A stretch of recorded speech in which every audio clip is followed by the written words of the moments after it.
Hello everyone, and welcome back to another live stream. And today we are going to be flying from Oslo to Pristina and then back to Oslo. So yes, sorry for the vehicles driving around here. I have forgot to delete the audio. I need to reinstall the airport a few days ago. So I'm sorry that we're hearing the ground vehicles driving around, so I do need to remember to delete that for tomorrow, but yeah. So today again we're flying to Pristina. We are flying on Echo November Oscar. We were supposed to fly with November India Mike, but they changed aircraft today because of some delays. This aircraft there was delayed from Edinburgh like with 2 hours plus or something. So yeah. But other than that, just parked at stand 44, and we are ready to begin with the good old briefing. So yes, Tondil, hello, welcome, good day, hope you're doing well. Sir William, hello, welcome, hope you're doing well. Welcome. Monster, hello, welcome, hope you're doing well. And 77 Nordic Pilot, hello, welcome, hope you're doing well. Okay, should we start as always with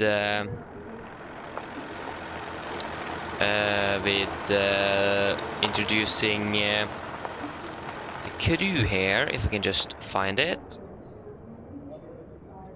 Okay, so we have Hovey, Damien, Kujir, Knorax, Yolo John, and DJ. So shout out to all of you, and as always, thank you for the support, appreciated. And now we can begin with our flying for today. So we are going to start with the good old briefing. So today on the 23rd of November 2024, we are going to be flying 2 sectors between Oslo and Pristina. We are going to be flying under the Norwegian Air Shuttle ASC today with Echo November Oscar, Lima November Echo November Oscar, and then technical status from what I know is good. We do have a missing winglet because of the collision during the winter, and we had some previous pressurization problems with this aircraft. But other than that, everything is should be good now, from what I know. So yes, I'm going to be piloting command today and also pilot flying for both sectors. So we are starting in Oslo. We are scheduled time of departure is 14:55, so that's going to be in about 55 minutes. Flight time is going to be about 2 hours 40 minutes, landing in Pristina at about 18:10 UTC. We are expecting 350 as cruise, and 36 depends a little bit, but maybe it's going to be even higher than that. We'll wait and see. Yeah, and we dispatch remarks, it is just planned optimal flight level. That's what we have today. So when it comes to the fuel, 9.3 tons is the minimum. We're probably going to load up that in Oslo. We'll just wait and see how, if that's going to be the case or not. We'll just decide after we have done the briefing. If I'm correct, Belgrade is going to be our alternate in Serbia. We are expecting about 144 passengers on this flight. And again, we expect a takeoff weight of approximately around 63 tons. Maximum share is going to be 4 at top of climb, so that's also looking good. We do have some segments at the moment. So we have over Belgrade, Warsaw, something, Budapest, Zagreb, and Sarajevo FIRs. So we have quite some few things happening down Europe today. I'm not really sure what's happening with the weather down there, but we'll just quickly look at where they are located and so on. They are indeed going to be an affecting factor. So yeah, it is going to be some turbulence. So we can begin with the Warsaw FIR. That's going to be the first one we are going to be flying through today. Warsaw FIR, this is valid. This is the segment 2 as well. Valid between 1220 and 1500. So it is actually not going to be valid when we are departing, but that could be changed. But again, severe turbulence is forecasted between flight 270 370. and in that is going to be here. So all of this is over Warsaw, and then we have I'm not quite sure what is what here. Lima Kilo Alpha Alpha segment. We don't have any Lima Kilo Kilo Alpha. Okay. We have Lima Zulu Bravo Bravo. Lima Zulu Bravo Bravo. That is Bratislava FIR. Hope I pronounced that correctly. It is valid until 1600. Where we have severe turbulence forecasted between flight 18 and 380. Further down the routing here, we have over Lima Hotel. We probably don't have this one. Yeah, we do have the Budapest segment here. So that's going to be 2400, so that's not going to be valid when we are landing, and that is, or when we are flying. That's also going to be severe turbulence. So yeah. Further down here, we have Lima Oscar Zulu Lima Delta Zulu Oscar, sorry, Zagreb. This is going to be at the 1600, severe turbulence between 300 and 39. And then over Sarajevo FIR here, we have some more severe turbulence forecasted between 300 and 390. And this is valid to 1700 Zulu. And then we have over Zagreb, that is going to be, oh sorry, not Zagreb, Belgrade. And that's going to be some more severe turbulence forecasted 1700 Zulu between 24 and 380. So it looks like it could be quite some turbulent flying today. But all of this might move and change, of course. So we will go ahead and look through we will monitor this on Navigraph here to make sure that we have the up-to-date segments throughout the flight. But we could expect severe turbulence basically through 2/3 of the flight today. And more than that, we don't have any tropical cyclones or any volcanic ash, so that is also great. When it comes to Gardermoen, the weather, when this was recorded at 1320, winds were calm, KVK -0, dew point -9, and QNH 103 and 06. So weather is looking good. And variable 3 knots KVK is what we are expecting. The rest is going to be weather for tomorrow. That's good to know. We're going to be flying tomorrow as well, is the plan at least. So it's expected to be snowing tomorrow. And then for Pristina, 1330, 3510, visibility 10, few at 6000, 4 -5, QNH 1026 and 06. Throughout today is looking good, 3308 knots, good visibility, few at 4000. And also 330 at 18 knots. It's going to be a little bit worse visibility tomorrow, but not going to affect us. And our destination alternate, Belgrade, 1330 here, 27010 KVK, 2 -2 1028 nosig. Maximum temperature is going to be 4 and the minimum 2. But 27012 KVK throughout the day, so it's looking good. No time, Gardermoen. There is nothing out of the ordinary here, anything that we need to be aware of. When it comes to Pristina, we have Delta apron parking restriction due to work in progress, affected area marked accordingly. So that's something we need to look at. So runway 1735 closed for traffic Monday, Sundays between 22 and 0500. It doesn't really specify UTC or local time, but we will assume it is UTC time. So restricted airspace. So valid today, 23rd of November to 24th, but 1200 Zulu to 1500 Zulu. So not going to be valid first, not valid for us, not valid, not valid, not valid, not valid. We are landing at about 1800 Zulu, so none of this is going to be valid for us actually.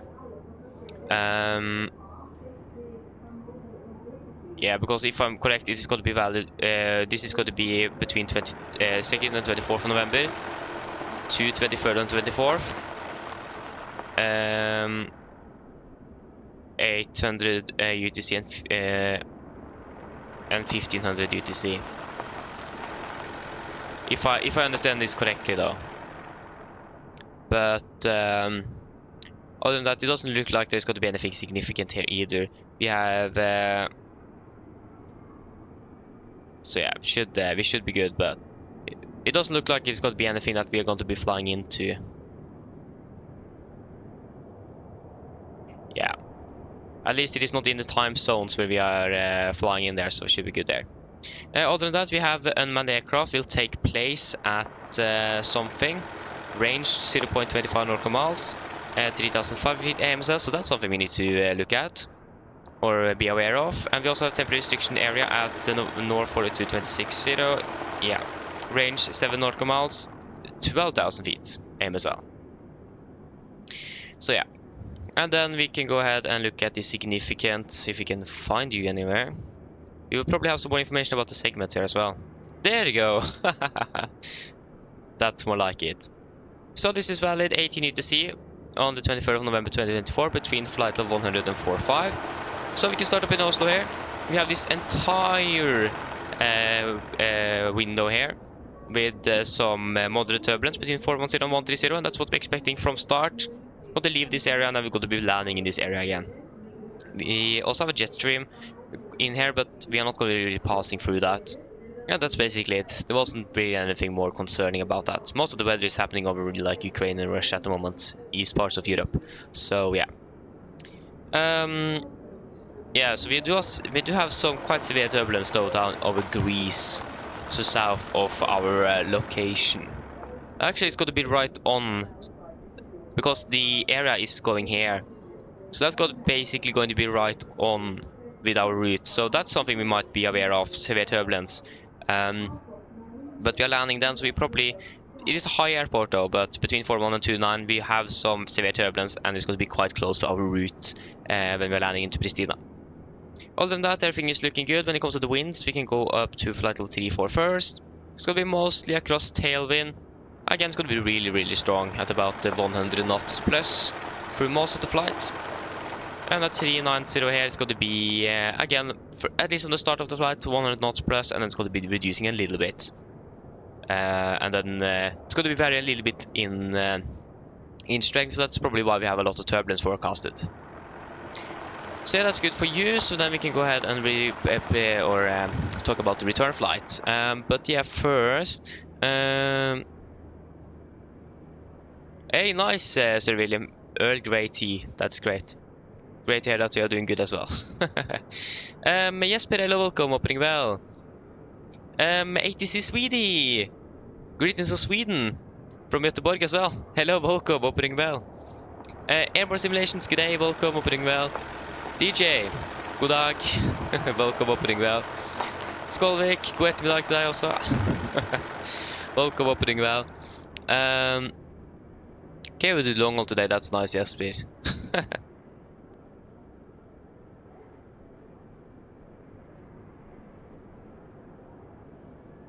Oh, nice, DJ. So you have been to Pristina. Nice. But yeah, we have flown there once before, I think. It's quite a nice airport to fly into. We flew there and it was like really foggy, so we did see the terminal. There was some bugs with the terminals. We saw that through the fog for some reason. But yeah. So yeah. But it's going to be good, yeah. It's a nice airport. Okay, we'll join tomorrow. Okay, no worries. Yes, but no worries. Okay, that should cover it for that. Now we can do our return flight then. So we're departing at 18:50, so we should have about 40 minutes on the ground. 3 hours and 50 minutes is expected to be the return flight. Again, it's going to be quite a bit longer because of the strong winds. We are landing in Oslo about 22:15 or 23:15 local time in Norway. We're going to be cruising at, we will just ignore 190 and 200 there. We will go straight up to 36 or 38. And note these pressure remarks. And we're going to have quite a bit heavy fuel load as well. With about, wait. Yeah, the return flight is basically more than an hour longer. Yeah. So it is going to be about 12.4 tons-ish then in Pristina. If we don't decide any more than that. Torp is going to be alternate, that is great. We are going to be a bit heavier as well with 161 packs, 68 tons on the take weight. So again, we're going to be quite heavy on the return.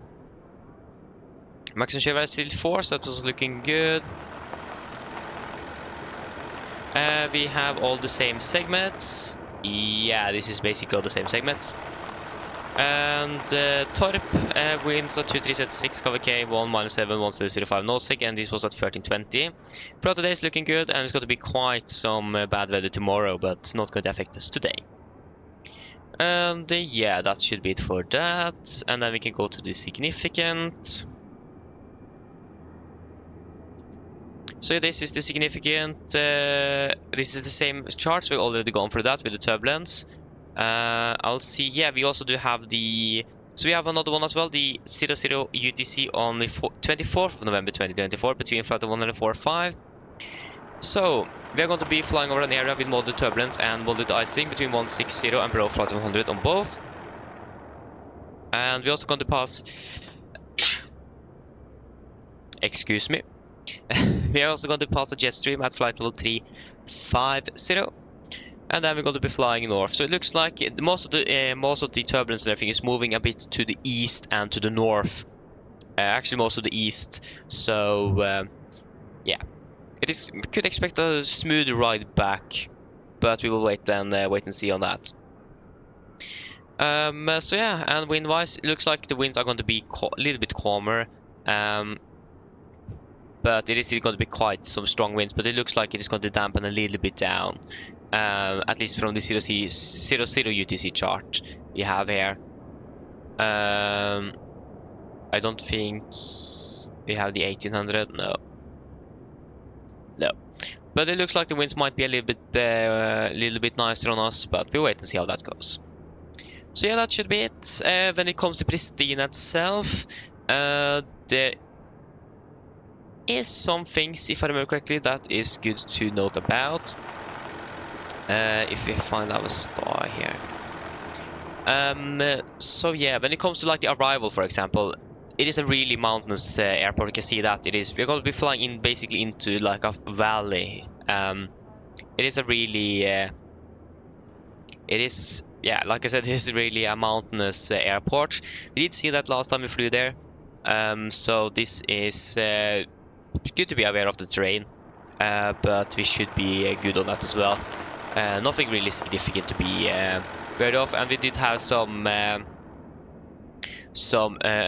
restricted areas to fly to, so we also look at that on the flight. We will not really go through that now. So yeah. So then, are there any questions for the flights today?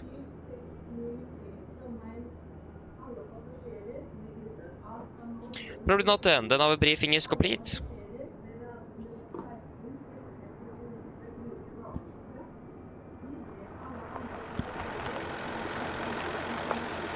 Okay, should we probably go ahead and enter our aircraft?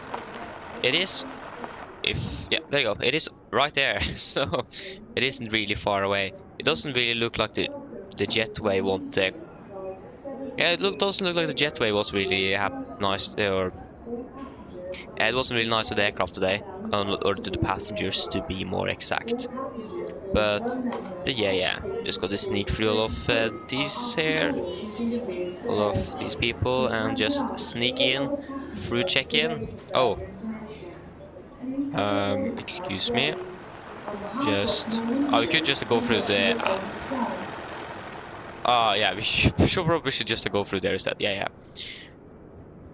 We do have tower roll at the moment as well, so that's also great.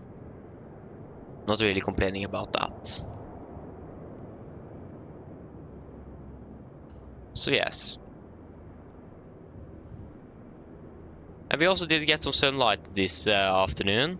So it is going to be a little bit more light. Yeah, now I see why the jetway wasn't really happy. The aircraft is totally misaligned from the jetway. What happened here? How are we supposed to enter the aircraft like this? Why have we spawned... What? What? How are we supposed to enter the aircraft? Oh... Okay, then I see why it looks so strange from the terminal. Nice. What? Okay, we will just we will just fly a little bit and enter the aircraft, and then we can see if we can just move it a little bit forward. There you go. So I will just take again a quick overview here, just to make sure that everything is nice and ready. So how we are parked all over. We can try first. We can try one thing. We can try to reposition aircraft. Terminal East. Which town are we at? 4-4.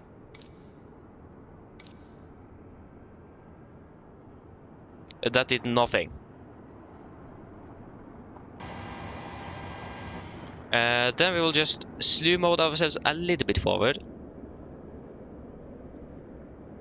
Oh, that was a little bit too much. Yeah, this is the thing though. Slew mode is...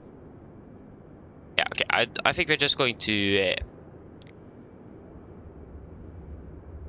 I think we actually managed to move a little bit forward. But I don't think that was really too much. Yeah, a little bit. Okay, that's better. Aye. Not good, not good. We will just connect that jetway up again. Operate jetways. Lenses. Yeah. That's really strange. I'm not quite sure if that is something to do with the airport itself at this stand, or if it is the GSX fault. I'm not really sure. I have a feeling that it might be GSX that is to blame here. I'm not really sure. But that's something you can find out another day. So we are actually departing in 35 minutes, so we have plenty of time. First thing, I want to do one thing here. Do forget at all time to turn on the traffic 7 again for all the Watson aircraft. Turn them off and turn them on, otherwise it's going to be really loud. So yeah, and just sync up the time as well. There you go. Great. Is there anything I have missed?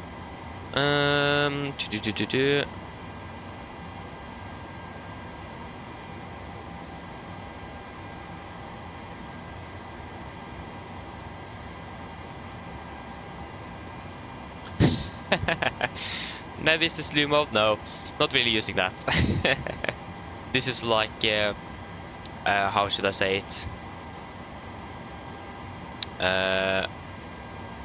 One time only. One time exclusive. So yeah, that's gonna be rare. Aye. But yeah, now we're at least in the aircraft, so we can set it up. I think we need some lighting here. It is already getting dark really quickly up here in Norway, so we'll just finish all of that. I see now I forgot to set the ILS frequency for the landing runway, set the minimums for I used, so I'm sorry for that. But we will just live without that for now. That's my fault, I forgot.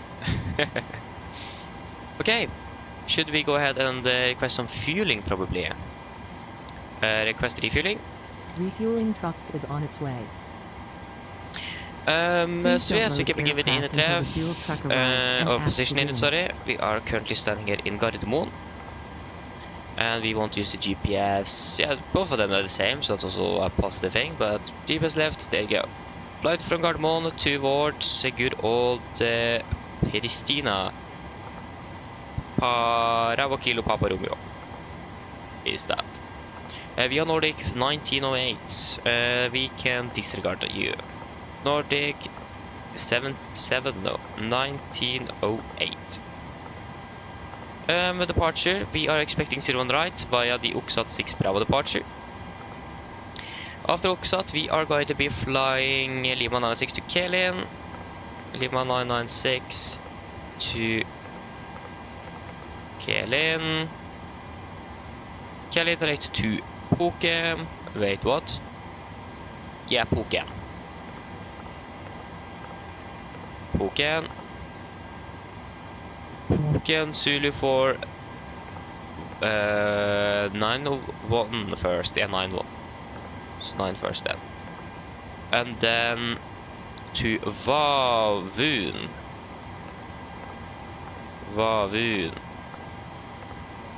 Vavun direct to Denko.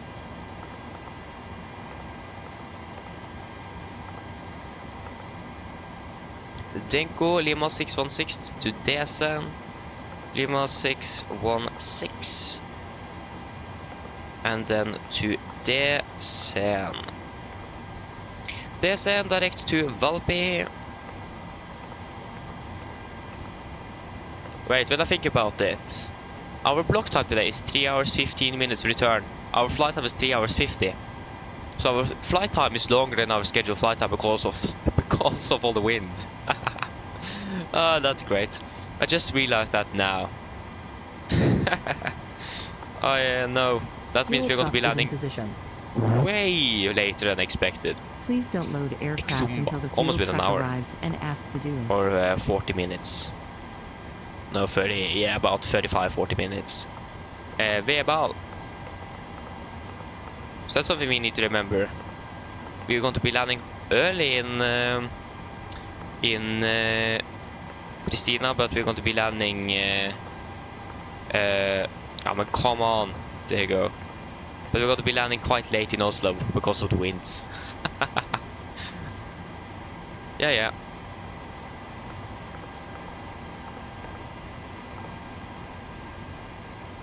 Then to Mavar.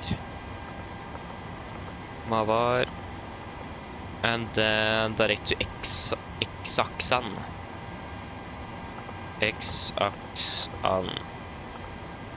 Exaxan, and then for runway 35, Exaxan 1 Delta. So we can expect ILS runway 35 via the Exaxan 1 Delta. And then via 710 or 720. 710. 710. Execute. Performance. Cost next. Going to be 9. Our final reserves is going to be 2.7 tons. Average ISA is minus 4 degrees. First we need our cruise, we will jump straight up to 3.5. We will ignore 3.1. I don't really understand that 3.1 there, but... And that's minus 4, so that's going to be minus 58. Cruising wind. 318.98 exactly. So that's the average as well. So that means the winds are going to be really strong on the flight today. So that's not really too nice. Transition is 140 in Pristina. There you go. We also have another clue to the elevation of that airport. It is really high. If I'm correct, it is located in Kosovo, not in Serbia, but in Kosovo. If I'm right. I might be wrong. I'm not really sure, but I think it is in Kosovo. It should be, at least.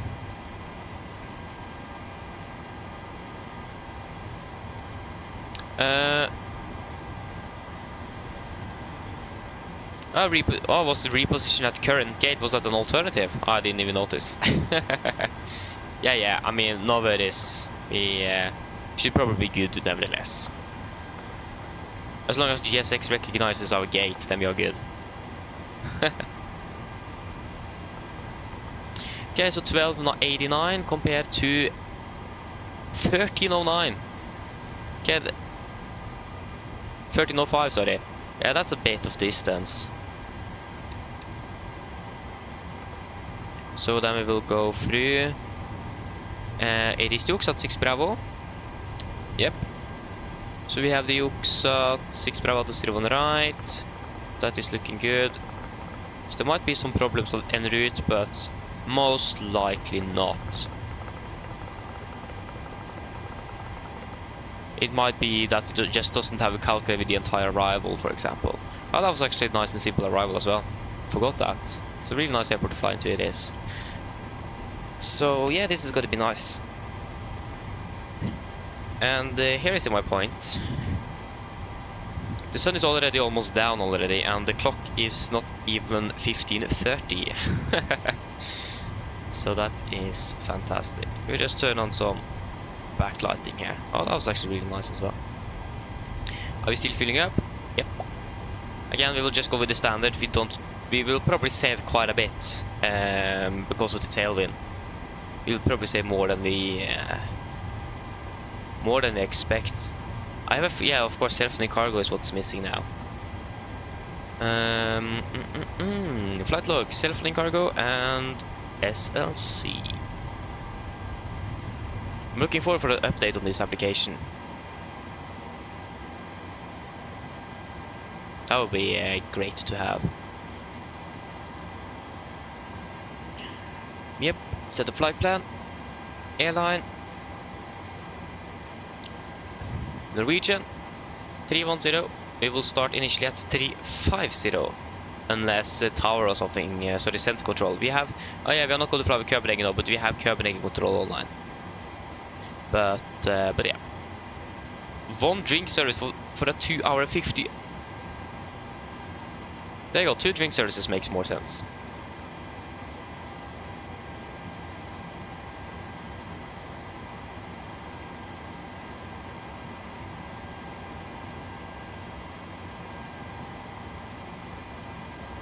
There you go. Oh, now I was a little bit scared that they couldn't even sync with GSX. That would be bad. Yeah, 7 minutes left. Go ahead. Go ahead.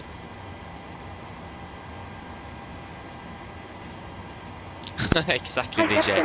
Now apply. Rett rundt hjørnet. Really loud and clear. Oslo Captain Radio Takeoff. DLL contact you once the ground vehicles arrive and we are ready to start rolling. Roger. Hello. Hi. Okay, I've spoken to security and I'm told they'll be ready to send the passengers down to us in a few minutes. Okay, thank you. Thank you. No problem. Nice.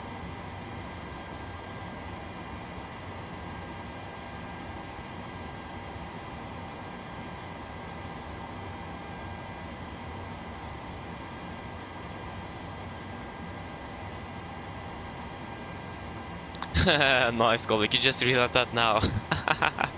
Oh, nice. Yeah.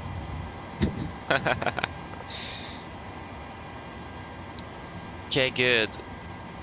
Refueling is complete. What's the airport elevation in Pristina? Again, that's going to be probably really high. Exactly. We will say 1,800 feet. It's almost 1,000 feet higher than Oslo. 3.5 set. Good. That is good. It's going to be 1,700 on you. Yeah, 1,700. 1,700. There you go.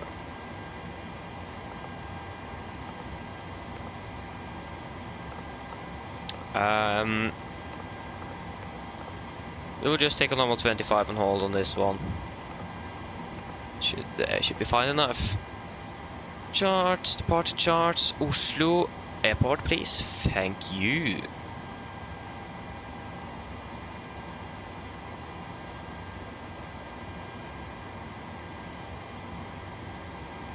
Said we are expecting the Oxat 6 Bravo departure. There you go. We can do the landing calculation. So landing dispatch of 33012, 326. So 33012, 326.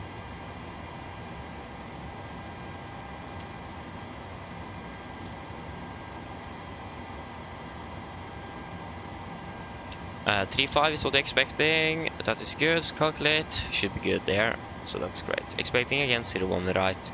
Perhaps 5 is still going to be used nevertheless. So yeah. And Nikolai, hello, welcome. Hope doing well.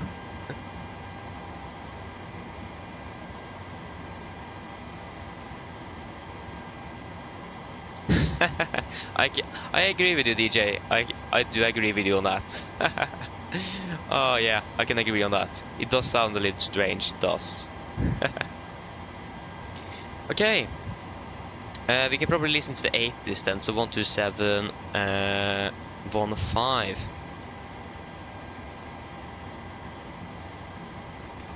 First contact. So we have 118.3 is going to be our contact. Oslo Garter Moon departure information Juliet. Time 1420 Zulu. Runways 19 less than 19 right in use. For en route clearance request via data 19ers. link or contact tower 118.3. Met report. Wind 300 degrees 4 knots. Cav OK. Temperature -1. Dew point -8. QNH 1003. Nozick. Acknowledge information Juliet on first contact. Why are you using 19ers? 01s is in use in Oslo. Oslo Garter Moon departure information Juliet. Time 1420 Zulu. Runways 19 less than 19 right in use. Huh. For en route clearance request via data link or contact. Yeah, that's strange. Because they are using but I mean Simbrief give you 19ers, but that's probably because it is tower is online. I don't know. But yeah, that's actually really strange. That's really strange. They're using they're using 01s in the real world, and with the wind conditions at the moment, makes sense to use 01s. But taxi-wise, 19ers is a little bit nicer to use.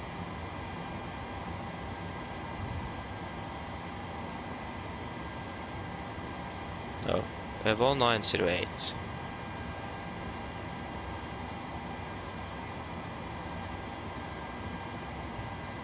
What's up?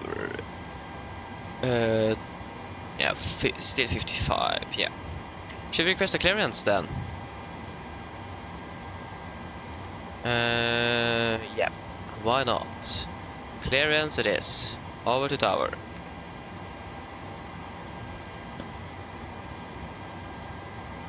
Carbon Tower, god ettermiddag. Nordic 1908 at stand 44 verification Juliet requesting clearance to Pristina. Nordic 1908, Carbon Tower, good evening, cleared Pristina via the Oslo 6 Bravo departure, initial climb 7,000 feet, squawk 6013. Nordic 1908 is cleared to Pristina via the Oxat 6 Bravo departure, initial climb 7,000 feet, squawk 6013. Nordic 1908. Hello. Hi Captain, we're ready to start boarding. Are we okay to begin?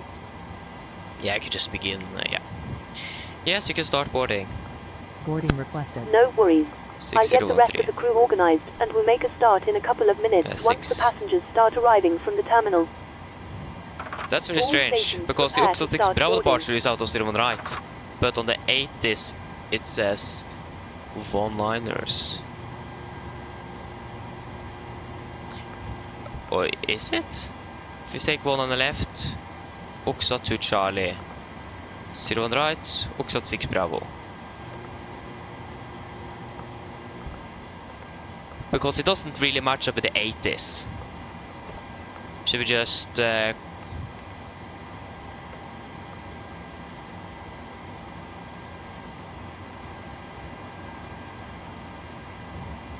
I think we should just confirm with him, because the 80s and something says something else. Maybe I've switched. 3. Met report. Wind 300 degrees 4 knots. Cav OK. No, this is the same Temperature 80s. -1. Dew point -8. QNH 1003. Passengers boarding started. Nozick. Acknowledge information Juliet on first contact. Oslo Garter Moon departure information Juliet. Time 1420 Zulu. Runways 19 less than 19 right in use.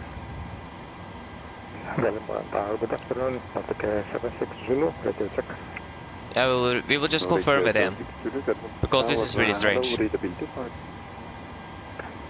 as well, information Juliet, position gate 68, requesting ATC clearance to Milano, Linate. Nordic 76 Zulu, clear to Milano via the 1 Alpha departure, runway 01 left, initial climb 7,000 feet, Okay. 5737. He said 01 left to him, so then he probably just changed his mind. Probably. Or changed the runways, but it haven't been updated on the 80s. So we'll just go for 01 right as planned, so that is good. Hello? Hi, Captain. We've started boarding now, and the passengers are being seated. Thank you. Okay. Yeah, we need to wait with the weather and so on. Should we do the departure briefing? I think we have everything we are ready, or everything we need here for a successful brief. Yeah. I got our clearance as well. So then, guys, are we ready for the departure briefing? So we can begin with the emergency briefing. Above 80 knots, I will only reject the takeoff for a fire warning, engine failure, predicting engine warning, or the airplane is unable or safe to fly. If I go stop, I'll set basic loss first levers, disengage roll throttle, apply maximum under braking, or verify operation of the R2 auto brakes. I will manually raise the speed cattle, apply maximum reverse thrust, and when the aircraft have come to stop, I'll set the parking brake. Then we're going to identify a problem. We're going to carry out any drills as appropriated. If it is out of vacate the aircraft, we're going to read and do the evacuation checklist, and if that permits, I'll pull the cockpit voice recorder circuit breaker. If the call before V1 is keep going, there will be no actions below 400 feet, except cancel warnings and risk deposit rates. At 400 feet, we'll verify head select and do the mirror items. At the MFR, we're going to plug up, retract the flaps scheduled, then flaps up no light, we're going to change max continuous thrust and engage the automatics. Then we're going to do the normal checklist, and then going to make up a plan. Engine outside, we're just going to be climbing straight at 25 knock miles, out, hold, and we will climb up to about 5,000 feet. So, we can begin with our taxi. So, airport chart. This is chart 10-9, effective 5th of September 24. So, we are parked down here at stand 44. We could expect us to push on to Juliet, probably definitely facing towards the east. Taxi down for Juliet, left on Sierra, and we will go for holding point. We can take just Bravo 1. Actually, doesn't matter if we use Bravo 1 or Bravo 2. It's going to be the same calculation nevertheless. But we'll wait and see. Probably going to use Bravo 1 if you have time. If you're a little bit behind, we'll use Bravo 2 for 01 right. We do not have any hotspots, taxi restrictions, any notable NOTAMs here in Oslo today. Runway conditions is dry, and the weather conditions here in Oslo is just fantastic at the moment. It is just great. Yeah. And for our side, we're departing on the Oxford 6 Bravo departure. This is the third day in a row we are departing from 01 right. So that's great. Chart 10 has reached Juliet, effective 17th for June 21. So we're departing on initially runway heading 02 degrees until we are passing 1,100 feet-ish. We're going to then take a right turn, maximum 205 knots, minimum bank of 20 degrees because of noise abatement. And then towards Gulf Mike 506. And then continue via 504, 503, Okaki, and then to Oksat. MSFS Oslo is 3,900 feet. We are going to fly maximum 250 knots below flight 100 by the Oksat 6 Bravo. We need to also have passed Gulf Mike 440, and that is you. So the Oksat, the speed restriction is probably for the VIPA then. Yeah. Initial ground clearance is 7,000 feet, as we got from the controller. When it comes to minimum climb gradient here, we need to climb at about 10% up to 1,100 feet due to noise abatement again, and 5% up to 5,000. So that's going to be up to 1,100 feet at about 1,000 feet a minute, and up to 5,000 approximately 2,300, 2,400-ish to 5,000 feet. So we try to maintain that, but if we need to lower this climb gradient because of acceleration, we are of course going to do that. But we will try to have we'll probably just accelerate the aircraft as normal, but we will try to also maintain a high climb gradient. But yeah. Other than that, noise abatement number 1 is used on this departure, so we're just going to be climbing up on V2 plus 20 knots. up towards the 3,000 feet, and I'm going to retract the flaps scheduled and accelerate the aircraft.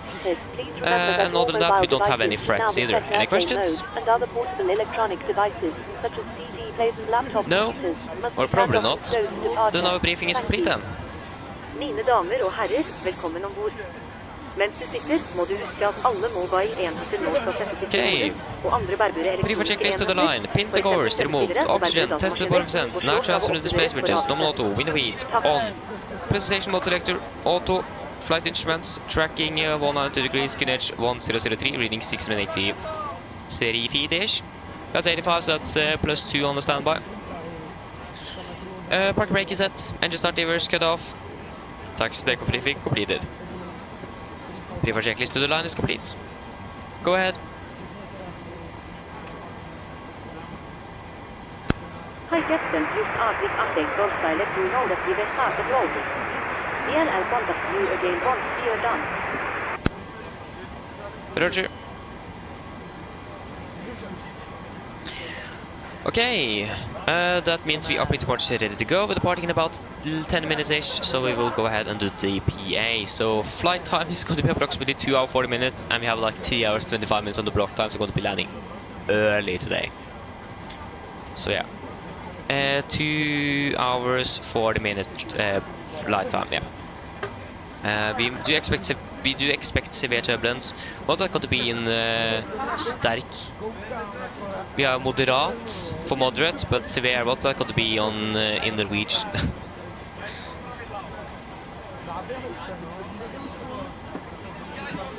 I actually don't know. We go to translate.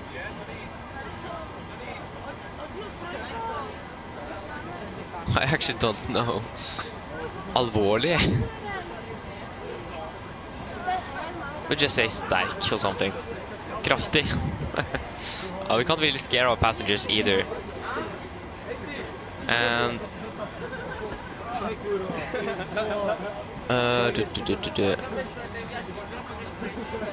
what is Pristina Norwegian?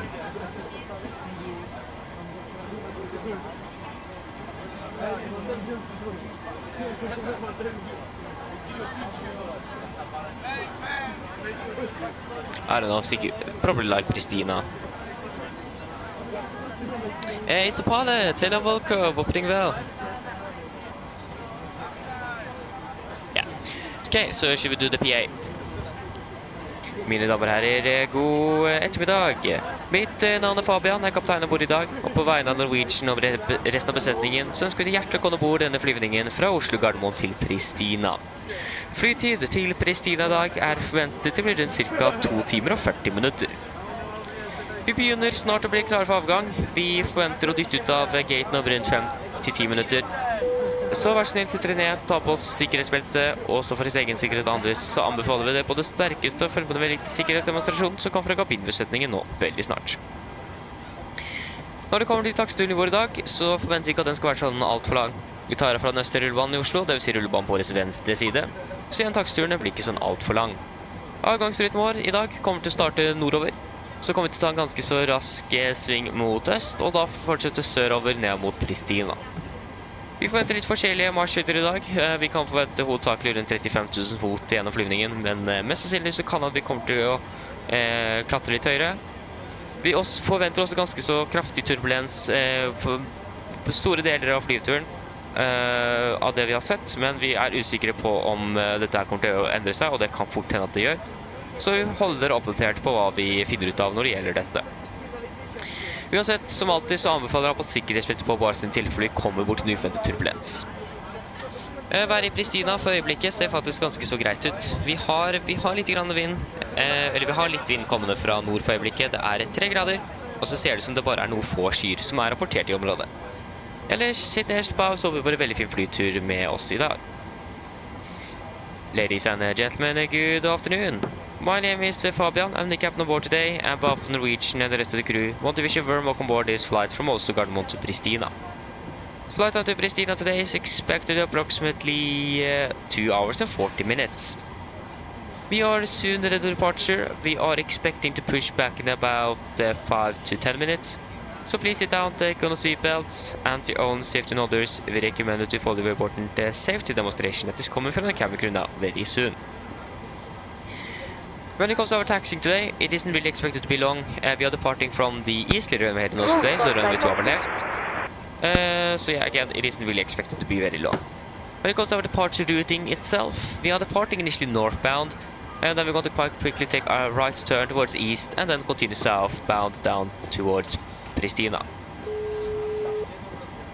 We are expecting a cruising altitude today at approximately 35,000 feet. A little bit unsure if we're going to maintain that altitude or not, but mainly it's going to be 35,000 feet on the cruise today. We do expect severe turbulence through most of the flight today, from what we have seen for the weather forecasts. Again, the weather is moving constantly, so we'll wait and see how it is actually looking when we are flying over these areas, and we will stay updated on this. Other than that, as always, we recommend to leave us on just in case encountering some unexpected turbulence. And the weather in Pristina at the moment is looking quite good, with just a bit of wind coming from the north, about 3 degrees centigrade, and looks like it's just a few clouds recorded at the moment. Other than that, sit down, relax, and we hope you're going to enjoy this flight with us today. Thank you. Hello. Hi, Captain. Okay, here's the low shoot from ground. I've written the passenger count here, the crew count here, and the total number of souls, not including yourselves, here. Thank you. Okay, looks like we're all set to go whenever you're ready. Okay, great. I'll call the ground to remove the jetway. I can just close the doors once you're ready. No problem. Go ahead. Go ahead.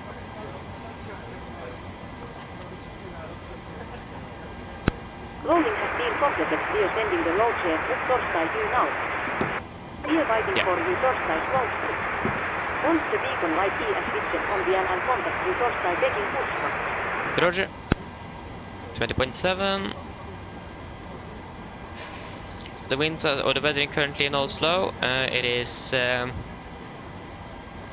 winds are currently 300 at 4 minus 1 3. 300 at 4 minus 1 1003.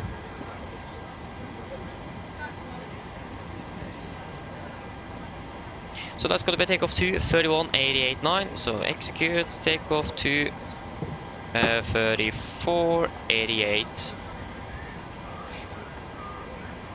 31, sorry. That's why it was off by 9. Oh, that's the wrong takeoff. 88.9. That's looking more like it. Flaps going to be 5. Trim is going to be 5.7 units. It's going to be 38.44. That's 38.44 right there. And acceleration height is going to be 3,000 feet. Boom. We can start up the APU. Yes. We are pretty much ready to go. 5.7.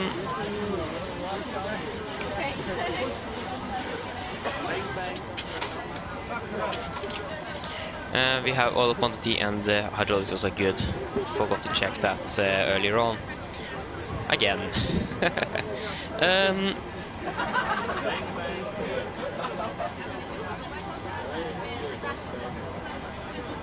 Oh, nice! It's part of got a new PC. A monitor, that's fantastic. You're also downloading 2024. That's great. Hope you will enjoy it. We'll probably have some problems here and there, but again, it's just released. That's quite normal for a game in general. So yeah. I mean, MSFS2020 also did have their fair issues when it was launched. So yeah. Cockpit to ground. Especially stability issues. I remember bought it in January year after. Please disconnect GPU. Please disconnect GPU. So I bought it in 2021 in January.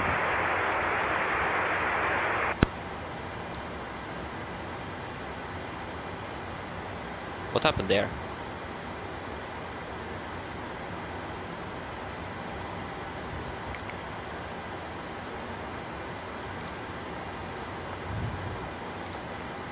So yeah, I bought it in 2021, and I remember when I bought it then, the simulator was so unstable. It crashed all the time. So I mean, it had these issues there as well. I think that it was just that was so many trying now. It was more people on 2024 that was trying that than on 2020. That makes sense as well. So there you go, we have got the good old gear pin. Good. So yeah. But it is a good simulator though, when it works. So yeah. Okay, so pre-flight check is below line. Fuel we have 9,300 kilograms and pumps are on. There you go. Passenger side set auto brake, RTO, CD pre-flight cars completed, takeoff speeds 148, 148, 144, MSP 144, 012, 7000 set. Pre-flight check is complete. Go ahead. Go ahead.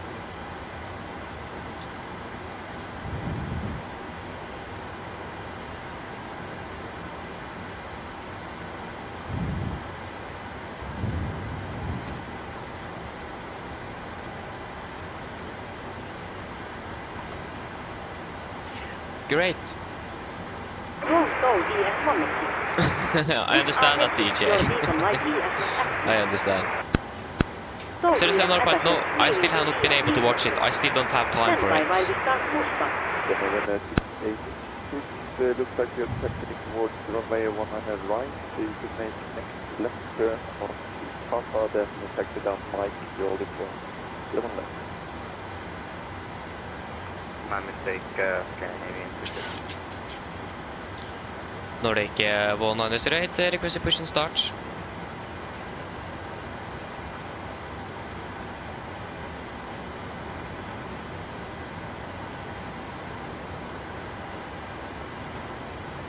Okay, 190 right,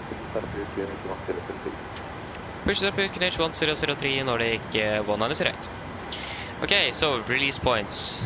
Nordic 6 Zulu push and start completed. The taxi runway 01 left. So we are parked at stand 44. Which release points do we have available? Go TD pushback. Runway 01 left by No. November. Nordic Good afternoon. So position facing to the east is 16 On and behalf of the 18. crew, 16. Then we definitely go to do 16. Short picture, Alpaca 82 Hotel. 18 is Quite quite far away.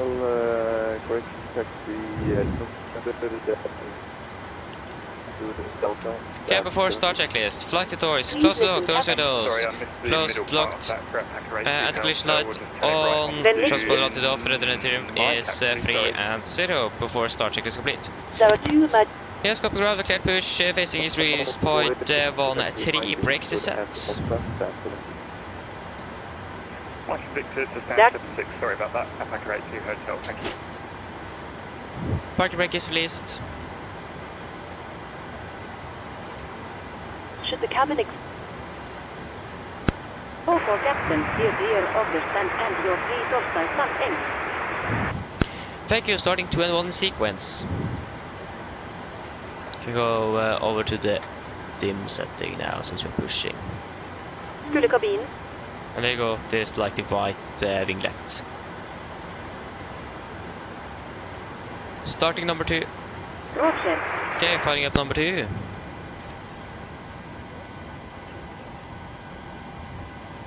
In the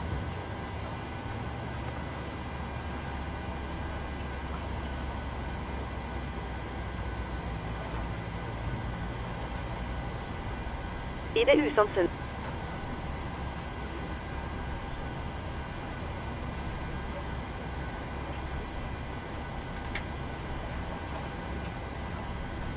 We ask that you make.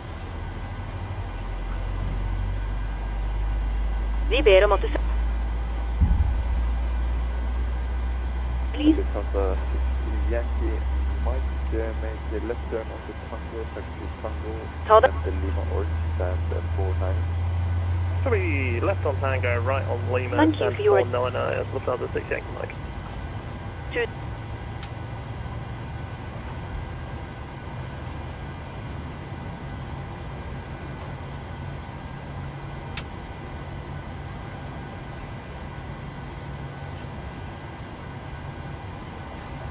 Starting number 1. Roger. Firing number 1.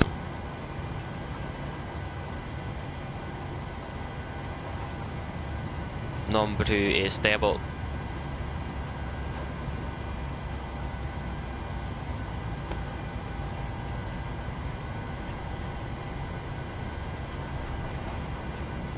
Scandinavian 68, the window 300 degrees, 4 knots, runway 01 left, 7.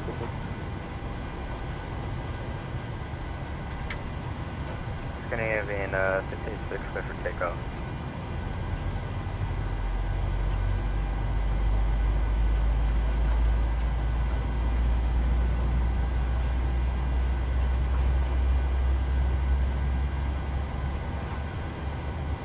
Scandinavian 277, ready for taxi, available for intersection takeoff. Scandinavian 277, taxi Golf, November, calling runway 01 left, Alpha to the yellow. Taxi Golf November, holding point runway 1 left, and Scandinavian 277 will take out as quickly as possible, yeah.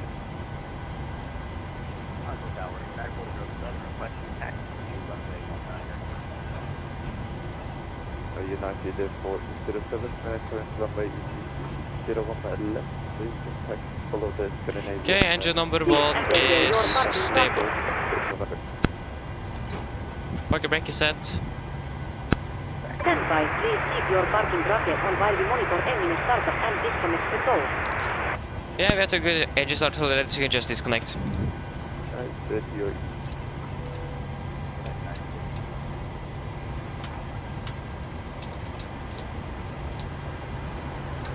Good afternoon, Alpaca 06, Romeo 10 miles, 01 left. Alpaca 06, Romeo 10 hello, wind 300 degrees, 4 knots, proceed approach, expect point of 7 minus. Continue approach and 1078, Alpaca 06, Romeo. Okay, good.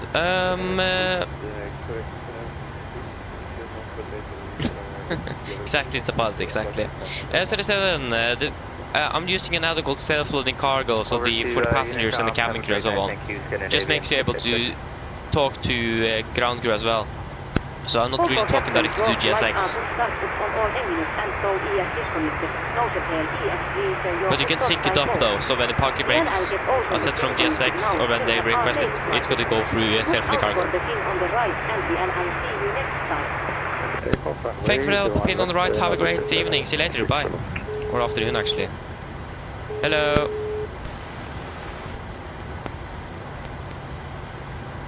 Hi Captain, the cabin is... There you go, we got the gear bin, flaps 5. Thank you, call me when ready. No Flag problem. control check.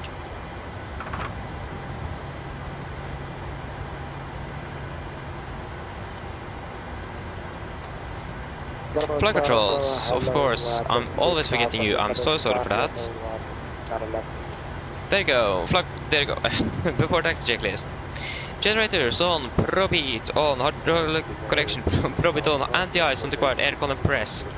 Pax auto. Isolate valve auto. Engine start switches. Continuous. Recall checked. Engine start levers. All 10 flight controls checked. Ground equipment is clear. Flaps, 5 plan, 5 green, APU off before taxi check is complete. It's really dark in here, I should have probably have a little bit more light into my room, or in my room, so to see. Nordic 198 requesting taxi.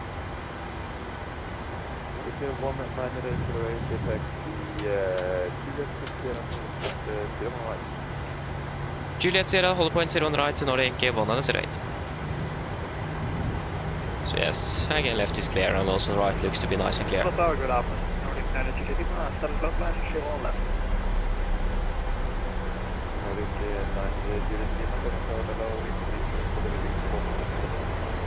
Up to 980. Alpaca 060, runway 01 left, quit land, Alpaca 06, Romeo. Oh.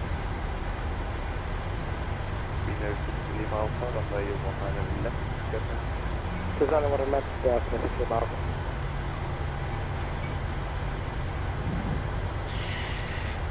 Scandinavian 277 holding short runway, 1 left. Okay, left is clear and right looks to be clear. We don't have anyone coming on Lima there, so it looks to be left.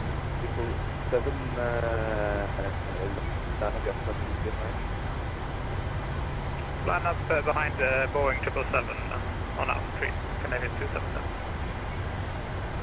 Yeah, we started to turn a little bit earlier.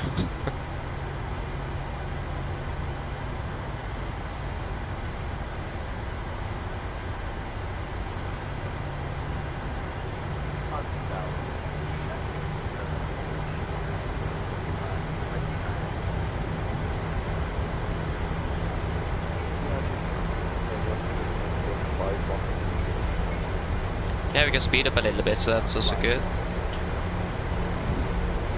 Right is clear and left is clear.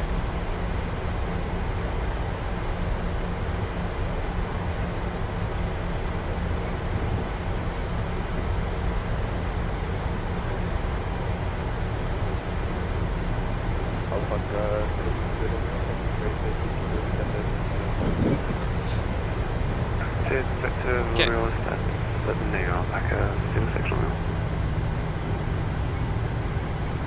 Yes, it is. Yeah, it's really nice. It is. It's about it is. Takeoff, Canadian 277. Okay, we can go weather my side, terrain on yours. There you go. So we have 2 arriving aircraft at the moment from Alpaca. Correct. Some 777s coming in. We have a lot of Alpaca airlines at the moment here, like the virtual airline. Is it like flight deck to a sim that I made at the virtual airline? I think you have. Okay, we can see the cabin. Before takeoff checklist. Flaps, 5 land, 5 green, stabilize stream, 5.7 units, set, chemical, given. Before takeoff checklist complete. Oslo Tower, short for runway 1 left.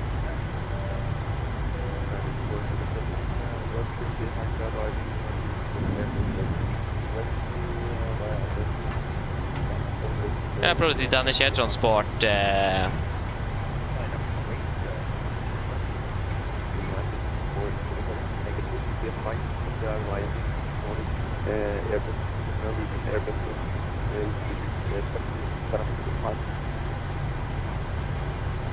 Hey buddy, your mic. Break, Nordic 9 Juliet Lima, 01 left. 01 left, clear for land, Nordic 9 Juliet Lima, United, you should line up behind me.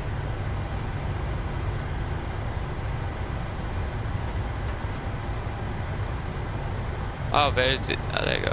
Tower, g'day. Nordic 405 with you, Island 01 left.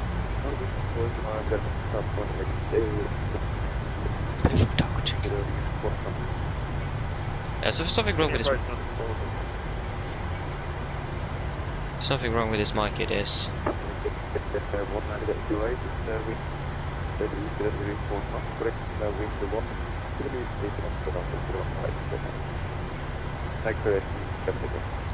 Clear for takeoff, still right, Nordic 190, and just to advise you, there is some problems with the mic at the moment. Yeah, I know. Okay, we're clear for takeoff. Tower Nordic 76, may request release for climb higher. Right is clear and left clear. Nordic 76 Okay guys, are you ready? 1 to 2 decimal 8, thank Okay, you. see you later then, Mr. Pilot. Enjoy it. Unicom 122 decimal 8, Canadian 277, Han Mikael.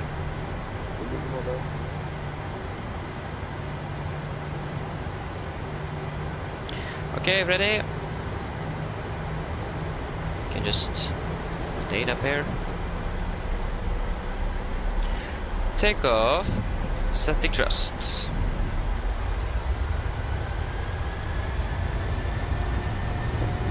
Nordic 9 Juliet Takeoff is set.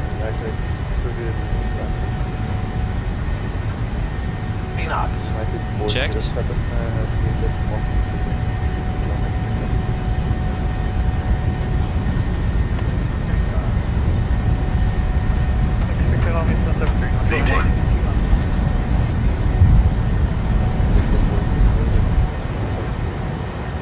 Positive rate of climb.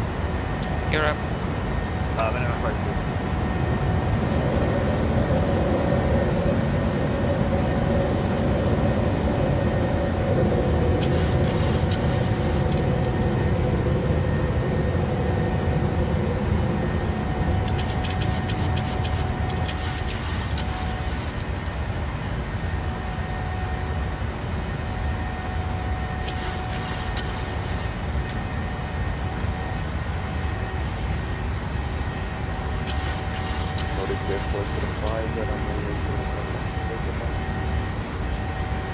Still on one left.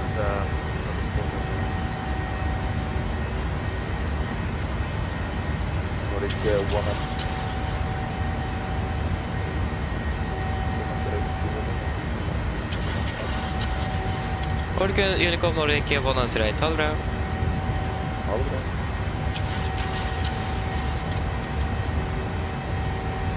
Okay, we're over to Unicom.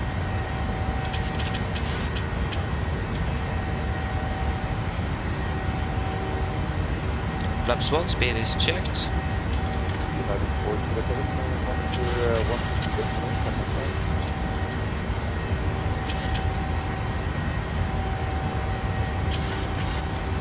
Flaps up, speed is checked. Continue climb up to flight level 35. 35 is set.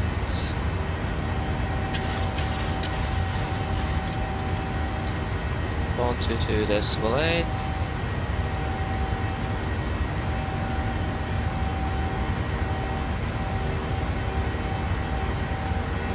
Set standard.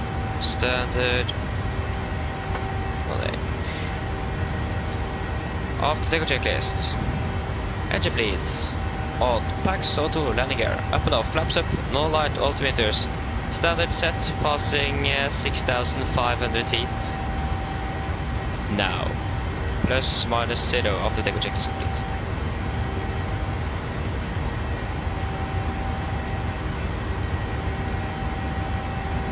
Okay, we can proceed direct to Oxat. Oxat. Confirm. Execute.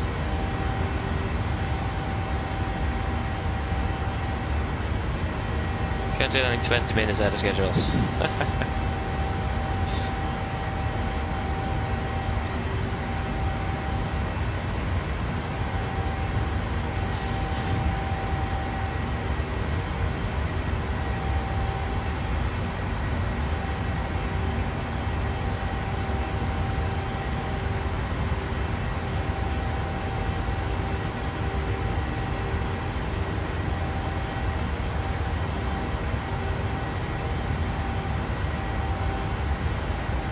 There you go, passing flight to 100.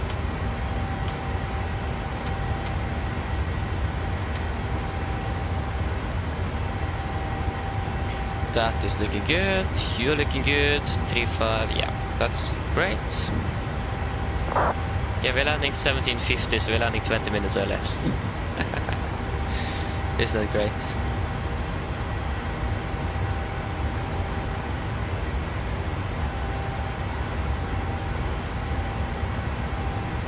So yeah, there you go, we have stables, acceleration, we can turn off the seat belts.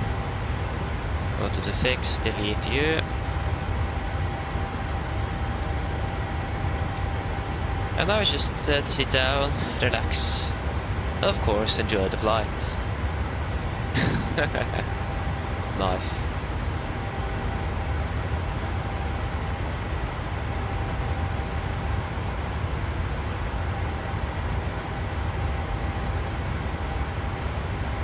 We don't really have much ATC at the moment ahead of us, so that's a little bit unfortunate. We have Copenhagen, but again we are not going to be really flying through Copenhagen. So, and here we go, we also have a little buggy speed limit here. It can't really decide between 277 and 279 knots, it seems like. So, why just not take a compromise, 278? Oh, it's so strange. Like, this is something we experienced quite a bit, actually. I'm not really sure if the real aircraft does that, but I mean, you never know. So, yeah. You never know. There you go, it's stable at 279. I think that's the best speed. The faster the better, but is it really? Most likely not. But yeah.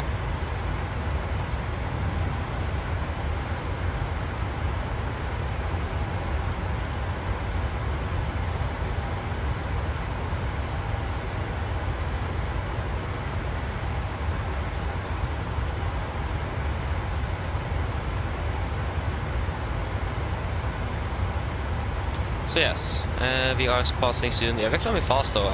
I mean, we are not really heavy, but we also are a bit heavy though. We're probably like 63 tons. So, but that's mainly because of the fuel.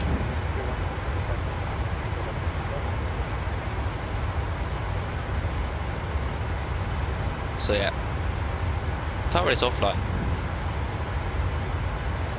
It looks like. I don't know. Yeah, tower is offline. Great. At least it went offline after we departed from Oslo, not before. Oh yeah. We already looks like we're already encountering some turbulence.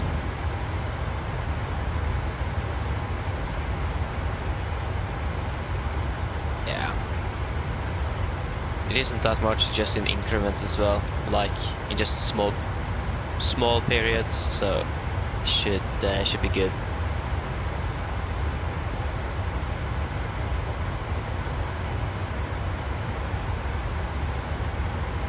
Okay, we should definitely turn on the seatbelt. It was a bit heavier than I anticipated.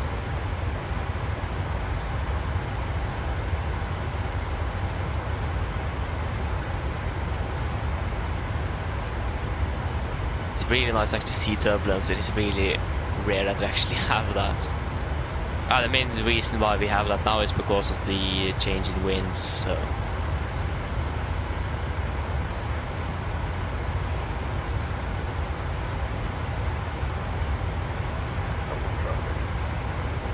We're already passed, so. We are just past 2-1 now, and you are not even at 7. But okay, that might also be because we didn't have a very low pressure at the moment either in Oslo though, so that can't be really a good excuse. Yeah. Not really sure why that is then, but it is fine.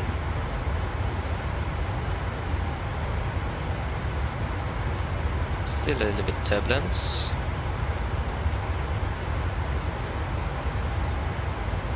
Okay, now it got really bumpy here.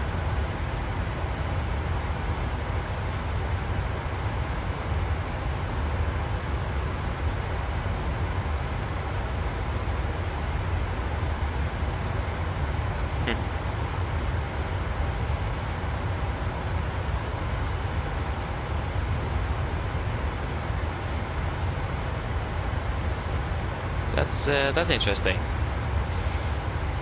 Yeah, so we will go ahead and double check all the air mets and see if there have been any changes to that.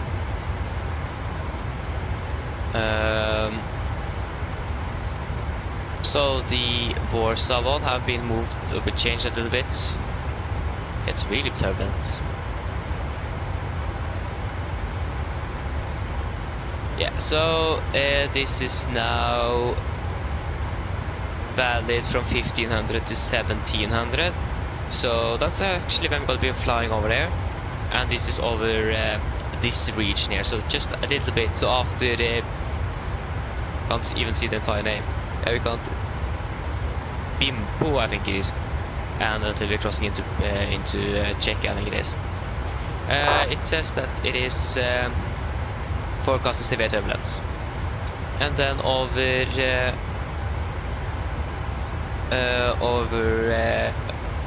Lima Kilo Alpha Alpha, I don't really remember where that is.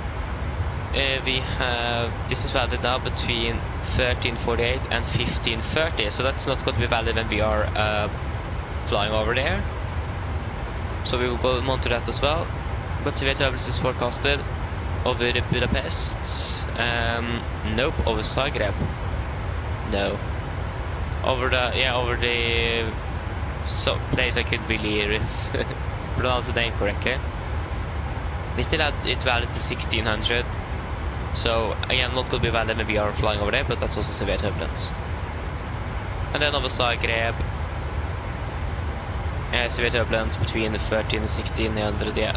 Not going to be valid. 1700, probably not going to be valid. Actually, it could. Yeah, maybe this one could actually be valid over Bosnia. But over Serbia, it's going to be also to 1700, so that also might be valid, but probably not due. But at least that's also severe turbulence. So we now also got a segment over Oslo. We got just one now over Norway, with valid between 1415 and 1800. From Polaris Control, forecasted severe turbulence. So that is new. So that's nice. Oh, is Sweden online? That's fantastic.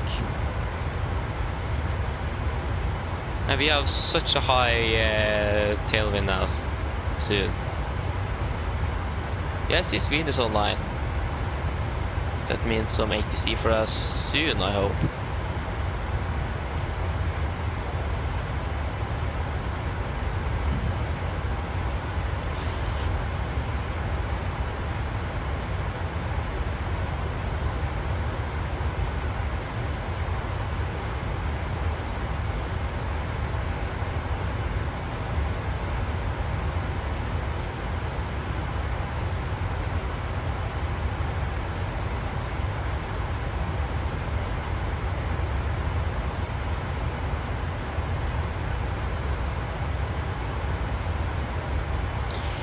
Just need to wait for a contact me from Sweden though. And to be honest, I don't really want to turn off the seat belts, because again, the turbulence here is coming on in periods here, so I don't really want to turn that on at the moment. It doesn't really feel like a good idea to do that. So yeah. We'll wait for a contact me. I don't want to contact him and then he just says, yeah, you're not supposed to contact me. I've done that before. Always like learn, you should always wait for a contact me to come.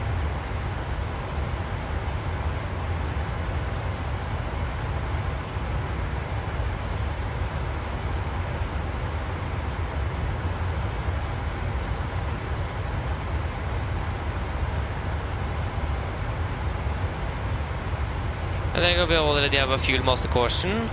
That is the left center center tank that is empty, so you can turn it off. And then the right center tank should be empty very soon. You can pass by to 300 as well, so you can turn it over.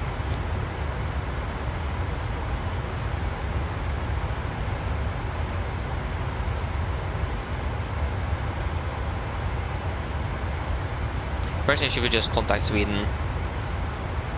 Is there any point in waiting? Again, I'm a little bit...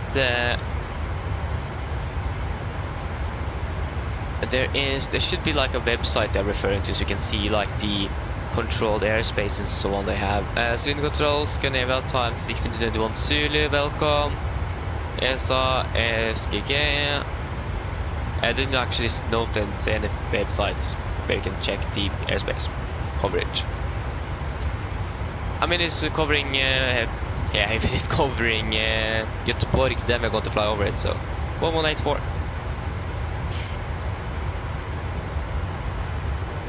1184.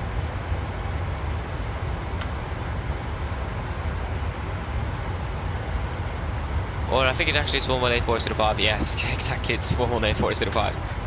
Just remember that. No, 4533 with you on the exit for 100.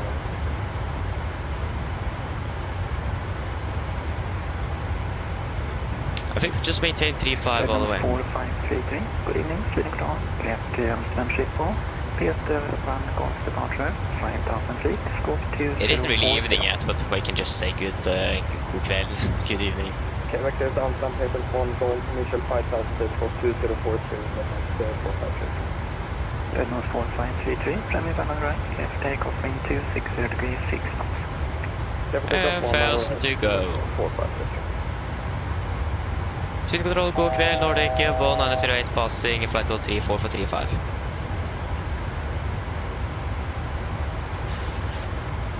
Nordic 1908, good evening, speeding control, radar contact, clamp to center 350. Climb 350, Nordic 1908. There you go, fuel, and we can turn off you as well. Swedish control to South Scandinavia 63 for flash level 370. Number 634, good evening, speeding control, radar contact, maintain flight 370.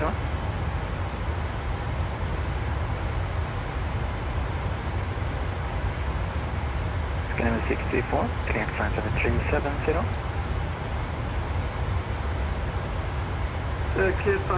Again, there we encounter some more turbulence as well. I'm not doing...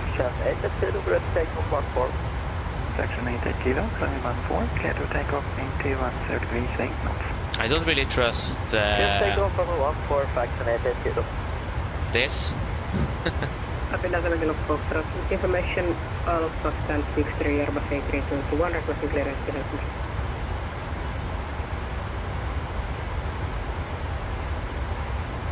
Yeah.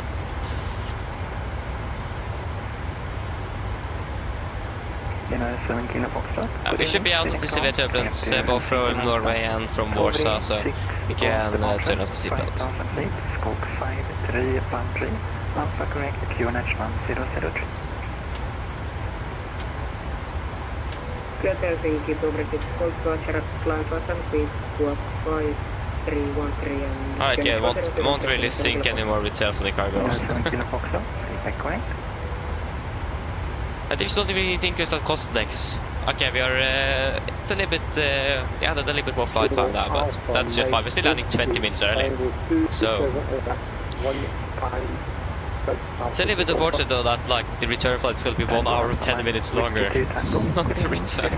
Radar contact, climb to flight level 290, correction 190. That's quite unfortunate.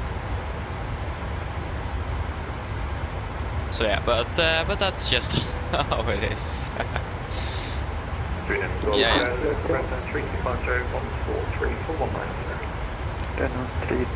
Nice 77. Where are you flying from? There you go, someone used the toilet.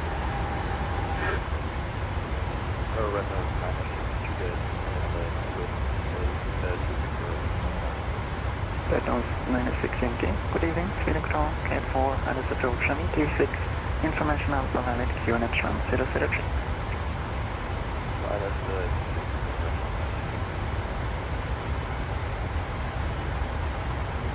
Sweden Control, set flight 22 passing, level 147, flight level 190, direct schema.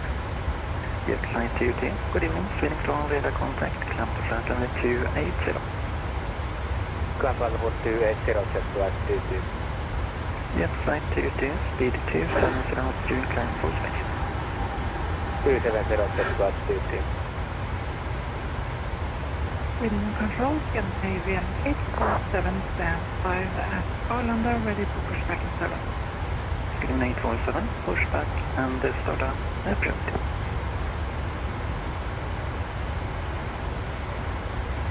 Pushback and start up approved. Whiskey Tango 2, speed 2870 knots or greater for space. Target 670, Tango combat.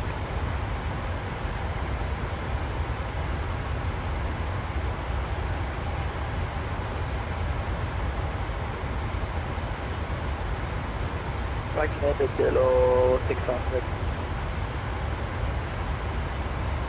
Section 88 kilo Brody, since you will pass Copenhagen TMA, contact Copenhagen approach 118.45 for further climb. We had a flight. Could you say again, please? 118.455 for climb. Copenhagen approach. 118.455 for climb. Tack så mycket. Ha en trevlig helg. Hej, hej. Ha det bra. Hej då.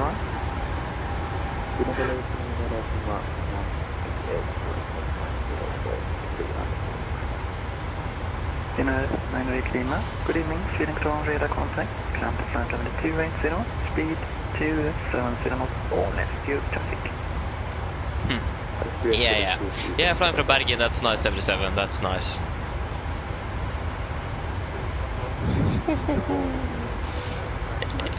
Yeah. There you go, we turned a little bit more. I should have done a fuel check there. Yeah. Have to wait another half an hour. Scope 6554. That works as well.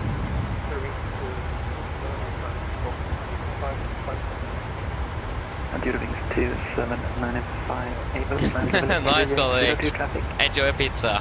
See you later. Nice. Eurowings 2795. Climb now. Flight level 380. If I have headphone simulation on, seriously, no, I don't have that. You will definitely have heard it if I have. So I don't have that.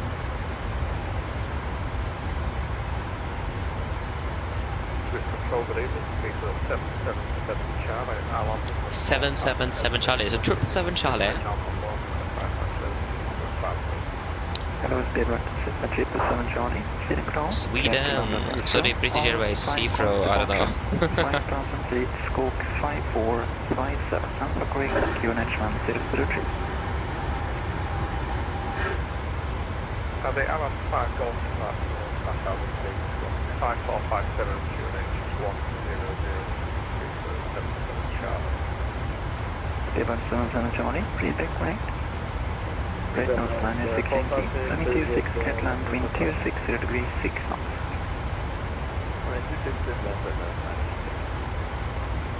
Dead nose 4533, climb to flight level 386. Flight level 386, dead nose 453. Okay, let's try to cross jet flight 22.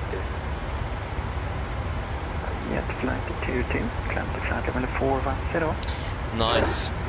Climb level 410, jet flight 22. Dinner 9 Lima, climb to flight level 390.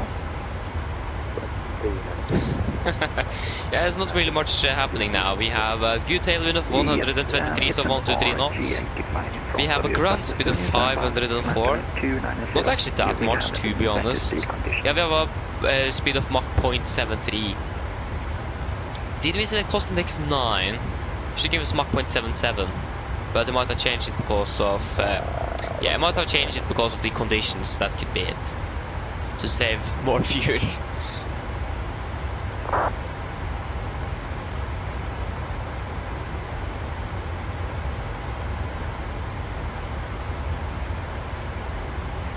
Nice.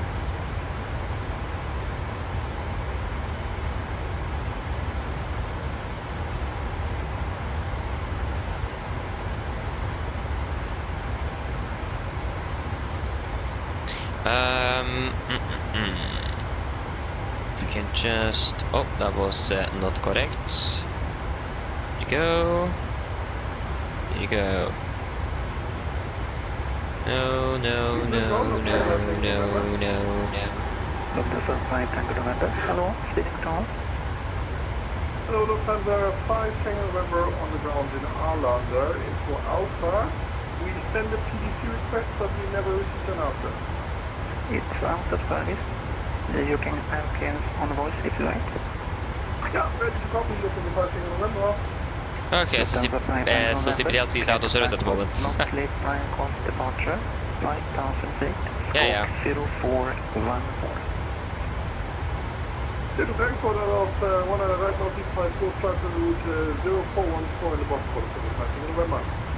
Lufthansa flight Tango November, read correct, just confirm climb initially altitude 5,000 feet. Yeah. Initially 5,000 feet, Lufthansa Tango November. Lufthansa 5 Tango November, correct, thank you.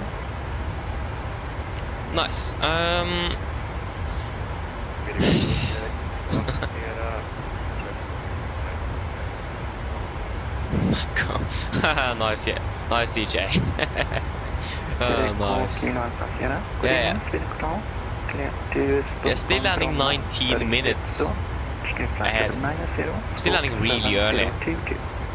So yeah. Okay, you're flying from Doha to Oslo. That's nice, Jesper. Enjoy your flight.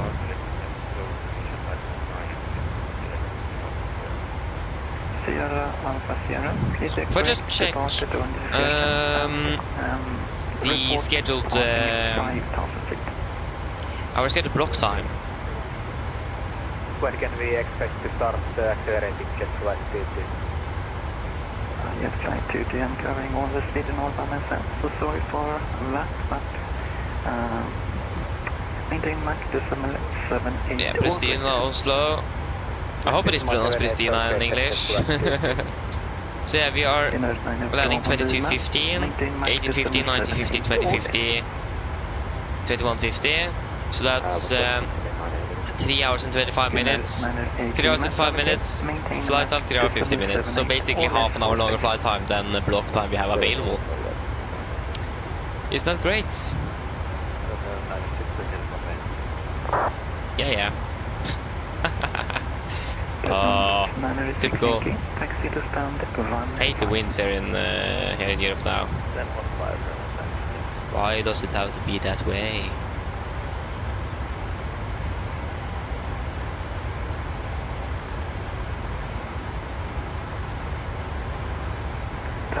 Whiskey Tango 2, free speed.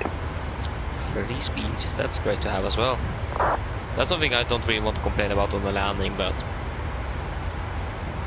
you would normally still fly down with 250 knots, at least that's probably what I would do. Free speed, Tango, Alpha, Mike, Whiskey Tango 2.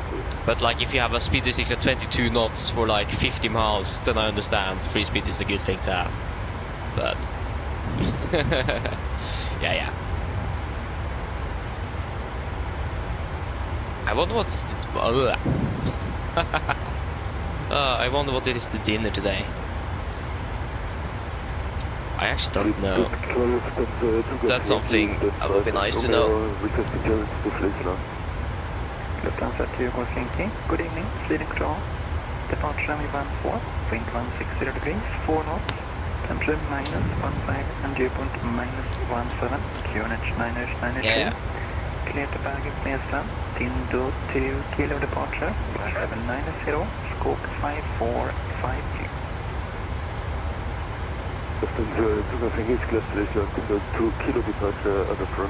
Yeah, exactly, DJ, yeah. Actually, wonder what... Wait, do we have Pristina approach online? Oh, yes, we have Pristina approach. Oh, sorry for that voice crack. But yeah, we have Pristina approach online. Guess what? He's most likely not going to be online when we are landing. He have been on for just 6 minutes, but we are still... It is still about... Okay, it's actually not that far until we are landing. We're landing in about 1 hour and 10 minutes already. Wait, what? How does that make sense? No, 1750. Oh, sorry, we're still landing in about 2 hours. Okay, sorry. Oh, nice.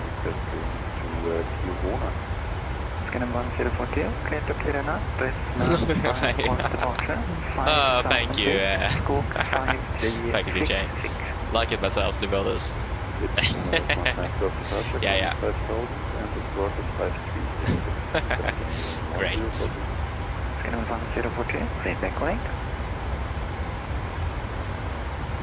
Reading control, good. Nice. Afternoon, Nordic 642, flight level 360, past Atlan. We're flying with Norse from Doha as well, that's great. Nordic 642, good evening. But yeah, how is the sound? How does the... Oh. Well, it is down there. Why is it... Can I move V-pilot up?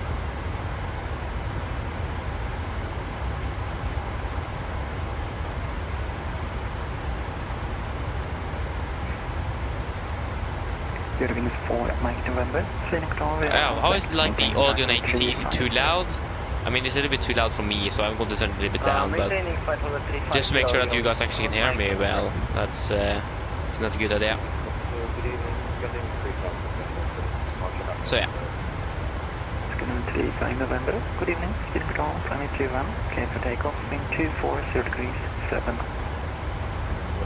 Yeah, okay, it's a bit loud, okay. I just turned it down though, so is it better now, or is it still a bit loud? 642, speed control, radar contact, maintain parameter 360 and report max speed. 360 Mach 79er Nordic 642. Okay, it's okay now, that's good. 795 report. Again, it is a good thing to actually hear ATC in the background, and also it is in general good to hear. I mean, it's good to hear myself think as well. So yeah. And that you guys can hear me as well is also an important thing.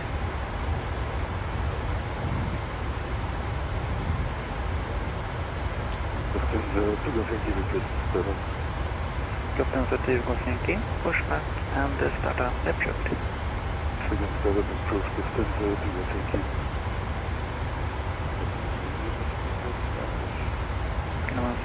Pushback and start up left shift. What? 7 kilo Foxtrot, Pushback and start up left shift.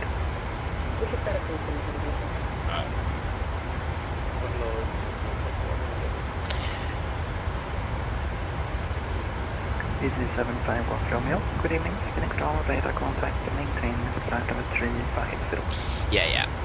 At least for now, we are outside of the turbulent area. We don't really see anything on the weather radar either. Again, not really anything new. But yeah. I actually thought today we might have a little bit more sunlight today. No. Good evening. Spinning control, radar contact. At least we got the sunset. That's something we haven't really got before, or the last 2 days. But other than that, we haven't really got any more sunlight. So yes, it's great.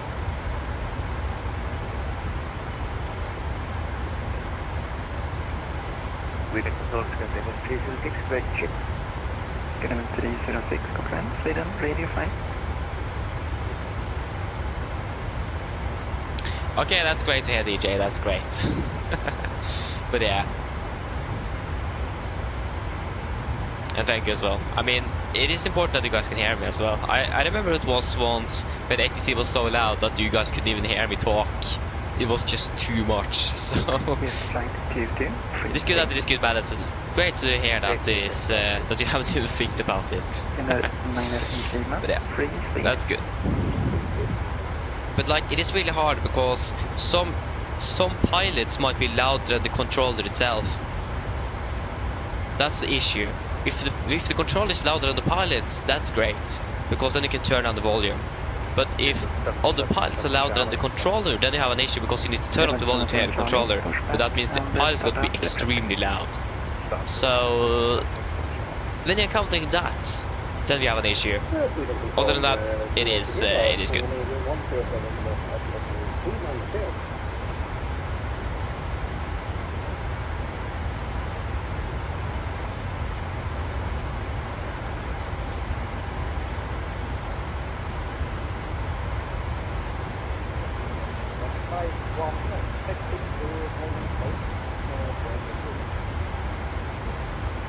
Skinner 151, text the Dorney point, running 21.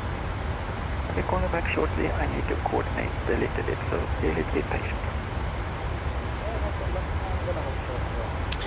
Yeah.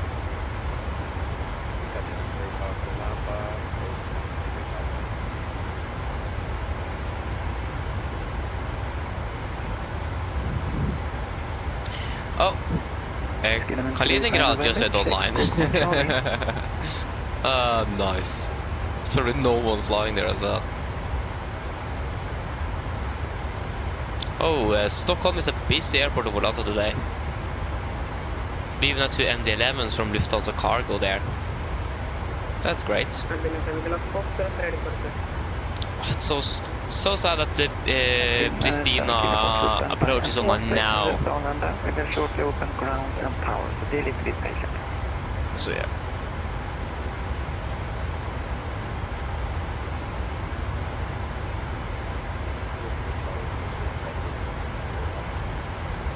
I call you back, maintain 5,000 feet. Exactly, DJ. Yeah, exactly. So yeah. But still, the pilots are, some pilots are just, some controllers is the problem though, is really what's the correct word for that? It's really quiet. That's what it is.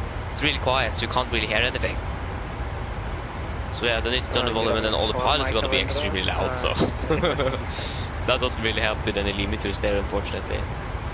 I mean, it could, but then I'm not gonna be able to hear anything, so then it doesn't really help either. 0 wings 4 Mike November, descend the flight level 290. So yeah. This is flight level 290. But at least it isn't a problem now, so that's good. Speeding control, radar contact, climb to flight level 240.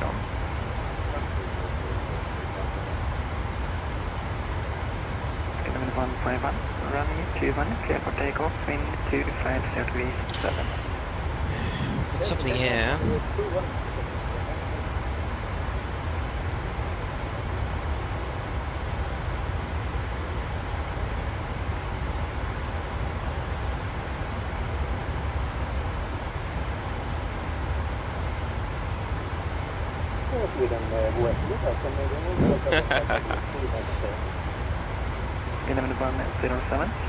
Good evening, radar contact. So yeah, we at least have an aircraft that just passed us from left to right. Do we know which aircraft this is? It is the Volante at least, then we need to look at the massive map.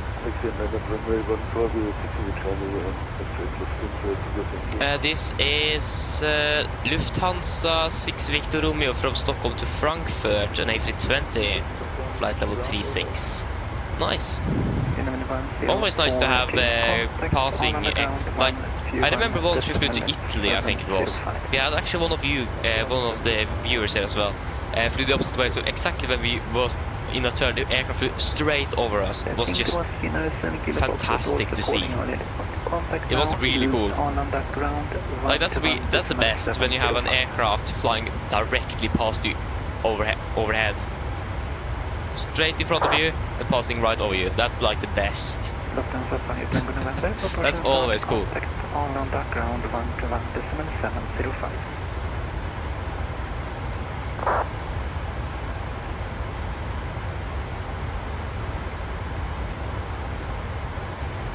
Yeah, exactly, GJ. I do have something. I'm not quite sure if I've done anything of that with like VPilot on the recording software, but yeah, again, you can't really do that with VPilot, unfortunately. So yeah. But I mean, it isn't really anything to be worried about either. It's quite rare that it is an issue, so. Clear channel to Tango arrival, runway 26, descent to flight 110, 4 miles.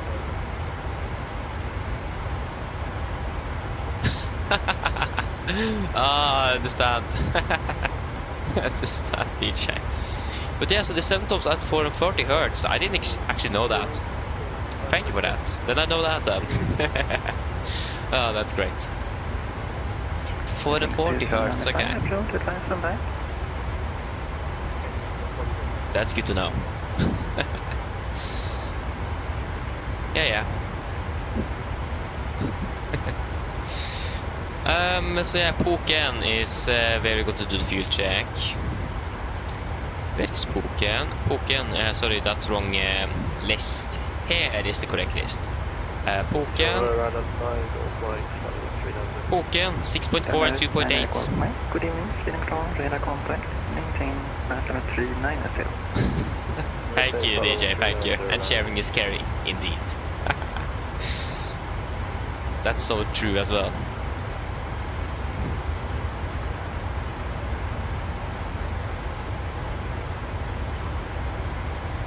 7 Charlie, for taxi contact on underground 121.705.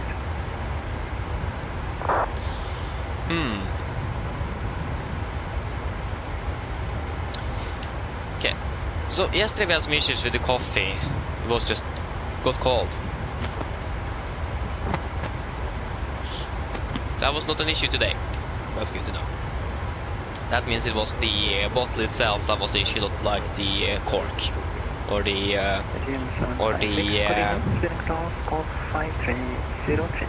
hatch. Not really hatch, but yeah, probably cork. I don't know. I can't really think about any other words for that. Like, it isn't normally a cork either. It's like you can flip it up, so it is probably something else. But what is it in English? Just can't remember it. Contact Copenhagen Control 136.485. Lid, of course. Yeah, of course it is lid. Yeah, so the lid. So it isn't like the lid of the... Yeah, it isn't the lid, it's the bottle itself that was the issue. Nice. How could I forget that? Yeah. Can't remember everything always, so yeah. No, it is.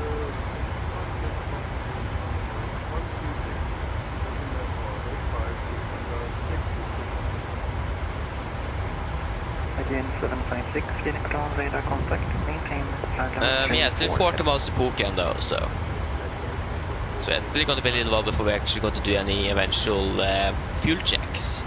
So that's nice.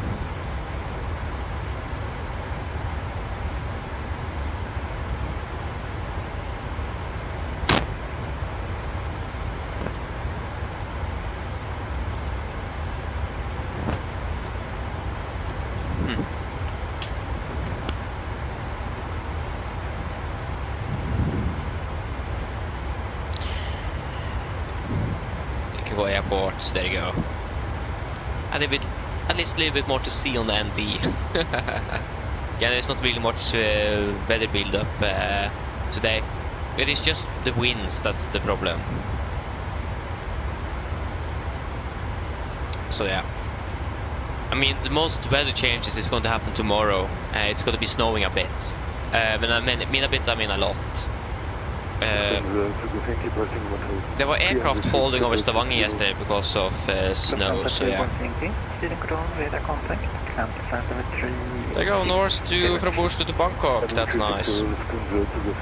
Why did this Lufthansa aircraft de-ice? Maybe that's a company procedure, I don't know. It could be things like that. Again, different rules, different companies. The only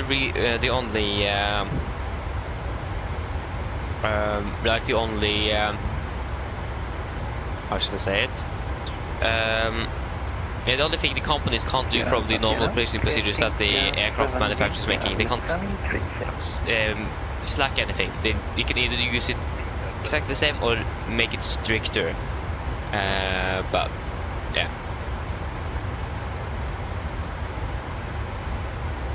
A lot of video flying out here now. Also in Oslo. Yeah, I think it is snowing quite a bit in Ålesund at the moment.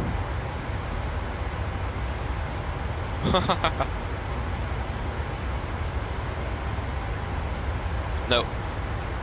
Some shower rain in the vicinity, but at least nothing now.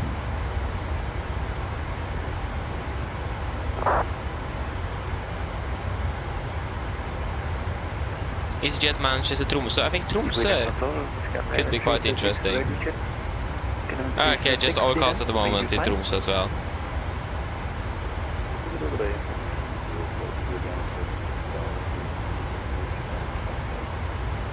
Okay, Dansk Torp the Ryanair bus 7800 AS. Nice. Okay, det är Amsterdam Göteborg. Kalmar, Gran Canaria. Where is Kalmar? This is also the Norwegian Air Shuttle. What? There's also the Norwegian shuttle call sign. What?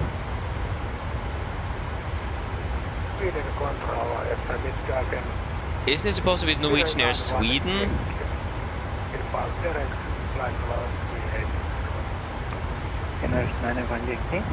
So this flight between a city in Sweden and Gran Canaria is operated by Norwegian Air Shuttle and not Norwegian Air Sweden. That's interesting. That's quite rare to see that. Normally Norwegian Air Sweden is operating all the flights outside of Norway. With a few exemptions here and there, like here for example.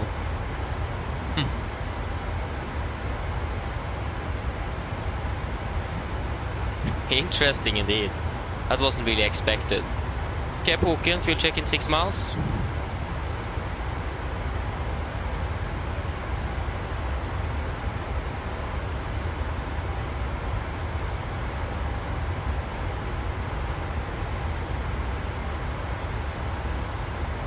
Okay, we can do a full check, Poken. 6.4 tons, we have 6.7, 2.8, we have burned 2.64. That's good, and flight time 47 minutes, we'll be flying for 46. Just wait, we haven't passed the waypoint yet. Still 1 mile to go.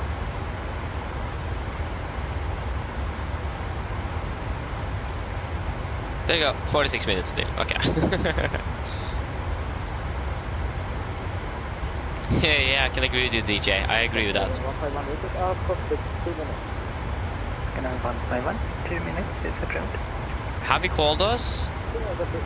Or have I missed a call from him? Or have you forgot us? I'm not really sure. I think I might have missed a call from him. December flight have 90 information Bravo. 420 knots tailwind. Hello, again, 27 kilo. Airborne passing 1646. 7 kilo Foxtrot. Hello, speeding down, radar contact. Should we just call him? Have you any of you heard he call us? 1040, climb to front with 360.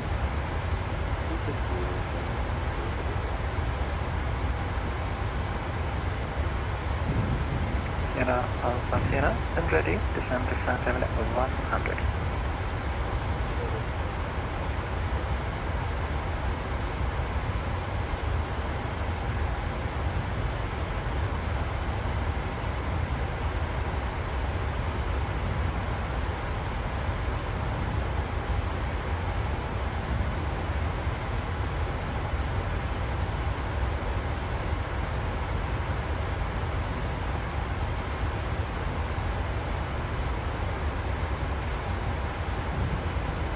I think we just should say our call sign. I have think he have called us up and I have just not heard anything. Or missed it. Good wings to 795, copy, thanks. Nordic 640, ready, descend to start over 300. Then flight level 300, Nordic 640. Nordic 1908. Nordic 1908, Sweden, you are still in my airspace. If you wonder, at 1 hour 2 minutes. Okay, thank you. Still in this airspace, soon flying over Poland. Huh. Number 107, okay, down dog 4, Tango 11, running Q. Hello. Hello. Hello, I was just wondering if you were hungry. I'll get you something to eat if you like. Frequent change your code, good night. Yeah, if I could have a meal, that would be great. No problem. I'll get it for you now. Why are you already calling? Hello. Hi, Captain. Would you like a drink? What? Tea, coffee or water? No thanks. No problem. Do give me a call if you change your mind, though. Wasn't even finished with the last transmission before she called us again.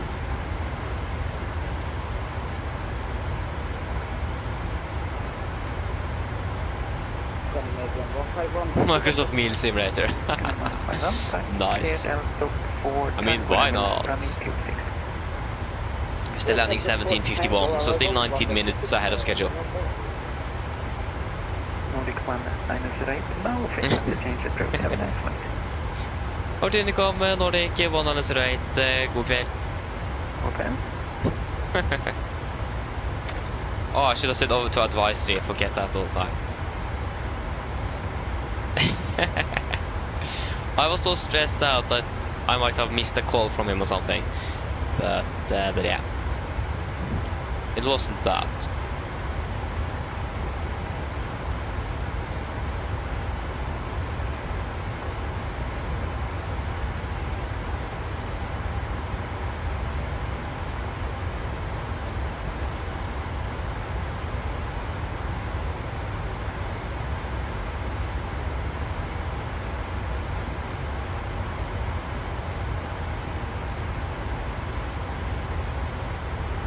We have Bremen online. Bremen radar. Guess what? We are not going to fly over Germany today. I mean, come on. I put in the meal. Hello. Hello. Hi, Captain. Your food is ready for you in the galley whenever you want it. Okay, thank you. No problem. I'll get it when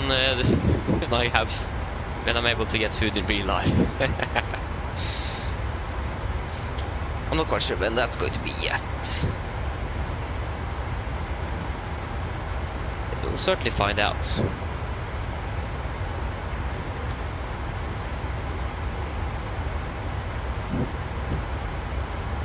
No problem. I'm not quite sure why they say no problem. I think they should say like you're welcome instead. I mean, that's probably a little better, isn't it?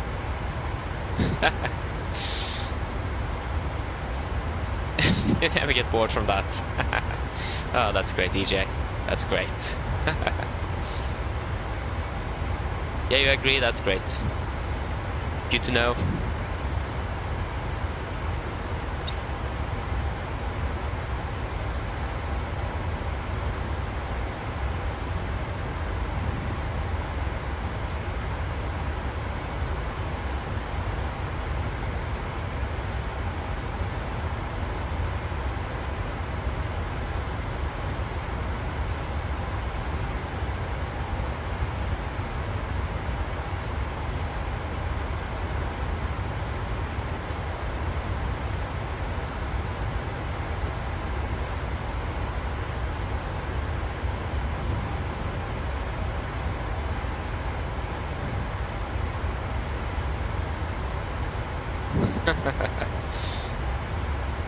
Oh. Oh, there we go. Nice. So yeah, we have still Pristina approach online, so that is great. I thought we also had tower, but that was for Dubrovnik. Then we have both approach and tower online in Dubrovnik, and also for Sofia we have Sofia radar or approach and tower as well. So as you can see here on Volanta we have approach, approach, approach, and then 2 towers on the end. It's looking great. So yeah, it is on at the moment, but we'll wait and see how long that's going to be lasting. So yeah, that could be interesting. As long as possible.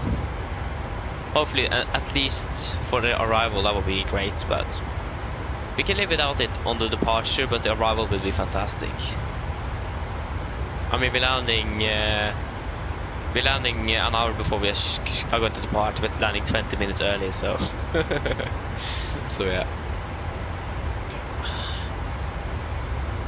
So that means if you are having, or if our flight time is going to be about 30 minutes longer, we're not going to be landing before 23:45 Norwegian time. You can expect to land approximately half an hour behind schedule because of the winds.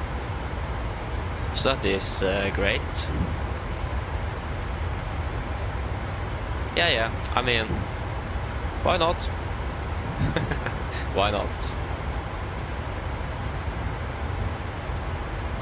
yeah, that was one thing I was going to try to check out here earlier. The weather tomorrow in Oslo. So where I live tomorrow, it's going to be raining. It is not going to snow. It's going to be rain. Oh, so it's going to be raining and snowing. What's the correct word for that in English? It is sludd in Norwegian, but what's that in English? Sleet? Sleet.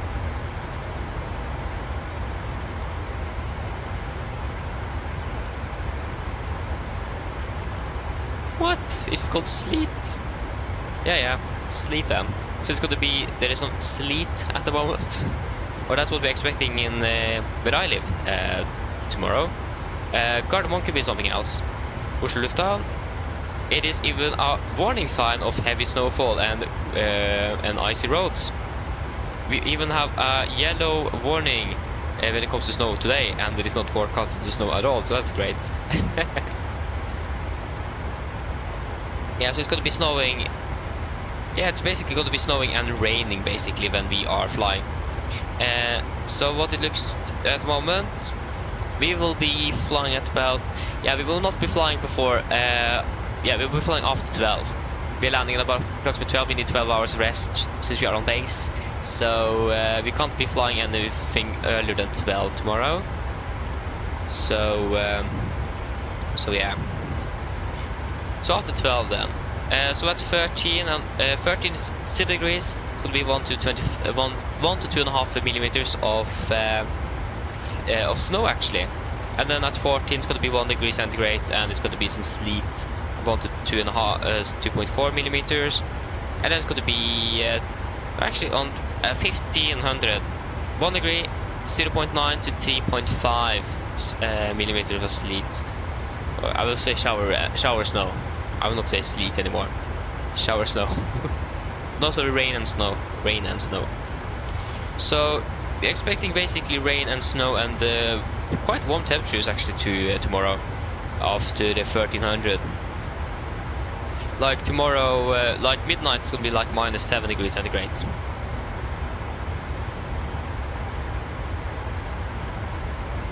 yeah.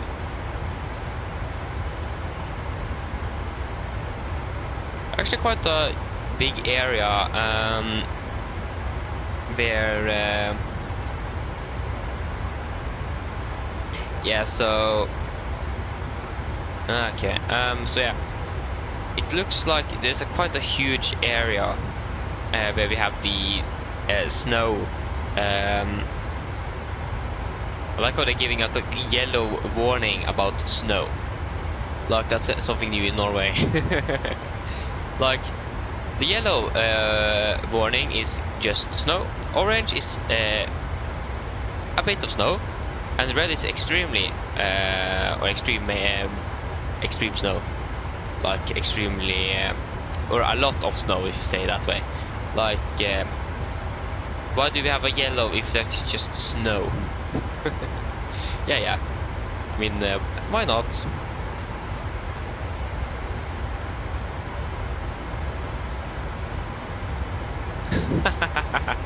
Nice monster, thank you.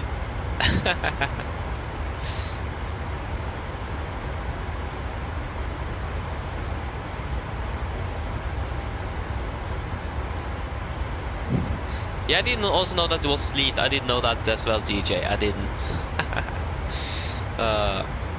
And thank you as well for that, there, DJ. Snow, what is that? I don't know. I also don't know. No clue. So it looks like we might be going into some winter ops tomorrow. So slow taxi speeds and so on. De-icing, so on. We have ATC online in Oslo. We have we are currently what happened with Norway now? We have Polaris East, West, approach in Oslo, ground and tower in Oslo. In Bergen we have both a delivery, ground, tower and approach. And we have ground in Stavanger as well. Even Værnes is online. Okay, Værnes has been online quite a bit before actually, lately, so. Why is there so much ATC up in Norway now? And with the only thing we have now is what we're expecting is Pristina approach.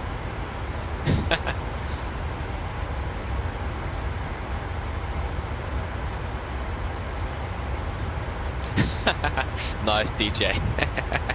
Nice. Exactly. Yes.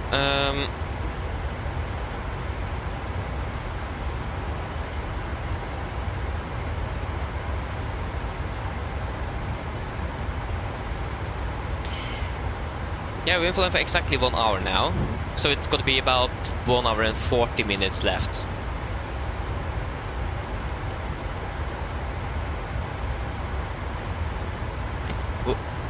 But it looks like it will be about 1 hour and yeah, 1 hour 40 minutes left. Yeah, that's correct.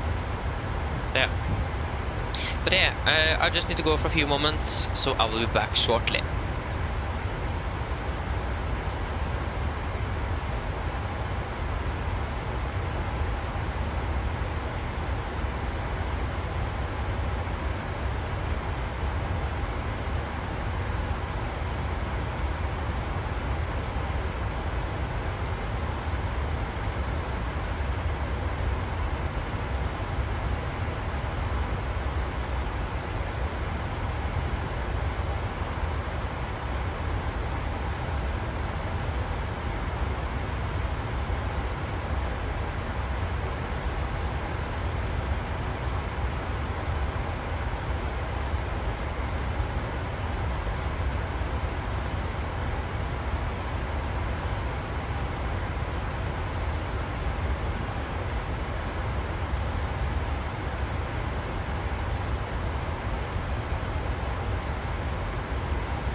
Okay, I'm back.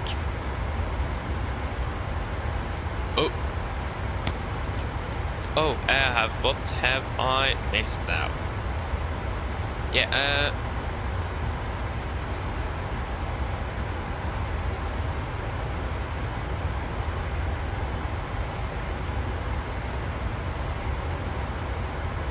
Hey, nice DJ. I mean, yeah, Balkans looks really good. Yeah, that's one of the places that will be actually really cool to visit one day. Yeah, I agree. So it is on the list. It is. So yeah.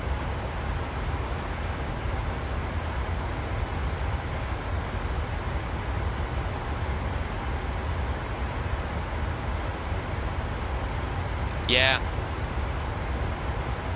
Ooh, nice. So Bosnia and Slovenia, nice. Ooh. Okay, that sounds really good. Like, yeah, that's like, that sounds like a really good view indeed.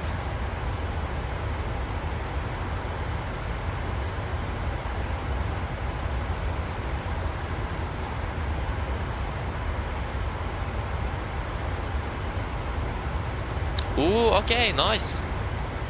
Thank you for that fun fact, DJ. I didn't know that. Nice. Skolvik, welcome back. Hope you're doing well.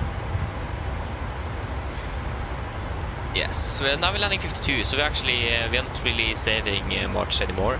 I mean, we're still landing way ahead of schedule, so there's no point in increasing our speed. No point in doing that. 16:16. That's 2 minutes. Yeah, we can wait a little bit longer.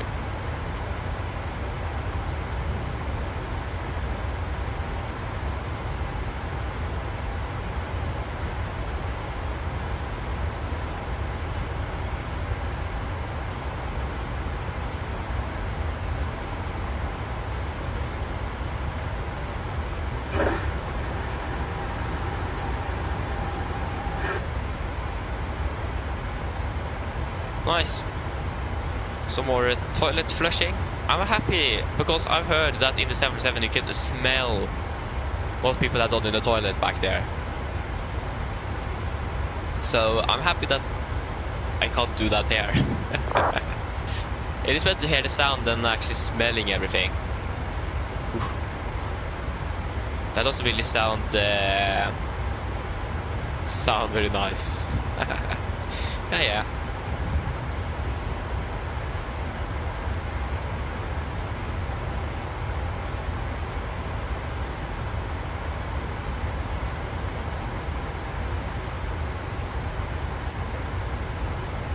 The weather is quite nice though, 2605 knots. Yeah, the weather is really nice in Pristina at the moment.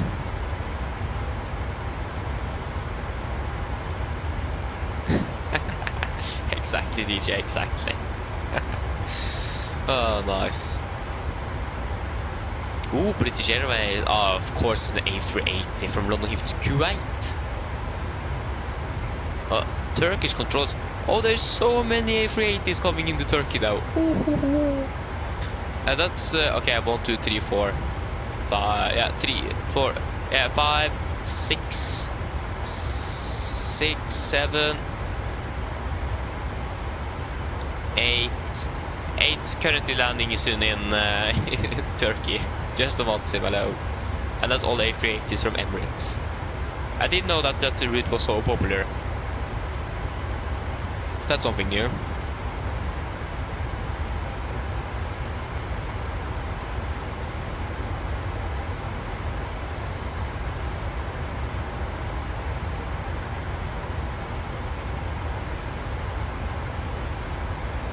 Hey, nice, Golvik. Nice. Enjoy. Chocolate coffee. Need to try that out one day. I haven't tried that. That's something we need to try here. Or that I need to try. Chocolate coffee.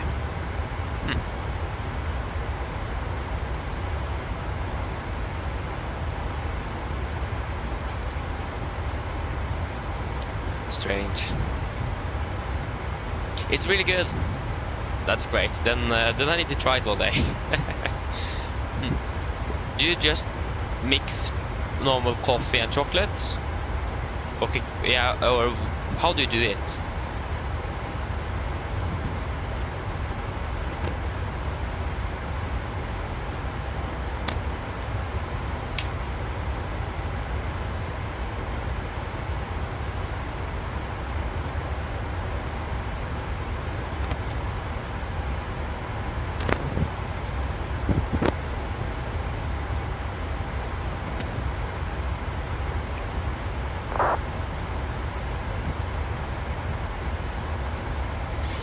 Okay, nice. She should probably do a fuel check.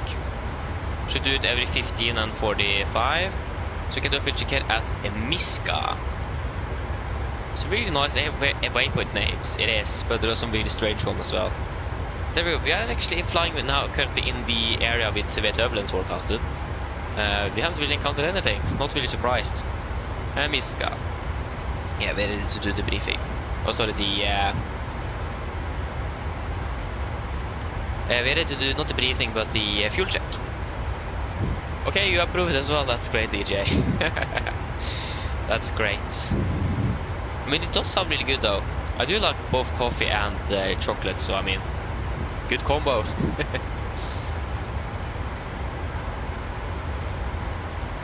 Oh, okay, it's just pre-made. Okay, nice.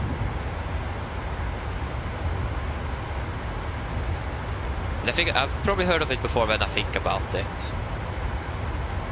I don't know. Yeah, I need to look up that then. That's something that I need to try out. Sounds good though. That sounds really good.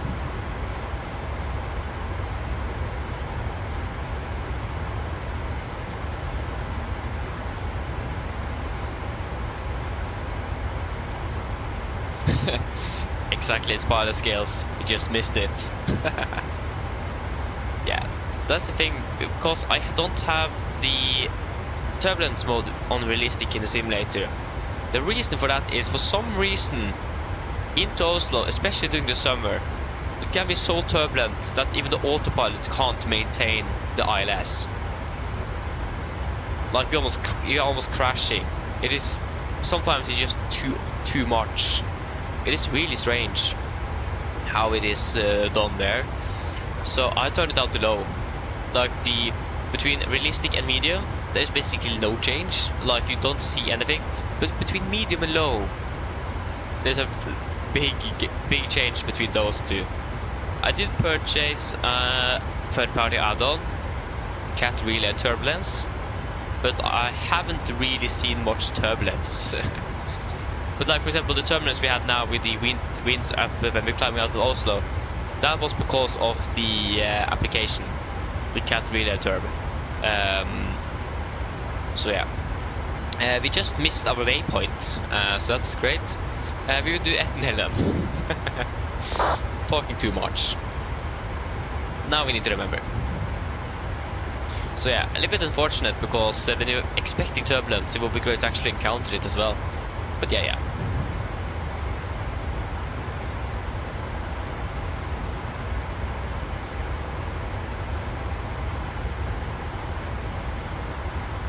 Yeah, exactly, GJ, you remember that? Exactly. Like, when you're almost crashing on approach, how are you supposed to land then? So it is a little bit overdramatic, especially into Oslo during the summer. I think it's a bit better during the winter, but yeah. I hope they changed changed that a little bit in the new sim.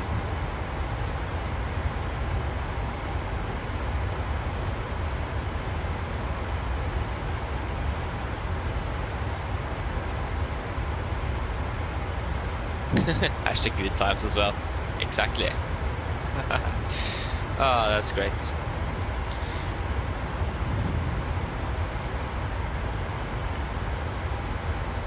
Yeah, the winds are now slowing down. You can definitely see that on the arrival time here as well.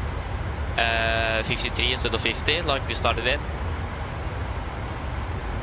But we are still landing 17 minutes early, so we are not going to do anything to try to catch up the 50 again. There's basically no point in doing that, since we are still landing way too early.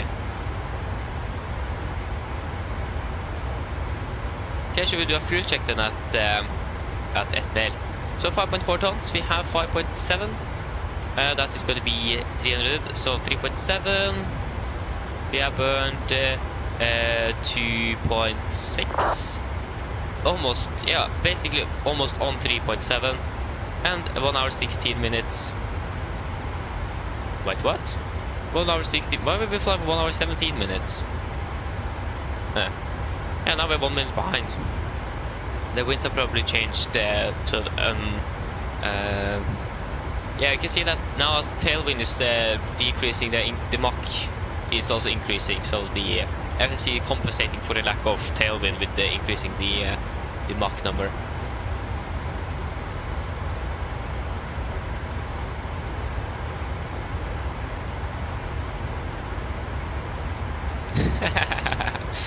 Thank you, DJ. Thank you.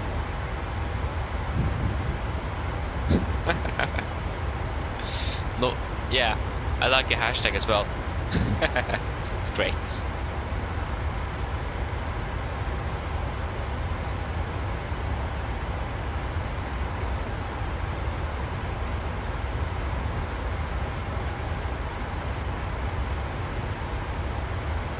Ooh.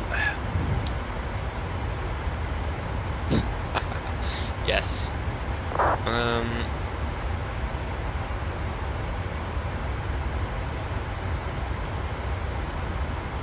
Yeah, that was there you go. FAA. What is it with FAA?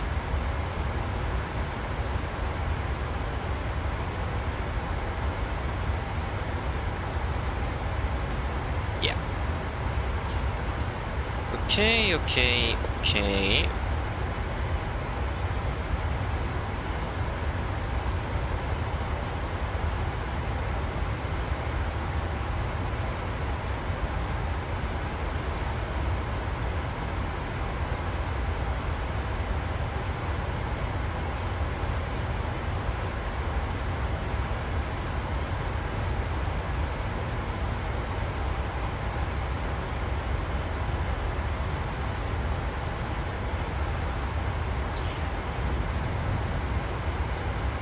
So the clock is 16:25, so we are going to be we're going to start our descent in about 1 hour 4 minutes. So we are beginning to close in towards Pristina. We still have approach online, and also approach in both Sofia and Dubrovnik, with tower in Sofia and Dubrovnik as well. Pristina has been on for 57 minutes already. So yeah, that's great. Is there any traffic in there? The more traffic it is in there, the longer he's probably going to be online. At least that's what I'll imagine. But like, it is no point to be online there for 3 hours if there's just going to be one aircraft landing. So I don't see. There is one arriving aircraft or one landing aircraft. And that's us. We are the only aircraft inbound at the moment. There's no departures, no one on the ground, just one aircraft coming in, and that's us. Oh, I feel bad for the controller. Staying online for an hour and no one is flying in or out. That's a bit unfortunate.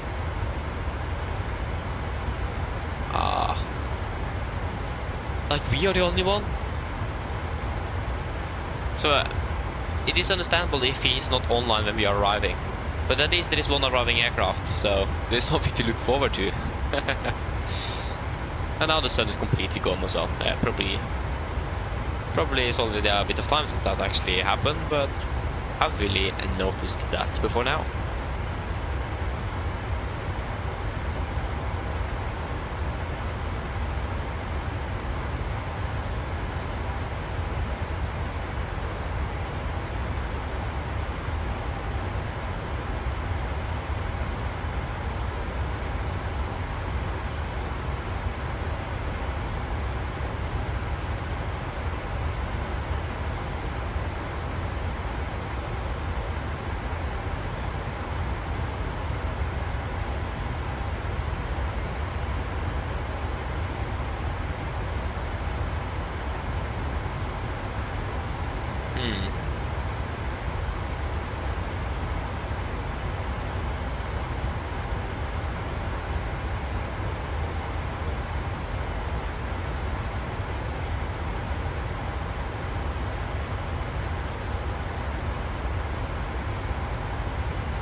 Nice. Priority landing, exactly. That's exactly what it is.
Yes.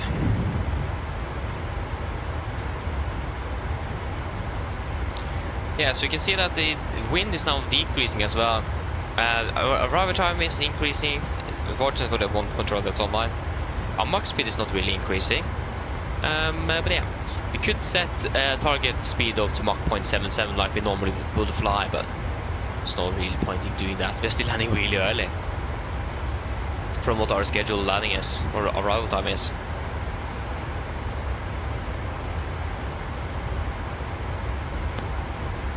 Like for example, it just knows, okay, this Norwegian aircraft coming from Norway is going to be landing at about 1810. So yeah, and then we just do something else, and then suddenly we have slipped in, landed, and it just notes, oh, he's already in the ground. Oh. So yeah, that's great. Okay, Jesper, welcome back. Welcome. Oh, just ate some pizza, nice. It looks like I'm going to be eating some pizza today as well. So that's great. Nothing really to complain about. I mean, it is good though, so.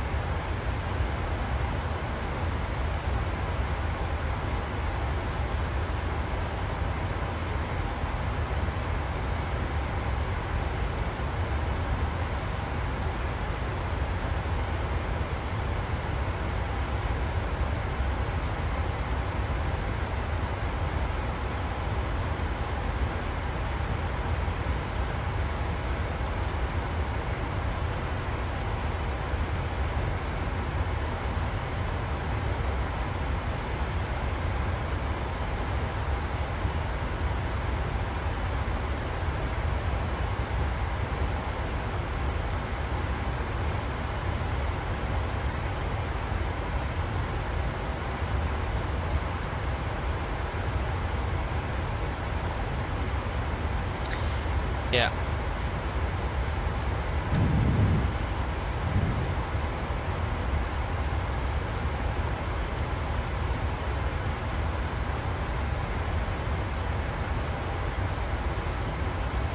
Okay. Okay. Oh, that's nice though. Yes, we're flying with some friends as well.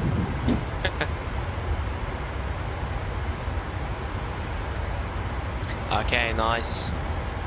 Enjoy it though. Enjoy it. So yeah, you're joining tomorrow as well. Like I said, that's great. Again, I wonder where we're going to be flying tomorrow. That could be interesting to see what's going to be ending up on our schedule.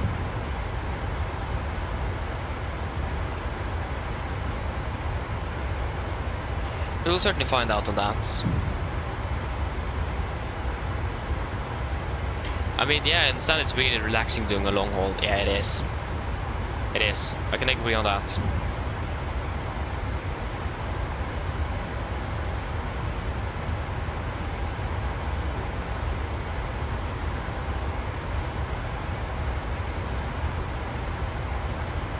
So yeah.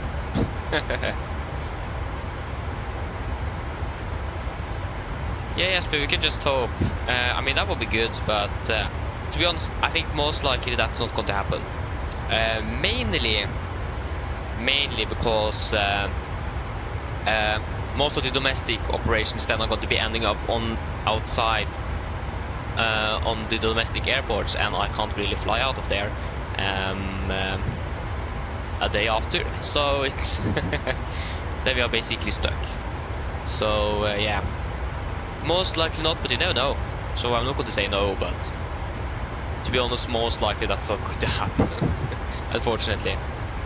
But again, you never know.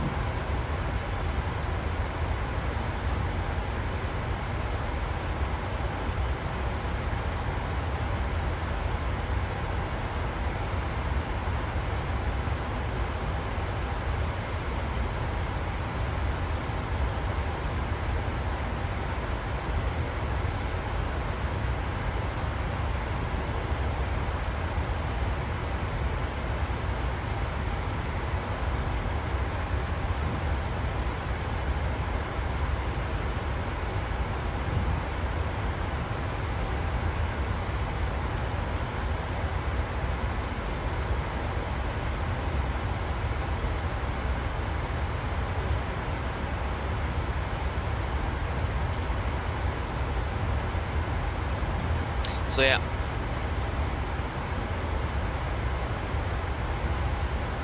Ooh, nice. That sounds good, SP. That sounds good.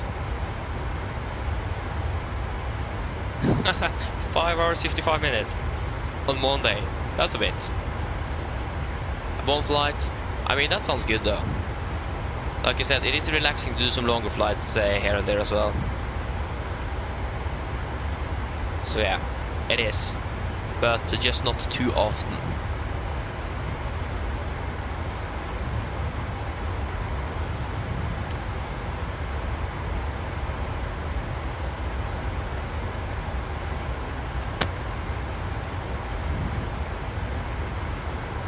Like for example, I'm really happy that we do not have a special stream today. We were flying the KLM 777 from Johannesburg to Amsterdam again.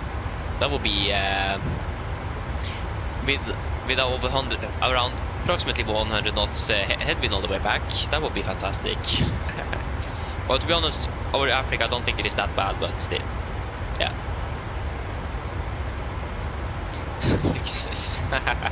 Exactly.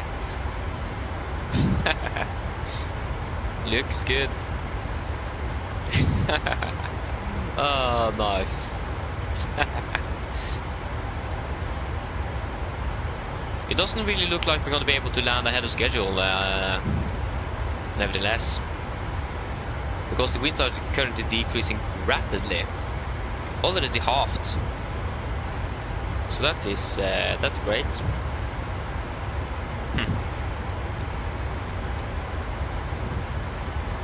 Okay, we're currently flying over which airport is this? This is yeah, that didn't really help me. Yeah, this is Bratislava Airport. I hope I pronounced correctly. That was the FIR, of course, over Slovakia. So yeah. Oh,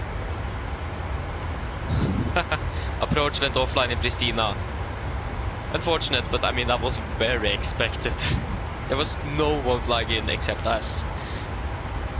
So to be honest, most likely nothing into Pristina. Maybe not even out, but maybe it's coming back online after or when we are landing. We can hope so, but I don't really think that's going to happen. So yeah.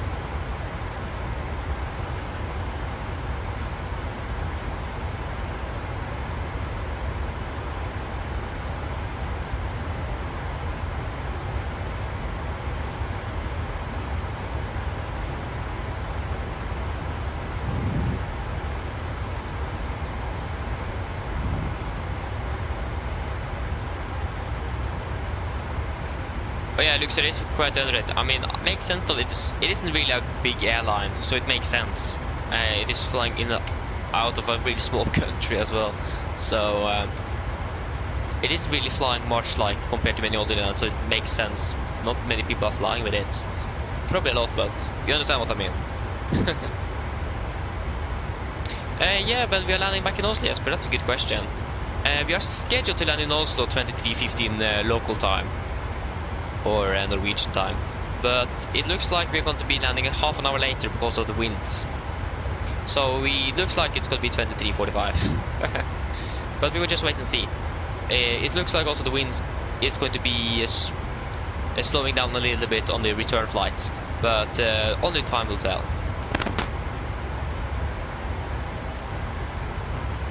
And again, we expect the winds to slow down, and that was stated on the 000 charts UTC as well. And we're departing 1850, so we'll just wait and see.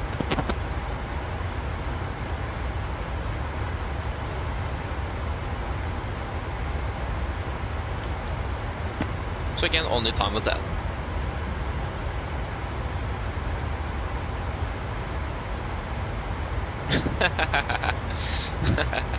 Nice. Oslo Norwegian Airport. Ufa. Oh, nice. Nice. Vonstad, no, it isn't 1211. Not quite sure where you got 1211 from. Are you checking from flight 24 or something? No, you can go straight into the aircraft there.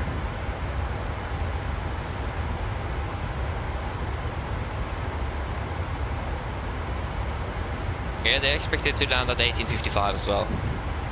So yeah. There you go, we have an aircraft flying left to right as well in front of us. That's also great.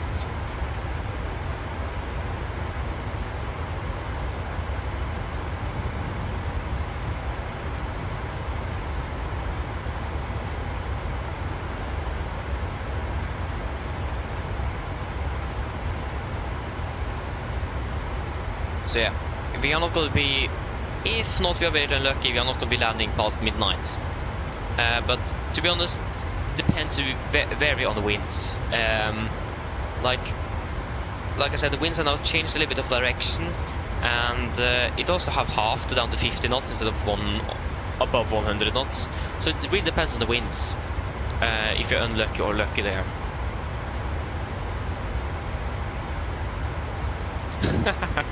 What? Okay, now we need to check. Yeah, this is the wrong flight plan, sorry. We could just pull up the flight plan, I just want to check here.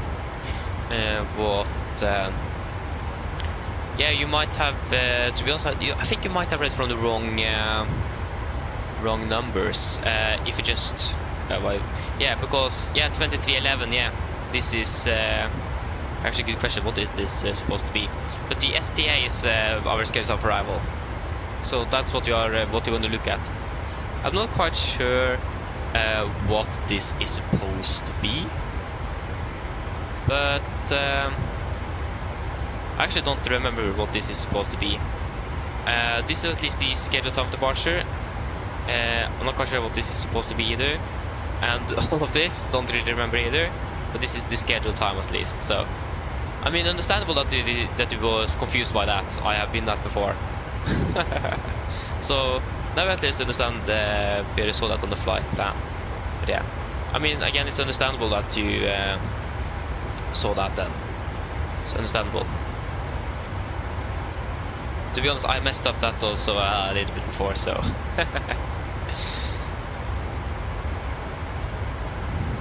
I'm not quite sure why it says. Yeah, actually, good question. What is it? Maybe the yeah. That's probably what it is. It's probably the estimated, like this is the estimated. Yeah, that's probably what it is. The schedule and the estimated of departure, and because we have 20 minutes of taxi fuel out of the gate, so that means 15:15. So that makes sense. And we are landing now 17:56. So we're estimating to land between 17:56 and 18:04 at the moment. So that is looking good. So that's what it is. So yeah, we are probably going to be landing past midnight then, maybe, if the flight plan is correct. So yeah, then you are actually right. That's correct. When I think about it now, I remember it, but yeah. can't remember everything all the time, can you? Thank you for that, 1 star. That made things a little bit easier. At least more understandable.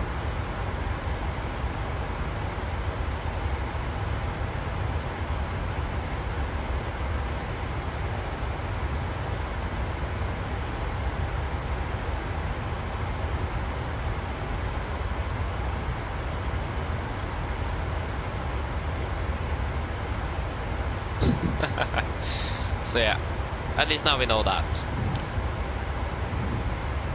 With the half an hour I've calculated with is just yeah, wow, how did I get that? Oh, sorry. How did I get that half an hour? Don't remember. But again, the flight time is expected to be 1 hour 10 minutes longer on the return, so you're probably going to be landing even later than that. So I don't know yet.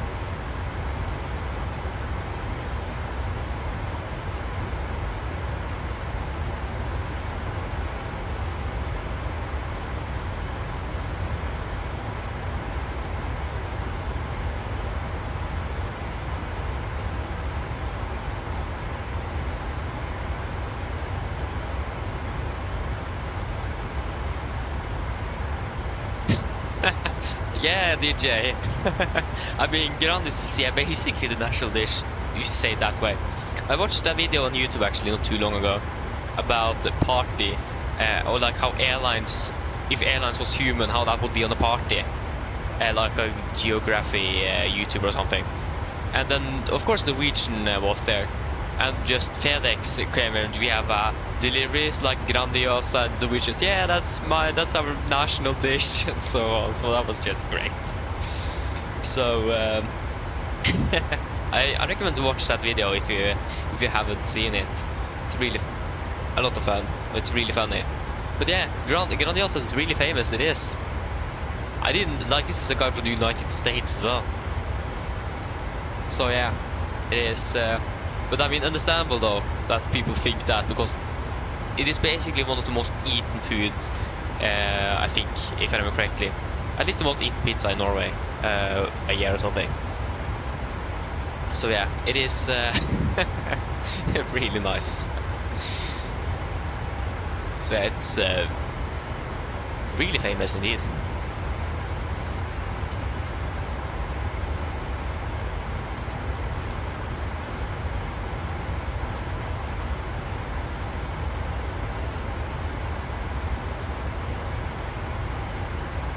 Yeah, so if you just search up if airlines were people at the party, then you will find the video.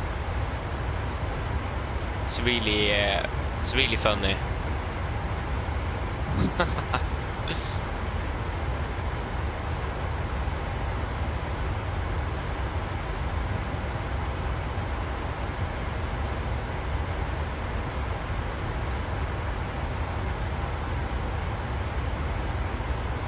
The yes, exactly. The famous commercial, like the Christmas commercial as well. The other ones are just so pissed off of all the Christmas food. Now just take some Grandiosa. If we are talking about the same commercial though, that's the commercial I remember from where that word have been used. But yeah, it's it's great. It's surprisingly a lot of people eating Grandiosa on Christmas Day, I think actually. I think I remember heard something about that. Like there's a lot of people eating Grandiosa during Christmas. So that's great. Okay, we need to do a fuel check at Exumba. Quickly. Yeah, flush the toilet. That doesn't really help my stress level at the moment. Exumba. You are... I mean, come on, there you go. 4.7, 4.9, that's good. 200, 4.5 you have burned. 4.4, yeah, oh, basically 4.5. And we just passed this also 1 hour 37, 1 hour 41. Okay, that isn't really good.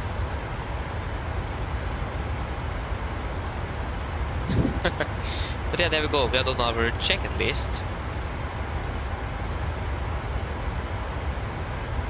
Our mandatory fuel check. Yeah, we did talk about the same commercial. That's also good to know. Det är enkelt ofta det bästa. Exactly, DJ. Saves a lot of time as well. But there it is.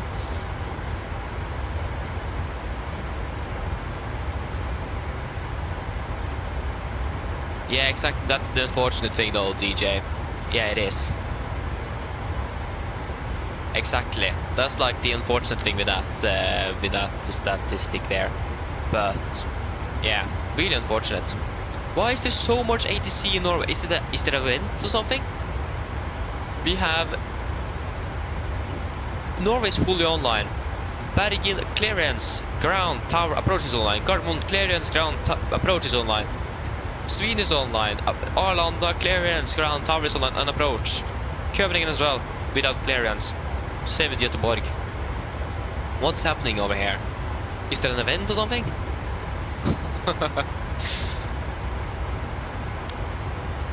Recent and upcoming events. I don't think that event is then going to be in Budapest, Scandinavia, real time. We got an hour ago. What? Are you serious? Oh. When this is ending? 221 UTC.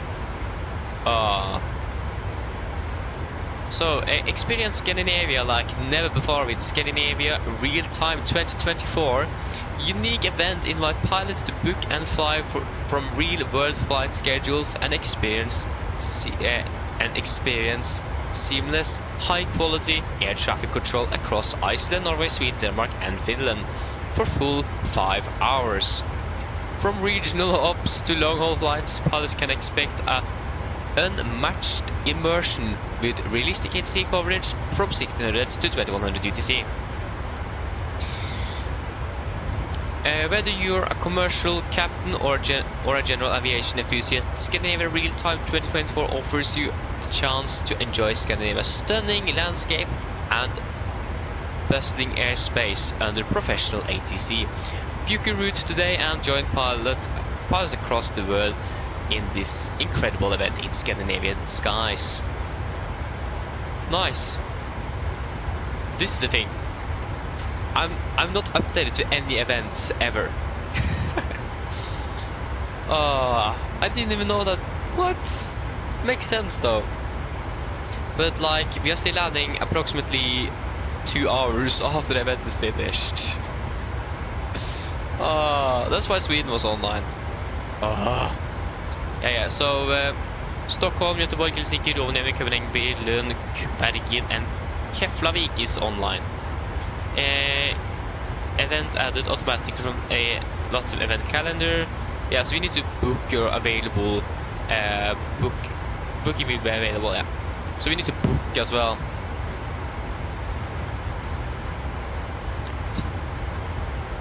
14th of December there's going to be a Sim Scandinavia event,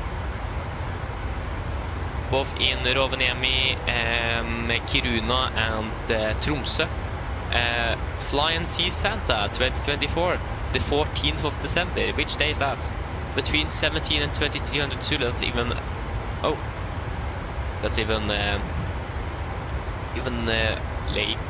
even a longer event. The 14th though, is that during a weekend? Yes, it is on a Saturday. In 3 weeks. Maybe we'll go to fly to Tromsø or something. Yeah. See available slots today. Are there any available slots? Like on this map it says from 1700, but on the on Virgin Norwegian it says from 1600.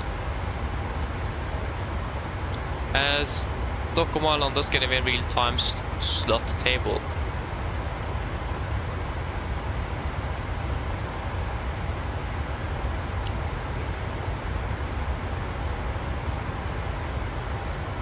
Danger! Booking have been closed. Yeah, not available. I don't really care. Okay, there was actually surprisingly a lot of slots available. There are really few people flying now. Oslo Lufthavn, Göteborg, no. Oh, this is like predetermined route as well. That wouldn't work for us though. Yeah.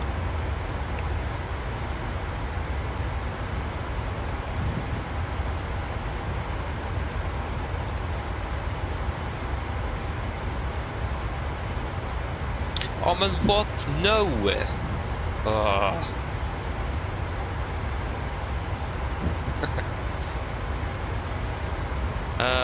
No, that's not correct.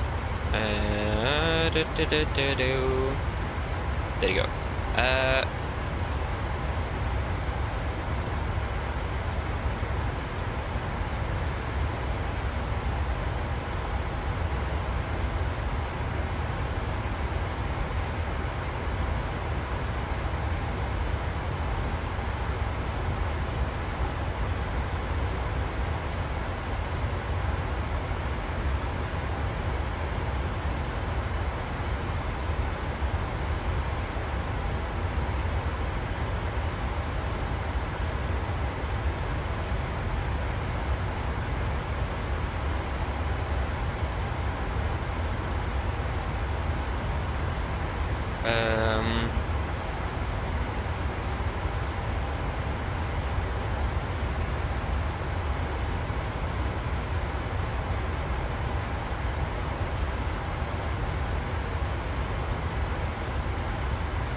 Turn off everything.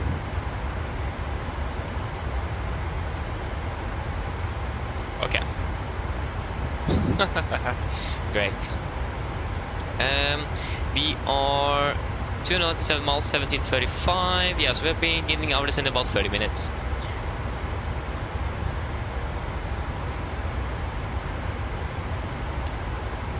So yeah, that's nice. We also have actually Malmö online. Oh, we have Zagreb Radar is currently online over Croatia, so we have something for a little while. So after we are passing Vebal here, or closer to Vebal, we will contact Zagreb, and then we'll fly for a little while, and then we'll leave his airspace right after that together.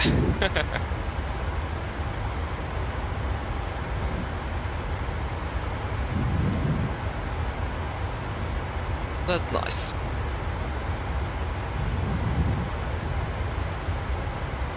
Oh, whew. Lost my water bottle, so that's also great. Nice.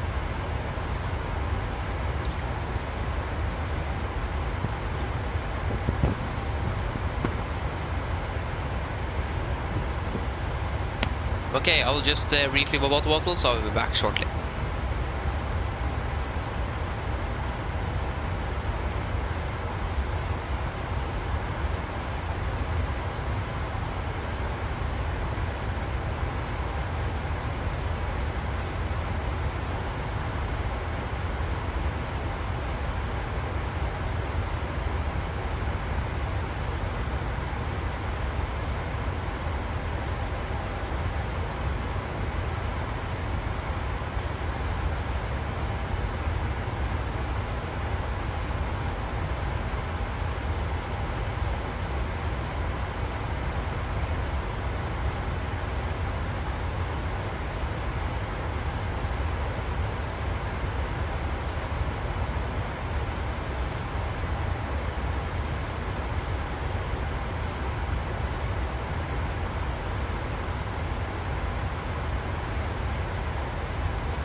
Okay, I'm back. Hello. Hi, Captain. Just checking to see if everything is okay. Yes, everything is fine here, thank you. If you need anything more, just give me a call. Of course.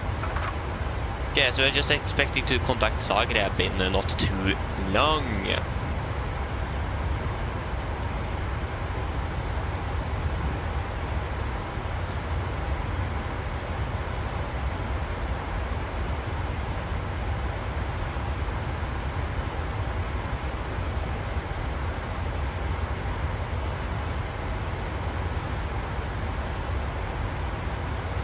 Number 4 is dying as well.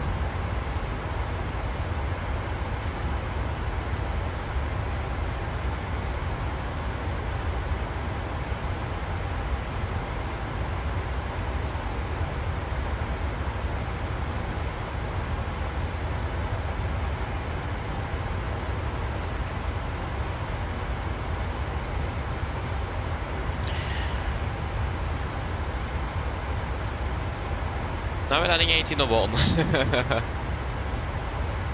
What? Have we got a headwind now? That was like the least expecting thing. What? 390 knots.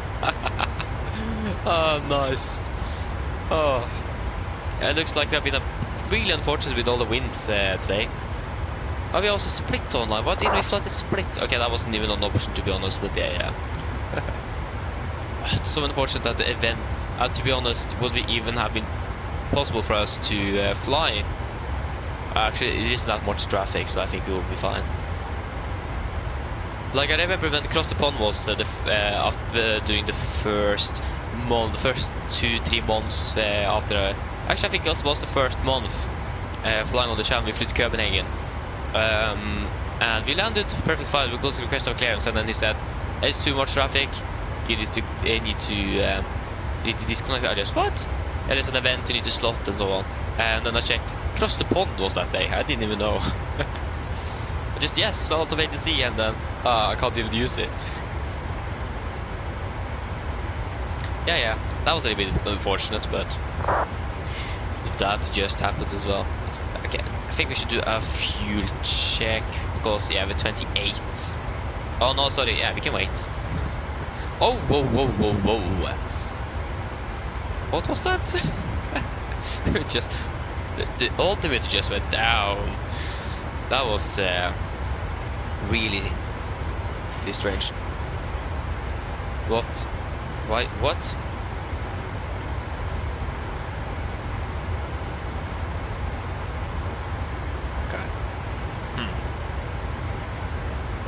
Yeah, so we're expected to contact Zagreb now, and in the second, I think.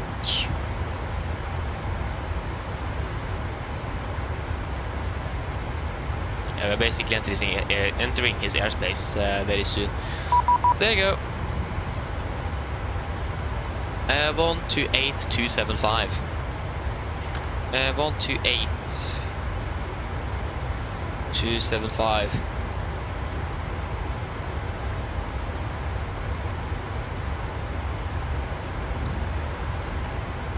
What is it called? Zagreb Radar? Zagreb Radar, good evening. Nordic 108 at flight level 350. Nordic 108, hello, identified. Good.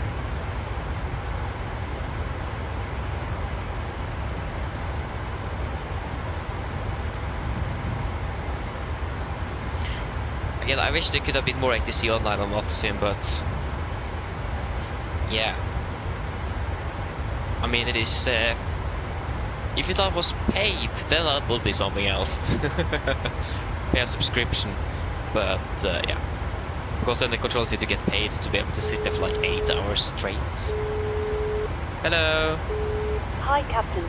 I was just wondering if you'd like a drink, maybe a tea or coffee, or a no bottle thanks. of water.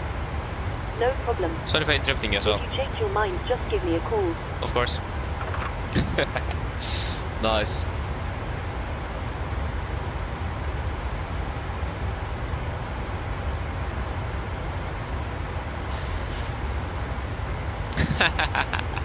Nice, DJ. Yeah, understandable. Nice. Kristoffer, eller welcome, hoppas det väl. Yeah, exactly, DJ. I think we have, I think we've flown to Zagreb once. No, actually, I don't think Norwegian are flying to Zagreb, unfortunately. No, we haven't flown to Zagreb, unfortunately. That's something we need to do one day. Or if Norwegian flies there, though, one day.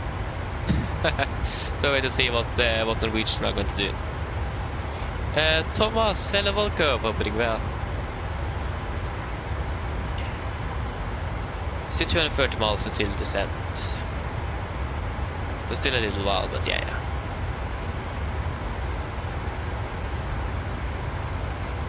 Oh, okay, so it's... Oh, so you have Valve. Okay, understandable. That's a little bit unfortunate there. What do you prefer? Should I call you Thomas or should I call you Valve?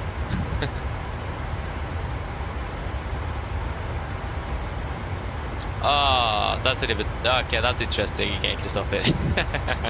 Yeah. Technical issues. It is the best, isn't it?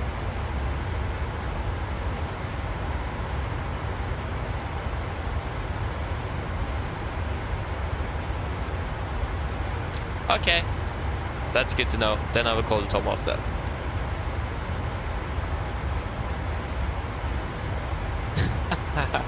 Nice, Kristoffer. Good old technical issues. Isn't that the best? Yeah.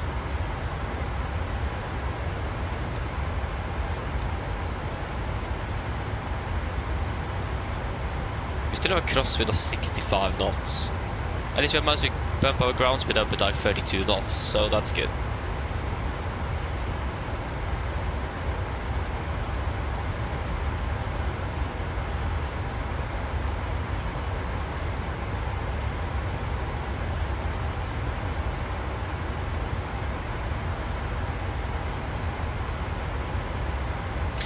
Yes, did you? I heard about it. The Norwegian have, is flying, I'm not quite sure if they're flying there now, I don't think so, but during summer at least, they are flying to both Dubrovnik and Split, and I think they also fly to Zadar, I'm not really sure, don't remember. But they are flying to Croatia, so Dubrovnik and Split, but I don't think they are flying there this, or during the winter now. I think it's just going to be during the summer season.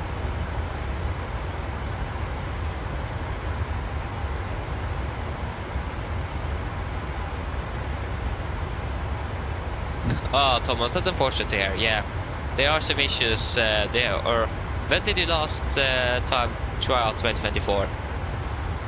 Because most of the server issues now have been fixed, or I think actually most of it is now fixed. I also bought Premium Deluxe and I got everything. Oh yeah, okay, you last tried today. That's really strange. Yeah, that's really strange indeed.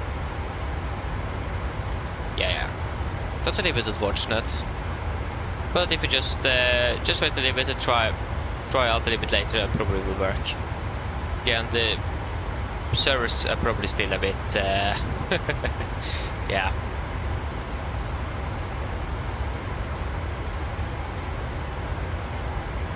Yeah, Kristoffer, they definitely did. They knew that like the anticipation for the sim was high, but they didn't expect it to be that high. It was they were basically overwhelmed, but yeah. And also, I'm not like also server capacity. I'm not quite sure. Like if they will add anything extra, that will not just cost a lot of extra money as well. But how in the world are they going to know or estimate how much? Because if they, for example, increase the server capacity with like 25%, maybe that wasn't even enough. So there was just no point in doing that. So yeah. But I mean, also, I'm not quite sure how the release went with 2020. I wasn't I didn't bought 2020 before 2021 actually. In January 2021, I bought 2020. So, but when I also flew with it, I had some issues myself. So 2020 did have issues as well, but since so many was anticipating the simulator and was like a huge release, probably more than 2020, it was just didn't go well. So yeah, but I mean, it is really expected for a flight simulator or a game in general to have problems on release. Do we have had any games ever that have had the smoothest release? Yeah, probably we have, I don't know. But like a smooth release, a very anticipated popular game, I don't know. So it is really expected to have some issues in for like the first days. It is really expected. I was expecting that, so yeah.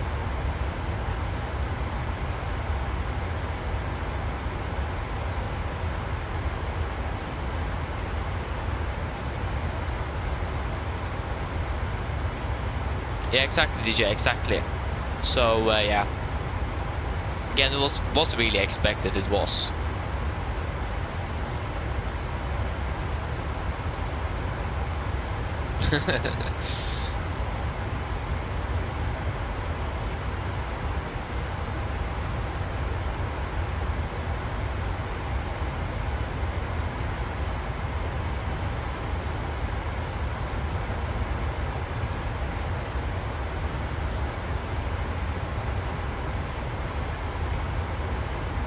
Yeah, DJ, I can agree with that. It could have been handled better.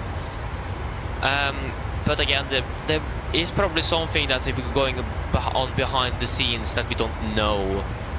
That we basically just don't know. So it is.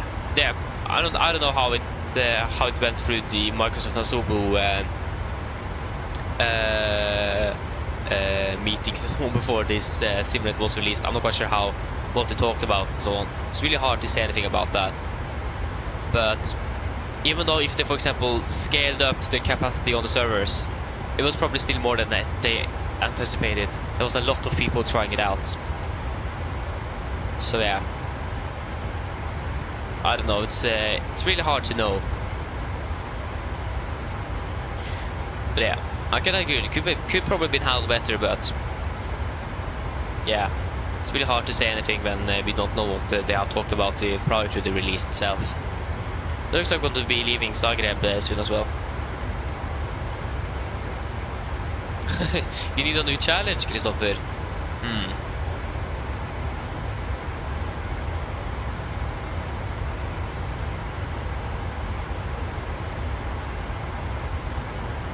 What could that be then?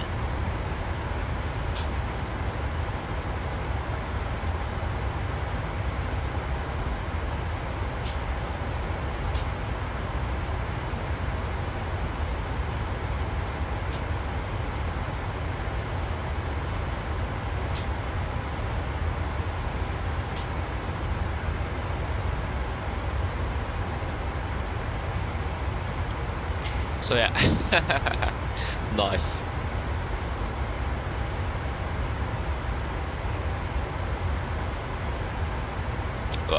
How many miles is it to descend? 177, so we're going to prepare soon.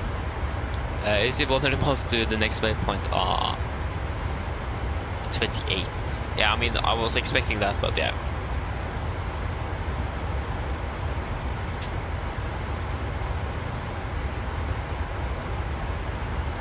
Nordic 1908, Montana, come bye bye. Over to you, Unicorn Nordic 1908, bye bye. He said two things as identified, bye bye.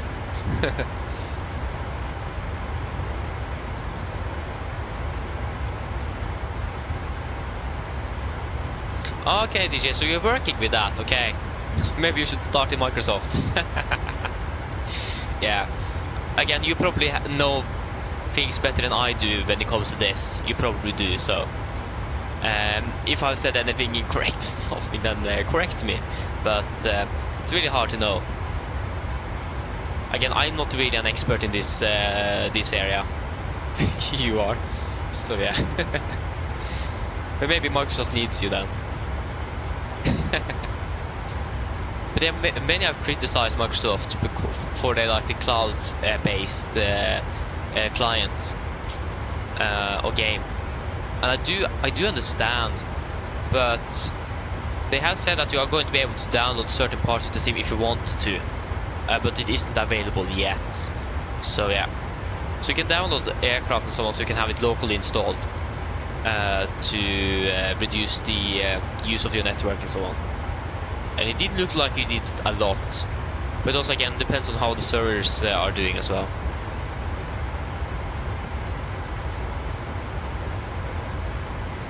exactly, Christopher, he would. Maybe he should be the head of servers and network in Microsoft, or what that division could be called.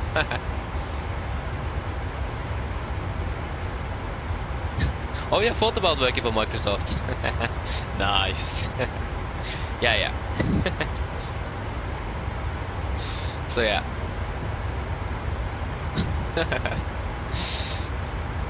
So yeah. Again, I probably need some help there now. But again, problem on a release day, on a really highly anticipated game, it is quite normal to expect. So yeah.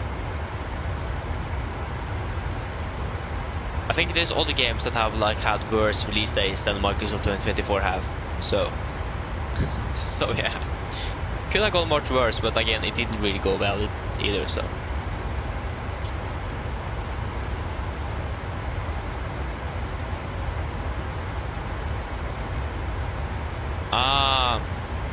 I understand, DJ, I understand. And yeah, exactly, it happens all the time, so it isn't really anything you should that people should be like, what happened? Like, that's something we should expect. So yeah, but I mean, after like now, as the servers, as everything is loaded or working better, you can definitely see that the simulator is working better now, and yeah, it does look good when it's working. It does.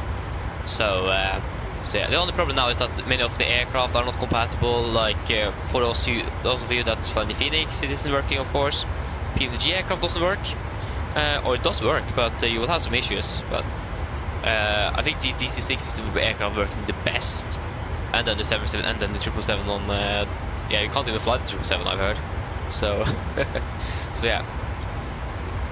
Like VATSIM isn't supported yet, so it is going to take a little while before we can eventually move over to the new sim. We need all the add-ons and everything to be compatible, so I wonder when that's going to happen. Hopefully not too long. I think PMDG really wants to update they're going to focus on the 777 first, and then the 747, and then the DC-6. So yeah, I think they really want to be able to make it compatible as soon as possible. But they can't guarantee anything yet. So it looked like the main issue there was some API changes. So yeah.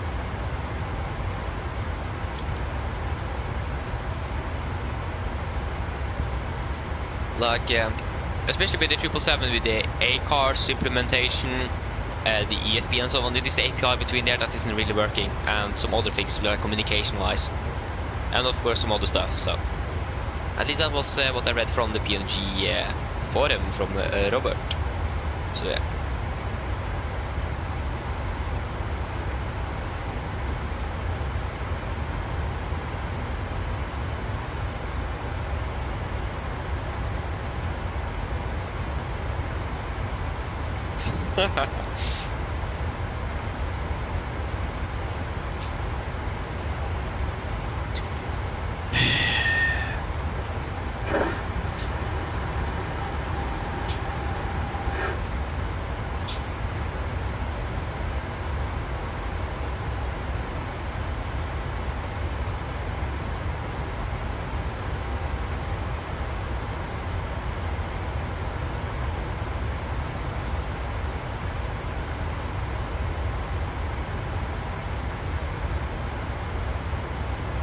Rush hour, exactly, yeah. When the rush hour comes. I wonder how it's going to be during the Christmas holiday. If the server's going to be able to stay up. To be honest, I think it's going to be going better for the Christmas holiday than on release day. Again, there's a lot of people wanting to try to fly that day. So yeah. But like the installation was quick. Yeah, that was insanely quick. Compared to like 2020. Again, 28 gigabytes compared to 150. It's really good. And I think it is good with, like, especially for those who have limited storage capacity, to have this cloud-based game because of storage. So, but again, they are going to make it available so you can download parts of the sim locally on a computer, and that's a good thing. So yeah, it will be able to do that as well. And also now, for example, since the simulator isn't really working 100% right and aircraft aren't compatible yet and so on, it is good that the simulator is not 150 gigabytes that as well, because then I wouldn't have storage left on my computer. So I have both simulators installed, so that's a good thing as well. The transition is going to be better since you can have both installed at the same time. If the other one would have been 150 gigs, how much space do I have? Okay, I still have 295, so actually I will be able to download both. If the other one was 250 gigs as well. Sorry, 150. So, but yeah, for those with the less space, it is good, but you just need to work properly. 120 months. We need to begin to repair now soon.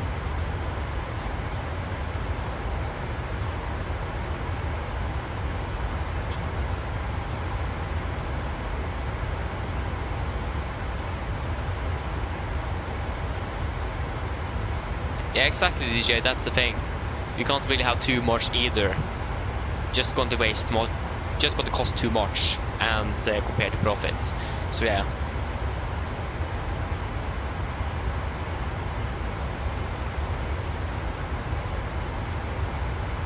Ah, okay, yeah. That's nice of DJ. I mean, understandable. Okay, that's 900 kilograms, so that's gonna be 56,900. Oh, that's the takeoff page, not the landing. Wait, it was correct. Yeah. We're landing 3.5, aren't we? What's the conditions at the moment?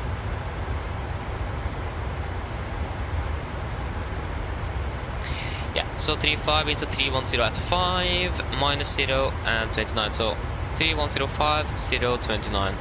3105, 029. 3105, 0, and quite a high pressure. That the pressure increased all day. 29.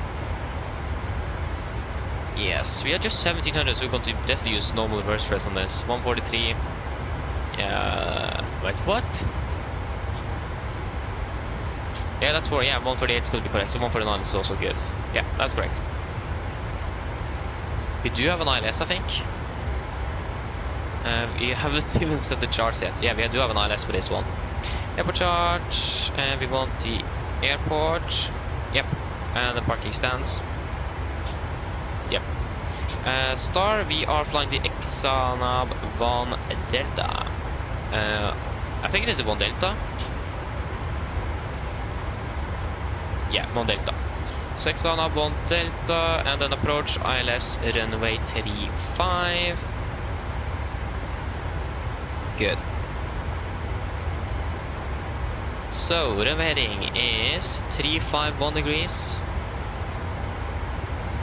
Easy and simple though, that is so close to each other. 351 degrees, ILS means 1085.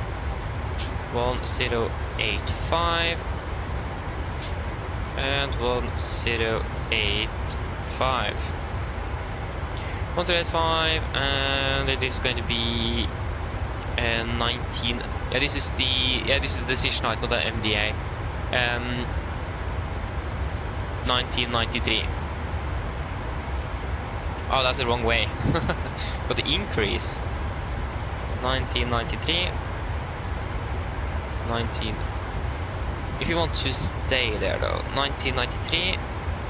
There you go, 1993.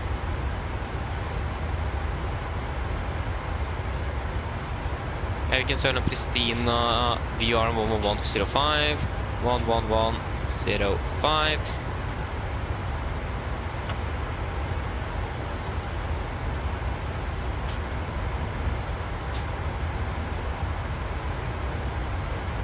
Okay, are we ready to do a briefing? I think so, at least. I'm not quite sure where we're going to park though, we can check. No.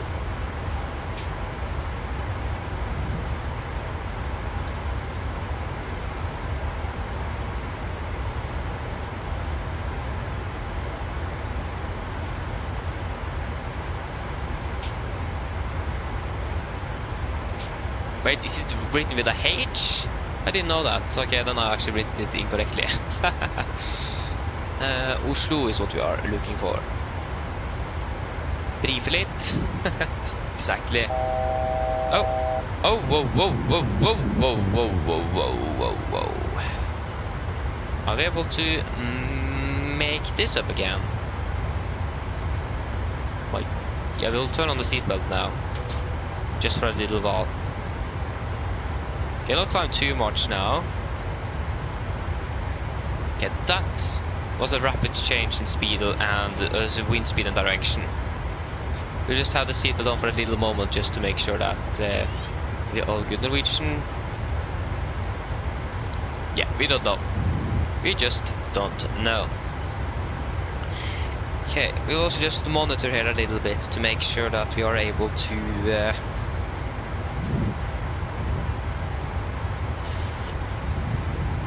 accelerate and so on. Oh, it just happened to you as well.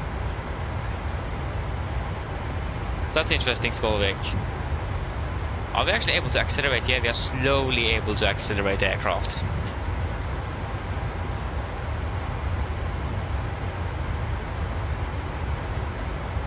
At least now we have an 88 knot headwind, sorry, tailwind.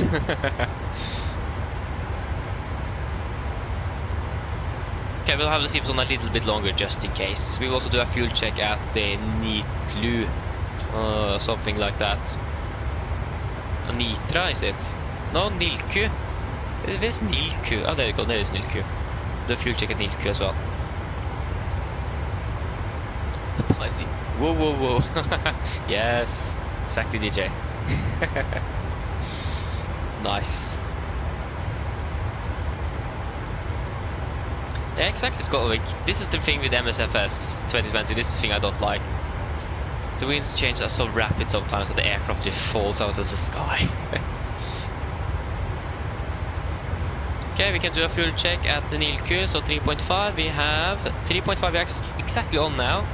5.6 we have burned. For 5.6. Oh, actually burned 5.8 tons. And 211, we have been flying for 221. Wait, what? What? Oh, yeah, that's great. Nice.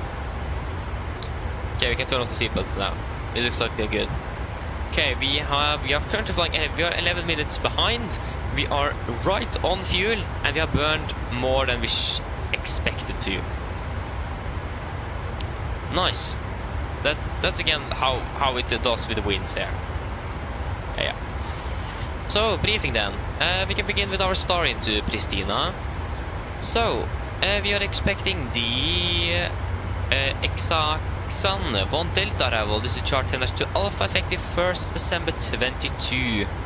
So we're coming in via Exaxan, maximum 250, above flight of 110, and then to Papa Romeo 710, maximum 230, above 6,600 feet, and that's the initial approach fix. And that's our star.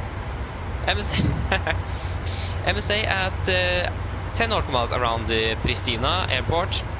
Here is 7,000 feet. Here in the south where we are coming in from, it is 10,800.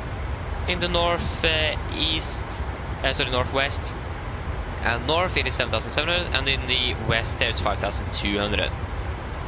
We're going to maintain as always 250 below light level 100, or in this case for actually 10,000 feet, since yeah. And threats, we do have a lot of terrain in the vicinity of the airport. As you can see, we have high MSA and so on, so we need to be cautious for that. And might be a little bit turbulent in there as well, again because of the mountains, but other than that it is all looking good.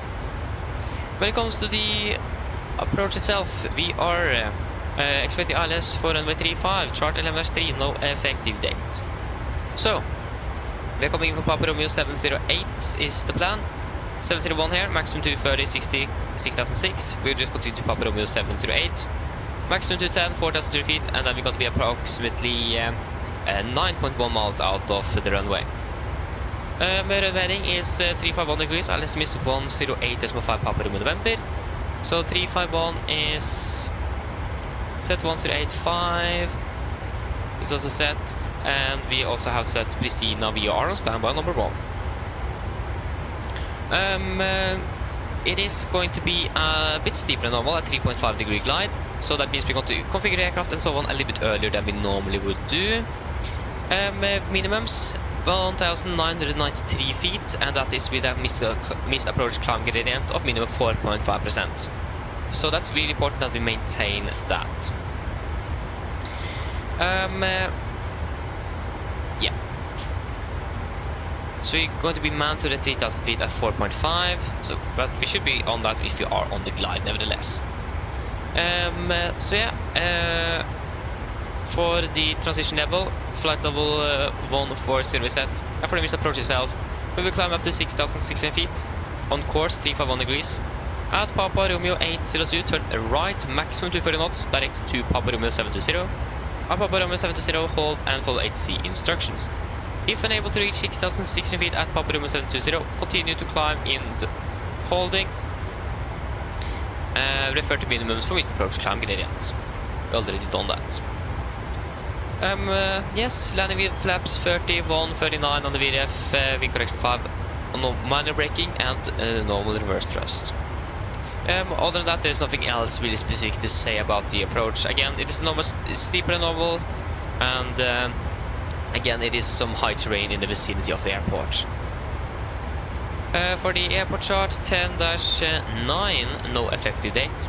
We're landing 35 air, we're going to see if we can make it via Romeo 1, if not possible, Echo should also work fine.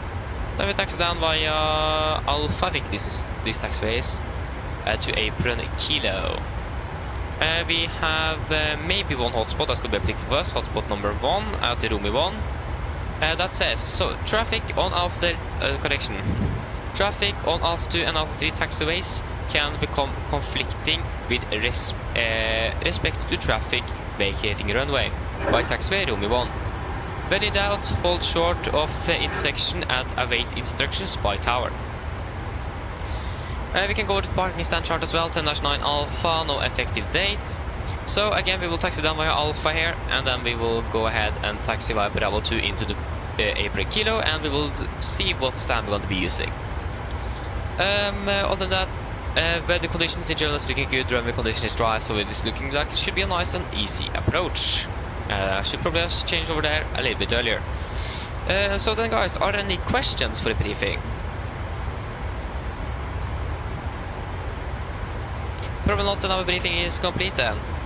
Descent checklist. So, precision, landing altitude set to 1800 feet, recall checked. Auto break off, landing data, VDF 139, minimums now 1993 feet. Approach briefing completed, descent checklist complete. So we can start initiating our descent initially down to flight level 150. 150 set.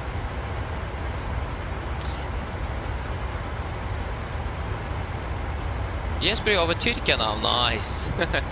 Nice. Oh, I'm getting Burger King food now. Oh, that's great, Wunsta, enjoy it. Oh, you're back, Skolvik. Oh, sorry, not Skolvik, I'm sorry. Christopher, you're back, that's great. Welcome back as well.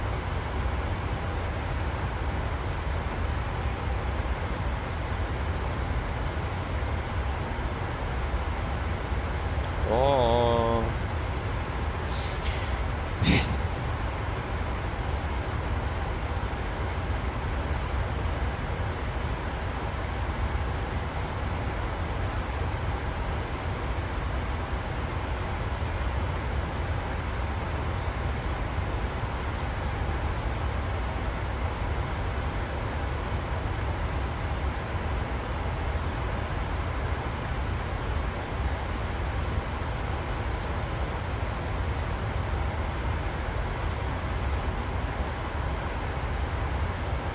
Okay.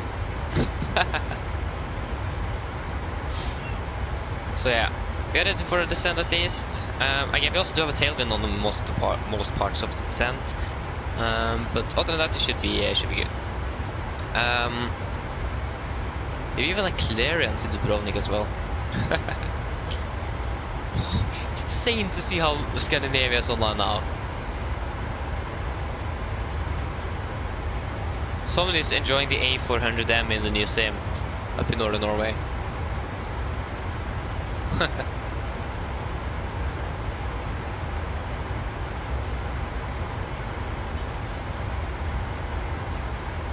Einren, hello, welcome, opening bell.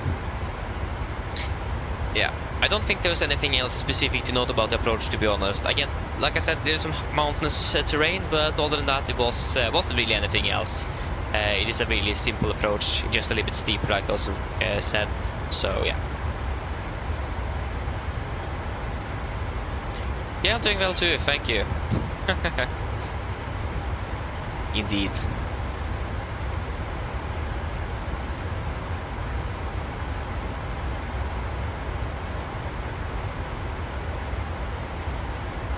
So we should start now any second.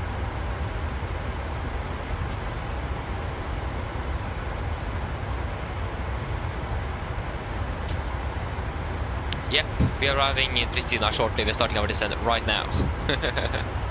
There we go, we are starting our descent. When are we expected to land now? We are still expected to land ahead of schedule with 9 minutes. So we've not really the 20. Yes, the estimated on the flight plan was really correct. Almost. Or what was the estimated here on the flight plan? That was between 7:56 and 18:04. Yeah. So 18:01. So that means we'll be landing in about 25 minutes. Should probably have the weather before we're doing any briefing as well, or PA, sorry. Variable 2 knots, yeah, the weather is now even looking back to even higher pressures, that's good to note. Mine damer og herrer, dette en liten oppdatering her fremme fra cockpiten. Som dere kanskje har lagt merke til, så nå vi til nedsving oss ned mot Pristina, og vi forventet til å nummeret ca. 25 minutter. Været Pristina for øyeblikket ser ganske så bra ut. Vi har litt grann variert vind. Det 0 grader, og så ser det ikke som det noe skyer, så det ser ut som det blir fin og skyfri landing i Pristina i kveld. Ellers, vi håper at det veldig fin flytur med oss i dag. Vi takker for at du flyr med oss. Vi håper serien på neste flytur, og så ønsker vi dere en fin kveld videre. Ladies and gentlemen, this is a quick update from the flight deck. As you will notice, we now begun our descent down towards Pristina, and we are expecting to land in approximately 25 minutes. The weather in Pristina at the moment is looking quite good, with just some variable winds at the moment, 0 degrees centigrade, and it looks like it's going to be nice and clear skies for the landing. Other than that, we hope that you have enjoyed this flight with us today. We thank you for choosing us. We hope to see you again on the next flight, and we wish you a pleasant evening. Thank you.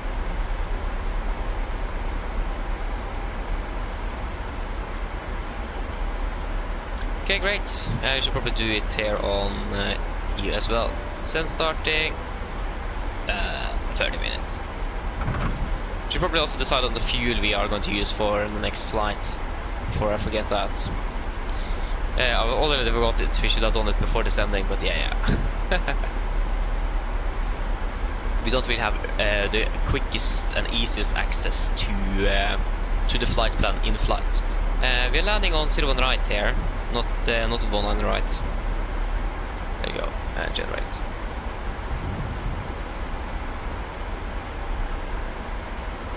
And we still have a 95 knot head tailwind. It's a bit much, it is. Okay, so the fuel we want on the flight. It says here on the flight plan. Yeah, now it have been reduced. Yeah, probably because okay, it's reduced down to now 12.1 tons. I think we just go with 12.1. We should be able to land without any issues with 12.1 tons.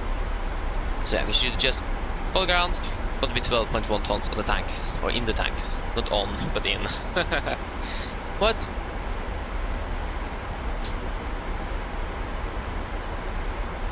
No, someone else is taking our flight back. No, no, our call sign is already used. Maybe not someone. Maybe someone is not really actually doing our flight. Oh yeah, someone is actually doing our flight. Okay, he actually just departed from from Pristina. We will take 1910 then. That was a bummer. Yeah, that happens. Like, that's unfortunate when your flight plan and everything is just... when someone else is taking it, but yeah. That's something we just need to live in.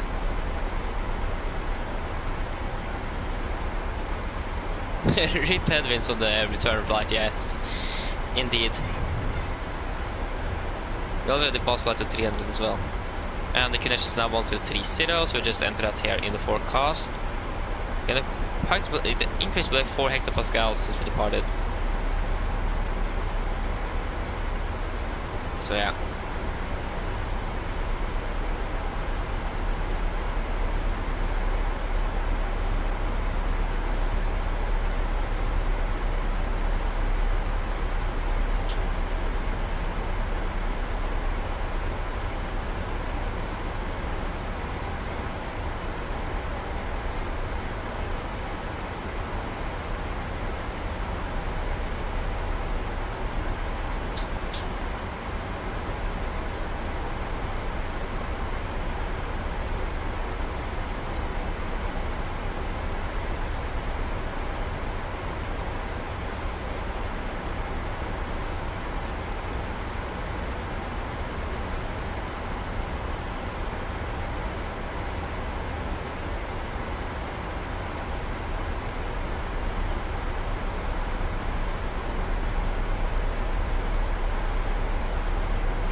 We just popped out to 26 and we still have 94 knots of tailwind.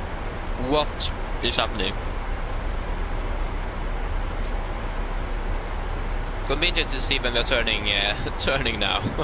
And that all of that is going to be a crosswind. That's going to be fantastic.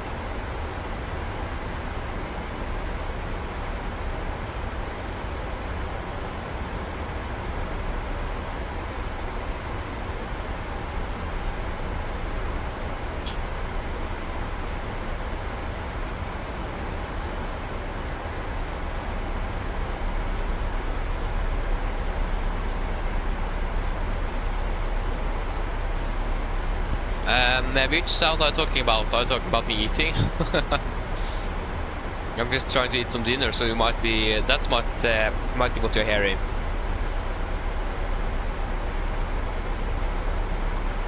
Now, think about it. I should probably mute as well.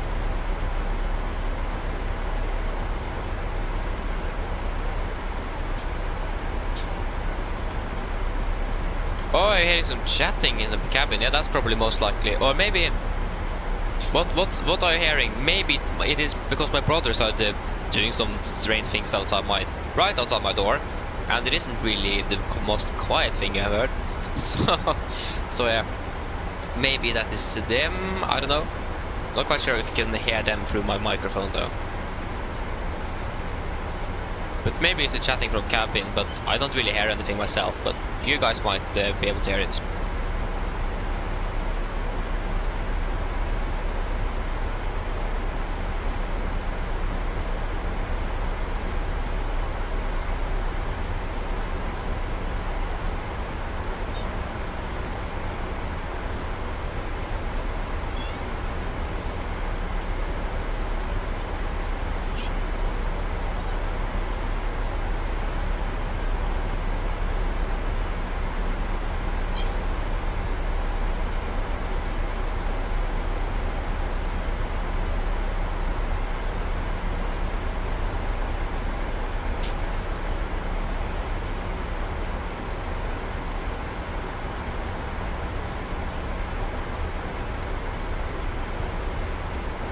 Better squawk 7500 then. Exactly.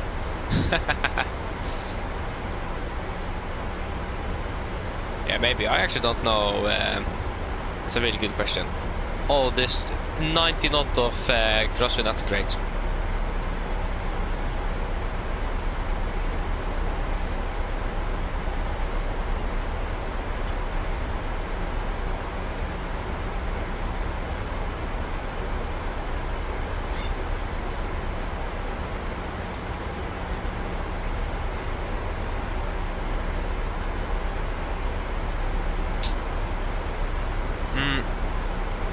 Want to turn the seatbelts and prepare the cabin.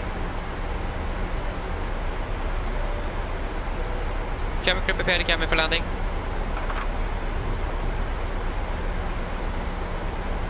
I think I'm going to be able to eat up what I have here at the moment, so that's good.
There you go. Whoa.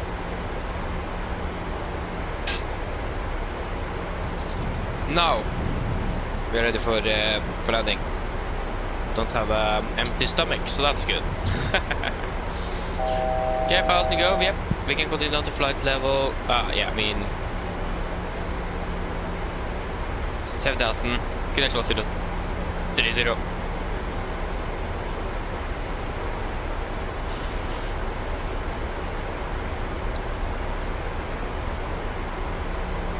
Once 30 set and approach checklist, salt materials.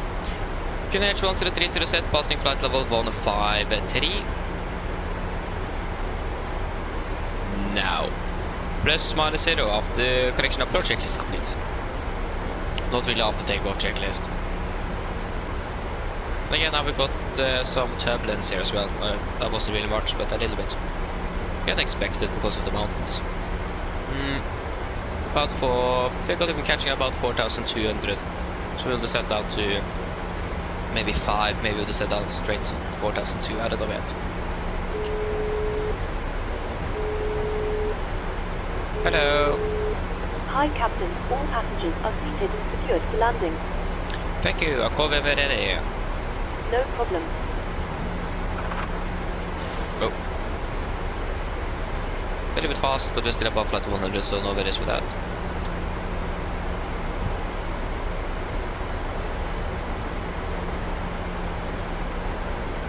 actually really fast. Nice.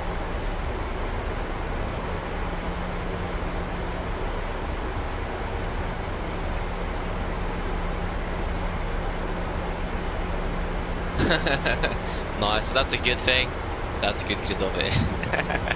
Understandable, understandable. Oh, is it minus 5 centigrade where you are? I wonder how cold it actually is where I am, but I actually don't know. Oh, Skopje. Is Skopje right? We are flying basically over Skopje. Skopje is right here.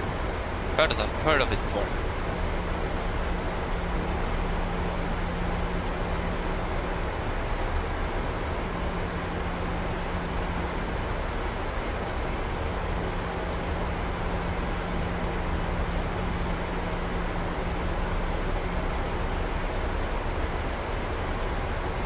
Makedona, yeah. Makedona it is. Actually, North Makedona to be exact. If you say Makedona, then Greece will be quite angry at you. So, yeah. Just a quick tip.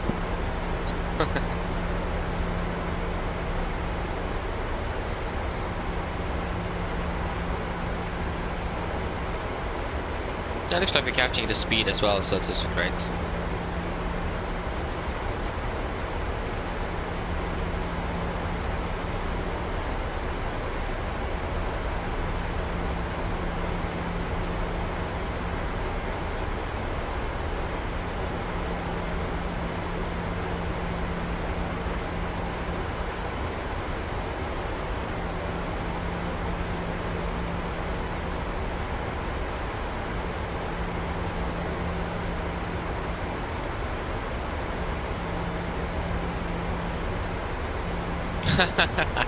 Nice, Christopher.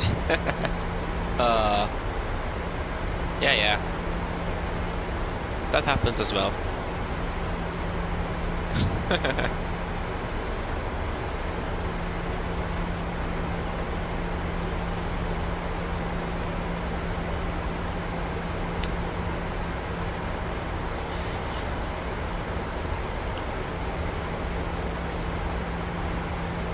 Okay, we're soon passing flight of 100. It's great.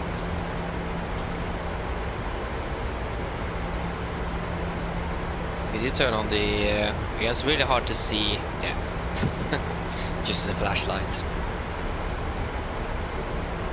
Maybe on 249. Actually 248. Actually 285. No, 2485. No, forget it. Passing 100.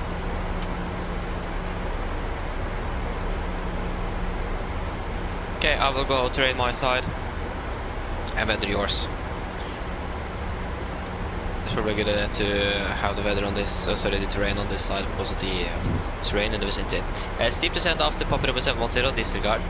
It is expected because of this terrain. And yeah, we can't really see anything outside, so that doesn't really help either.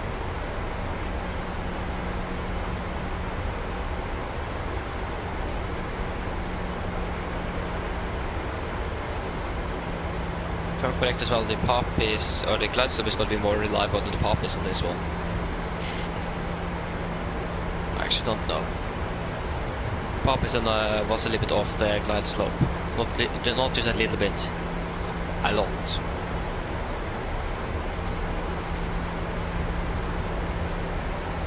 Okay, go speed brake.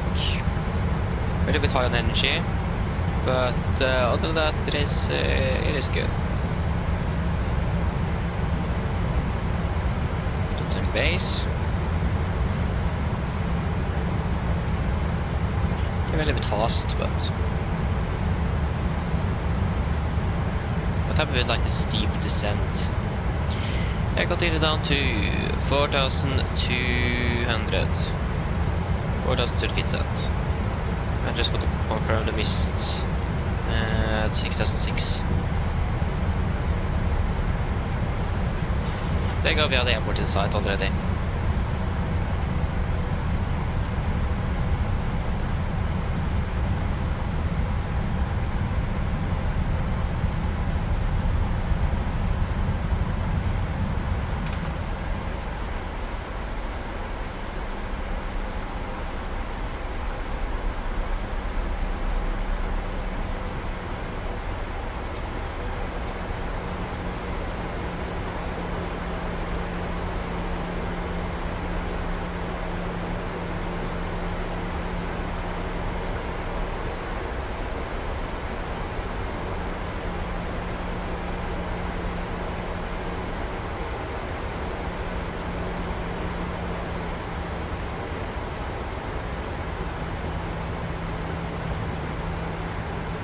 Because speed it to 20 and go down to 20 knots to 20 set.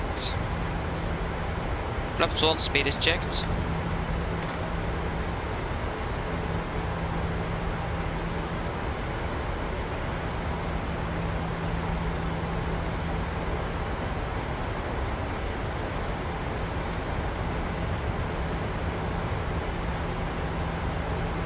Go down to 200 knots.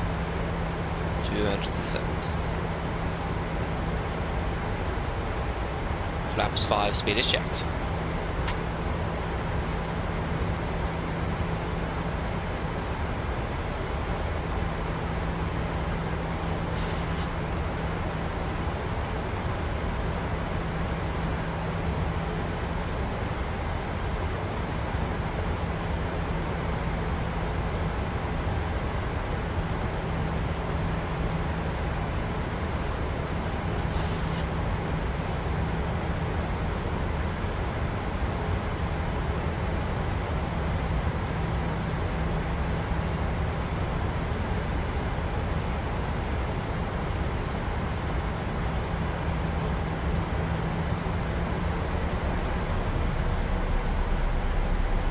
Good.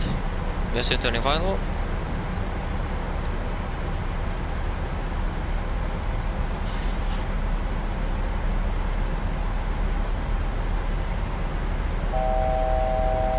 Pass and go. Clear for approach. A localizer is captured. Preventing is going to be 2500.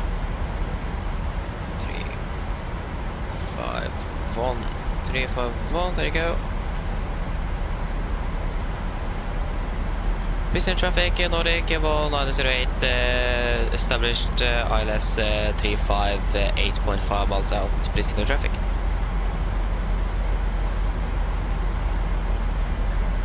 Yeah, speed 180.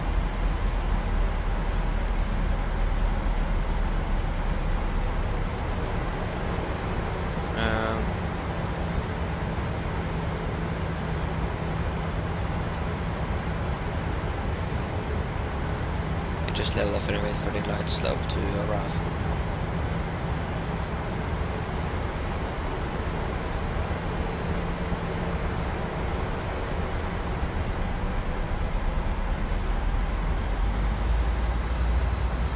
Get down, flaps 15, speed is checked.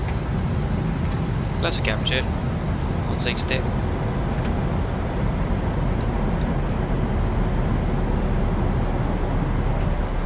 Cabin crew, seat for landing please. This approach is 6,600. 6,600 is set. Land checks to flaps, cabin code, given, engine start switches. Continuous. Speed brakes down, letting down, flaps all in 15.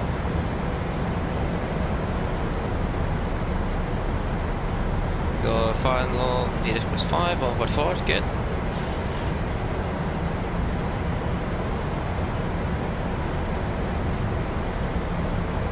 Flaps 30, speed checked. Complete landing checklist. Flaps 30 planned, 30 green light. Landing checklist complete.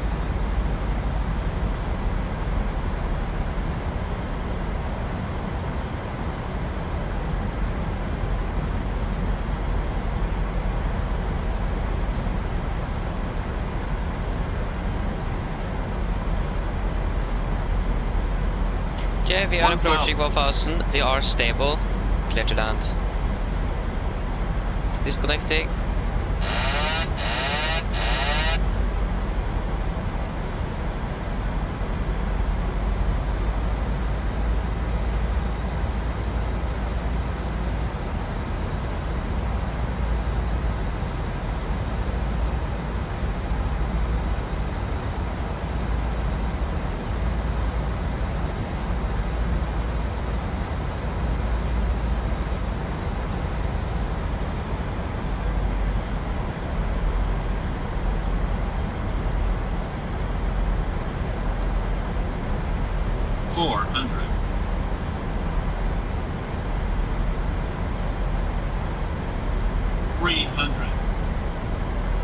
Approaching minimums.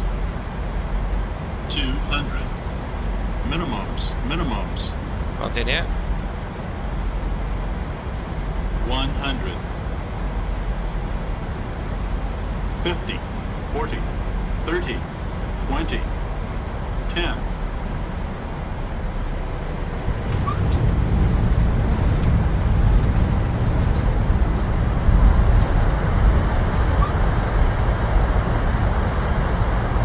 Knots. 80 knots. 60 knots. There you go, guys. Welcome to Pristina. Flight time 2 hours 55 minutes. Oh, then I'm not looking for a flight home. That's gonna be even longer than that. About an hour. Probably more than that. Yeah. At least now we are in Kosovo.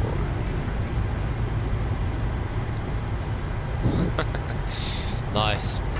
Again, like I said, they couldn't really trust the poppies, and you can see that we came in a much better altitude by following the glide slope and not the poppies there. So yeah.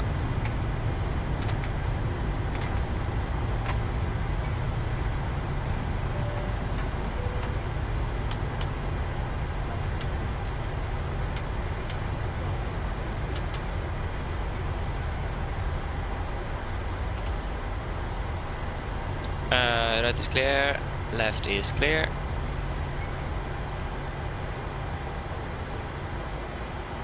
Oh. If Takeoff were to turn like it should, that would be fantastic. And let me do the things I need. We'll just go quickly ahead and check upon the real thing.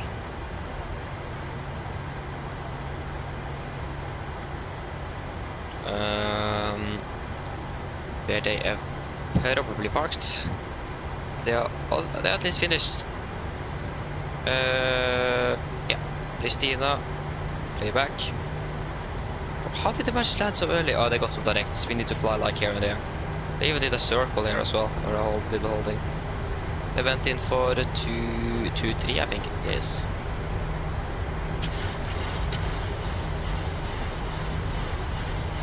I mean, come on.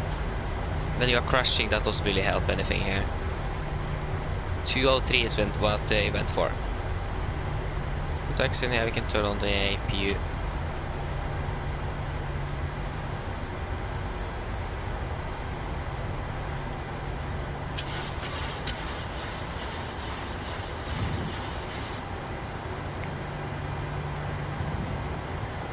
Is GSX already outdated? What? I updated this morning. Oh ho ho. No. Gate. Delta? No. Which gate are we supposed to be using on GSX here?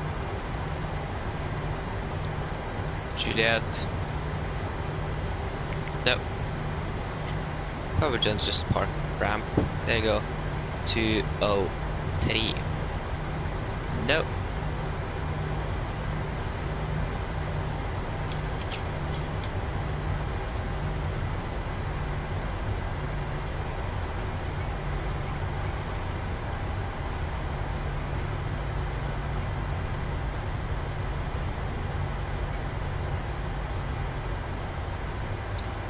There you go, that is 202.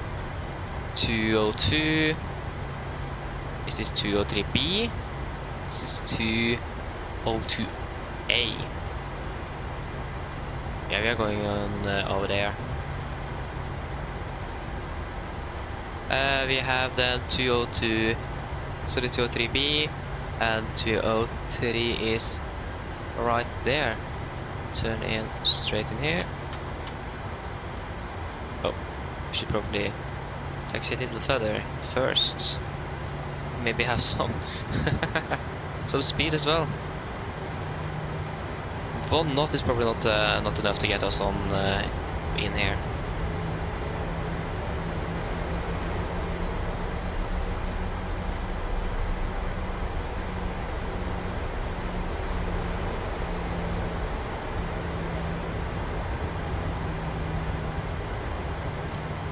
Yeah, we have the VDGS there is up and partially running, or it was. There you go, now we can see something.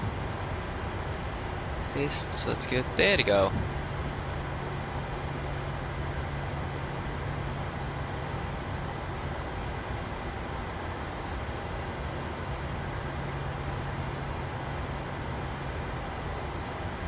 Is it uphill here? What? Are you serious? The aircraft just stopped by itself. Because of this slope here. Or something like that. Huh. Yeah. We can turn off engine 1 and 2. Great. Finally on the ground here in Pristina.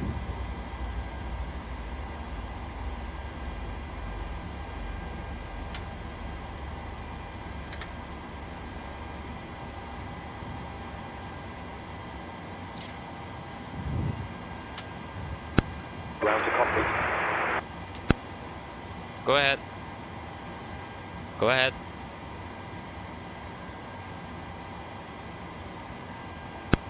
Hi, Captain. Microphone check, please. Read you loud and clear. Roger. Okay, Captain. Ground power is available. Stand by. We'll start getting you offloaded in a couple of minutes. Roger. There you go.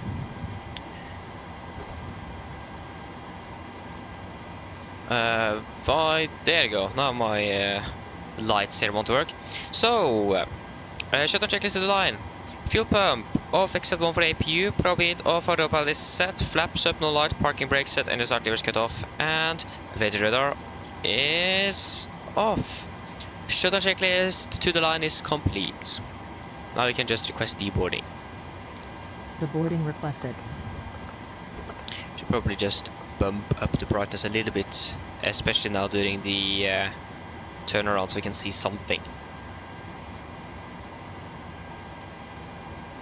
Okay, that is looking good. Yeah.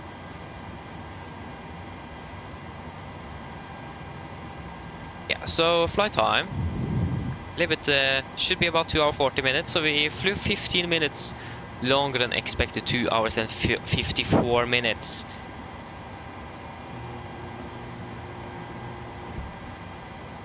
Two hours 54 minutes. If we were just delayed on this one and we had all the tailwind this time, wonder how it is going to be on the return flight where we're going to have all the headwind. That's going to be great. So yeah, yeah, I got to see if we can catch up shortly. Just got to finish up all the preps here. So we'll just quickly go ahead and request new flight plan. We will file up you. There you go. Can fly now. You start new flight on Volante. Cabin crew, the aircraft is secure. You can begin the boarding once you're ready back there. Yes, and then of course on VATSIM, that is all looking good. So shutdown checklist period 1 technical completed, EFB completed, shutdown checklist complete. So what have I missed? I think I missed a bit. Yeah.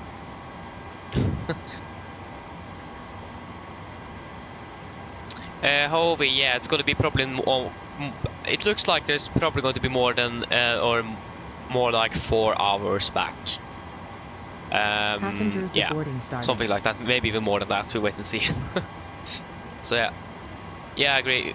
It's impossible to hold the GSX updated. It's impossible.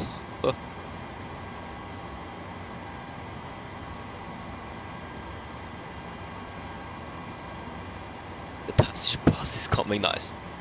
Yeah, the scenery is really good. It is. If I'm correct, this is the MM scenery. It's really nice. It is. But again, it's just the glide slope and the pop is, for example, that is out of sync. I'm not quite sure. I haven't really gone really thoroughly throughout like if the pop is the problem, or what, like if it's like that in real life, because the poppies could be synced for a different type of descent, for example.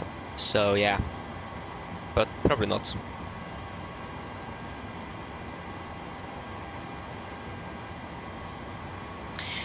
So yeah, so we are gonna be flying from okay, actually just wait a moment, just open the door here first. I just need to go for a few short moments, so I will be back shortly.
Okay, great. So we're going to be flying from Bravo Kilo Papa Romeo towards Gardermoen.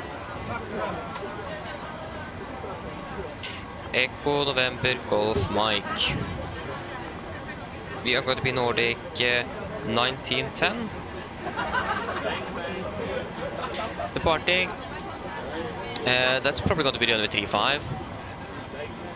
When it comes to winds and everything, it is most suitable for that. It's going to be via the Sarax Van Delta.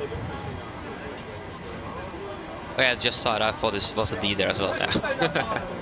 Okay, Sarax, and then the Tango 217, Tango 217 to Takeoff, Tango 198, Tango 198, Takeoff to Mavar. Mavar, direct to Retra. Retra, direct to Guzmo. Sorry, Gasmo with a C. Gasmo. Well, that could also be Gakmo, I don't know. Direct to Sivla. Sivla, direct to Bareb.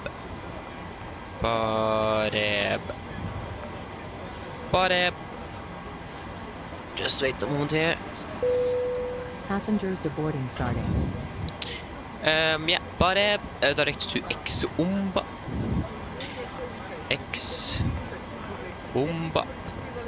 Exumba, direct to Mavor. Mavor, direct to Enoru.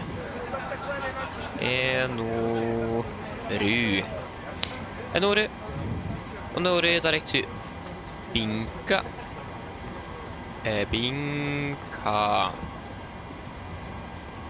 Binka, direct to Salo. Direct to Sabak, Lima 97 to Luni. Sabak. That's gonna be you. Lima 997, and then to Luni. Arrival, we could expect LSC on right, Luni for Lima, and then via Insuv. Cost next gonna be 9 for the reserves is 2.5 tons. So much to Torp. If it haven't changed the alternate airport though.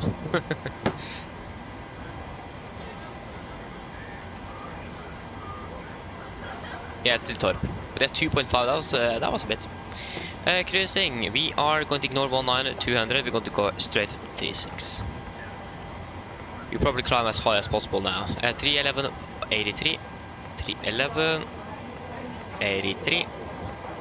Average I say is going to be -5, -56. That's going to be -61. 13,000 feet is correct. Descent 250. So 13,000, yeah. 310. 200. 1.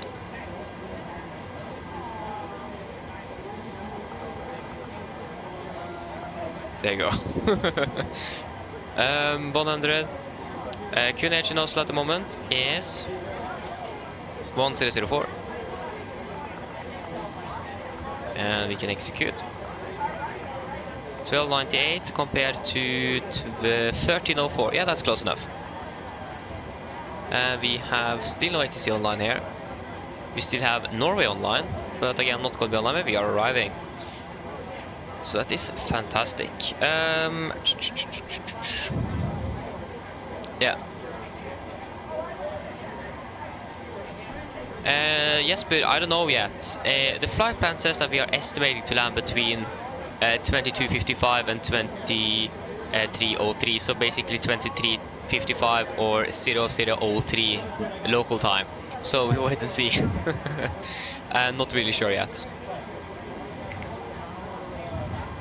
Okay, we can request the boarding requested. No. I wasn't supposed to request a restart. Sorry, I wasn't. I was going to request refueling, not. I'm sorry, that was I misclicked. Yeah, and now, yeah, Central Cargo is bugged out. We just start a new flight. That was 1.2 G's. Great landing. Okay. We can go and request refueling. Refueling truck is on its way. And we can also operate stairs. So we Please have don't that load connected. aircraft until the fuel truck arrives and ask to do it. We still have half an hour. Okay, you're landing in a bit under 3.5. Yeah, we'll probably. I think you will probably land ahead of us actually, because our flight time in general, just the flight time here it says 3 hours 45 minutes. So that's more than 3.5 hours. And we're departing in about half an hour or so. So yeah, you'll probably be landing ahead of us. Oops. Yep. Yeah, that happens as well.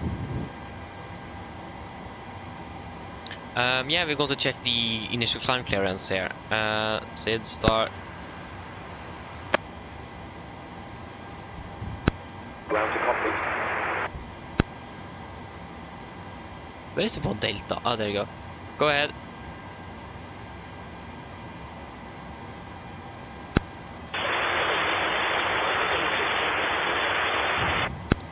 Please say again. Fuel truck is in position. Hi, Captain. Microphone check. Please don't load aircraft until the fuel truck Read you loud and arrives clear. and ask to do it. We'll just say it 30,000 feet then.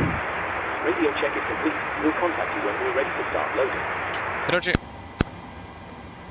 So now the fuel truck is here as well.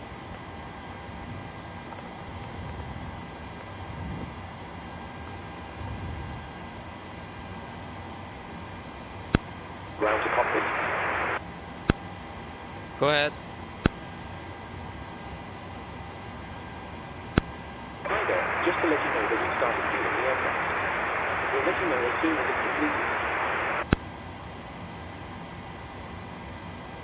completed. Roger.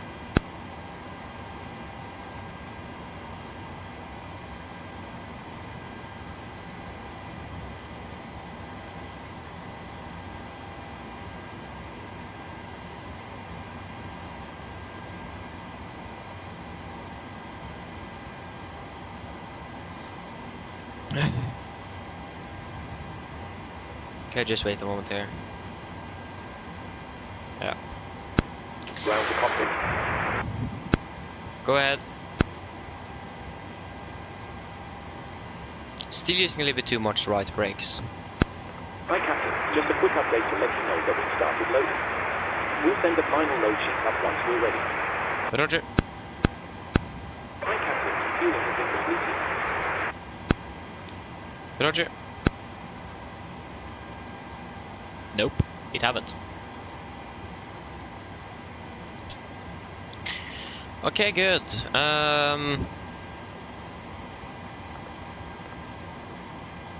Engine out set. Do we have... just got to check here if you have any suggestions on that.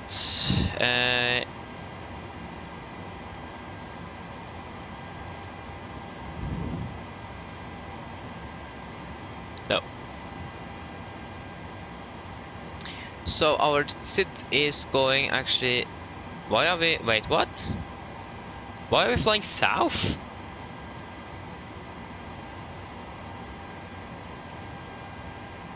That is definitely going to add some flight time on our... What? Why aren't we flying north? Okay. Okay. I don't care.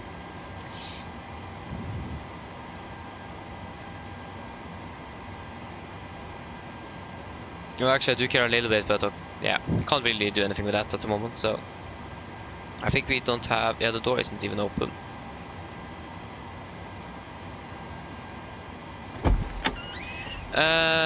Engine out sit wise, what should we fly? We could fly 10 miles, turn to a heading of because that's 280 degrees.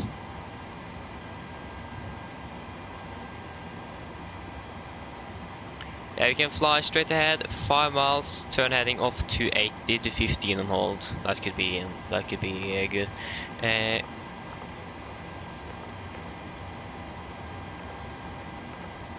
5 miles.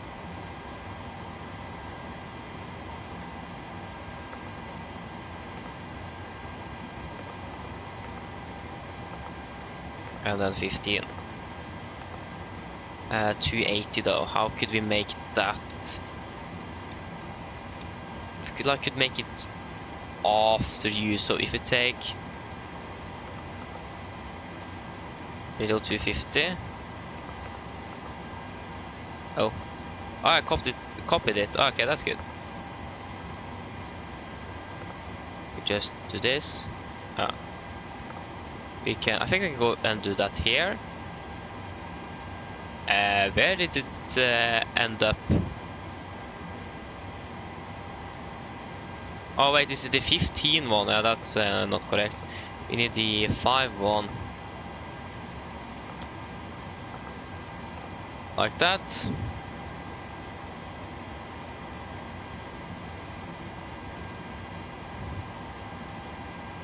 I still don't see anything.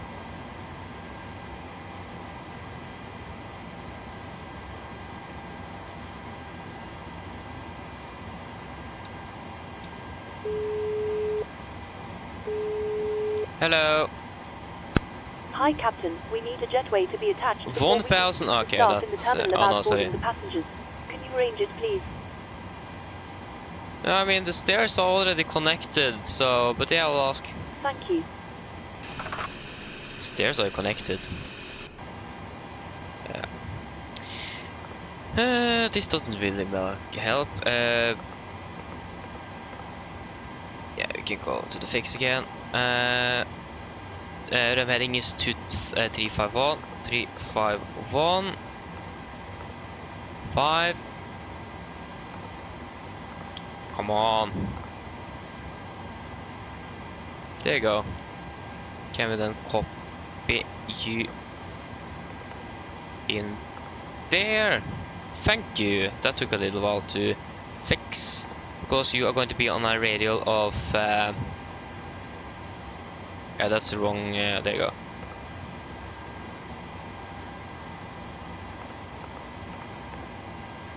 Oh, I set it on page 4. Okay. Heading of 280 degrees. There you go. Because then we can just follow that. Good. Then that will make it easier, especially unfamiliar airspace and mountains. So yeah.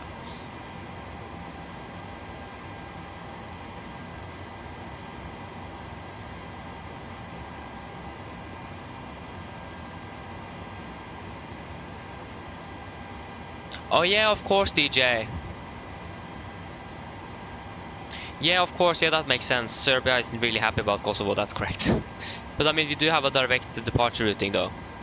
But yeah, I mean, that would make sense. It would, yeah. When you say it. Are they still finished with the refueling? No, still filling up the aircraft. 20.9 tons, that's actually not what we are supposed to have. We should have 12.1. 100%, yes.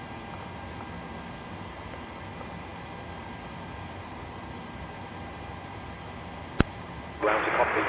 Go ahead. That's why it's taking so long. Hi there, just to let you know that we started fueling the aircraft. We'll let you know as soon as it's completed. Roger. I think we should just request boarding. Boarding requested.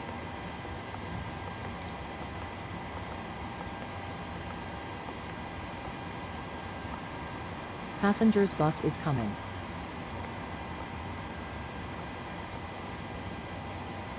Oh, didn't it set the correct zero fuel weight now?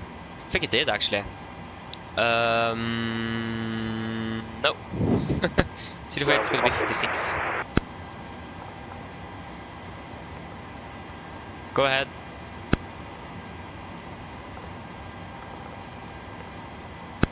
Hi Captain, just to let you know that the aircraft is now fueled as requested. Thank you. Then we will just do this.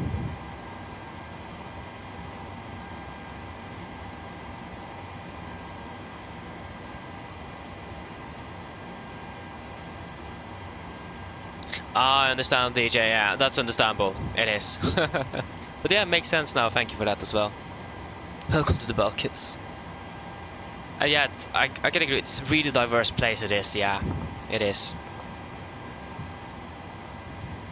Surprisingly how diverse it is. Like they were, like, compared to like when they were Yugoslavia, for example. So yeah. Passengers boarding starting. Airport elevation here is yeah, we'll set 1800 actually, not 2000. No, that's gonna be 2800. So that's correct.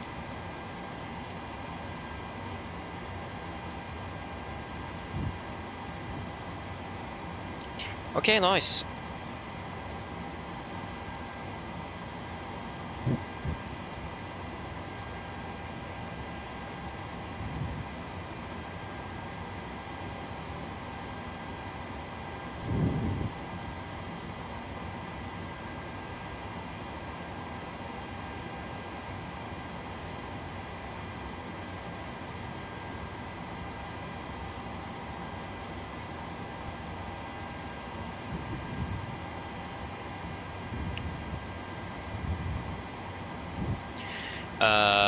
Yeah, so it looks like the pressure have even changed further. 1031, yep. 1031.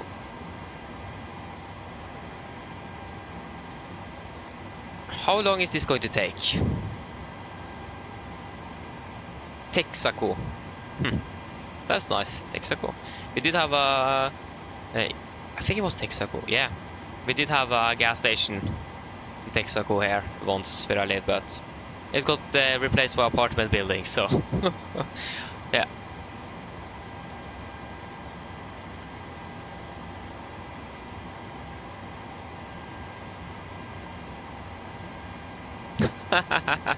Yeah, I understand that one, DJ. Yeah, that was... I mean, it does make sense, though. It does. It isn't really far off. It isn't. So, yeah.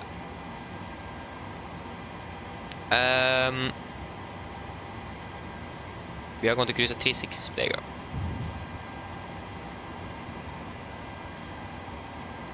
Things go a bit slow there. Speaking from experience.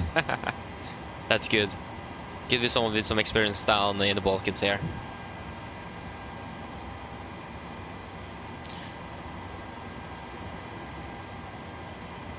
Like, self-flying cargo won't synchronize with GSX.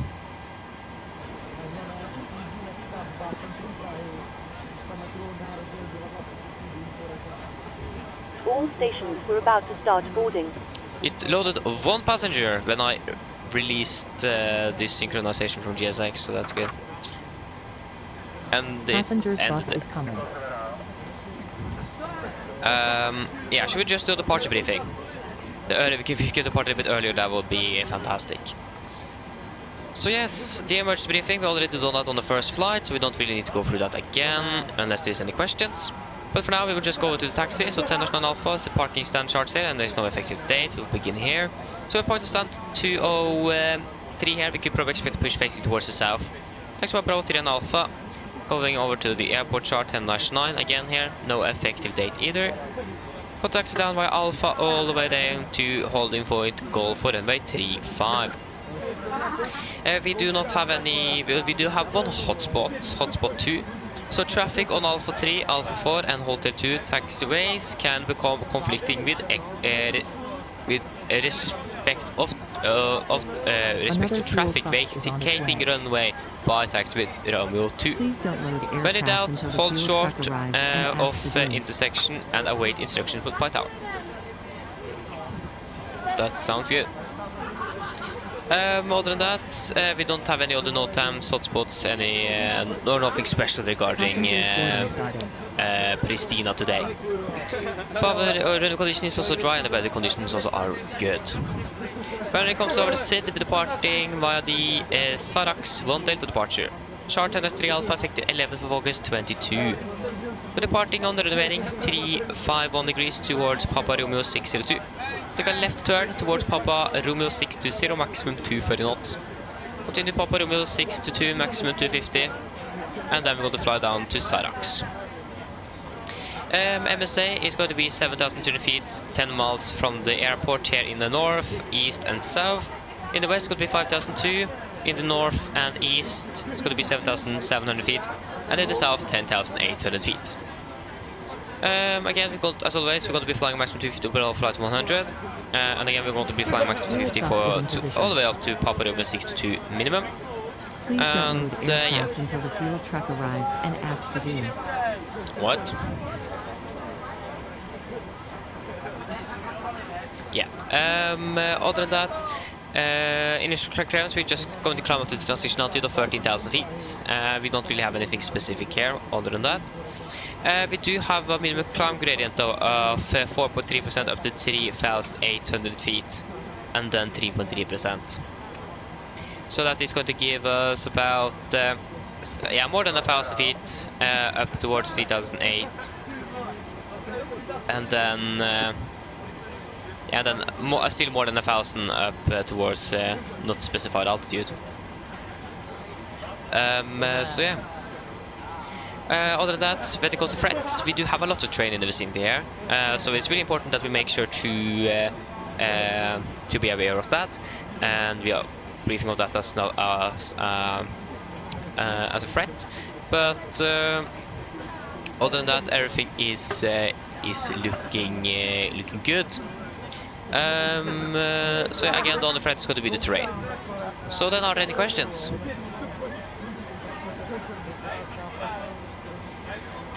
Probably not, and our briefing is complete then. Oh, I didn't actually... I thought I clicked down you. Good, pre-for checklist to the line. Pins and covers removed, oxygen tested 1%, now transferred to the place which is non-auto, window heat is on, presentation mode selector auto. Flight instruments, we are tracking 260 degrees, Canadian 1031, reading reading 1,795 feet, 1,700 and yeah, that's 90 feet there, and it's going to be 85 as -5 on the standby. Park brake set, engine start, and levers cut off, and taxi and takeoff briefing completed. So we're departing in about 15 minutes.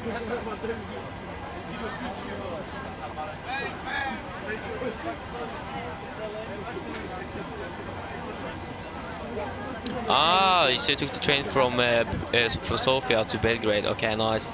Took you 12 hours. It's part of the experience. Nice.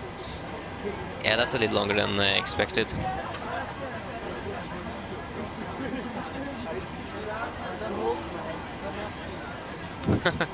Nice, I understand.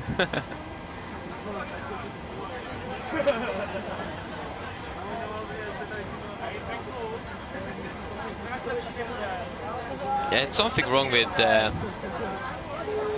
definitely cargo. I can't really recognize that the doors are open.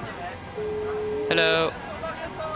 Hi, Captain. Just to let you know that the passengers have started boarding. Thank you.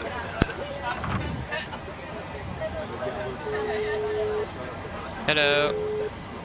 Hello, Captain. We've just paused for a moment as there aren't any doors open. Hopefully we can get going again soon. Okay, I will see if we can make sure to open the doors again. Thanks.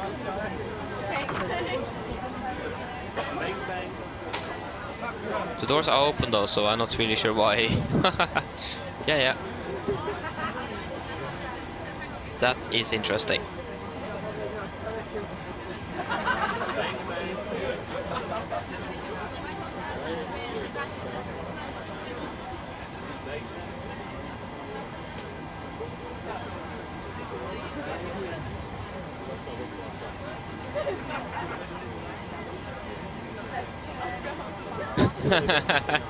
Exactly, DJ. Yeah, it's a bit interesting sometimes, but yeah. Part of the experience, isn't it? Looks like GSX already loaded all the packs. Yeah, just got to be... Okay, we're going to be 164 packs. Are we? Yeah.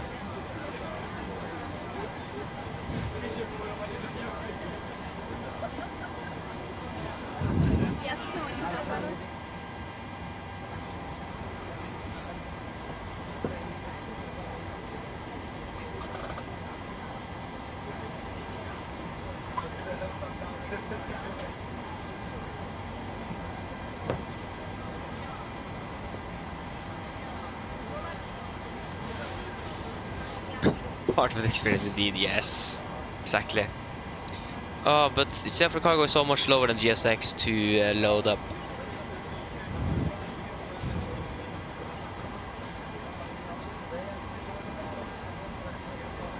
Yeah.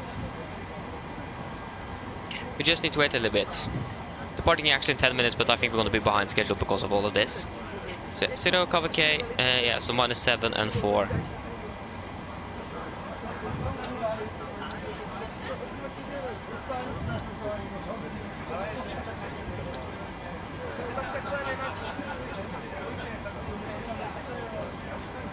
There you go.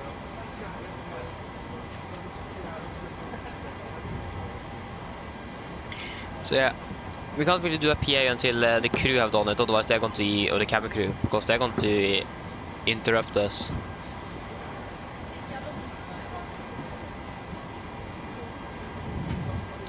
So yeah.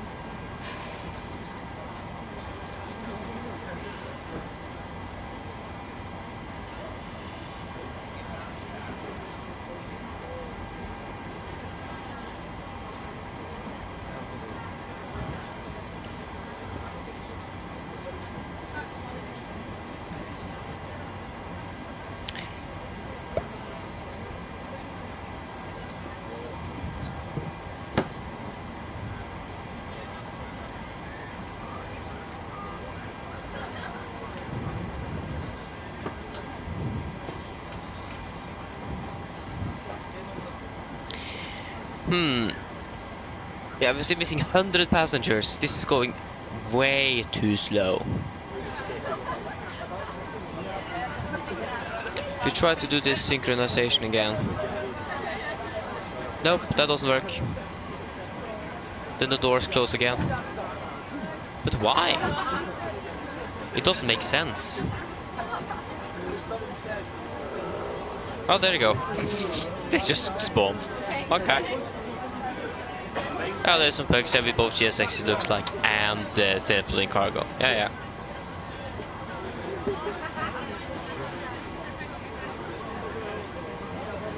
Exactly, DJ, that is what he's doing. Okay,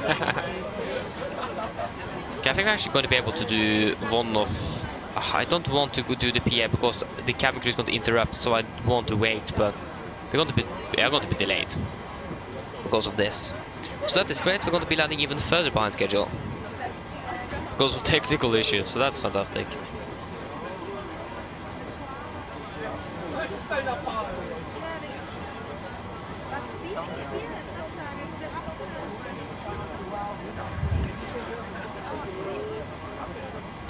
So that is great.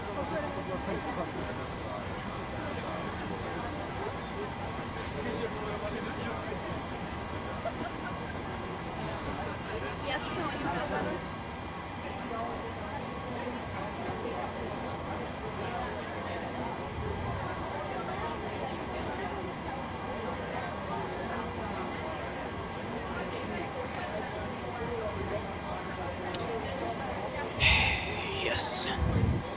This is the part of the experience as well.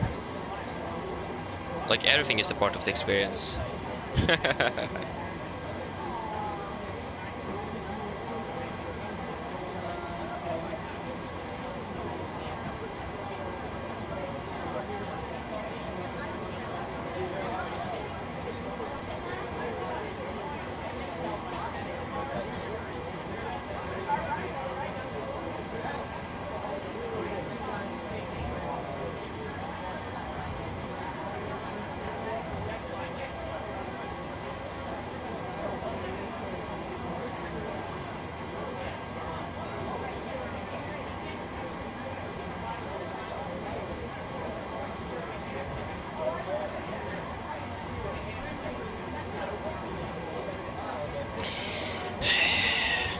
Yeah.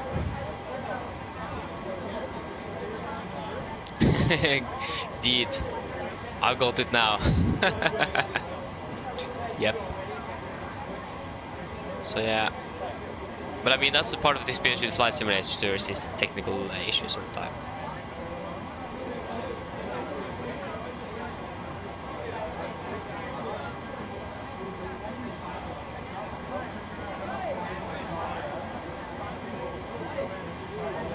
We just need to wait. We can't really do much now until we have until at least the cabin crew on their PA. So yeah.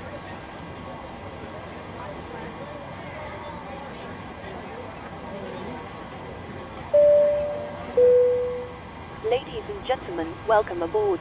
While you're being seated, please remember that all mobile telephones and other portable electronic devices, such as CD players and laptop computers, must be turned off and stowed for departure. Thank you. Mine damer og herrer, velkommen ombord. Mens du sitter, må du huske at alle mobiltelefoner og andre bærbare elektroniske enheter, for eksempel CD-spillere og bærbare datamaskiner, må slås av og oppbevares for avriste. Takk. The story of life. Okay, that didn't sound very good, DJ. I mean, but with what you're working with, it makes sense. But if you don't have it in the correct context, it doesn't really sound good. If you understand what I mean. I don't know. Okay, should we do a PA to passengers then? So yeah, we expect a 3 hour 45 minutes flight time. Mine damer og herrer, god kveld. Mitt navn Fabian. Jeg er kaptein ombord I dag, og på vegne av Norwegian og resten av besetningen, så skal vi hjertelig velkommen ombord denne flyvningen fra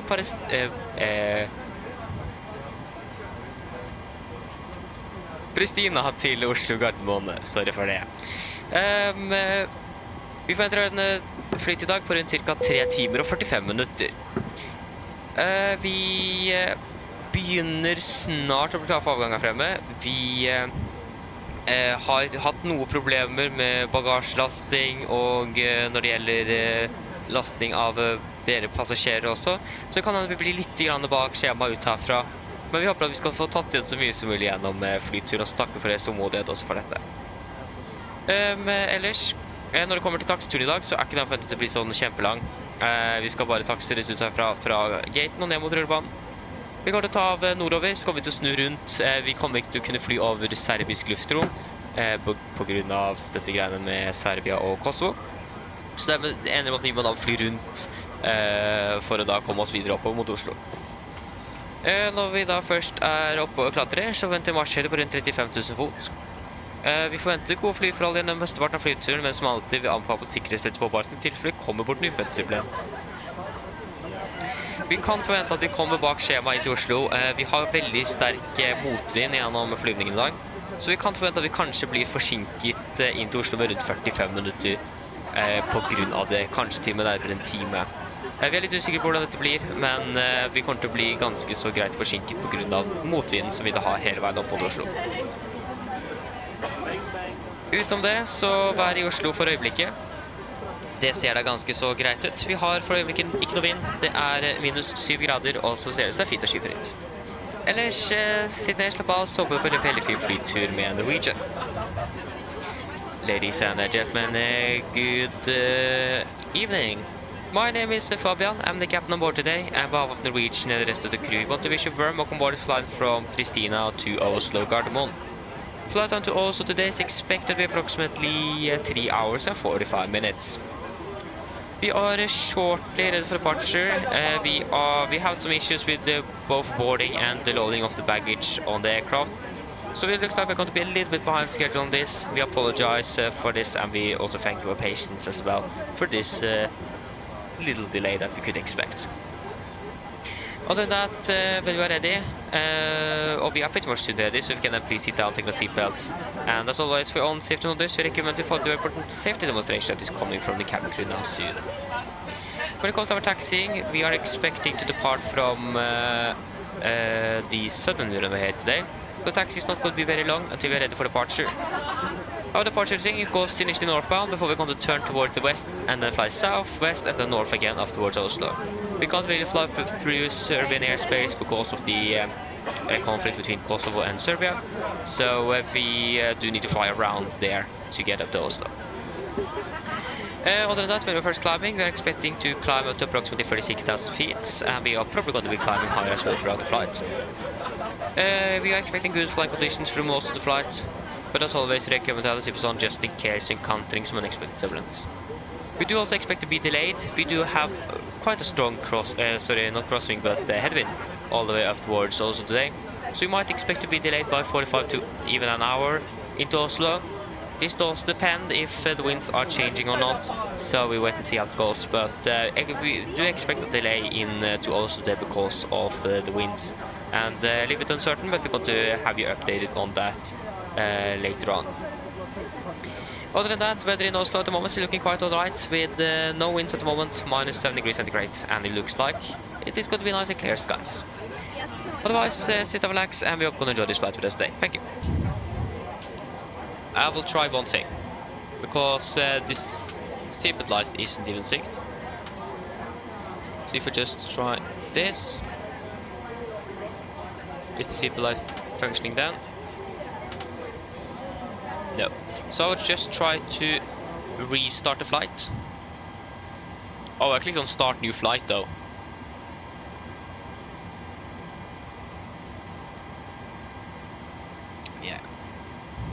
Yeah, it's not really worried, isn't yeah, sorry. I didn't read what they said up there. Sorry. Norwegian skip boarding and loading. Now we are departing. What?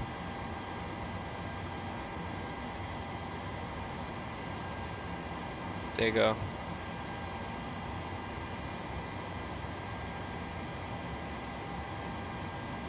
We are departing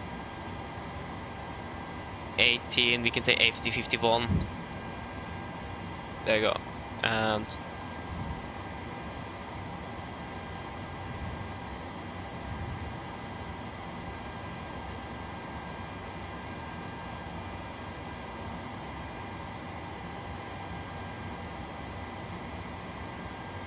there you go. So now it hopefully should be working a little bit better when it comes to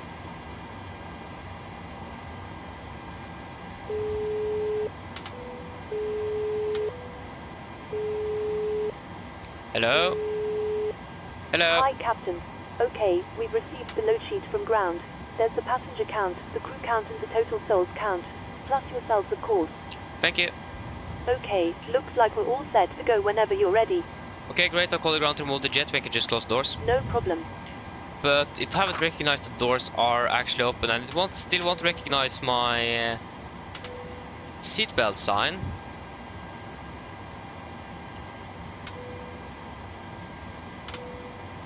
Okay. Then that is great.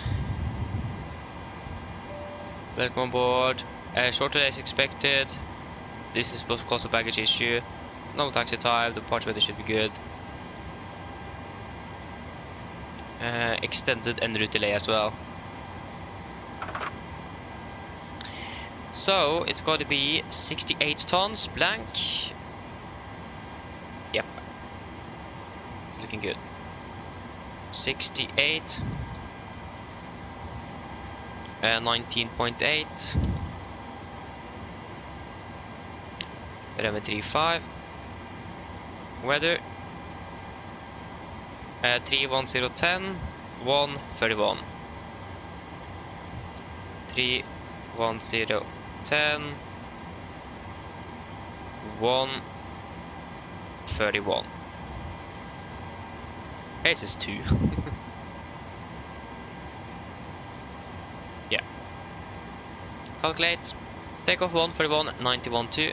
Execute takeoff 131 91.1. That's good. Flaps got to be 5. Trim 5.8. 42 43 48. 42 43 48.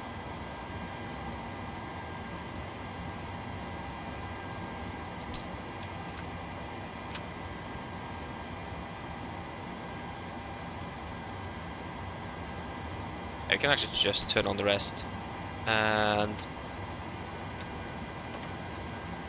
prepare.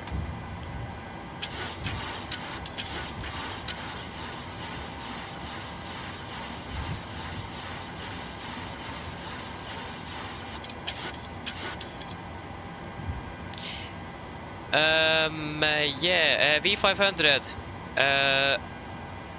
Volko opening well. Is stream lagging? It might be just you.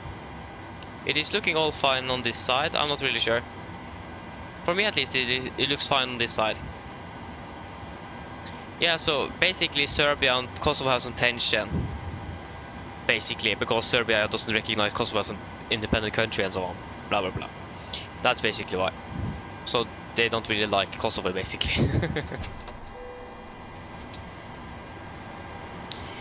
Cockpit ground.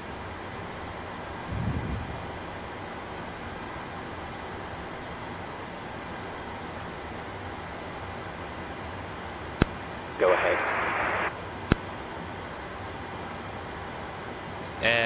Yeah, disregard. Roger.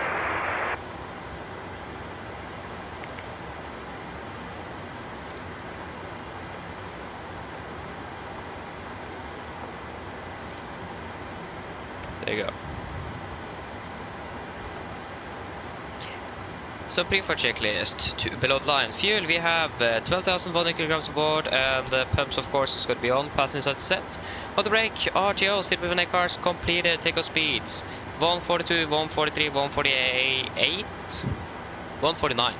MCV 149, 351 and 13,000 set. Pre-for checklist complete. And there we go, we have the good old gear pin.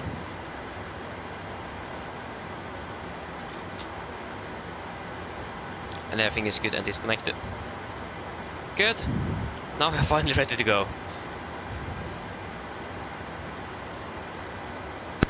Ground to copy. Go ahead. Yeah, it's definitely still tension for sure, DJ. Yeah, it is. If I'm right, it is. I don't really think Serbia likes Kosovo any better now. At least it isn't war like it was in the early 2000s. Just a heads up, your beacon light is not active. Tow is attached, steering gear is inserted. Stand by while we start pushback.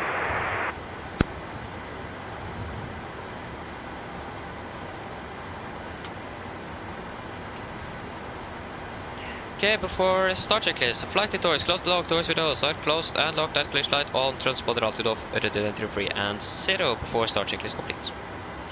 Pristina traffic, Nordic 1910, push start out to stand 203, Pristina traffic. Facing south. Cockpit ground, we're cleared push, facing south, brakes are set. Hi there. Parking brake is released. On. Okay, Captain. We're clear of the stand and you're free to start engines. Thank you, starting 2 and 1 in sequence.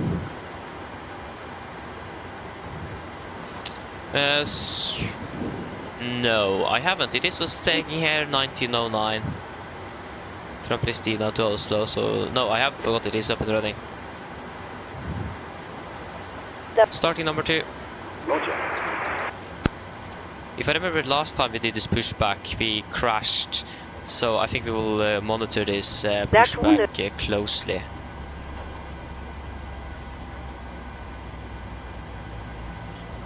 Like starting engines and monitoring that will be interesting.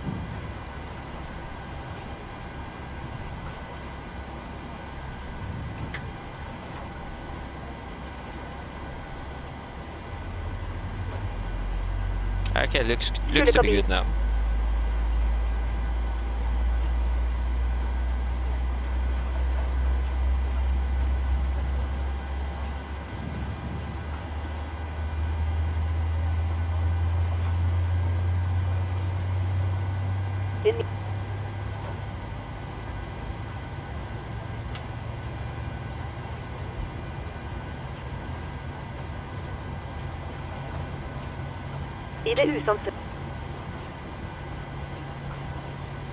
Starting number 1. Please set your parking brake. Roger. Starting number 1. Parking brake is set. Engine number 2. Your parking brake on while we monitor engine startup and disconnect the plane. Stable.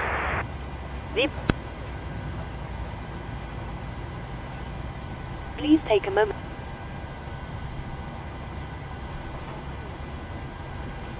Mens vi venter.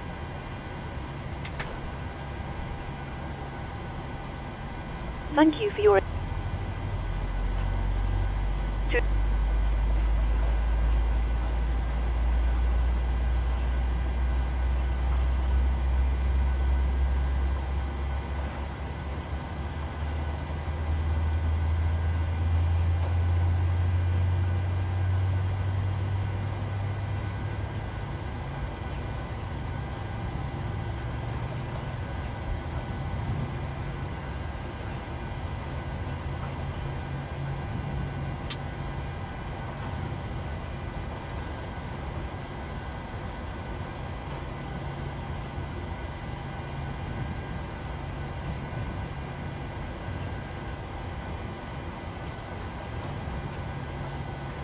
Okay, engine number 1 is stable.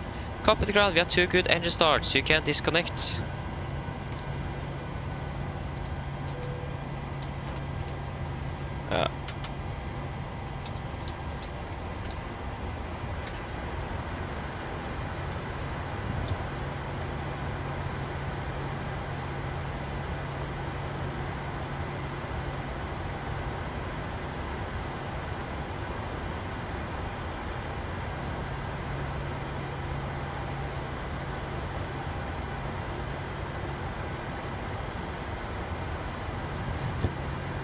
Okay, good. Hopefully ground shouldn't take too much time to disconnect.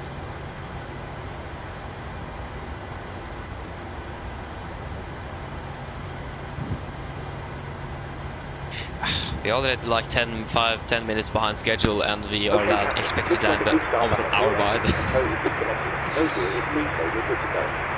We'll get ourselves disconnected now, so have a safe flight. Look out for the pin on the right, and we'll see you next time.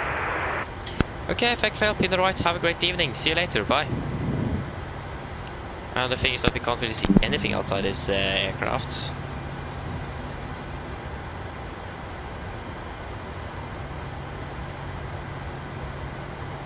There you go, we have got the gear pin. Flaps 5, flight control check.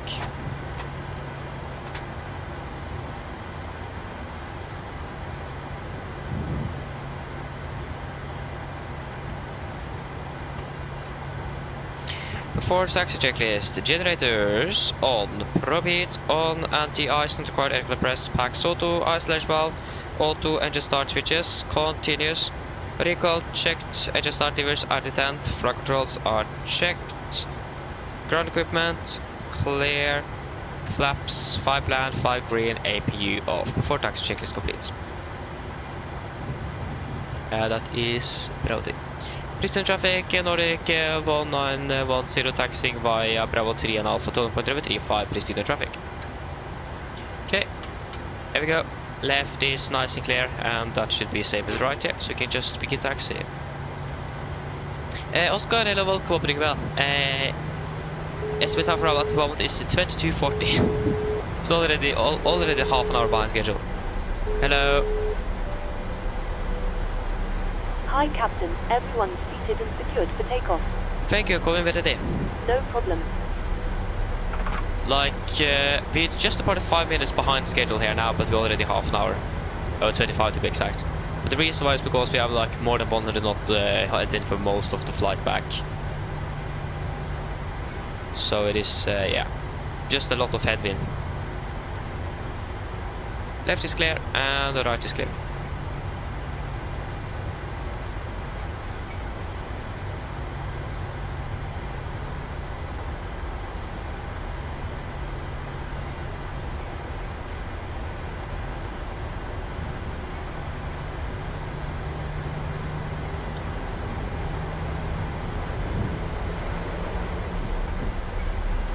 There's basically no other traffic here, we are basically alone.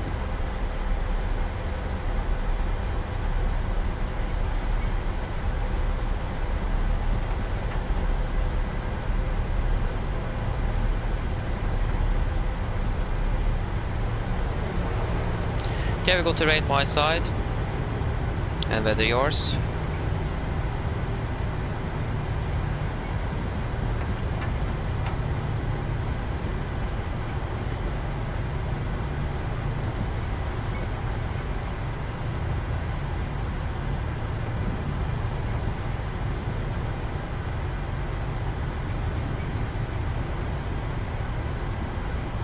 Again, right is clear from the apron there, and left is clear here as well.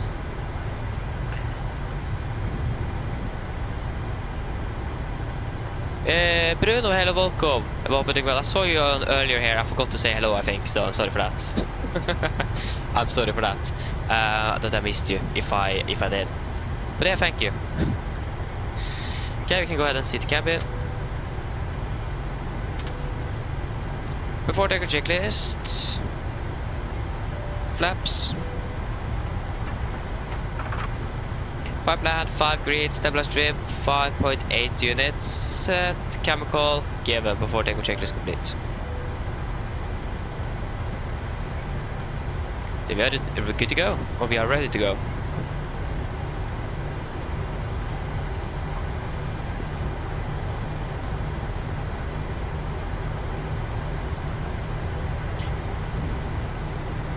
So yes, 1 star, I'm ready. Are you guys ready?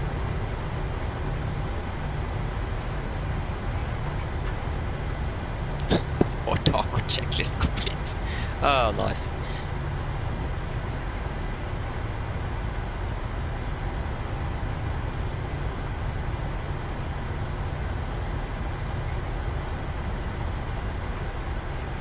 Okay, so we are ready.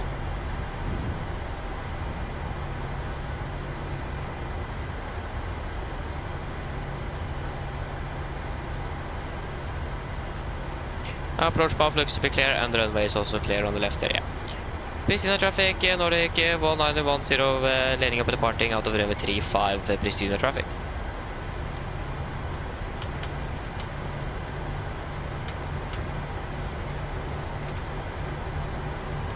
Okay, we are ready.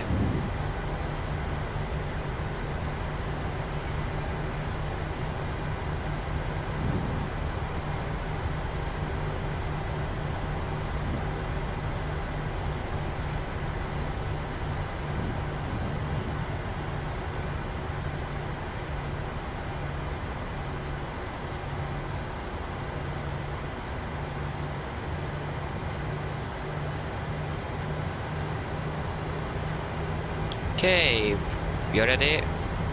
Takeoff. First stable, setting thrust.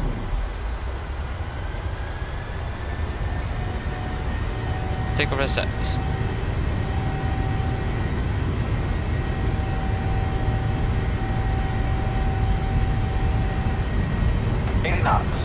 checked.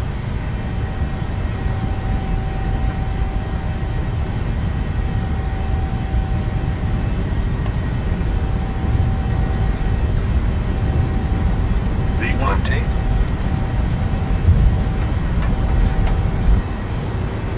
Positive rate of climb. Gear up.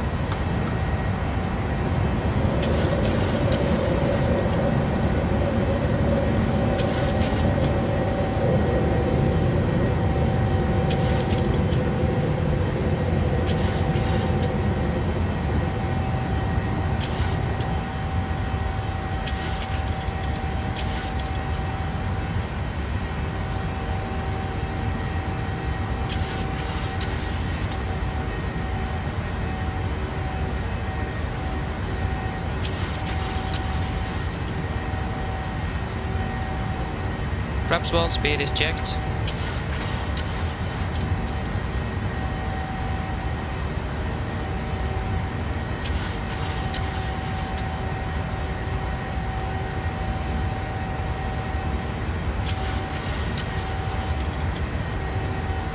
Flaps up, speed is checked.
Okay, come on then.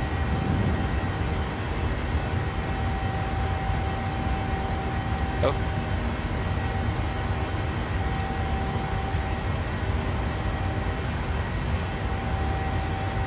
Okay, continue climb up to 360.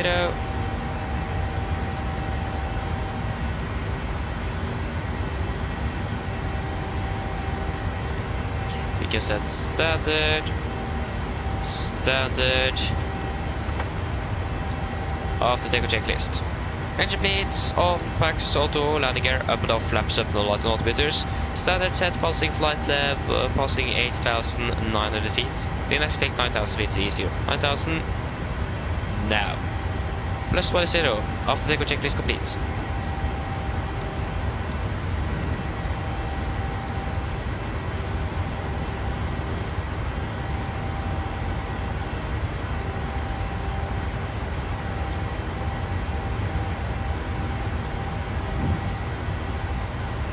Currently landing 45. Half an hour behind. We're just about 5 minutes behind, so that's great. If I look over there, quite a nice performance drop. They go past flight to 100.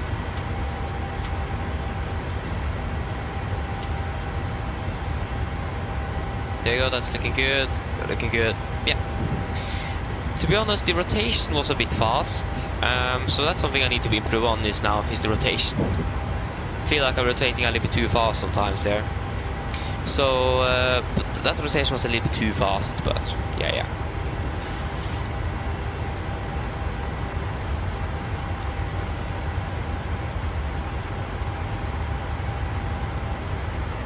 Well, delete.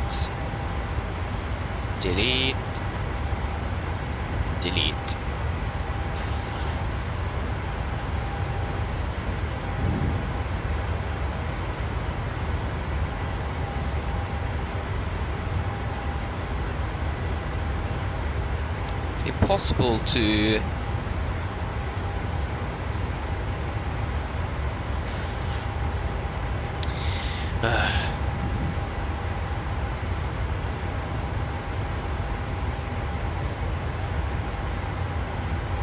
like, if we could have done a direct towards Retra or something. If that's the waypoint, that would be fantastic. It would save quite a bit.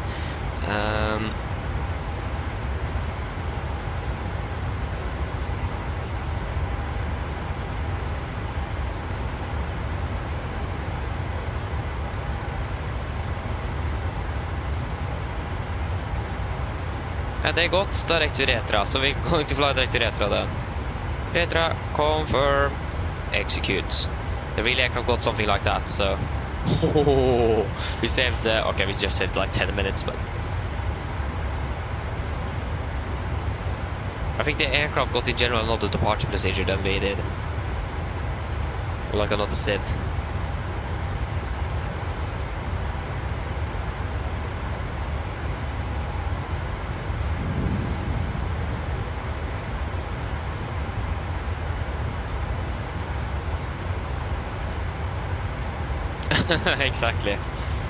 Exactly. But yeah, I mean that's something I know I need to improve a little bit on, is the rotation. Sometimes it's a bit too quick, sometimes it's a bit too slow, but it is better that it is a little bit too slow than too quick, otherwise it's going to be a nice good old tail strike, so it is something I can improve a little bit on, it is.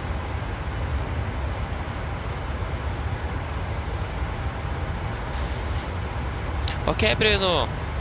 Okay, see you on close to landing then. Enjoy reading as well. Can you turn off the seatbelts? For some reason, it's definitely I can't read the aircraft, so I need to manually click it off. Breaks the immersion a little bit, but yeah.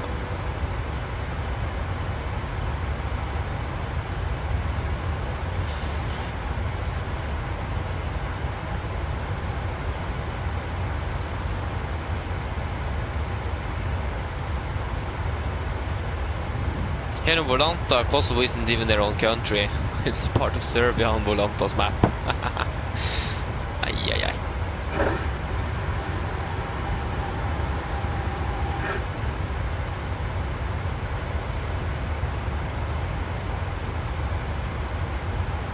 But I mean, I know why though. It is two different types of map. There is like how the how the borders are actually is, and the political status in the world as well, so it's like two different ones.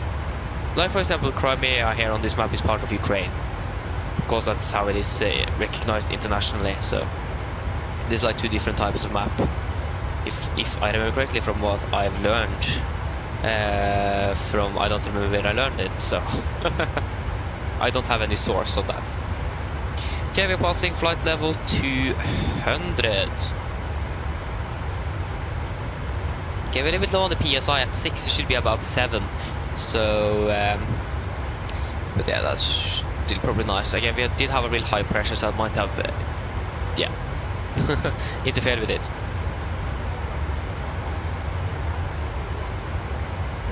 Yeah, I understood it, that's great.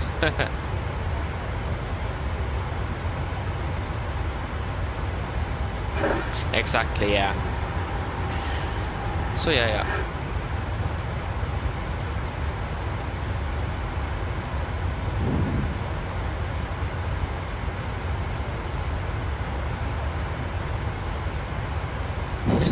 Exactly. So yeah,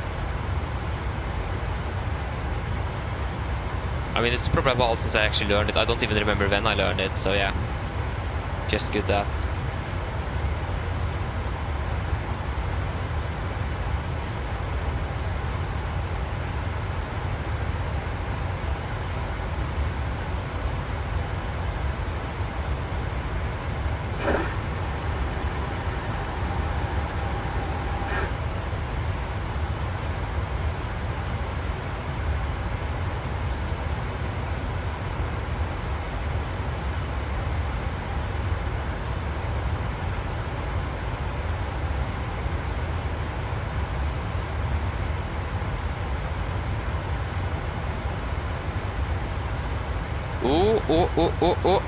For those of you that's Airbus fans, Flight Sim Labs have released a video about icing and de-icing on their A321 coming up. It looks like they have some sort of an icing simulation so that you actually de-ice the aircraft or something. That would be great. Yeah, look, yeah, you can see that the ice is building up on the wing and on the aircraft. That's actually so cool. Oh, it would be great if like the PMDG aircraft had that, especially for us flying in Norway. That's just great.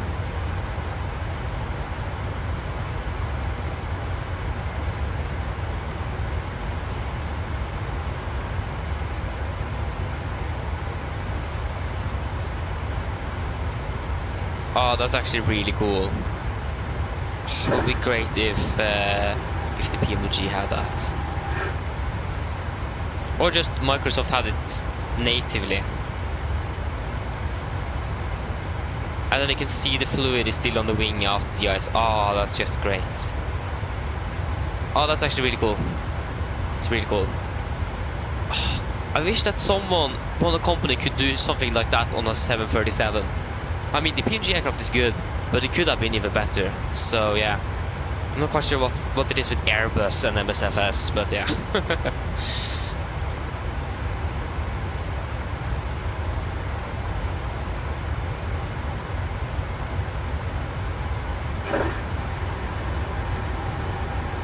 Yeah, that could probably be it. Yeah, DJ, that does sound quite right. So yeah.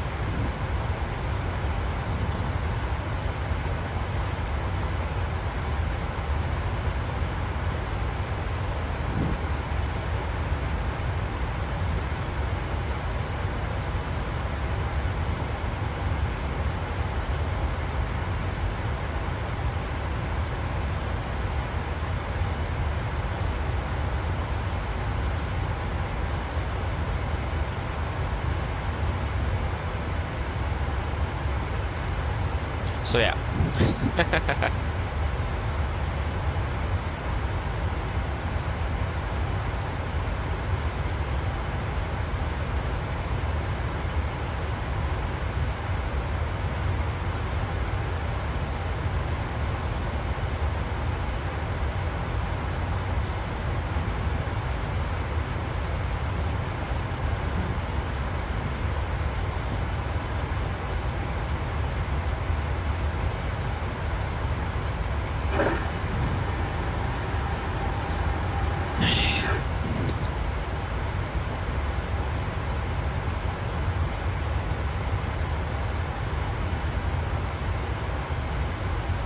Flying above 0.766 at the moment, so almost 767.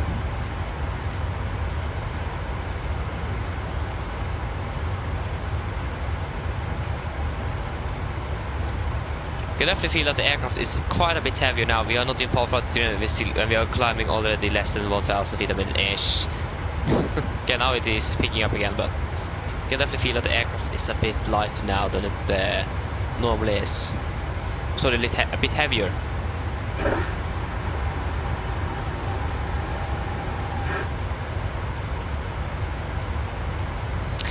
Okay, DJ. We are landing approximately 22:36 Zulu or 23:36 at the moment, local time. But that could rapidly change. You saw how our time moved by more than 10 minutes just on the flight down here. So yeah.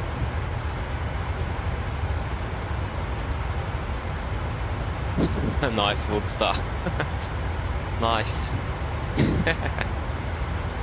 Important to talk to all the people in the cabin, isn't it? That's nice.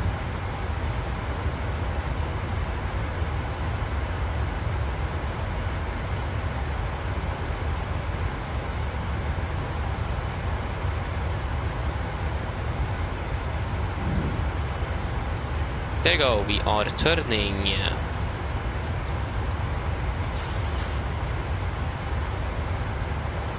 Okay, we can go weather my side and terrain on yours now. Since, yeah. Terrain is not going to be a really relevant threat for now. Since we are at soon 30,000 feet. I mean, if we would have been flying at at around Mount Everest or someone, that could definitely have been a threat. But for now, no. Isn't really that many high mountains here in Europe, so that is good.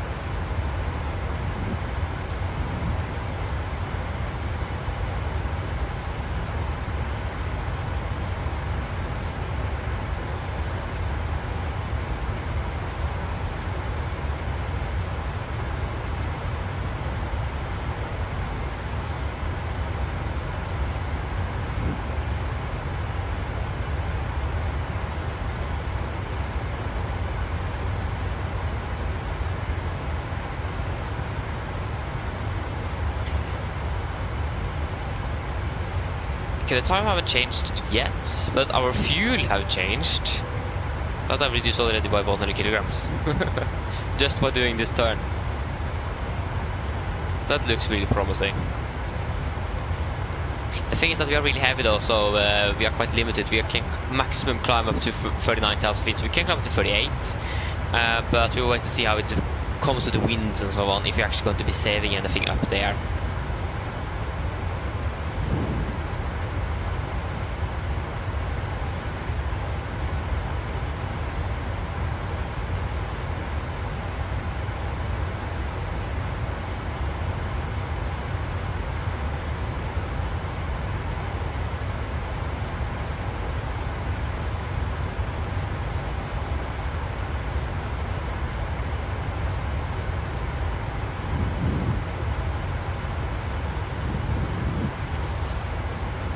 Wait, what's the clock? Oh, the clock is all... Oh, that's... Oh, okay. Wait, it is Saturday today, yeah. Nobody not flying in the evening and so on, or in the weekends, so quite unusual this. So yeah, it makes me a little bit confused. I think it is like feels like it is like Thursday or something. Maybe a Sunday, but not a Saturday. Again, nice with some variation as well.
Okay, we have a direct headwind 79 knots, ground speed of 370 knots.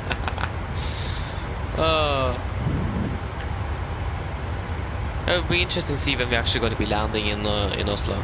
And Oslo is one of the busiest airports now, or is a busy airport of Atlanta now, with 64 arrivals and 55 departures.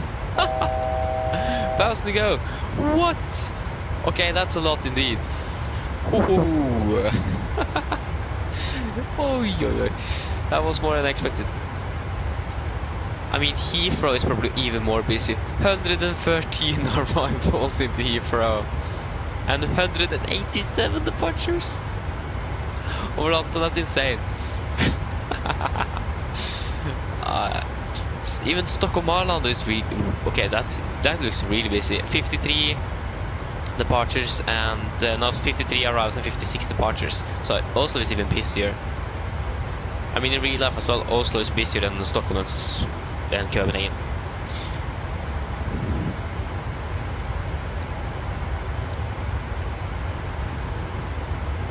But yeah, that's a lot. That's a lot indeed. So yeah.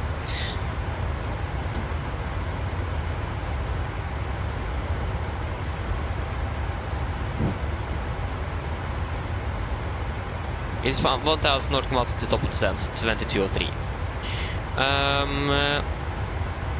When it comes to any climbs, if you check out Gum or something.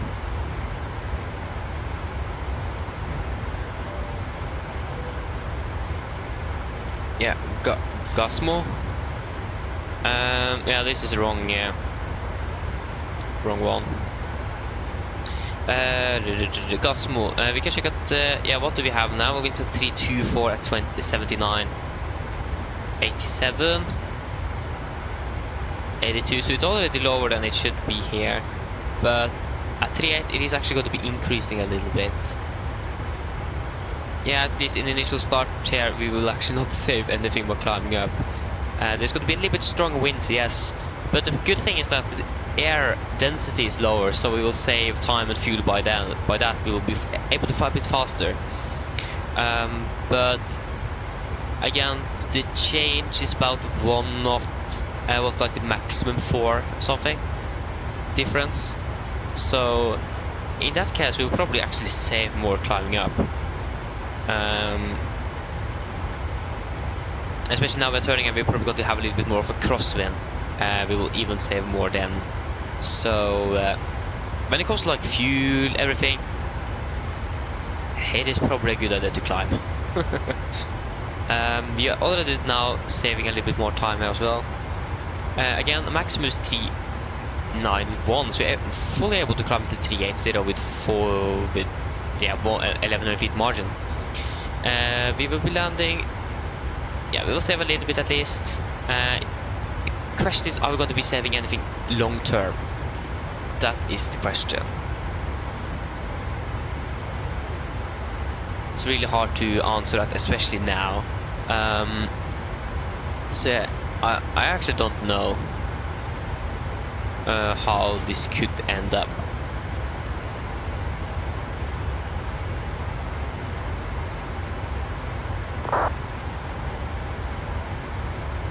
We do have some controllers here soon as well, so if you're going to climb, you should probably...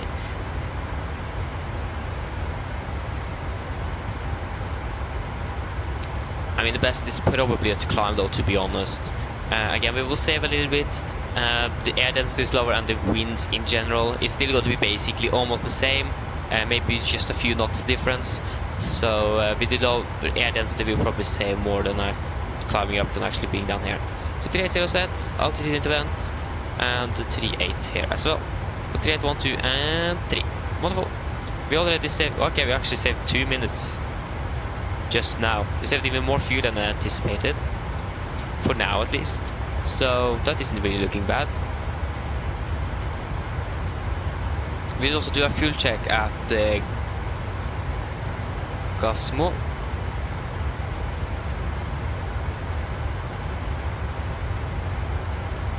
Gusmo.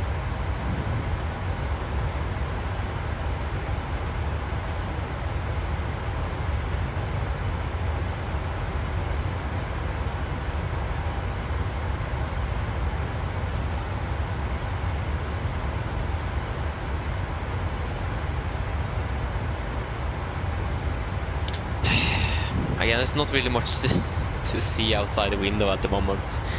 That's a little bit unfortunate. But yeah. That's winter season, isn't it? Actually, this is like how it is based. Like, close to the equator, further south down in Europe, like we are here. This is probably what... actually, it's probably going to be still a little bit light, daylight still by this time during the summer, but it is going to be dark down here during the night. Not up in northern Norway though. So yeah.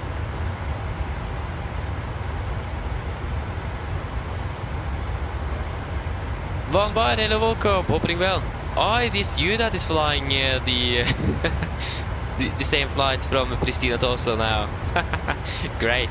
I was going with 1,000 ago with flight time and fuel and everything, and winds as well. Okay, so Gizmo, Gosmo 9.4 tons, we have 9.9, 2.6, we have burned 2 tons. Flight time 37 minutes for 25. So we saved quite a bit just doing that direct on the start of the flight. But if it's got to save us anything long term, not really sure. We're still landing about 25 minutes behind schedule. 23. No, sorry, 18 minutes behind just because of the winds. So that's great.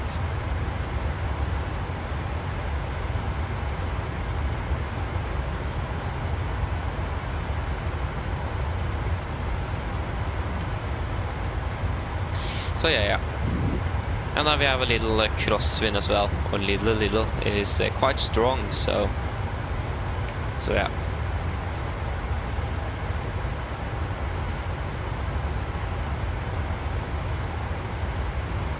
And we are not able to climb any higher. This is like the highest we will be for most of the flights.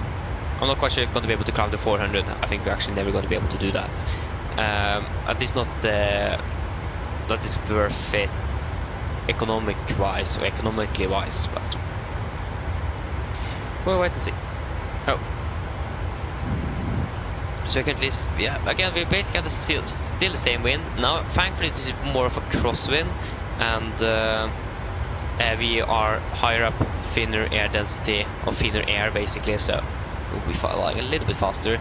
Again, we're flying now Mach 0.79, so again, already a little bit faster, so. But yeah.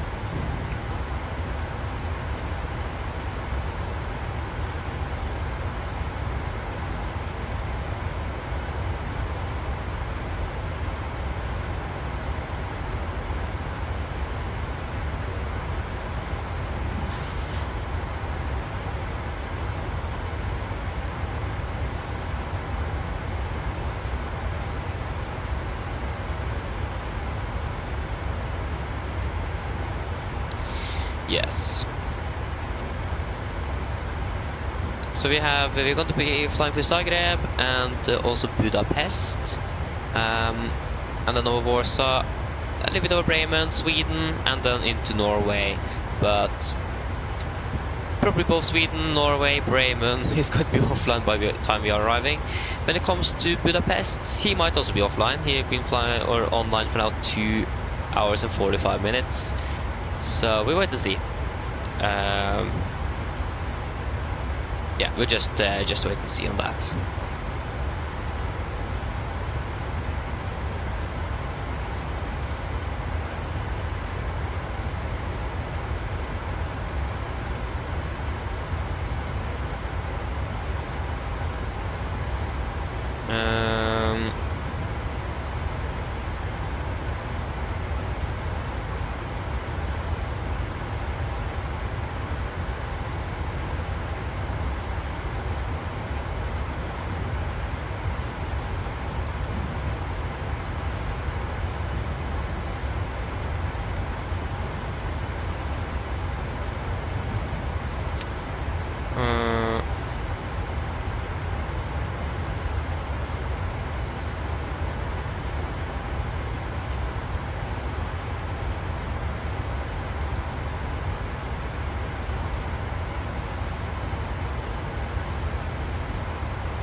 Yeah.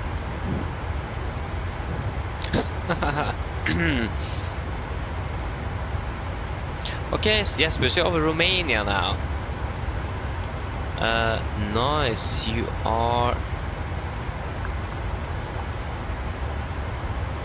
over Romania. Okay. Where in Romania are you?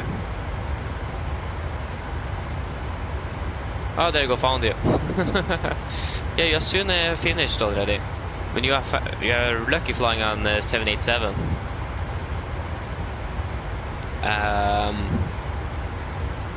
basically just the only reason for that is because it is in general a really fast aircraft.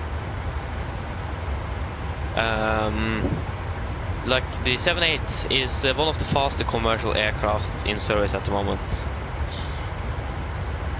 Like when we have been flying in that aircraft, we have been normally cruising at the maximum speed that 747 can fly at, so that says something. Oh, we're going up to flight to 420 minutes, nice. Yeah, exactly, going Mach 0.84, that's the maximum speed the 747 can fly at. At least legally and certified. So, exactly, it's a bit faster. Like the 747-8 also can fly that speed, but like that's the only 2 aircraft at the moment that can do that. Stream froze for you. It looks like everything is fine on this side, so it might be something on your side at least. Don't see anything that's wrong here. Hello. Hi, Captain. Would you like a drink, tea, coffee or water? No thanks. No problem. Give me a call if you change your mind. Of course.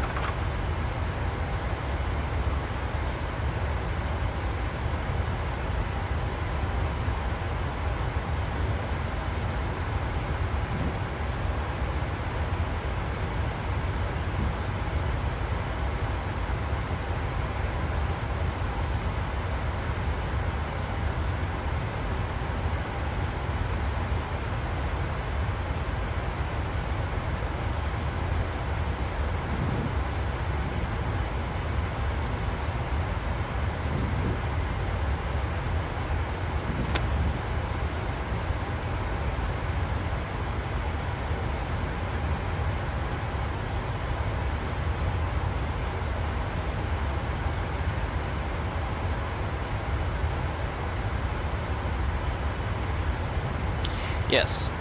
Yes, even what's the radar, that's great. So yeah, we're a bit south of you. So again, but again, you're also a little bit faster than us, so you'll be able to see us. Able to see. What was I going to try to say again? I don't remember what I was going to try to say. Great. Yeah, you are very close to Ukraine indeed. I like how even isn't that Lviv? Yeah, Lviv is even online. We have flown to Lviv once on the channel. I had some school project thing. So then we flew to Lviv. From Lviv to Oslo and then back to Lviv again, because we got to earn money that day to for a charity to give children at children's homes food. And so I didn't actually find a job, so I just streamed and I sent a message to all the family members and they donated. So, so yeah, then we flew from Lviv to Oslo and then picked up the food there, and then we flew back to Lviv. So really nice, really interesting flight, especially since it is this war in there. And the services is not in use, so like we couldn't get meat, tar, nothing. So when we departed from there, we just need to remember the QNH that we had, that we could see on the ground there, and just remember that and use that on the return. I just hope that it was not going to change. So that was that flight.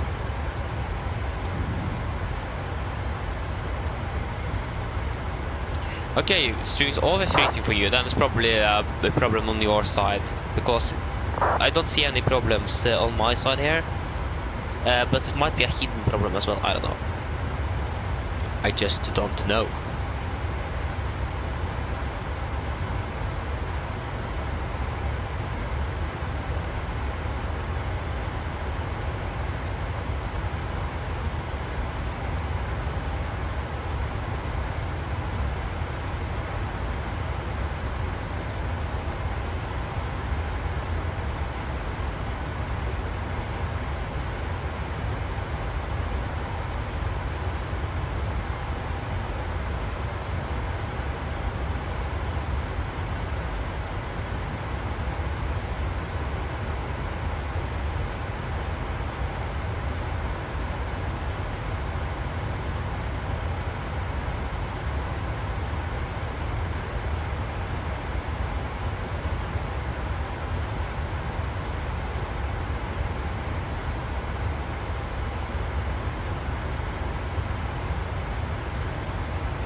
Yeah, so I just need to go quickly to the toilet before we are contacting or getting contacted by Zagreb. So I will be back shortly.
Okay. Okay, Center called you. Okay, great. Hope Center haven't called me. Yeah, you're flying into Budapest. Yeah, makes sense.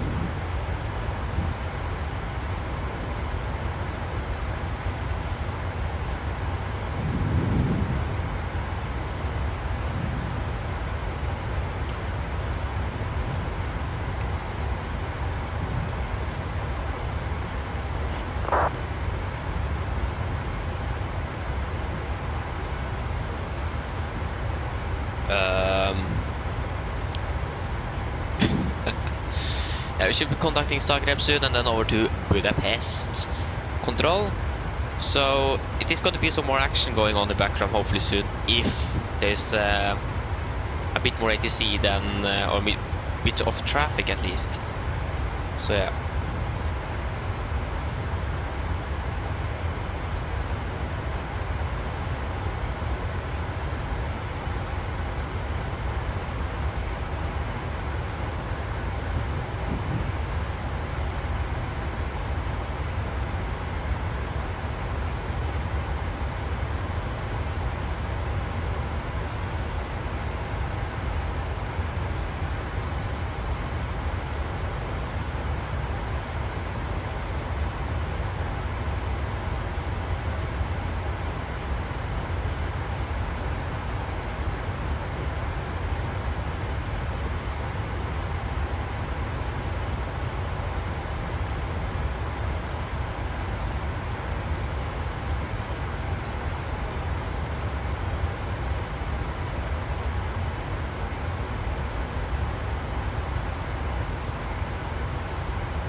Yes, so 41, if we just check, when are we approaching the next waypoint? So it is 50 Zulu, clock is now 47, that's 3 minutes. So we will do fuel check at Stivla.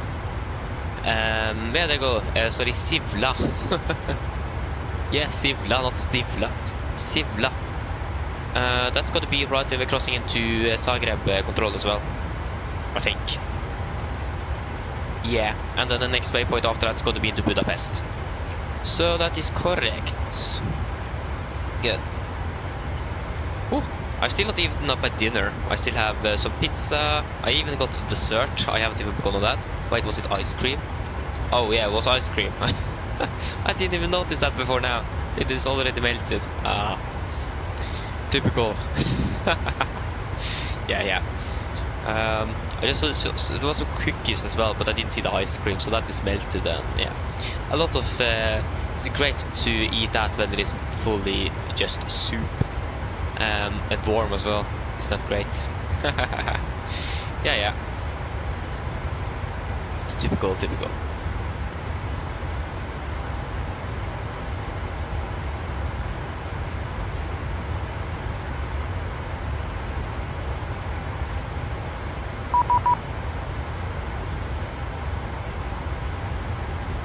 Come on, I can take one bite of my pizza before...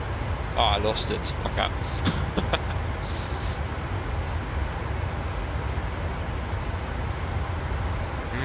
128275.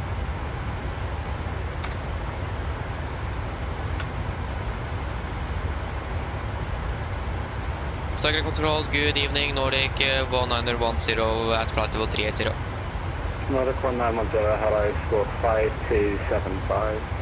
5275, 1910. Zagreb control, good evening, Condor 6 Where is my pizza? There it is. Of course I lost on the floor as well. Nordic 1910 identified. Aye! I lost it again. 2 times in a row. So we identified that this, so that's good. We got to do fuel check. Okay. Now we didn't fail that.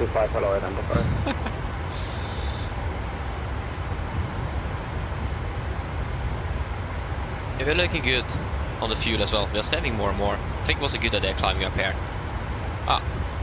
Already increased our flight time by 1 minute, but I mean we are expecting it to be increasing because of the winds. So yeah. But in the big picture we might save a little bit by being at 3.8 instead of 3.6. So yes, fuel check at Sivla.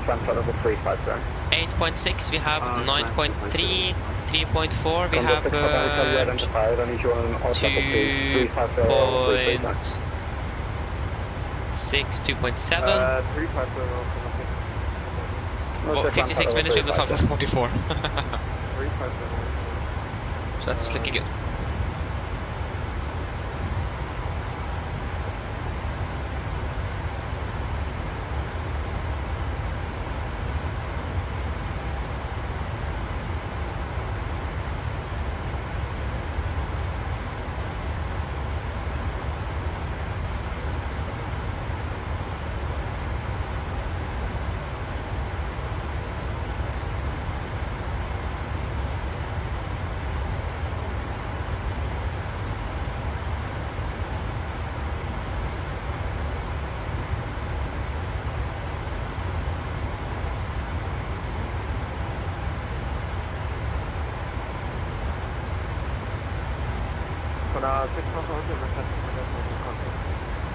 Condor 6 Papa Hotel, 2 minutes in the route, report back.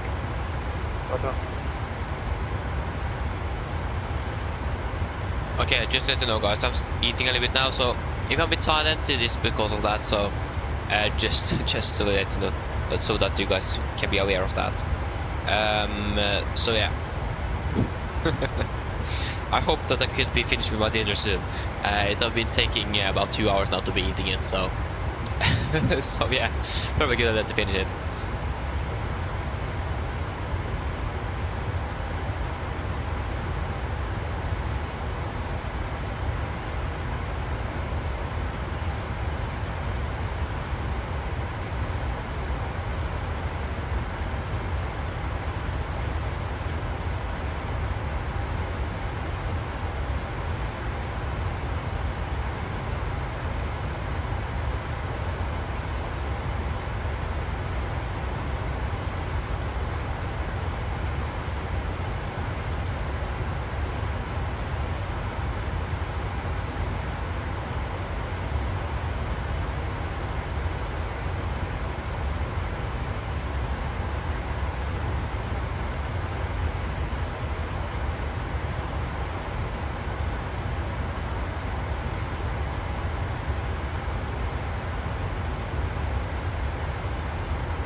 Takeoff, thank you.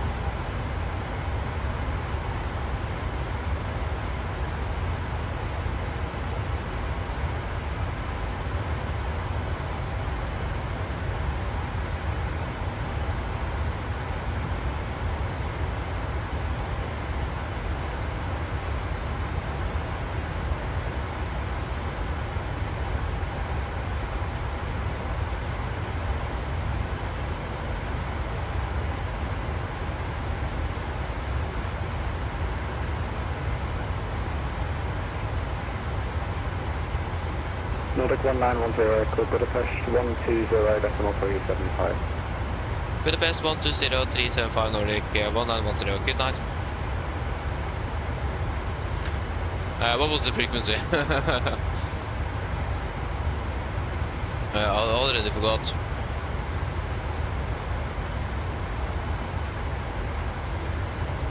I was 120.375, yeah. 120.375.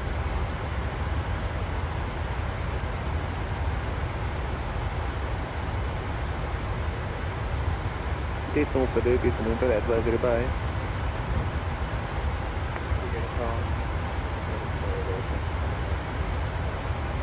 Budapest Control, good evening. Nordic 1910 at flight 380. Bye. What? System 76 Alpha, no for 83 monitor advisory, bye bye. Educate 51, proceed to Kazal. Budapest Control, good evening. Nordic 1910 at flight 380. Nordic 1910, Budapest radar contact, proceed to Mavor. Direct to Mavor, Nordic 1910. Mavor, confirm.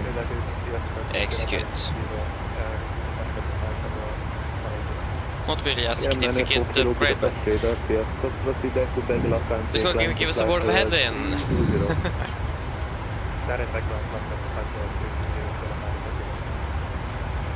That is great.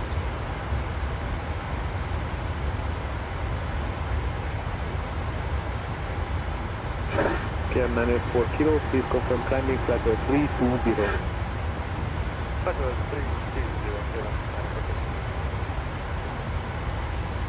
Utal India SP, süllyedettek tovább a saját belátásotok szerint.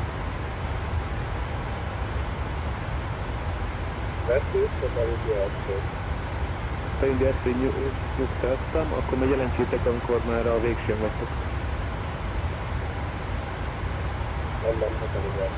Did I just heard Concord? Not really sure.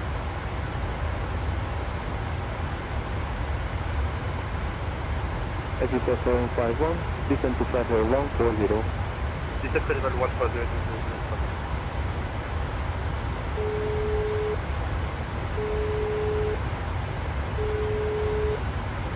Hello.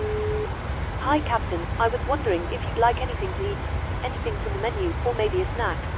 No thanks, I have plenty of food here now. No problem. If you change your mind, just give me a call. Of course.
proceed to Bravo Papa 865.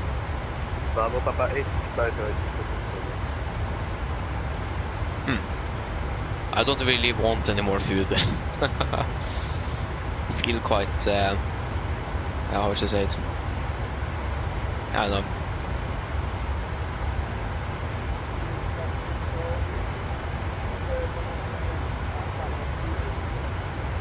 Number 9 Budapest, indicated airport.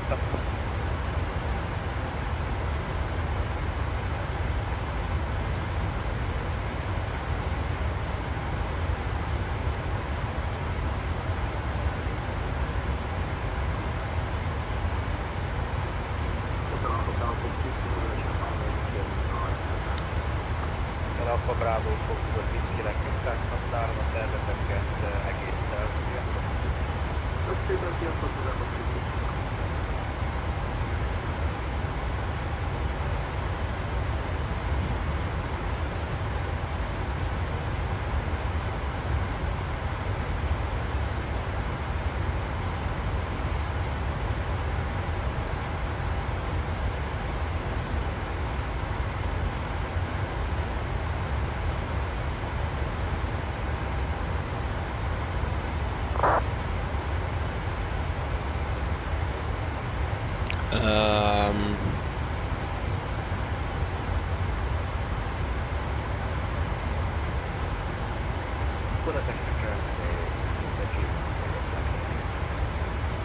Serbia 310 Budapest, indicated airport.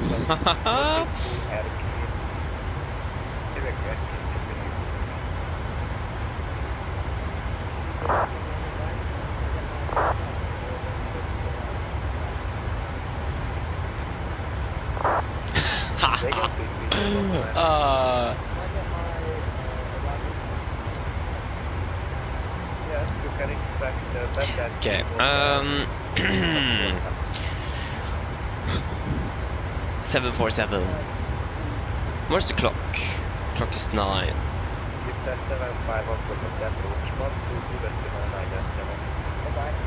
Bye bye. 907, bye bye, thank you. How long are we going to be flying in this airspace? Quite a bit longer. 1454, uniform, bye bye.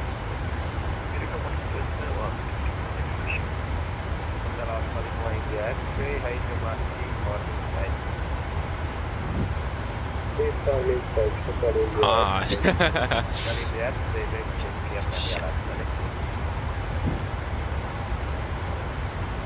So maybe I will eat everything here for breakfast tomorrow. Woke up because Metapilot also released a video on our departure time today. So wake up, eat pizza, some cookies, some spare ice cream, and watch Metapilot. Maybe that's what I'm going to do tomorrow morning. Before I find out we are going to be flying. I need to wake up first. Sounds like a good idea to me.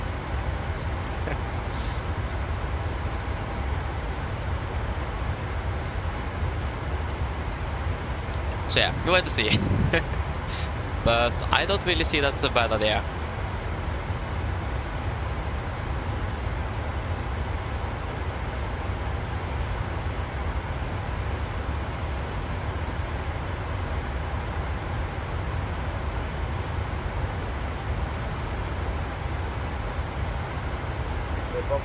Whether I leave it as a flight level 180.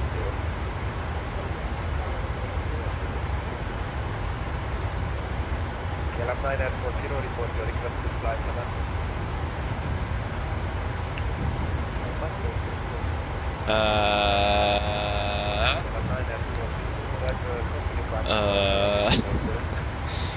Maybe I should do that for the rest of the flight. Just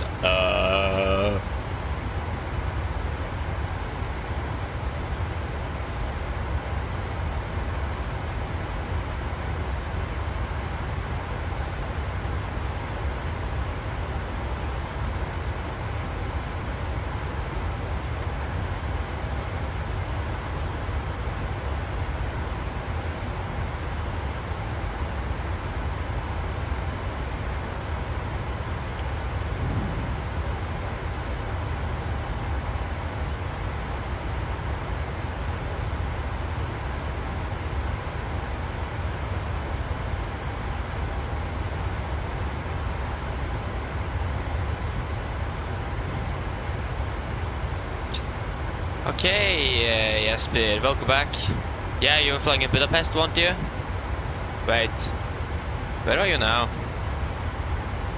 Bravo, Papa 865.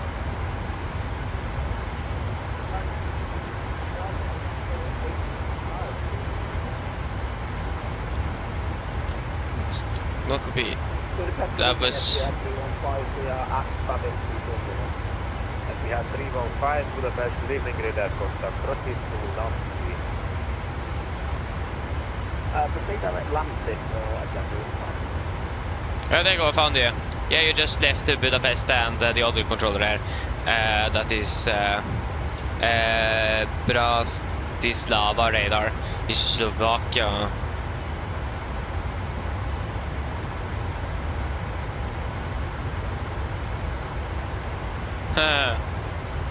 Nice.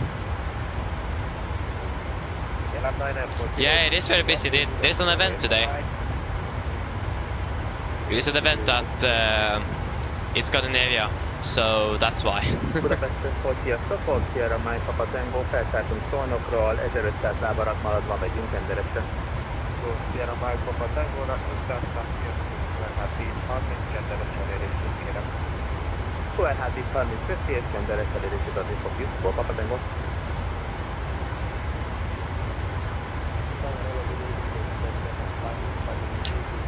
When we are landing, Jesper, normal proceed.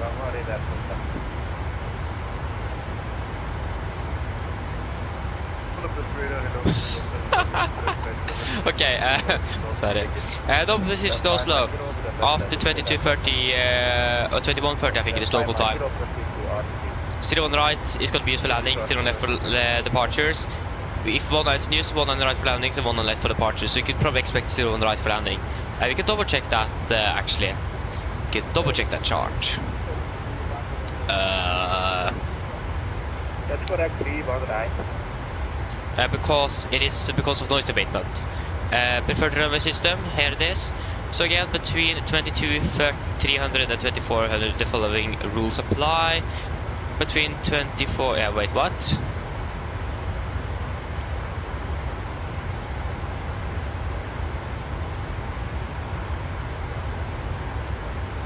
So between 2230 and 2400 local time, the following applies. Yeah, so for jet and propeller aircraft with maximum takeaway exceeding 5,700 kilograms and 4 engines or more, the runway 0 on right and 1 on the right is to be used for landing, and the runway 0 on left and 1 on the left for departure. Segregated runway operations, like I said. For other traffic, runway 0 left and 1 on the right must be used single runway operation. Except in case of runway closure. Except in case of runway closure. Between 24 and 0630 local time, runway 0 left and 1 on the right are to be used single runway operations. In special situations, segregated runway operation may be used when this is required for efficient traffic regulation. When the noise regulation specify that runway 0 on the left and 1 on the right are to be used, this can be divided from when weather conditions require to use category ILS 2 or 3. So basically between 2230 and 2400 local time, 0 on the right for landing, 1 on the right for landing, 0 on left for departure, basically left for departures and right for landings. And after 24 to 0630, 01 left and 1 on the right could be used unless otherwise specified. So yeah, so you can probably expect 0 on the right then.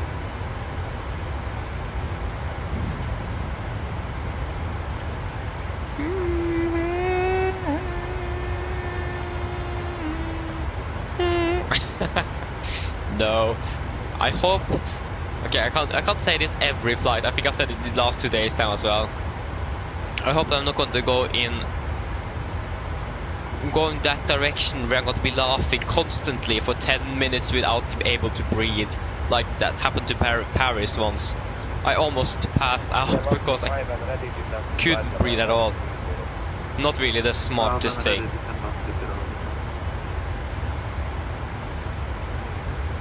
Okay, you are, yeah. I mean, understand what they said, the one on the right, team brief and so on is suggesting that, but in real life they're using 01s at the moment.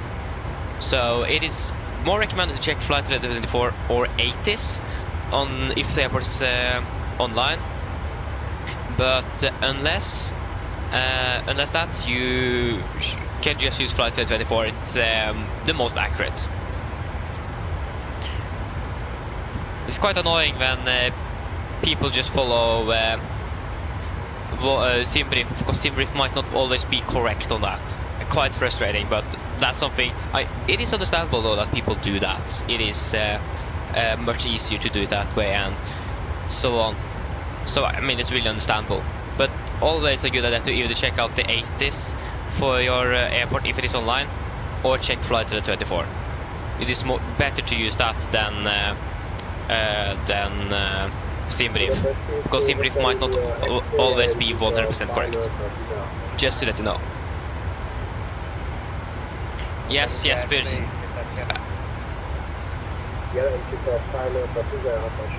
so yeah, for this at this time, still on right and left should be used for both.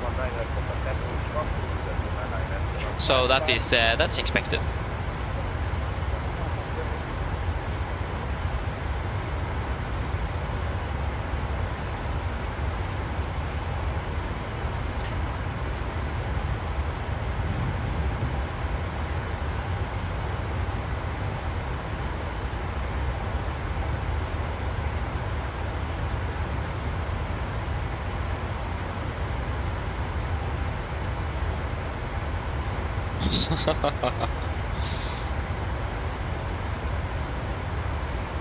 So yeah.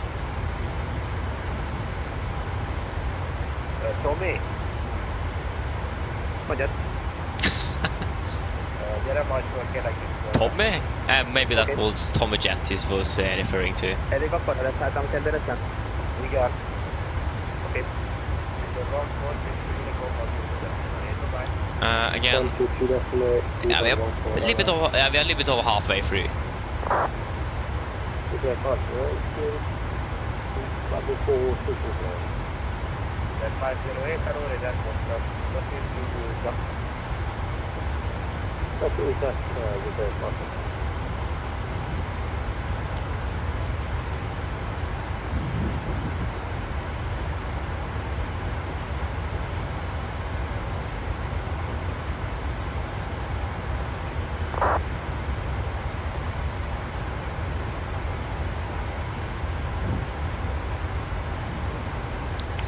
So yeah.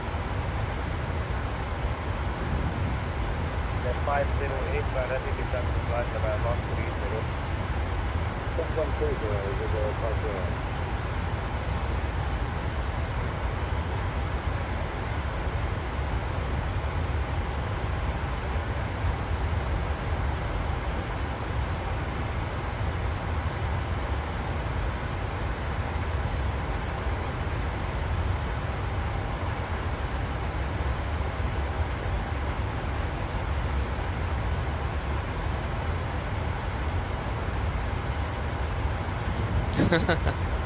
Yeah.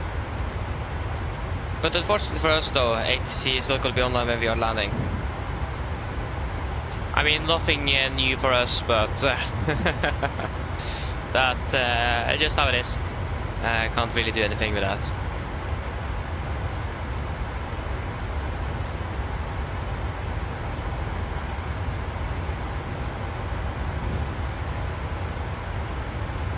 Yeah, we're still landing 22:34, so in that case we are not really landing that far behind, but this wind area is expected to be much stronger further north.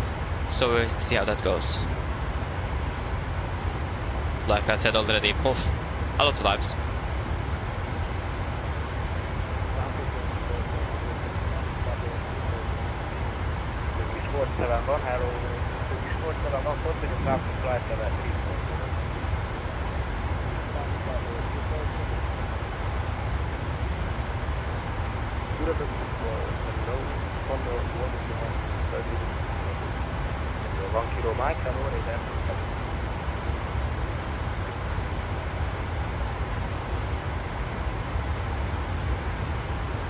Budapestről Refueling elhagyjuk a 16-os pályát, küldő irányítás.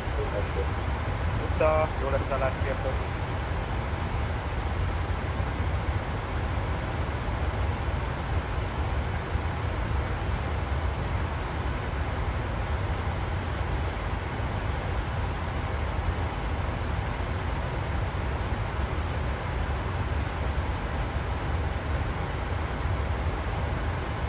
Papa Tango közeledünk Kendereshez. Ismétel. Papa Tango megérkeztünk Kendereshez. Zárjam a tervet? Leszállunk, igen, köszi. Visszaadjuk Papa Tango. Várom a tervet óra 14-re. Köszi, szia.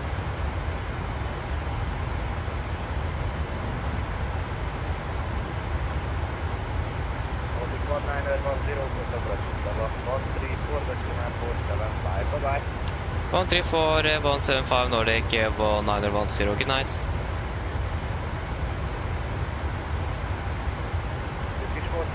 Switch to Unicorn 122. Bye-bye.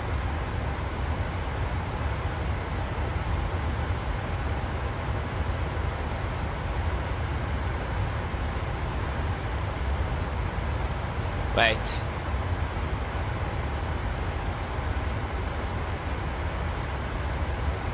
Was it 134475? Yeah, it was 134475. Ah. I was correct with the 75 at least, but it was 475. Okay, then it made sense why it was so silent. Ah, but come on. Physical hardware is much better. So this is Bratislava.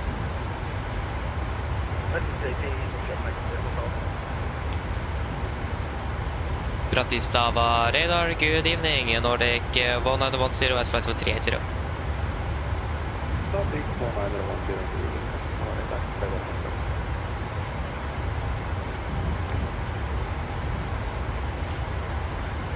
Yeah, we do need to do a field check here at Mavur, since we were so lucky to fly directly there. Where's Mavur actually?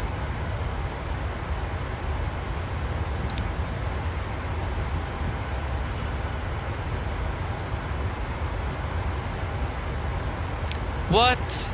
You're so lucky, Esper. Our schedule is 3 hours 45. Like our scheduled flight time is longer than our... is half an hour longer than our block time. So... you're lucky there.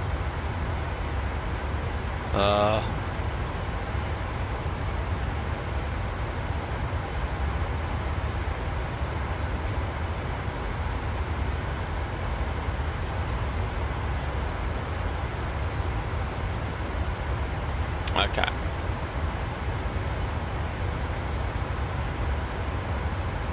Bratislava. It's an interesting name. I don't really want to try to pronounce too much.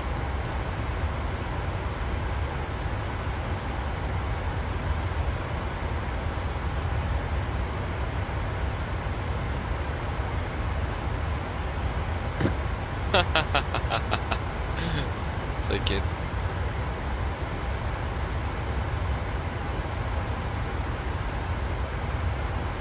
Mach 0.86 for most of the flight.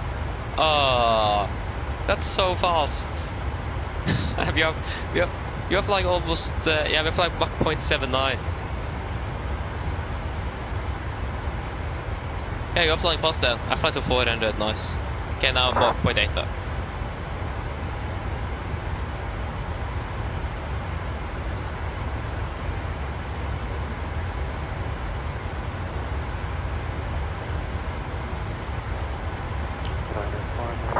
Oh yeah, you're doing Luxembourg, Lisbon in the max 8. Nice, enjoy it. Yeah, you're flying with Norse on the 787-9. Nice. You're using the long ship call sign. If I remember correctly, you're using the long ship. Yeah, November Bravo Tango was a long ship.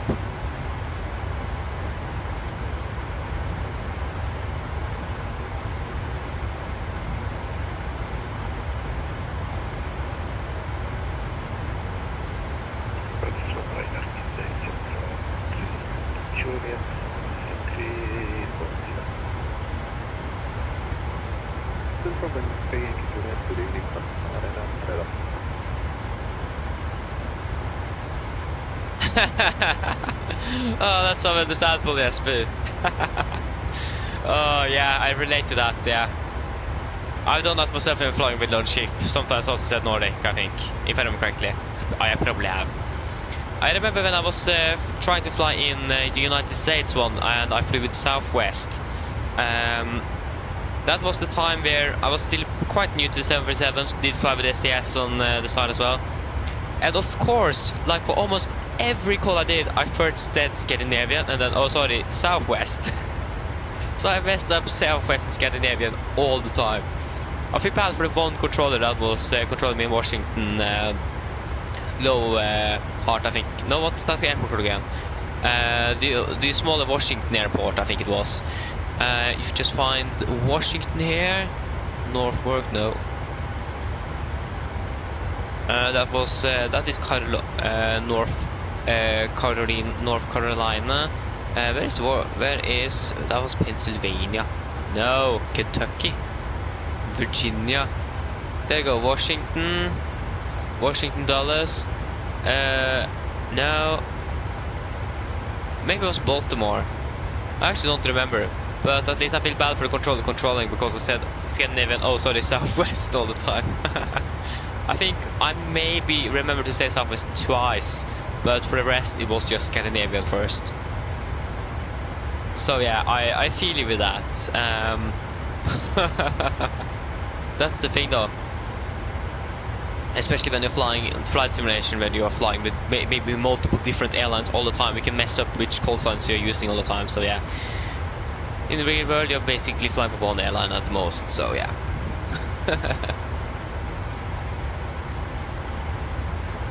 Exactly, Jesper, that's the thing. You get used to it, that's the thing.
Nice. 122-975, thank you very much. Have a nice day, bye-bye.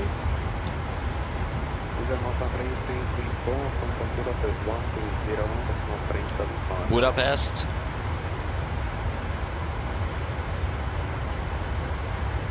Budapest on 120.375 with the Marta 2234. Thanks for the service. Fine.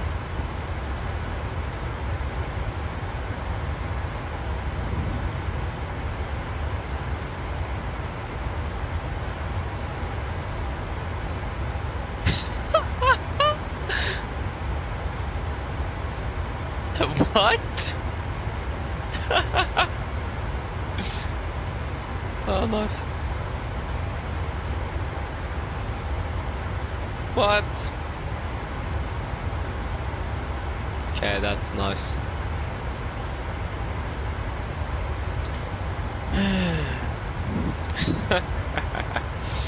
Great.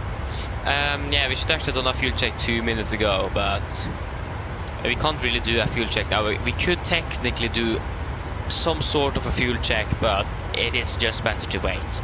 We should do every half hour, we can delay it every hour. That's like the exception. So yeah, we can wait. We can wait, we don't need to do it exactly on. For example, now we simply just can't do it at the moment.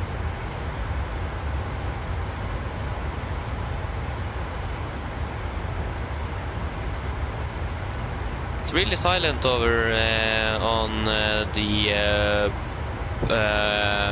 just wait a moment, over at Bratislava radar. Brasti. Yeah, is it Brasti? It is Bratislava. Yeah, Bratislava. How is it on Volante now when it comes to Gardermoen? We still have 61 arrivals and good old 47 departures. Yeah, so the departures have gone down a little bit, but that makes sense. We have Polaris. We have 2 approach controllers. We have D and Whiskey. So that's probably Oslo Director and Oslo Approach. And then we have, of course, Gardermoen Tower, and then we have 8 arrival and departure ATs. Arrival ATs, what does it say here? Oslo Gardermoen Arrival Information Hotel, time 1950, expect ILS RMP approach, runway 0 left and 0 right in use.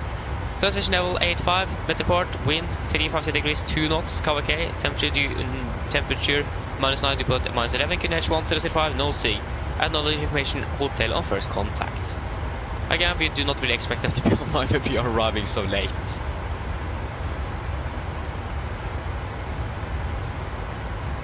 So yeah, so at least transition level is flight level 85, QNH 1005, wasn't it? We'll just cross check here. We can just, yeah, 1005. We can just change it now. That doesn't really, we are already changing the transition level.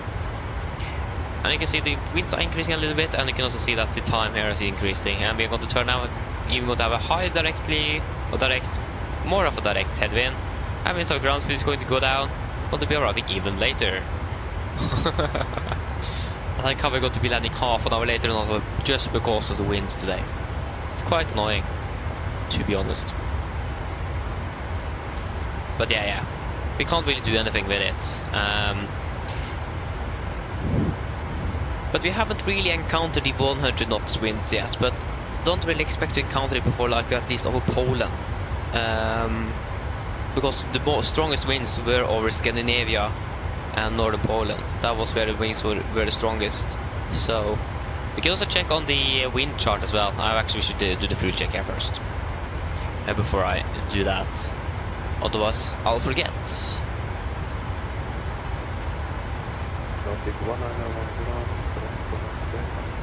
Incoming Nordic 1910, good night.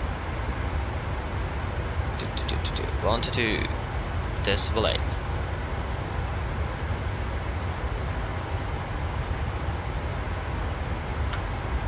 Okay, so fuel check at Mavor.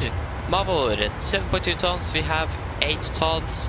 4.8, we have burned 4 tons. So that is good. Flight time, 1 hour 34 minutes. And we fly 1 hour 21, so no worries with that. We are currently about 13 minutes ahead flight time wise, but we're still landing 20 minutes behind schedule. Just because of again the winds. We did depart 5 minutes late though, but I mean 5 minutes late, 20 minutes late.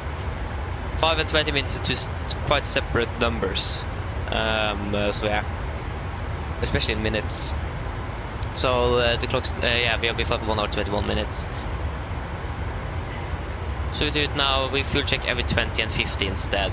Maybe we can actually move it to every 30 and yeah, we will see what we will be able to do next. But at least the late is going to be exactly 2 hours. We'll probably just try to do it about 50, but we'll see what we can do with the 8 points we have available. That does matter a little bit. So yeah.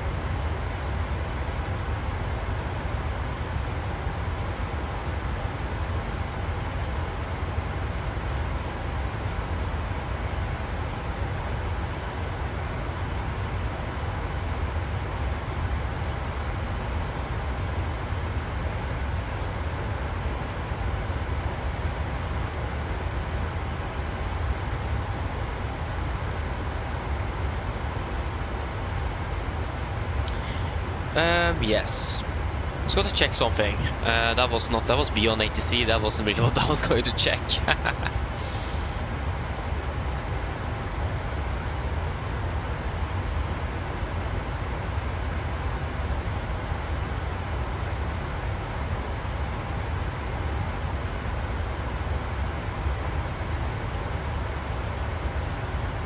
can I please get you? Thank you.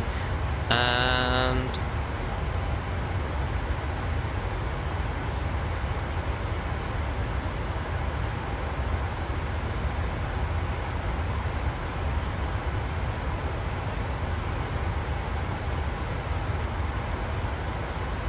okay.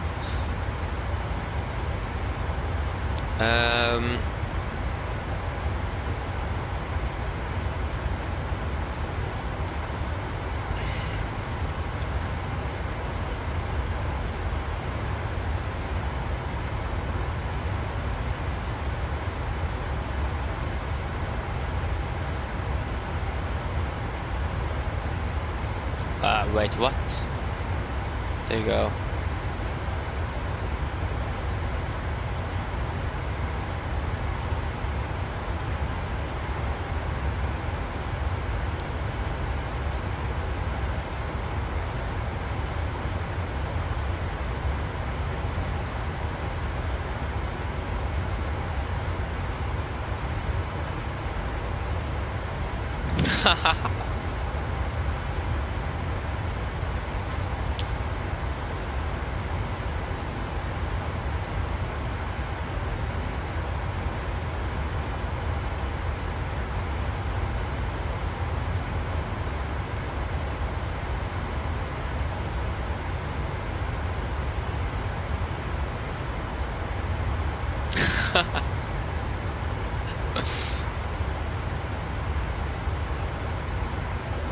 Nice.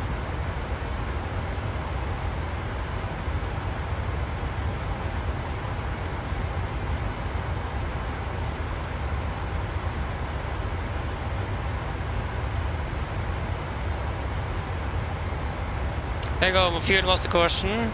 We have a left center tank empty, so we turn off fuel. Just do a recall as well. Just been a reflex. I mean, it's always good to just do it. Again, you can have underlying systems that will not automatically cause a recall, so it's always good to do it.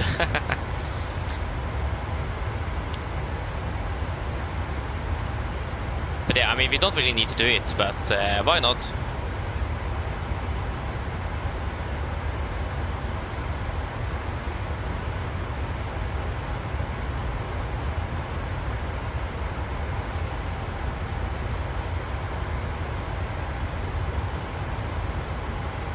But yeah.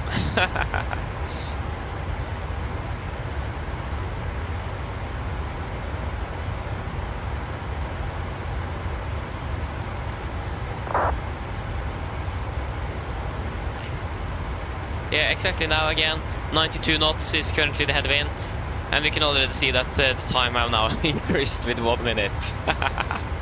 so it doesn't really look good. At least it doesn't look like we are going to be landing after midnight, so that's good at the moment.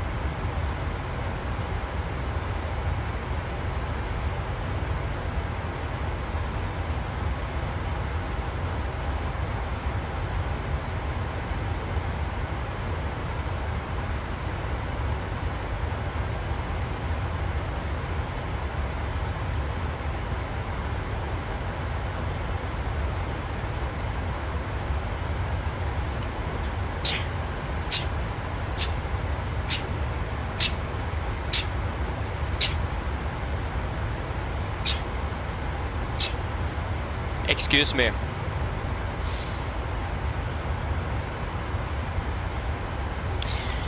Yeah, 4.2 tons, so we're actually landing with quite a bit of fuel, extra fuel. Or quite a bit. Yeah, actually, we are almost landing with 2 tons more.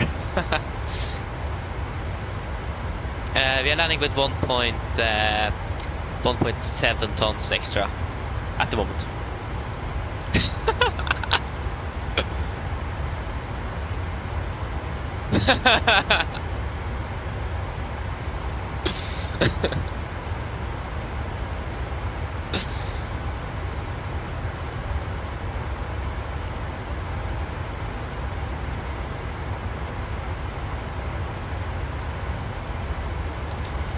Yeah.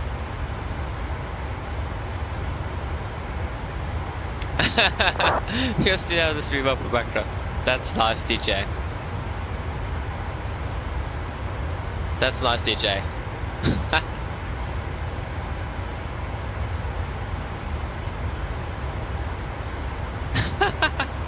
Nice, DJ. Did I make a beat? Yeah, maybe it was me sneezing or something, I don't know. Yeah, exactly, that's how it is being a DJ. Oh, nice.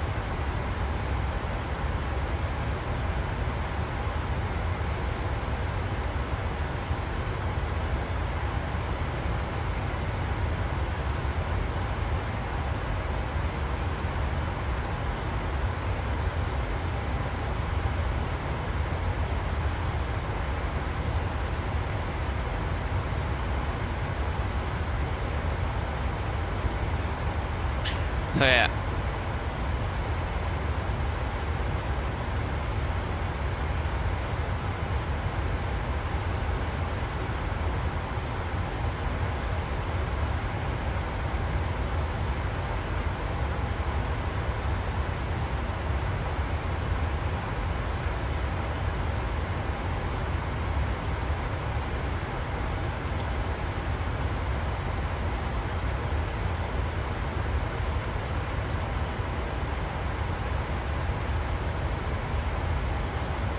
Oh, yeah.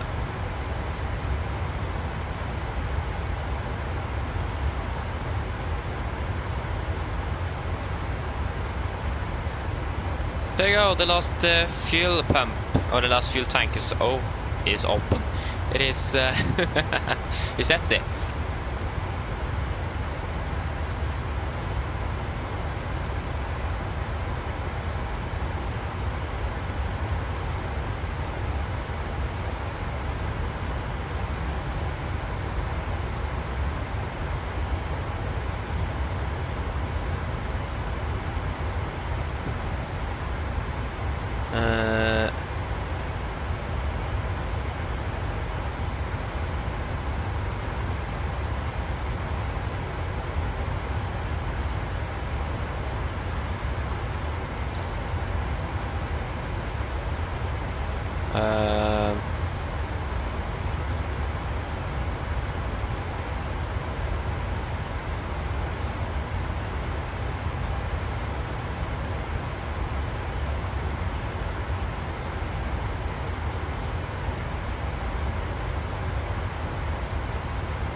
Hello.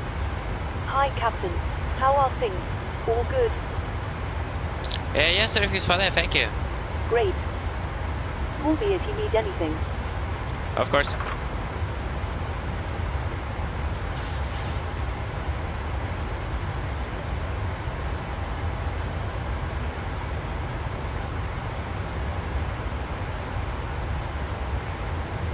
I'm a cop.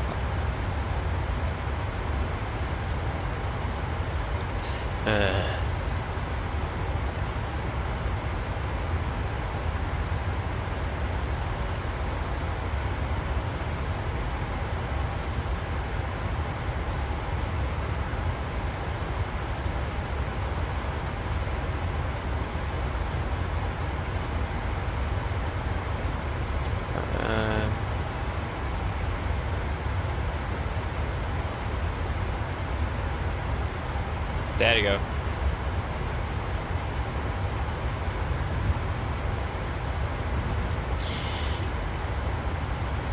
Yeah, so we are soon approaching 100 knots on the headwind air. So that's great. Exactly, Jesper, yeah.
Oh, that's great.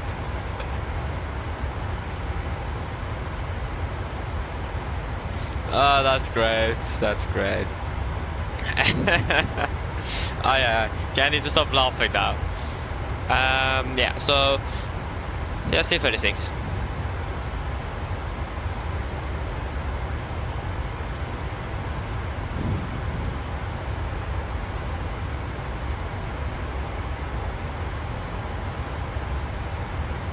Um,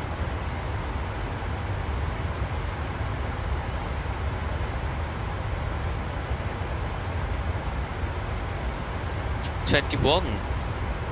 Oh, that's very far. Yeah, but then we got to do a fuel check here at Enoru. Just what I hate. This is one thing I hate with FS Realistic. For some reason, I need to assign a different key binding for resetting camera. So I set it to my yoke. But so yeah, for sometimes then if I zoom in, for some reason it won't really reset the view, even though I click the reset button in the sim. I need to click the other reset button in FS Realistic to reset the view. Is so strange. But okay.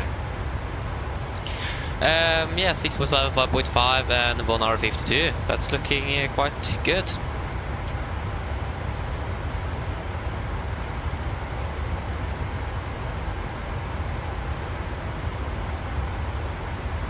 So yes.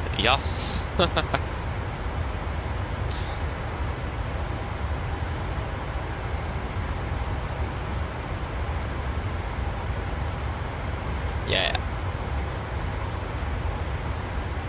Okay, Skullwick, you're going to start preparing your arrival into LAX. Okay.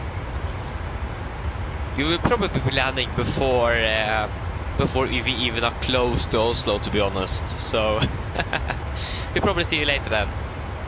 I don't know, but at least enjoy landing into LA. It's a nice arrival. It is nice airport to fly into. If the performance isn't bad. So yeah.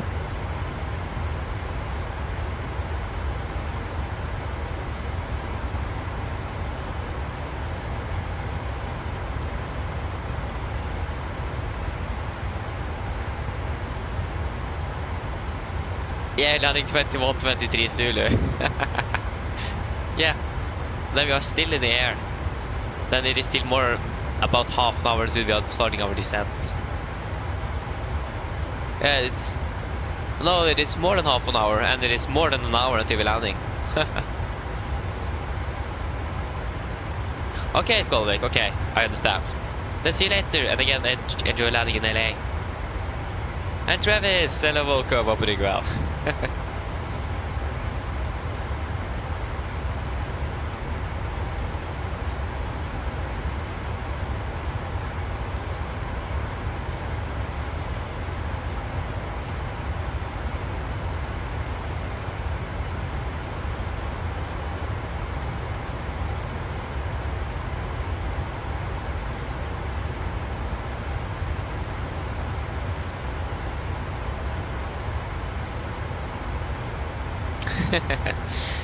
I'm doing good, Travis, thank you. I'm doing good.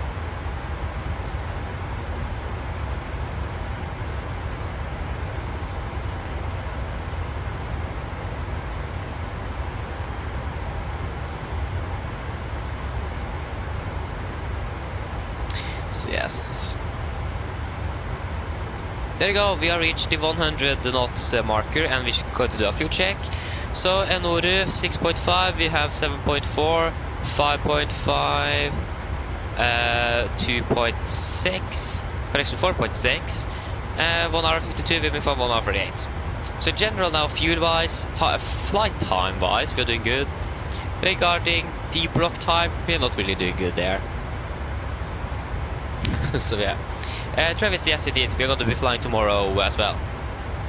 Probably going to take the 1400 departures and later on. So we'll be starting about probably 1300 or later. Not really sure yet. But we need about 12-hour rest. So we can't do any flights before at least after 12 tomorrow afternoon. So We'll probably aim for the 15 or 1400 departures and later on. But yeah, going to be flying tomorrow indeed.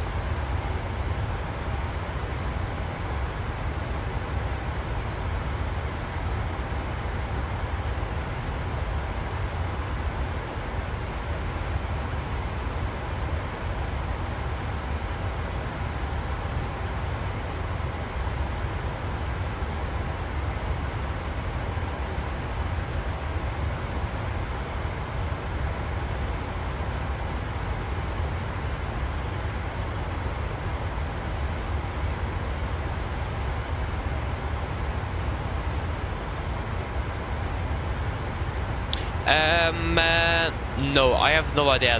I will find that out tomorrow. Morning. Again, it is randomly selected and everything, and yeah. So I'll find that out tomorrow morning. Norwegian added certainly another departure today. The last departure with Norwegian today should have been to Copenhagen, like it says here, 1725. But another Norwegian Air Sweden aircraft is departing now 2340. So yeah, we can check what is going at about that time. So 1400. So it could be to Stockholm, it could be Dublin, Stavanger, Bergen, Ålesund, Trondheim, Copenhagen, Stavanger, Gran Canaria even. That could be a big question mark back, that one. Bodø, Tromsø, Trondheim, Amsterdam, Munich, Stavanger, Molde, Kirkenes, Tallinn, Bergen, Trondheim, Kristiansand, Bardufoss, London, Trondheim, Stavanger, Bergen, København, Bodø, Bergen, Budapest, Trondheim, Harstad, Billund, Ålesund, Bergen, Stockholm, Berlin, Bergen, Trondheim, London, Vilnius, Haugesund, Bergen, Trondheim, Krakow, Stavanger, Gdansk, Tromsø, Stavanger, Trondheim, Stockholm, Bergen, Trondheim, Tromsø, Haugesund, Bergen, Bodø, Stavanger, Bardufoss, Tromsø, Bergen, Stockholm, Harstad, Molde, Kristiansand, Stavanger, Bergen, Trondheim, Ålesund. That's all of the different alternatives we have, but probably most of them are not going to be able to do it because they are stopping over, having layovers at those destinations, so we can't really do them. For example, the Gran Canaria one, I think the crew ends there in Gran Canaria, so then we can't really fly that one.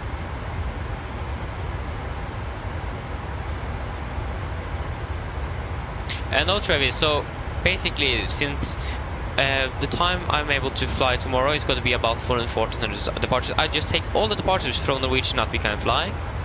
So basically everything that's Norwegian Air Norwegian Air Shuttle AOC, so that is not coming from the Spanish bases or anything like that, or the Latvia base.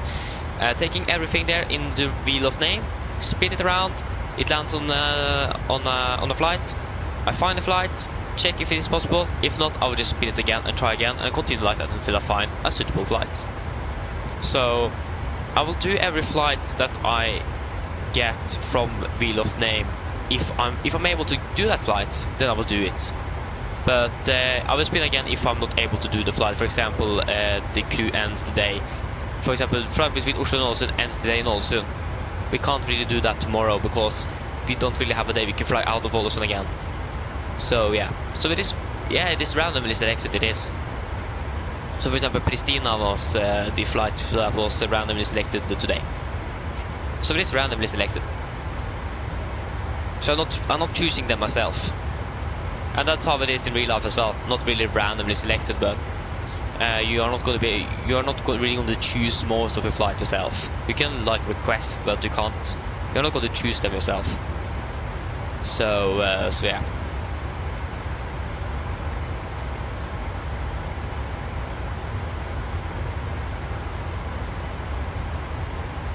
Yes, spin the wheel.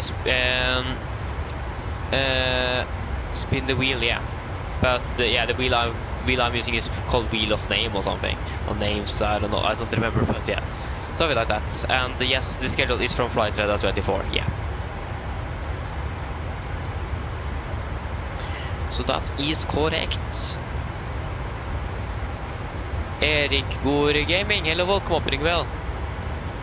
The reason why I'm not using the new MSFS2020 is because the aircraft is not compatible. We can't use VATSIM on the new simulator. We can't use self-loading cargo on the new simulator. I think Virtual Norwegian actually works. I think Volanta works as well. So yeah, basically that. The aircraft is not compatible. That's mainly the reason why. Because there is some API changes in the core sim that have made basically all the PMDG aircraft quite not really, or basically not compatible. The 777 is the worst, and then the 77 is in the middle, and the DC-6 is working the best, but still some problems there. So it has something to do with the communication inside the systems of the aircraft, and if I understood it correctly, like for example in the EFB, and the communication between the EFB and the aircraft itself, things like that. And we don't know when PMDG is going to be able to solve all of this and make it compatible. So it is mainly because the aircraft itself is not going to be flyable in the new sim. Or I think we could fly maybe one flight with it, but it is basically going to corrupt its own files after a while. The 777 is going to do it basically all just when they're spawning in. The 777 will maybe be able to take one flight before that starts to happen. So you can't really fly with those aircraft at the moment. And for example, VATSIM as well doesn't really work yet. I'm not quite sure about FSU IPC and self-loading cargo, so that's also something. I think actually that will work. But yeah, VATSIM and the 747 in general isn't really working at the moment. Oh yeah, no worries, Travis, no worries. I didn't even actually notice it. Yeah, Bruno, ETA at the moment is 2237 Zulu. So it is still going up. Or up, not up, but up. So yeah, it is going up.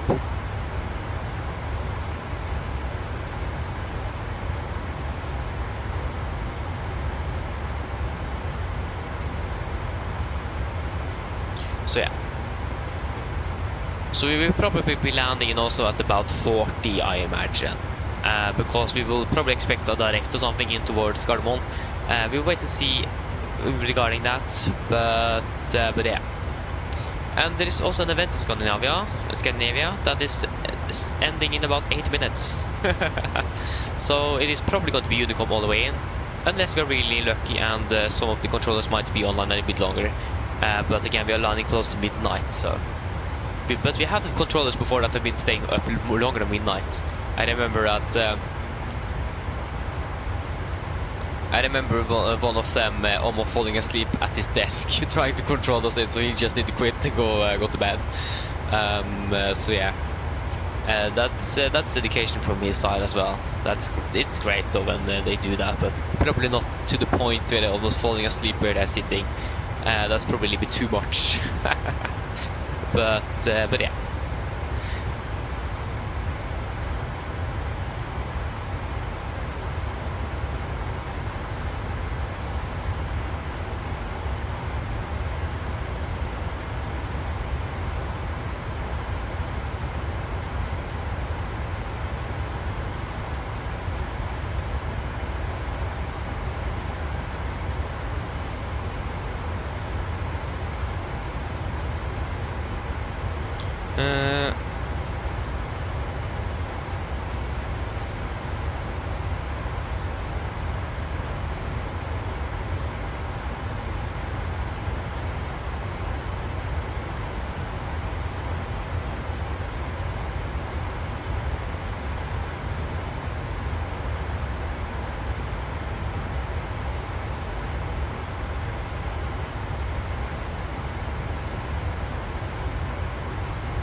But yeah, if I'm correct, we will be flying into Bremen radar shortly.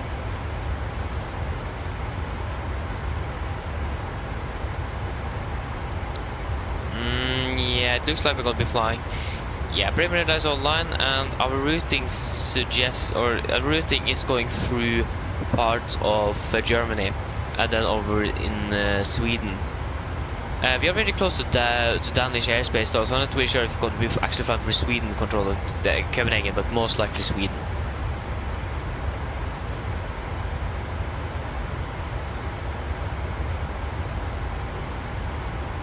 But yeah, for example, approach have been online for now 2 hours, almost 3 hours. Tower in... we have ground on as well. Tower have been online for an hour. Ground have been online for 30 minutes. Approach have been on for 2 hours 48. Director have been online for 5 hours. What? Director have been online for 5 hours. Okay, that's actually impressive. Rise control been on for 2 hours 14.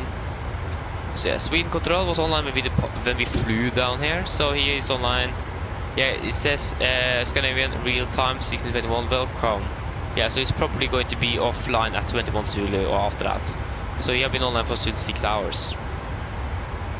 So yeah, I don't really expect much ATC in Scandinavia, even though it have been really busy with that today. 42 arrivals and 32 departures out of Stockholm Arlanda. So both Stockholm and Oslo have been really busy this evening because of the event. So, but I mean that makes sense though. That does make sense. So yeah.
Yeah.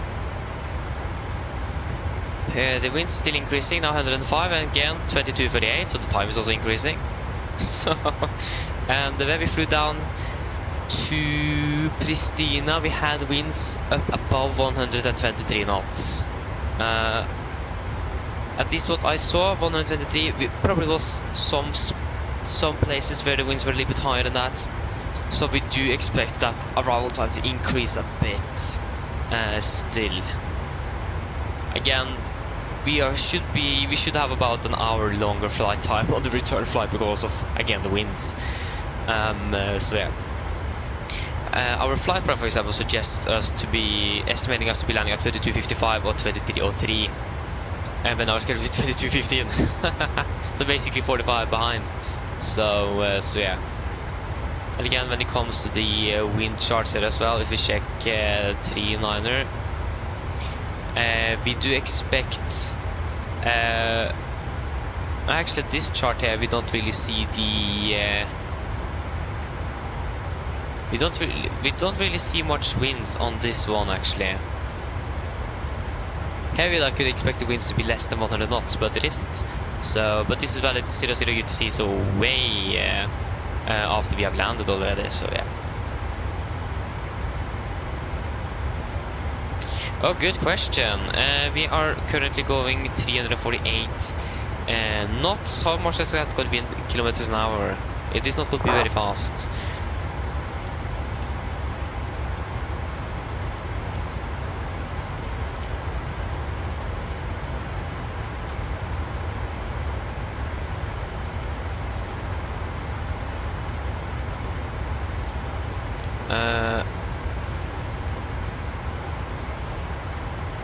So 3 E48. So we're currently going 644 kilometers an hour. And normally we will be flying at about 800.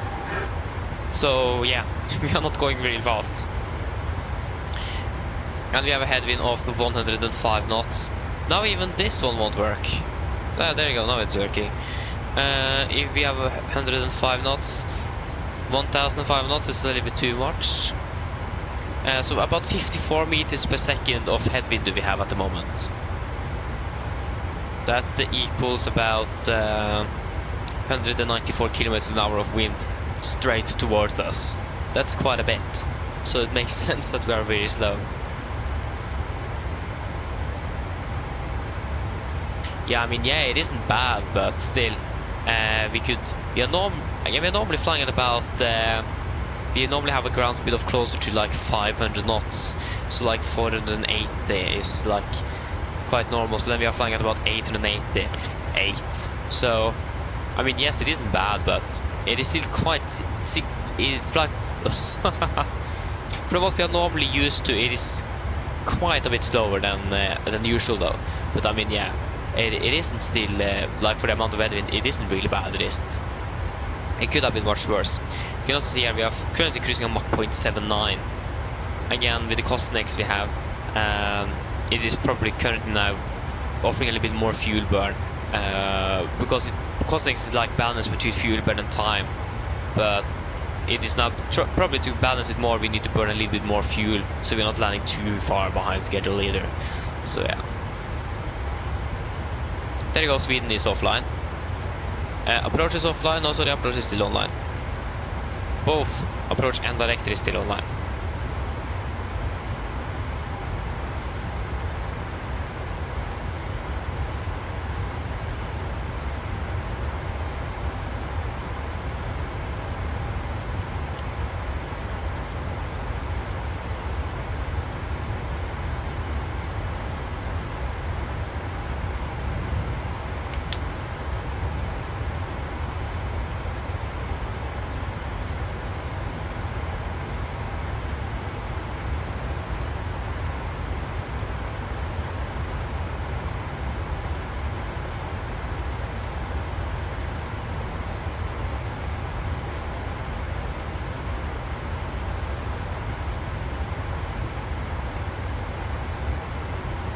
So yeah. But like for example on the flight down, the wind changed to crosswind suddenly and then suddenly reduced again. So we actually landed way further behind than expected in the first place. We actually flew 15 minutes longer than expected because the wind just changed a little bit. So the winds does have a lot to say when it comes to the speed of the aircraft. So yeah, it is yeah, it does have a lot to say. It is really, really strange. Bruno, yes, that's basically what doing here, yeah. Normally just flying the 747 with Norwegian, yes. Hello. Hi, Captain. Would you like a drink, tea, coffee or water? No thanks. No problem. Give me a call if you change your mind. Of course. We do also have some special streams where we did fly with the 787 North Atlantic Airways before, but after we passed 1000 now we have changed and flying to 777 for KLM. So that's what we are doing at the moment for the specials. But outside the specials, Norwegian and the 747, yes. Like for example, it would be in real life, it would be where we employed in one airline and fly one type of aircraft for the most part. So yeah. So that's what we are doing here.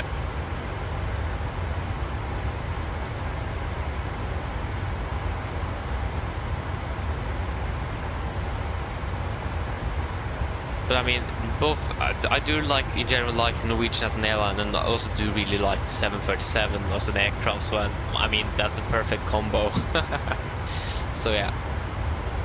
If I could have been a pilot in real life, my goal would have been able to fly the 747 for Norwegian.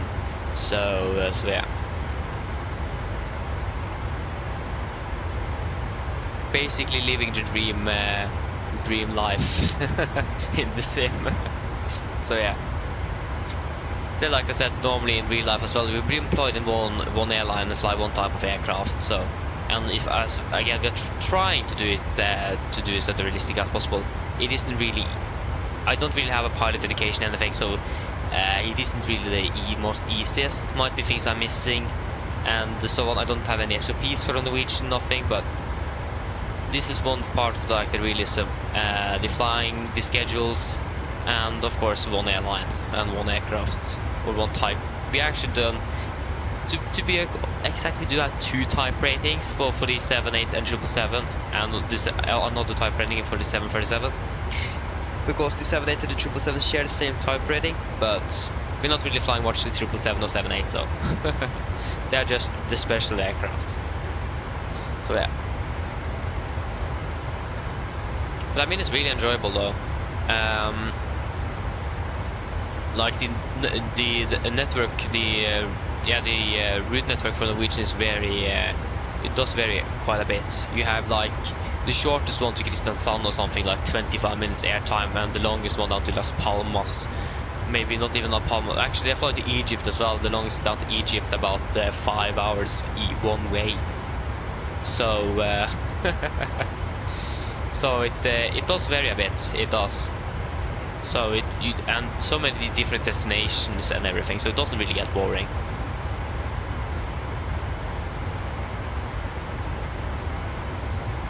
Så ja. Esteno Media, hello, welcome, opening bell. No, I don't use say intentions. I'm using WhatsApp. So not using say intentions.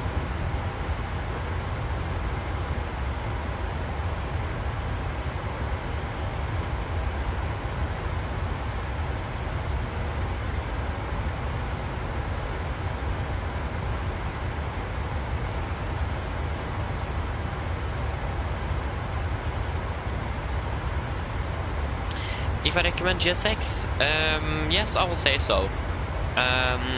It does really improve your, especially pushbacks, for example. It does really improve that, and also airports where you don't have VDGS, so visual docking guidance system, installed from the. If you, for example, have paver or freeware scenery, where the developer haven't implemented that, but we can do it via the GSX profiles and so on, or even have a marshaller, for example. It does really improve the experience, so I do recommend it. I do. I'm not quite sure if it's on sale or anything like now because of Black Friday coming up next week and something and so on. But yeah, I do recommend GSX. It is a great add-on. It can have some problems with it sometimes, but I mean, it's still recommendable. Recommendable? I still recommend it. Yeah. It is 79 miles to Binka. And we're going to do a fuel check. And now we have been set at the 9 knots, so that's increased. So we have probably increased our arrival time. Yep. Now it is 20:39.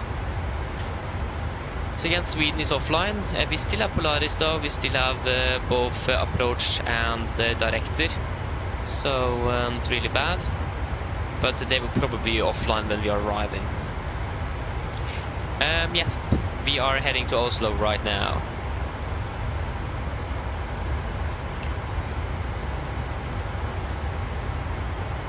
So yeah, again we have some good headwind above 100 knots, makes us really slow, and our scheduled flight time is half an hour longer than our actual block time, so that's fantastic.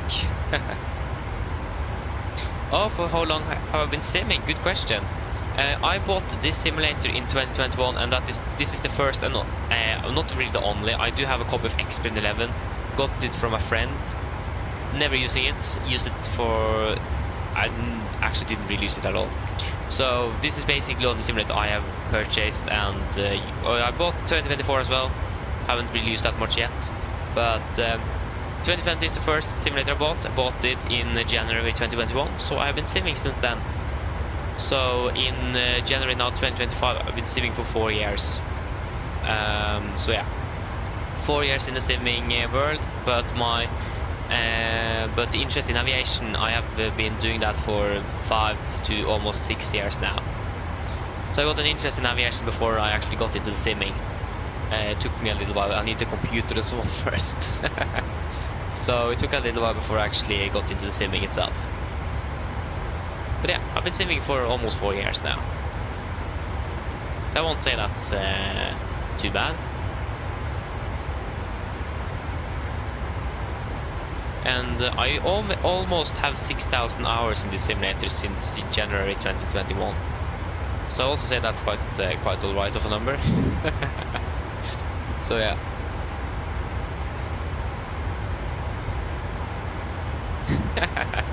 Thank you, Steno. Thank you. But yeah, my eyesight isn't good enough. Basically, that's why. So I can't even get a driver license because of the eyesight. If you think about a normal person like this, not everyone is going to be actually. Not everyone have the same. Everyone have like a difference. No one is like exactly the same. But like an average normal person is like have 100% eyesight.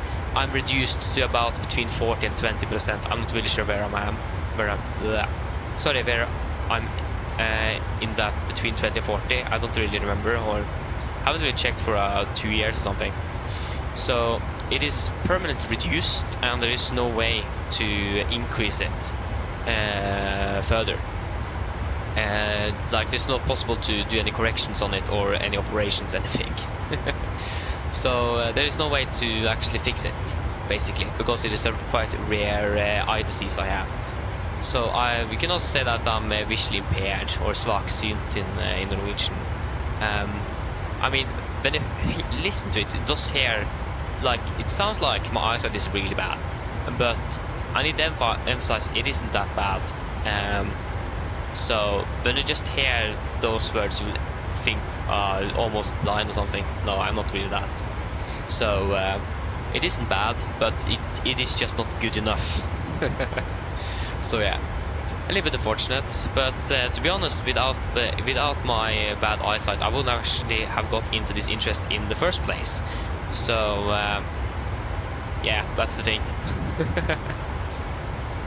So if I still would have been able to like see 100%, I wouldn't even have become a pilot in the first place, because I would probably not have this interest in the first place.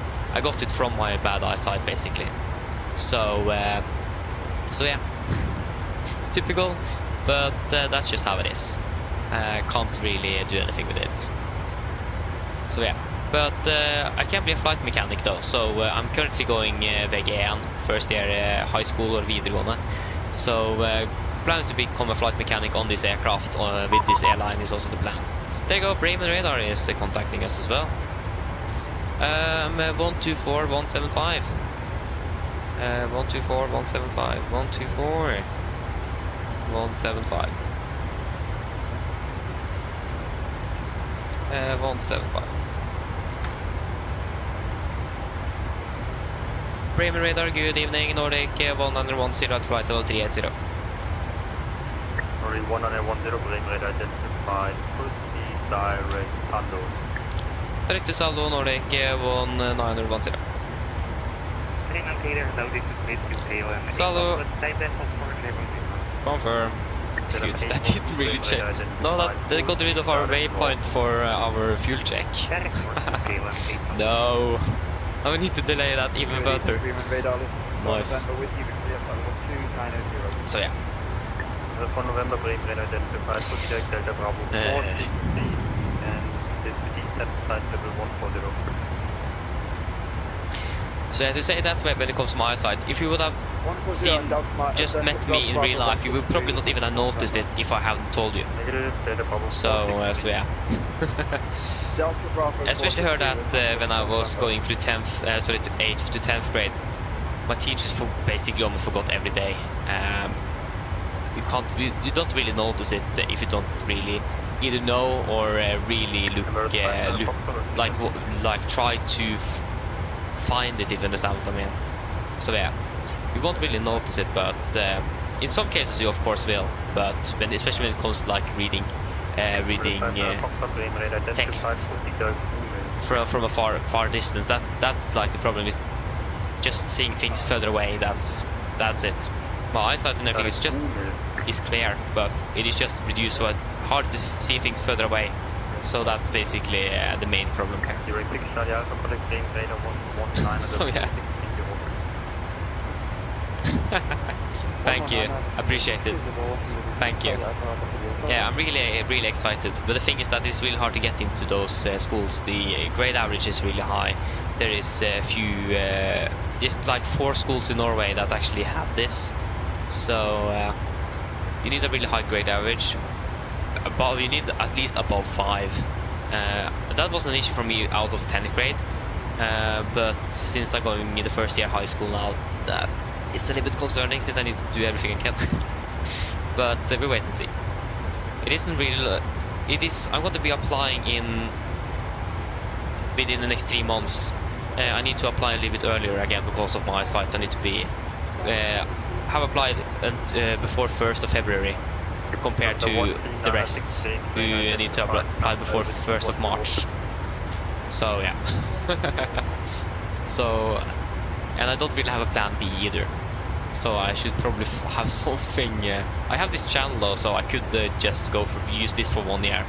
But then I will be going 1 year behind, and that isn't really anything I want to.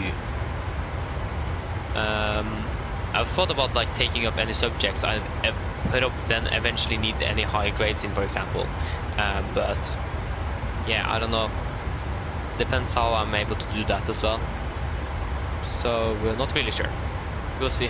See how it goes.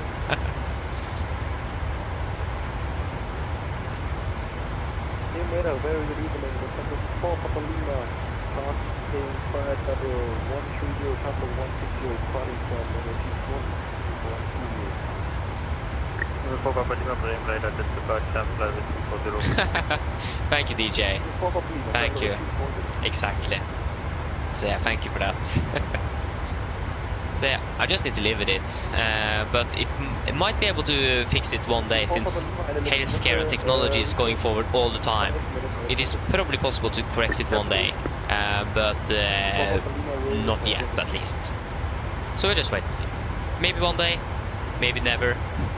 We will just wait and see. So we just need to live with it for now. Can't really do anything else.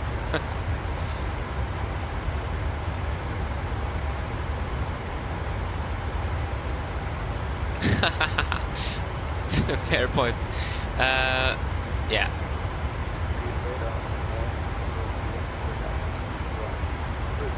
Yeah, exactly, Bruno. Yeah.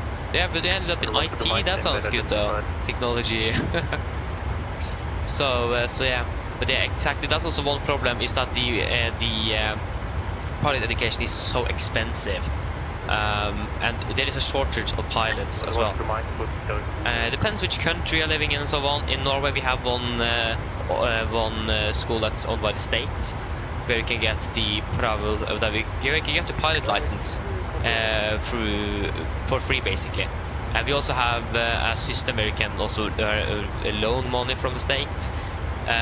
They even have increased that loan for especially for pilot students, because it is so expensive. But now the government for some reason want to reduce it, and like the entire industry in Norway is screaming at them because they don't know what they're doing. So they're really worried about that, because especially aviation in Norway is actually really important, especially up northern Norway, where the train is limited, roads are limited. Some people are like flying every day in northern Norway to get to and from work, for example. I think so, at least. They are really dependent, especially up in northern Norway. So aviation is really critical in Norway. So yeah. But that's like the thing that's holding most people back is either that it can't be because of medical issues, or because it is basically too expensive. It is really really sad, it is, especially with the pilot shortage we have. So yeah. I will say yes, it is really nice. I'm for some reason limited by it though. I have some performance issues after one flight, especially into Oslo. My performance is just dropped down to like 20. But it says that I'm limited by the main thread on my CPU in this simulator, not in the new one, but in this one. So I'm not quite sure if there's actually something wrong with my computer itself, my CPU, or I haven't found the issue. But if you don't think about that issue, yes, it is a really nice one. I do like it. But again, it shouldn't be my CPU is running at 50%, but I'm still limited by it in the sim. Doesn't make sense. So it's probably something else that is causing the problem for me. But it is a good one. It is.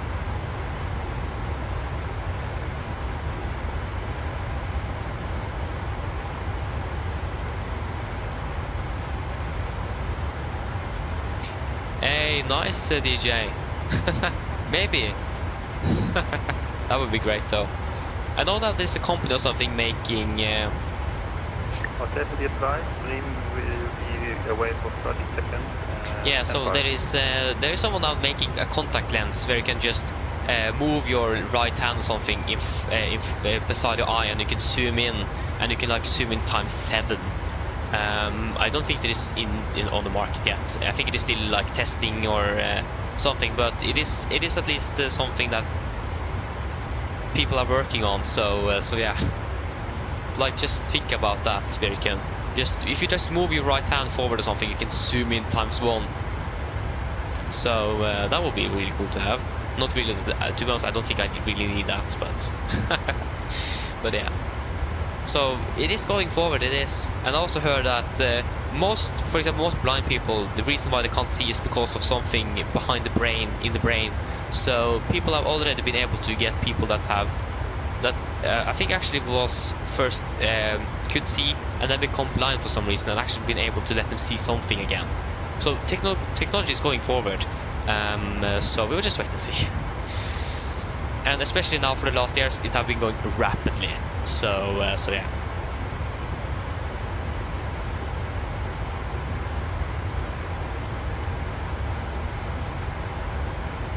Yeah, I agree with you, Bruno. I agree. It should. So yeah.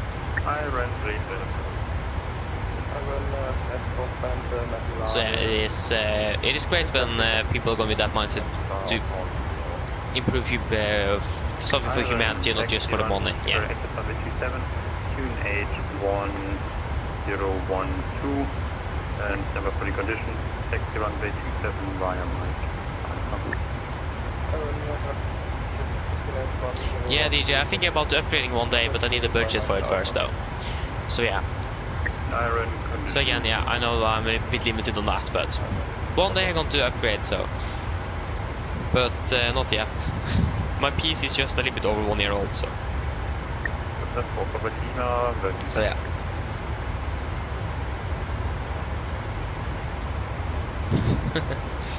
That's great to hear, DJ. I can agree with you on that as well. So the 4 November descent flight level 100. Yeah, it's really warm in here, but like it is minus 7 degrees outside, so you can't really have the window open for too long, otherwise I'm going to be freezing. But yeah, we can see that we have some weather build up, but it is going to be west of us, so it isn't really going to affecting us. There go Polaris is offline, and the director is offline, but approach is offline in Oslo. But yeah, again, I don't really expect much happening in Oslo when we are arriving.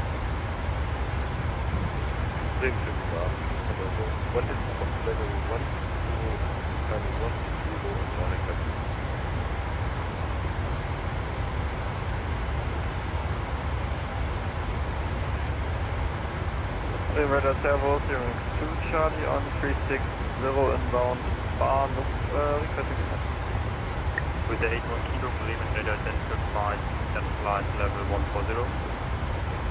Descent 140 Jungs to Charlie. Jungs to Charlie negative. This 14 with the 81 kilo. Alright, but Jungs to Charlie, you can first with the 81 kilo.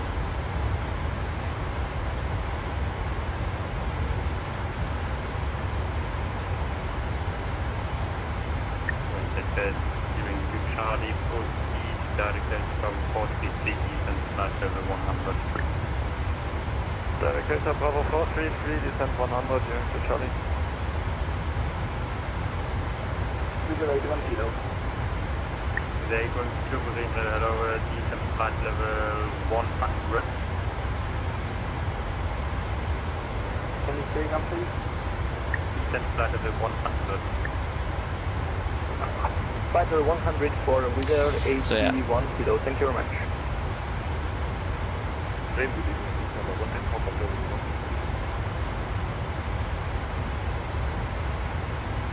One thing will come up, you may identify flight level 280.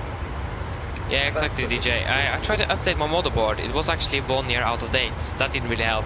But I know that this simulator have a problem with the main thread. With that the main thread is normally could be lacking a little bit behind in the threading than all of the other threads that the simulator is using.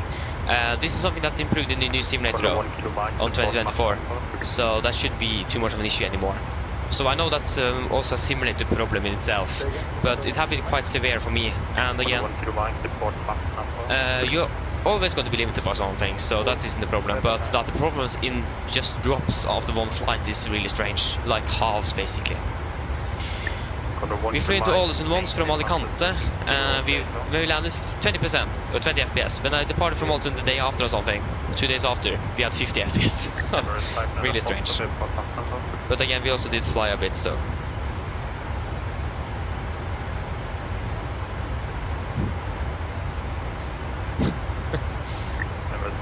Foxtrot, we use Master 73 or less.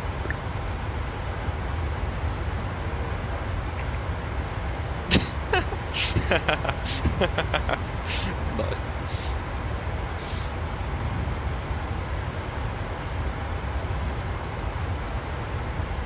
Ja.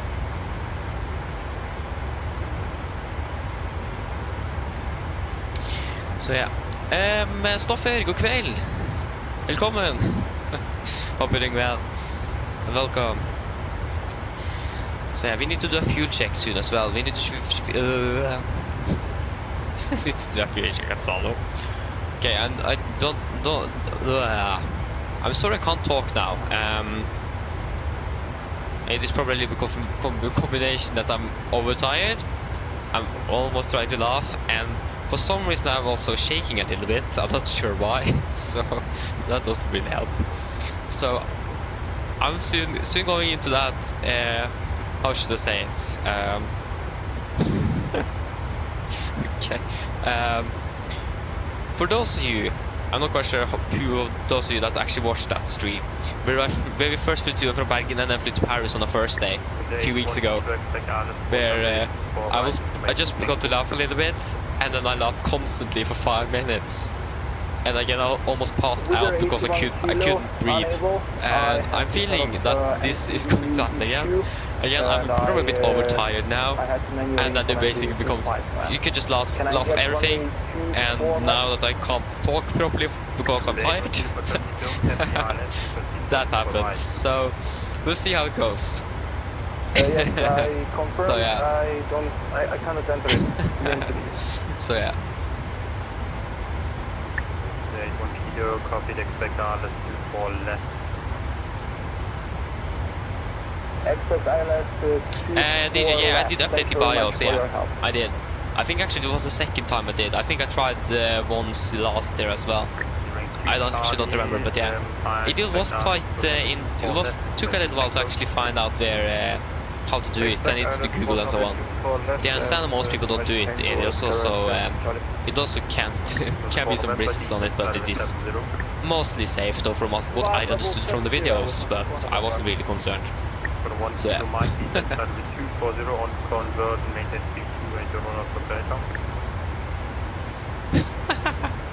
Exactly, yeah, you're tired me out. You have DJ. Okay, I do have some coffee left. How long have we been flying? 7.5 hours. This coffee was made like 8 hours ago. Plus. And is it still warm? Yes, it is. It is great. I should probably drink it up now before we're landing, so I'm actually going to be able to sleep tonight. I did struggle a little bit with sleeping the night before, but yeah. Again, I don't really feel that I'm feel the fatigue, but since I'm laughing at basically everything now, I'm probably overtired, so I'm probably fatigued, but I don't really feel it in the normal way. But that could change in 5 minutes. In 5 minutes I could probably sit there and be silent for like 10 minutes without saying anything, just because I'm tired, so we'll just wait and see how it goes on the last part of the flying today.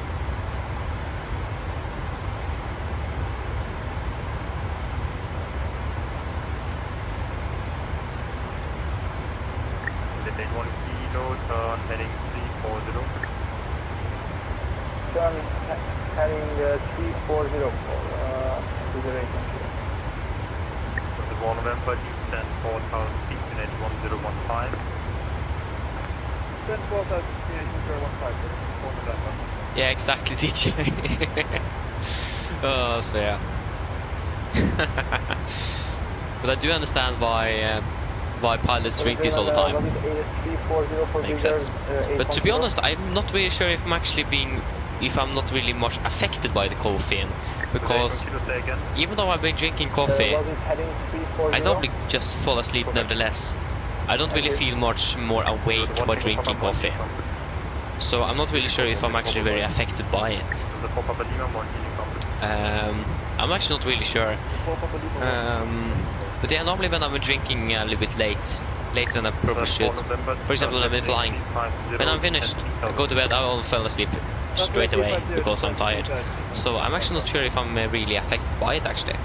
And to be honest, I'm not quite sure if that's a good or bad thing. I mean, it's positive and negative at the same time. But yeah. Yeah, you prefer energy drinks. That's nice, Christopher. To be honest, I've tasted energy drinks once, and that's it. I'm not drinking it at all. I stay with coffee. But again, coffee in general is, what I've heard at least, healthier than energy drinks, but it is more personal preference as well. So yeah, I have just never been into it. So yeah.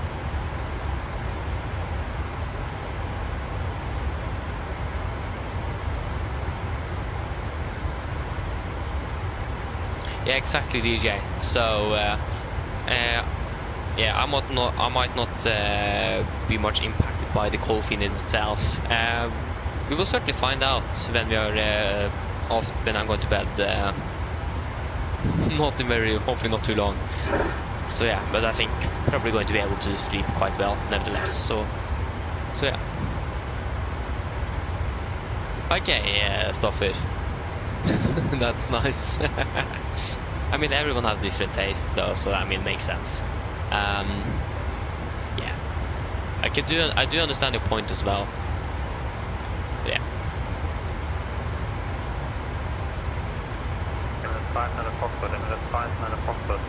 Yeah, exactly, DJ.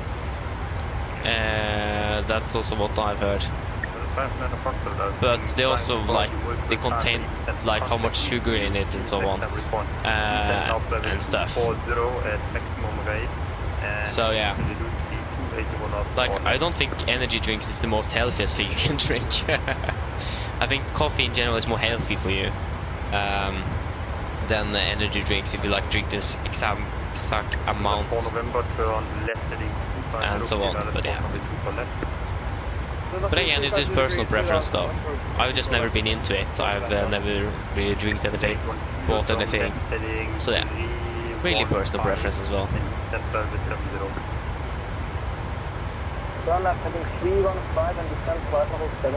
Exactly, DJ. It does. That's why, for example, airplane food is really have a lot more salt in them than normal food because of that. So airplane food is actually not really healthy because of that.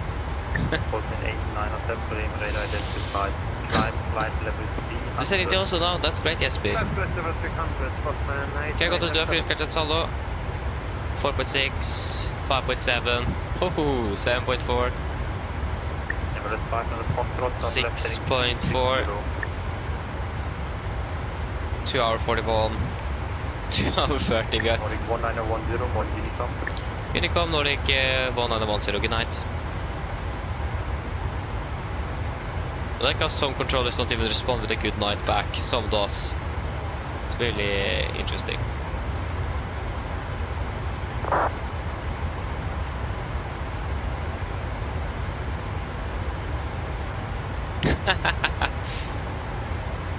Great minds think alike, yeah, exactly. That's great, DJ. I think you sent it or something at the same time like I said it, so that was perfect. That's great. So yeah, I've heard, for example, many pilots as well don't really eat the food they are offered on the flight. They normally have maybe their own food or something because it is a bit healthier. So yeah. For example, when I was flying from Bergen on in the start of October, and I was jump sitting in the cockpit, the captain was eating a banana. So that's great. I'm not quite sure how that tastes in the air, but probably not too bad since he was eating it. So.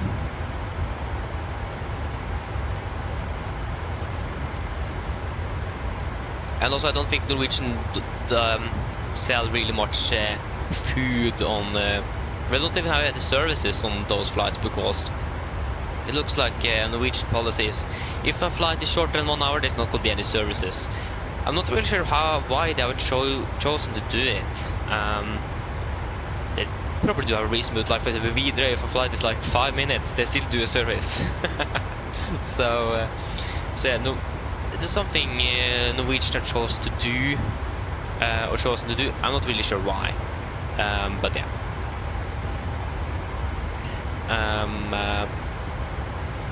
And in general, they don't really serve much food. Probably on the longer flights, they will, for example, up to Gran Canaria, but and maybe also this one. But for the most part, I don't really think they are selling much food on board, mostly snacks. So yeah. But still, I do wonder why Norwegian have chosen to not serve anything when a flight is less than an hour. That's something that would be great to know. Maybe I should check that up if I meet some employers for Norwegian or something one day. I don't know.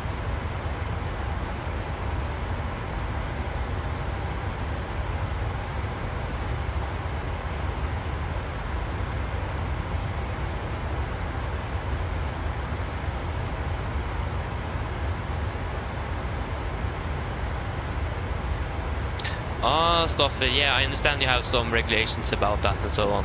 You divers, yeah. Yeah, I understand that. So you need to tell the head flight attendant. I mean, safety first. Better to be safe than sorry. They're understandable, especially with like the pressure changes, both in water and also in air. So it does make sense, yeah. Understandable that. And 20 hours after as well, so not even 24. I'm not quite sure how long you should wait for that and so on, but yeah. DJ, that's the thing, I don't really know. I think financially it will probably make sense for them actually to do it. But it might be because most of the flights are just up and then down again. And they do have quite a high load factor on all the aircraft. So they will probably not be able to go through all of them before they even land in Oslo. It is probably most likely because it is just not simply time. For example, the Videre aircraft is like maximum 15. No, sorry, maybe around 20 people.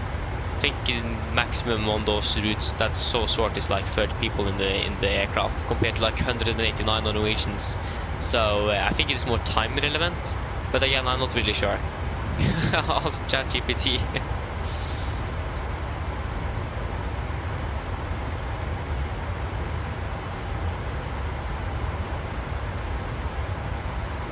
That's great, DJ. But yeah, I've actually tried ChatGPT, for example, with the SOPs for Norwegian, but again, they are. It just said me like everyone else says. It is company restricted, so we don't have access to it. So again, I don't really know if ChatGPT is actually going to have an answer on it. unfortunately. But yeah, I haven't used ChatGPT much, but when I've used it, I've actually been really great. It is a great tool, but yeah, I haven't really much used it. I would try to mostly stay away from it, to not like be attempted to be using it for specific schoolwork and so on, because you are not really allowed to use it, and if you get caught, that's going to be consequences. So I just have tried to avoid it for the most part, not to just be like addicted to it, if you understand what I mean. So yeah.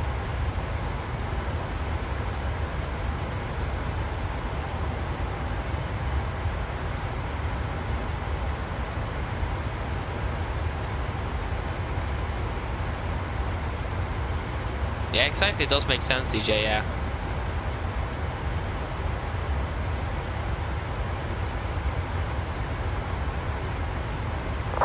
Exactly. So what I've used, always when I've been using it, I've been using it as a tool, but again, I don't know, I've just not been using it too much. I actually don't really have a specific or good reason why I haven't. I just haven't. I haven't really seen any point for me, at least, to use it. Unless when I've used it, so yeah.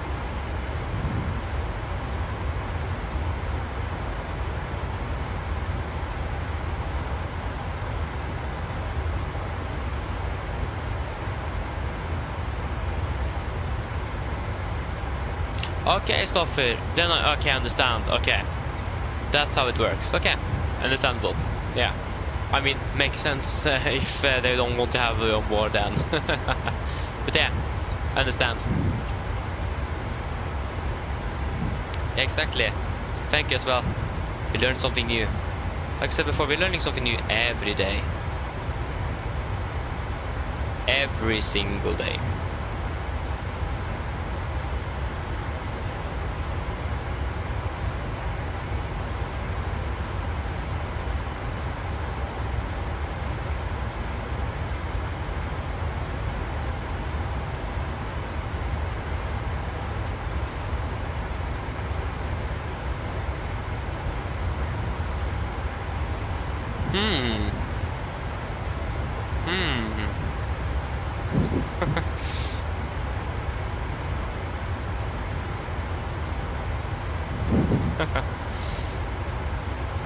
Yeah.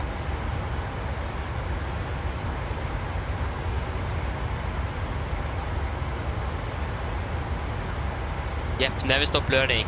Exactly. Again, I'm surprised for like every time I learn something new about, for example, this airplane here. Like, I don't have the mindset that I know everything. I don't, but suddenly I will learn about a new feature that just, do we have that? Like, it was just so unexpected. so yeah. That learning curve on this aircraft though haven't really gone up lately. It have been slacking quite a bit for the last months now, because I've learned quite a bit. So yeah, I was like in a 737 simulator, and the instructor there he's educated pilot, and he's asked me if I have the pilot education. He was so impressed. So yeah, he asked me if I had, because like, yeah. And for example, when it comes to like CRM, crew resource management, I have it, I did that in that regard. When it comes to CRM, I did it better than many other educated pilots that even have jobs at airlines. And I'm flying alone and not multi-crew, so that also makes it even more interesting. So yeah. What the internet can learn you these days. But again, we're trying to fly it realistically, so then you need to know your aircraft. So yeah. And regarding talking about aircraft, you have an aircraft here flying from north to south. Again, the right wing should have the green light, and the red should be on the left wing. If I'm correct, you can just quickly check. All the passengers, yeah, that's correct. All the passengers I'm not really sure what's happening here. There is some problems with something on this aircraft. I'm not really sure what it is. There is something in the cabin. I can't see a thing here. Where is the cockpit door? Ah, there it is. Yeah, it's probably the GSX passengers with some issues there because of the update probably that have arrived lately.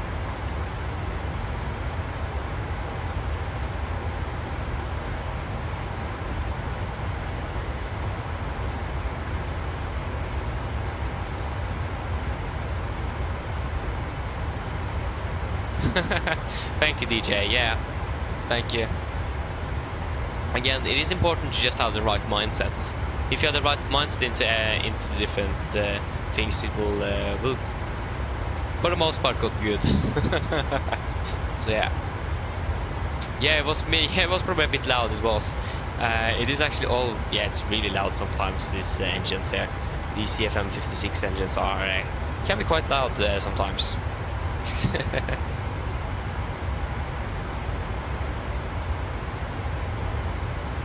Yeah, that's correct, DJ. Yeah, I suggested that on another stream. Yeah, I forgot that. So yeah. The flashlight is always in my, not in my backpack, but in my pocket. I always have the flashlight. Boom, there we go, flashlight. Yeah.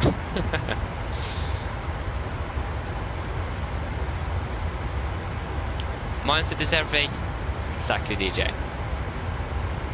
If there's a will, there's a way. That's also correct mindset. Exactly. So yeah. We are beginning our top of descent shortly, and there is no ATC, and also everything is offline. We have clearance and ground still in not in Denmark, but in Bergen. But we do have what's it called?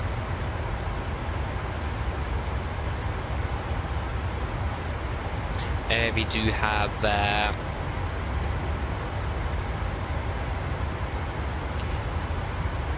Copenhagen control. If that was what I said, I was going to say, I don't remember, but yeah. Should we begin to prepare then? So, because of the conditions when we are landing, we are going to be landing runway 01 right. Because of the landing time. 01 right, and it is going to be via the Lunip for Lima.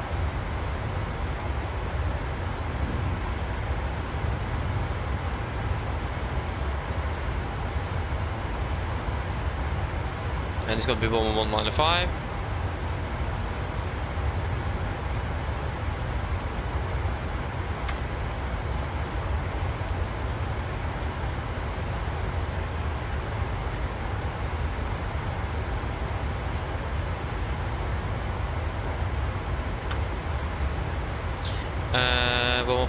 Yeah, 11595, yeah, 11195 and 11595, yeah, that's both correct, and 871 of course.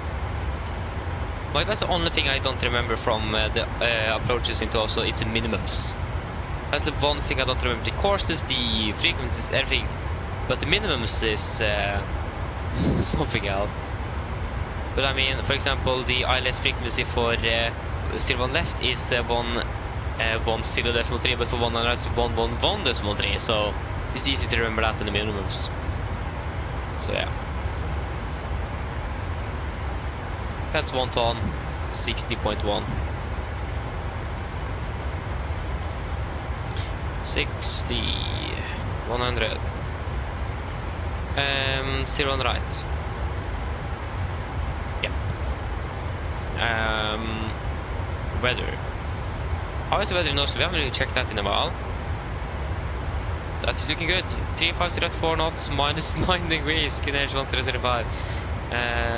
350-495. 350-4 minus 9 and 1005. Big correction 5, idle reverse thrust. This is going to be used. So yeah. 47 minus 5 is 42. 43 is also fine. That should be working good. Yeah, I think we're pretty much ready. We're going to check our gate.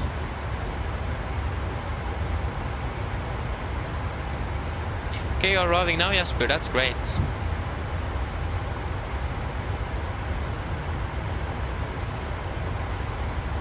So yeah, 1909 landing time 22:30. 22:32. So it looks like the real aircraft we might actually be landing at about the same time if you do the direct like we normally do in Oslo. So and the stand 49 for stand 49er is where we're gonna be parking.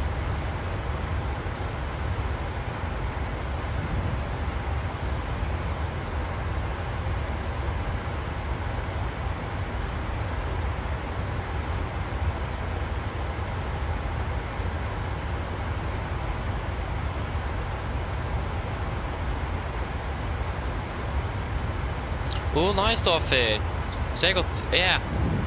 So she hold an eye on you. Makes sense. So yeah.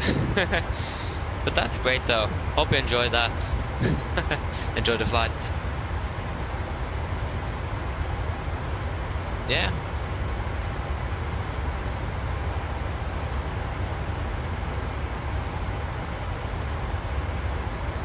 I agree with DJ. Happy with that as well for you, Staffy.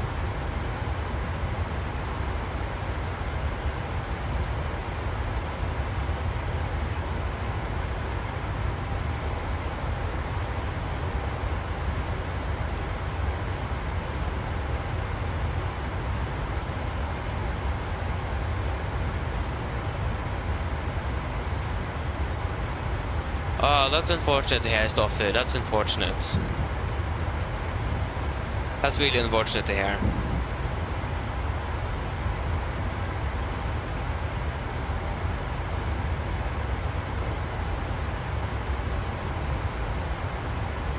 So, if I understand it correctly, you mainly got the interest from that, or what?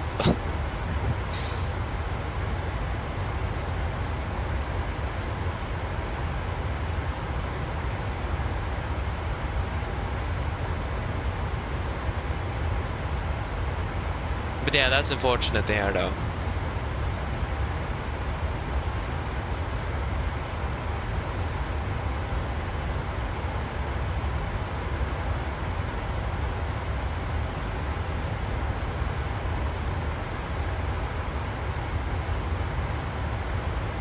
A cave diving is especially dangerous, yes. That isn't really a good, yeah, how should I say it? I don't know, it isn't really safe. Could be quite dangerous, that thing, yeah. But yes, should we do an approach briefing? It's gonna be a quick one. So we can begin with the approach or the start. So we're expecting the Luni4 Lima arrival, chart NH 2 hotel effective 3rd of December 20. Coming by Lunip 250, DevQ 250 120, and then Golf Mike 416 220 at flight 110. Then continue by Golf Mike 417, 415 and 414 before we are turning to Itsu 220 for about 5,000. MSFS at Oslo is 3,900 feet. We're going to be flying maximum of 250 knots unless otherwise instructed. And we do not have any threats for Oslo today. When it comes to approach, we are landing runway 01 right, chart 11-2, effective 1st of December 22. So, we are coming in via Insuv, man to the 220, 5,000, turning down to Nosla, 4,000, maximum 200 knots before turning final for 01 right. Heading 0 degrees, our list means 111.95 Oslo November Echo, so 114, yeah, well, the frequency set, and we also set Carbon VR on standby on radio number 1. We also got to maintain a minimum 160 knots until 4 DME. It is going to be a normal glide as always, 871 feet on the minimums. Transition level 85 is what we have in the FMC. That's what it was on for Oslo, in Oslo for about 4 hours or something. So yeah. And missed. Just going to climb on track 0 degrees to DME 2.5 Oslo November Echo. Then turn right and proceed on track 0.8 degrees to 4,000. Expect vectoring by Oslo approach. When it comes to the landing itself, we're landing flap 30, 130, correction 143 on the VREF. In correction 5, it is going to be manual braking and idle reverse thrust as well. Again, to reduce the noise levels. For the airport chart, 10-9, effective 5th of September 24. We're landing here, still on right. We are going to vacate via Bravo 6 if possible. If not, we're going to vacate via Bravo 7 as well. Then we're going to taxi down via Sierra and the Lima Orange to stand 49er. We do not have any hotspots, tax restrictions, any notable NOTAMs in Oslo today. That's going to be affecting our flight. The conditions are also dry and the weather conditions also are looking really good. Because the parking stand charge 10-9, correction 10-9 Bravo, effective 5th of September 24. We're going to be parking stand 49er here, so Sierra, Lima Orange is then stand 49er right here. Yes, that should be it. Yeah, are there any questions?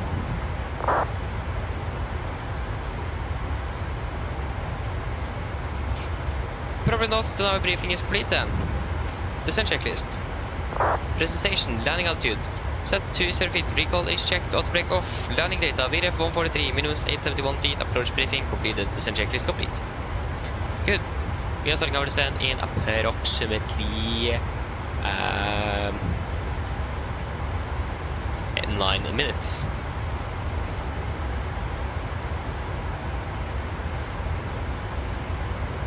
Oh, okay, I understand Stoffer. So you're also diving in the Norwegian Army. Ooh. That sounds that's that sounds like a lot of fun, to be honest. I'm not really sure how it is, but to be honest, I can't really, from what I know, I can't really go to the army again because of my eyesight. So yeah, but that's interesting though. Like DJ says, so thanks for the service. So thanks for your service.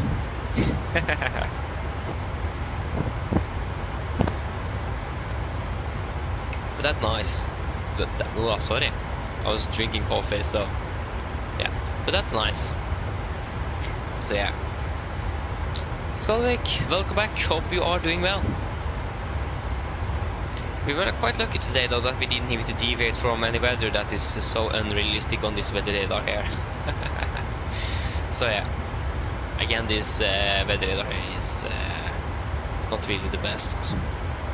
I hope MSFS2020 have that improved, otherwise I'm going to be mad.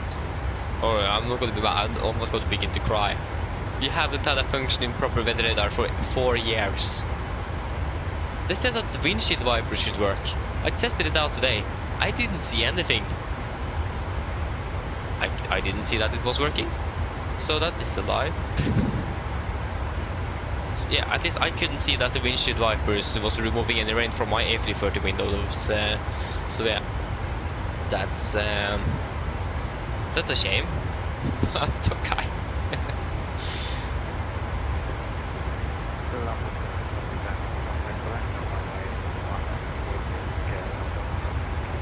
Runway to traffic.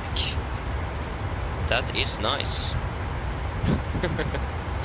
We like Landvetter, don't we?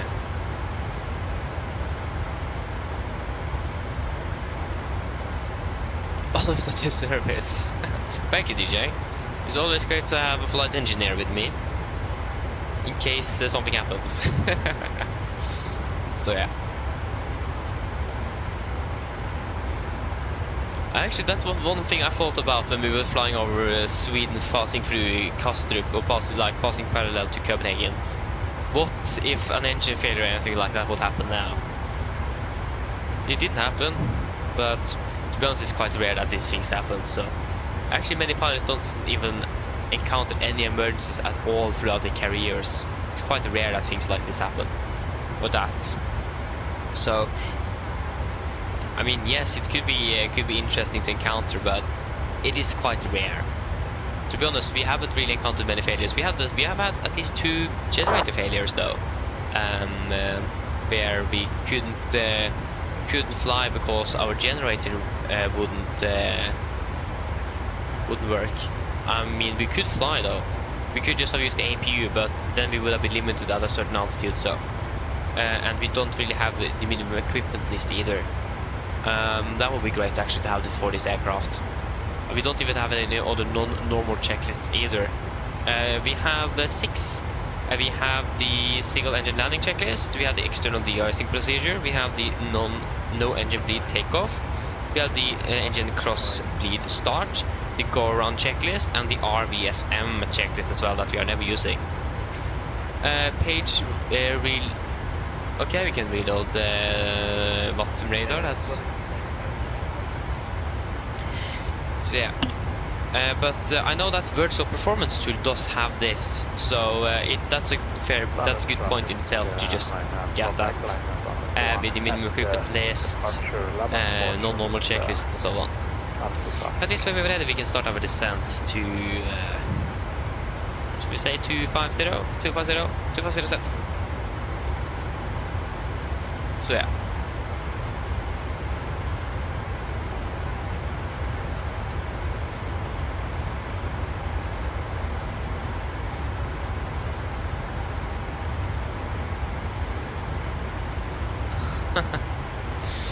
Yeah, DJ. Actually, a twin-engine aircraft. I think the 787 does have like on a maximum 320 minutes. But it depends on the airline. Most airlines have it at about 220 or 180. I don't think it's 220 even. I don't remember. It is something with 200, 300, and 100. So 180 is probably what most airlines have on their 78s. But some also have it at 200 something, and you could also, if the airline is certified, have it up to 320 minutes. If it is 320 minutes, I don't really remember all the. That's something we could check though. Could check really quick here. So yeah, like twin engines can have quite high ETOPS ratings. They can, but just not really practical for all airlines. So many airlines doesn't even have that on their aircraft. Or it doesn't really, it does matter on the aircraft as well, but also on the airline. So if an aircraft can be, for example the 787, if I remember correctly, can have an ETOPS rating up to 300 and... oh no, sorry. Wait, what? It's one. I thought you could have up to like 300. Okay, maybe I'm wrong now. I don't remember.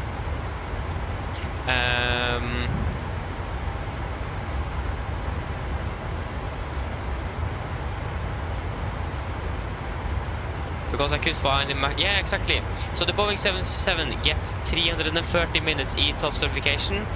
So that's the maximum you can have, 330 minutes. And this, you can have that on the 787. But most airlines have it at 180 or 120. But there is also like 200 and so on. But Simbrief have the maximum at 180, so I got confused with that. I'm going to vary a little bit. When I talked about 300 and the maximum Simbrief was like 180. So yeah. so yeah. So yeah, but again, most airlines, if not anyone, I don't think anyone actually have that rating.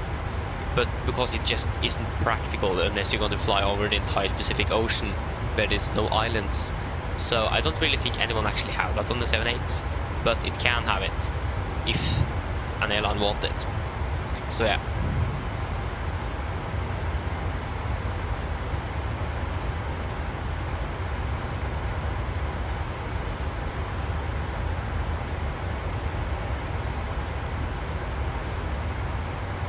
Ooh, that sounds a lot of fun though, Stoffer. Learned a lot then. Yeah. That sounds a lot of fun. That's cool. Yeah, you're welcome, DJ, and again, sharing is caring, like you said there. So yeah, happy that I can always learn something new. I mean, since we are flying the 78s, we are basically type rated on the 78s and 777 like we are on the 737 Air as well. So yeah. I mean, I thought about it. What if I could do the pilot education, just the theoretical one, and also get the theoretical type rating for the 737? Because I probably can't do the practical because of my type, but I could do the theoretical. So it's about doing the theoretical pilot education and also the type rating for the aircraft, just to have it. That would be cool. Not really practical, but probably a bit expensive as well.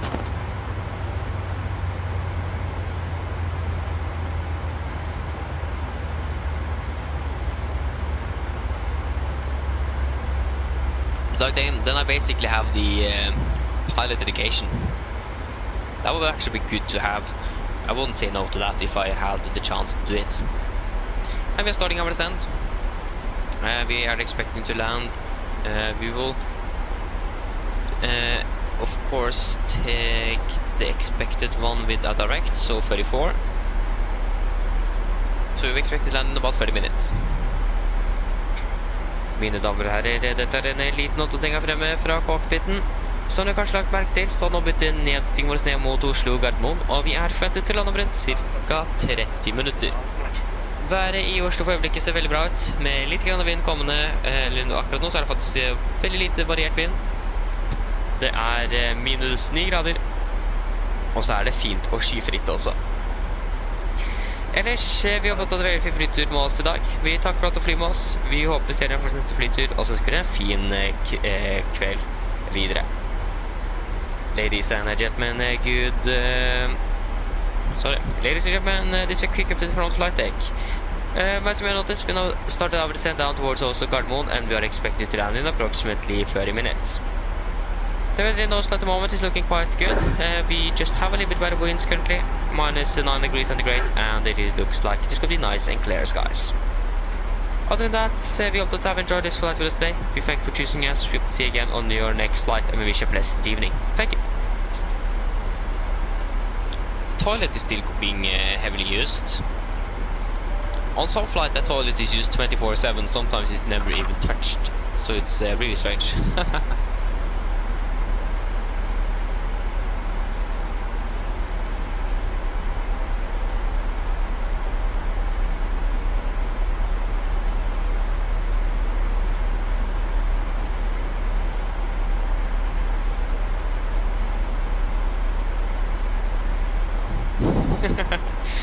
That's great, Oslo, that you enjoyed it. And again, since you're working in IT, really nice to learn, isn't it? But yeah, that sounds like a lot of fun. I mean, like the GPS jamming and spoofing is actually a really big problem in aviation at the moment. Especially like over the Middle East, closer to Russia as well. For example, up in Kirkenes. Many aircraft flying into Kirkenes have had problems with that, where they need to go to traditional flying because the Russians are jamming the GPS signals up at Kirkenes, since the airport is so close to the Russian border. Basically half of Kirkenes almost is inside of Russia, I've heard. Probably not, but many of the traffic signs and so on in Kirkenes is actually in Russian, because it is basically neighboring Russia. So the airport is quite close, so the Russians are doing some GPS jamming, of course, and that does cause some problems for the aviation or the aircraft flying in there, but they do have the VRs, ILS approaches, radar vectoring as well, so it isn't really anything to be much concerned of. But it is a problem, it is. So that's something we always should brief on, for example, flying to Kirkenes with the GPS jamming from the Russians. But thankfully in Norway at least that's mostly a problem at Kirkenes, and that's it. Most of the airports is good.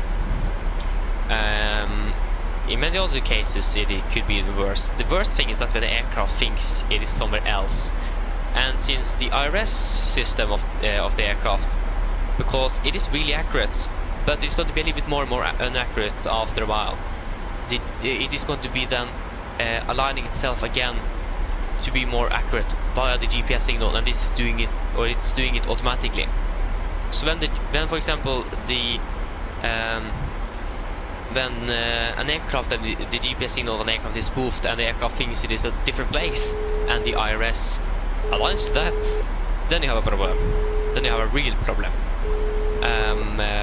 Other than that, it is still a problem, but it isn't really anything dangerous. Hello. Hello. Hi, Captain. I just wanted to come by and ask if everything was going okay. Yes, everything is fine here, thank you. Great. If you need anything more, just give me a call. Of course. It would be so cool if like GPS jamming and spoofing was simulated in the museum. Flying to Kirkenes, and then suddenly you have a GPS spoofing or something. That would actually be really cool.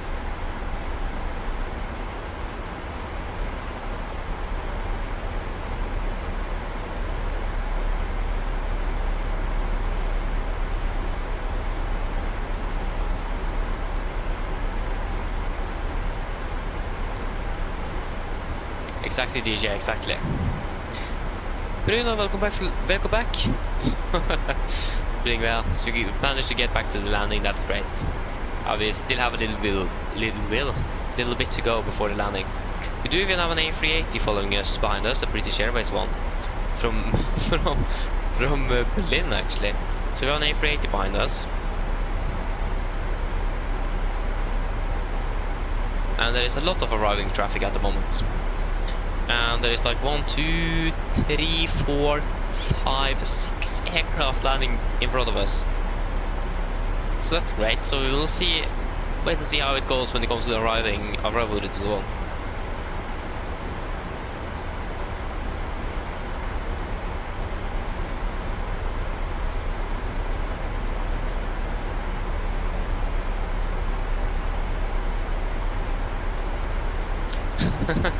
Thank you, DJ. Yeah. I mean, I don't really know like the really technical stuff, but I do know how the jamming and spoofing affect the aircraft itself, and like that's for aviation wise, and for us that's mainly what is the most important thing for me at least, and for flying in general. But I mean, it would be also really cool to actually know the technical stuff as well, but I don't really have much time to actually go into that as well. But yeah, I mean, at least as you understand the basics when you are flying out, that's the most important thing. But and again, it works. Then it doesn't need to be really more complicated. So again, it is an issue, but again, it isn't the most dangerous thing aviation have encountered before. Okay, we can continue to descend down to flight 120. But again, the worst thing is like when the aircraft thinks it is a different place than it actually is. That's the worst. When you're flying a 380 and you get the terrain warning, that's like the worst case scenario. Or when you're suddenly flying, when you're flying, when the aircraft thinks you're flying 30 nautical miles further south than you actually are, for example. So yeah, but again, it isn't the most dangerous thing we have encountered before, but it is a problem. It is in many areas, especially around war zones. It is. It really is exactly, Travis. That would be great though if like we know where most of the jamming is happening, like for example Iran for example, and over like the Middle East in general, up in northern Norway with the border with Russia for example, that they could have modeled things like that. But again, I understand if that may be a little bit hard to do, but it would be cool though. Okay, then hi then, welcome back, hope you're doing well. Yeah, you just took off from Oslo, that's great.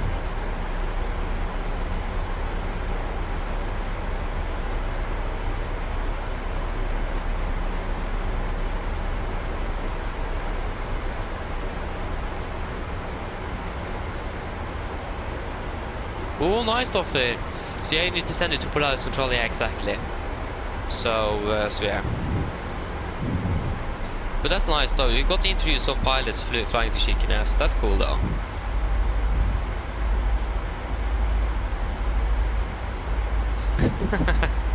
Exactly, DJ.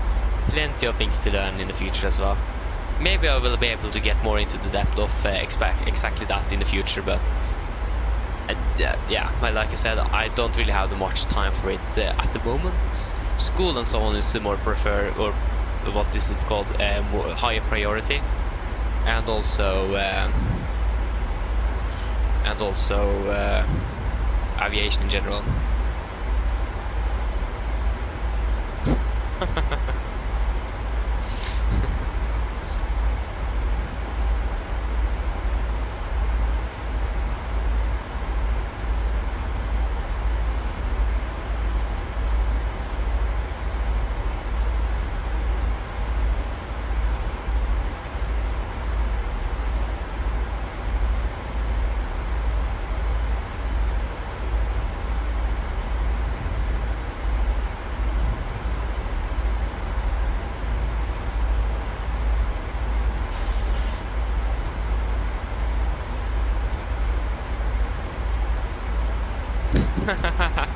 That's great, DJ. I got to remember that. I'll make a list. Yeah. But yeah, maybe one day. We will just wait and see.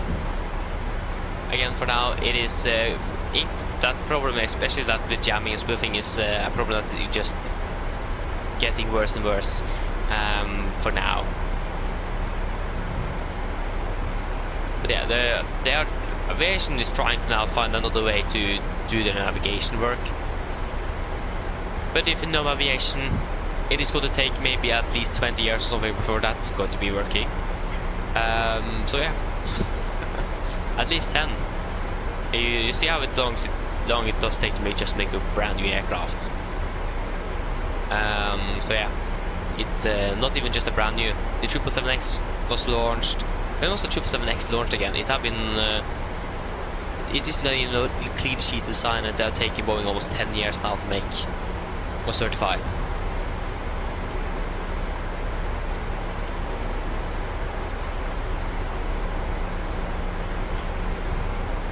In 2013, it had taken the 777X was launched 11 years ago, and Boeing has still not been able to certify it, and that isn't a clean sheet design.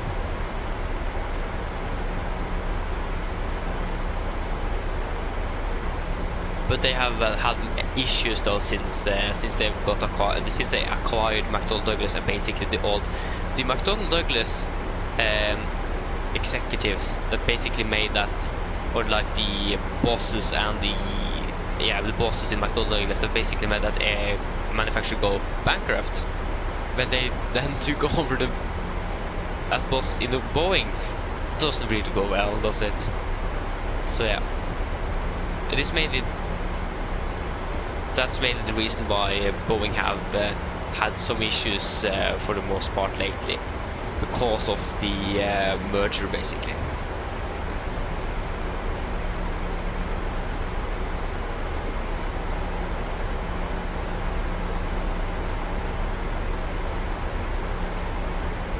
So yeah.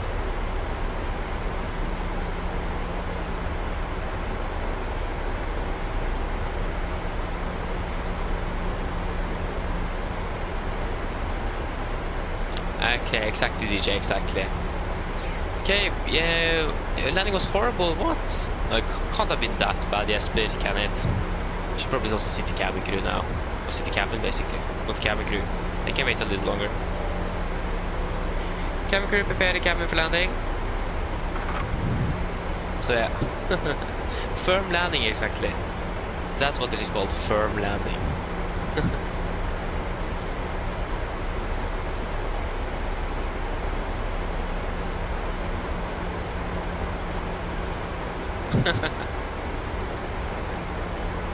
I mean, understandable though, yes, but about that.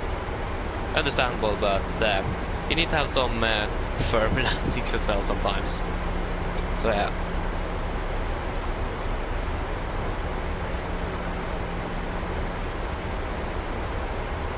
Oh, that's a bit unfortunate though. But again, also the 787 does use fly-by-wire controls or fly-by-wire technology, compared to the 737 that have direct flight controls. So the aircraft is going to be handling quite differently. I do struggle with that myself. We saw that last time we flew. When always I'm flying either the 78 or the 777, I do struggle with especially the landings, because of the fly-by-wire control driven aircraft. So yeah, understandable, but I do understand your frustration of that. Yeah, I do.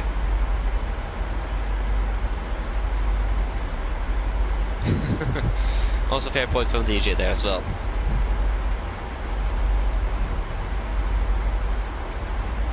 So, this is currently how the arrival is looking into Oslo. Yeah, it looks like we will be flying most of the star, if not all of it. So that was great. Frankly, I'm not going to be passing 10,000 feet through the star.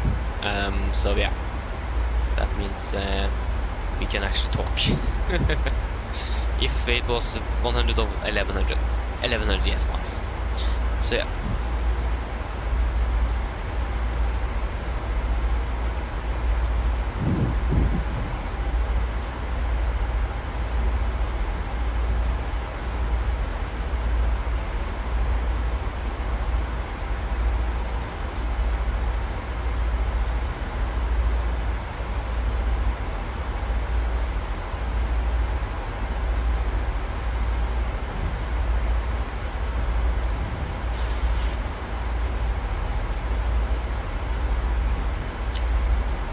Time to go to bed. I can agree on that.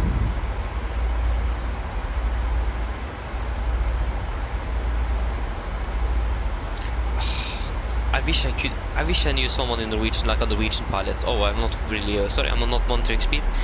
I wish I knew a Norwegian pilot, that would be fantastic. I don't really know anyone working in Norwegian actually, so that's a little bit unfortunate. Gonna set down to flight on 100. 100 is set. Like, it would be great to know anyone, but again, I don't really know anyone. So yeah, again, unfortunate.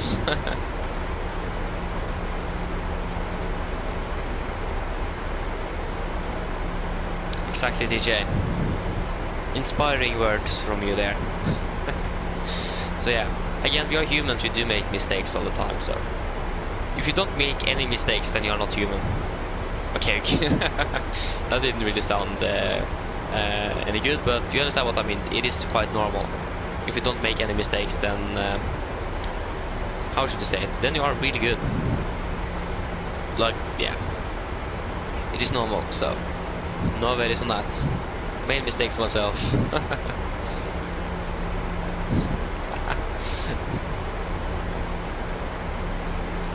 It was good. That's great. Yeah, you agree. So if you don't make any mistakes, you're not a human. I mean, yes. It is partially right though. If it, like it is, yeah, you understand what I mean. I mean, you agree on it, so I hope you understand. So yeah, you probably understand what I mean with that. I mean, yeah, I think you understand. I don't even know. I will not even say I think. I will say you know what I'm trying to say. Okay, now I'm just messing up words there. I'm sorry. Aye.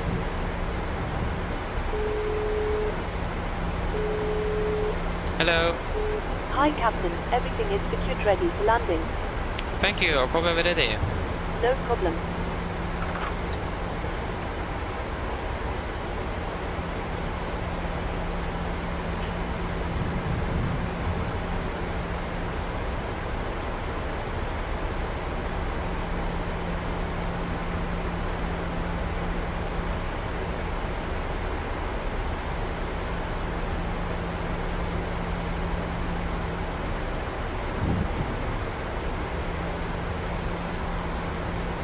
So we have an aircraft in front of us here. This is an SAS aircraft from Stockholm, SAS 91 Lima. So that is you there. We do also have the SAS coming in from Bergen on the left here as well.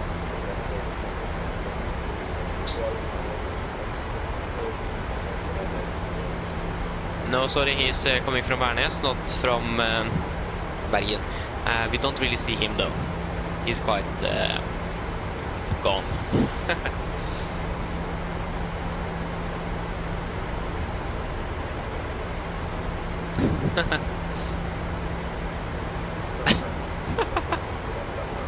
Yeah, that's great, DJ.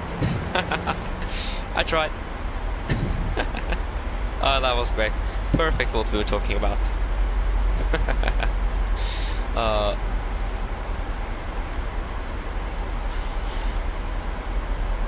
Exactly, GJ.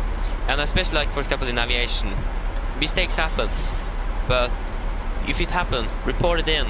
Like, stand your ground in it. Like, take the responsibility of it and learn from it, and other people will also be able to learn from it.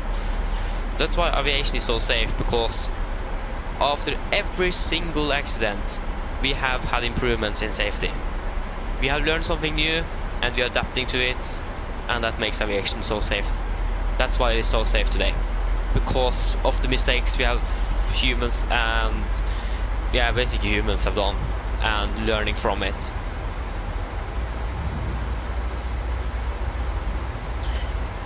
So yeah,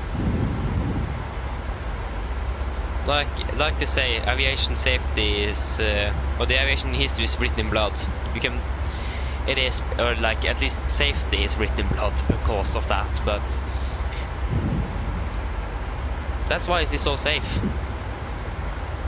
Like if you would have been flying during the 50s, that would be something totally different.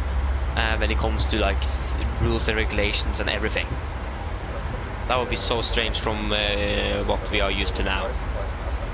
So yeah.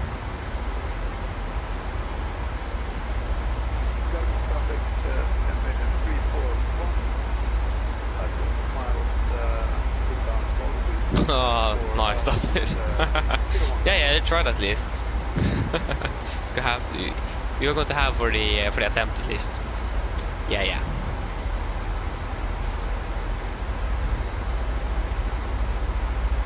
Yep, rules are written in blood. Exactly, they are.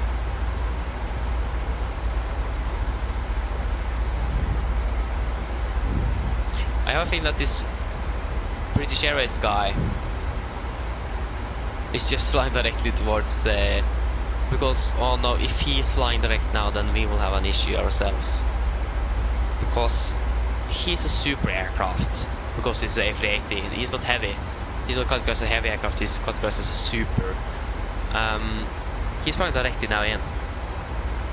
That basically means that we need to wait even longer because of wake turbulence.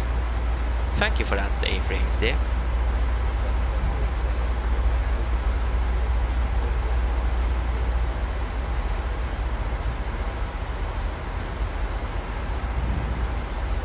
At least we get more flight time out of this. That's a positive thing. More experience.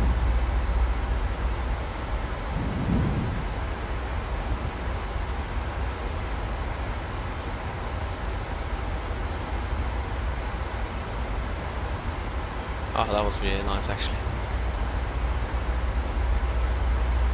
Yeah, the A380 just went straight ahead. And the worst thing is that we're still going to be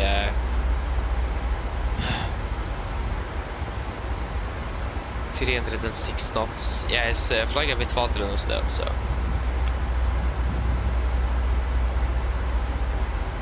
More time to socialize as well, exactly, DJ.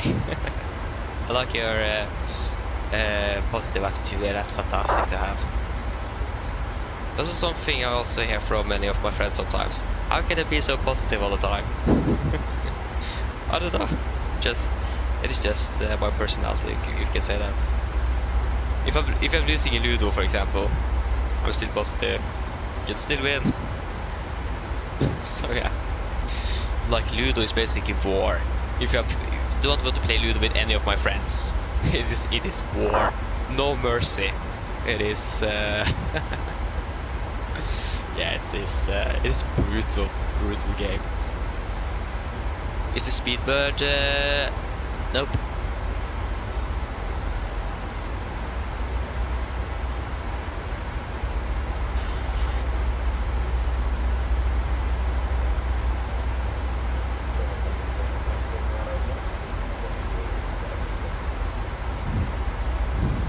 So yeah, there you go, we can continue to descent down to 5,000 feet.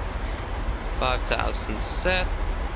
There, QNH at the moment in Oslo is 1005. Now winds are calm as well.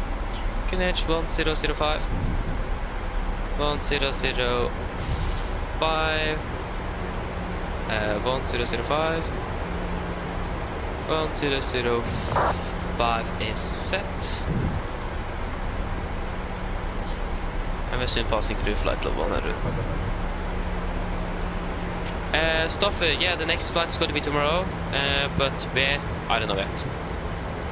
Could talk more about that after landing and so on. Yeah, well, we are passing flight level 100 now, so yeah.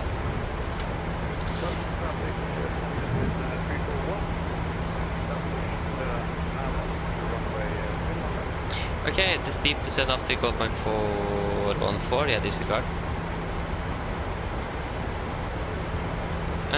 Yes, approach checklist, all meters, QNH 1005 set, passing flight level 905. Wait, yeah, 904. Now, plus minus 0, approach checklist complete.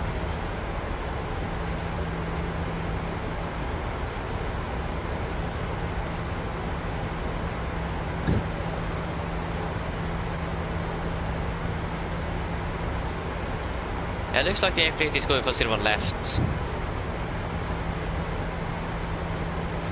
We do have him visual though, so we have the A380 visual right there. Oh, now the performance is really struggling a bit here.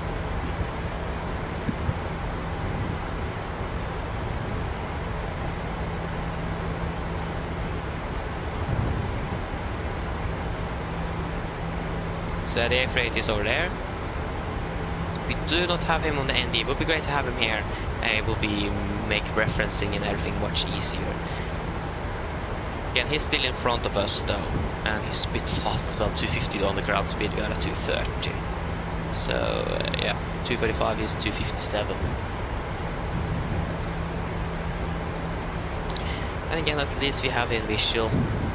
Not really hard to see an A380, but yeah.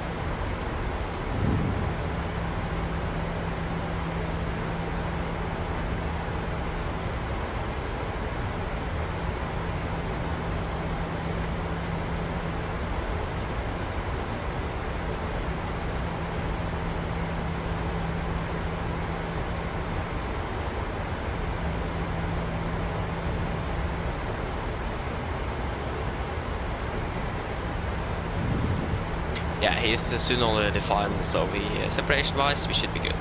And again, he's going for the older runway.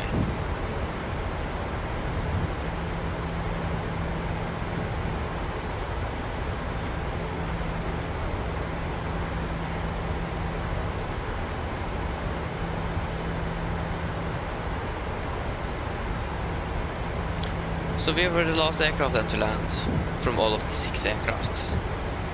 We have another one coming in as well from Zurich SAS, but he's not a part of the 6 aircraft initially.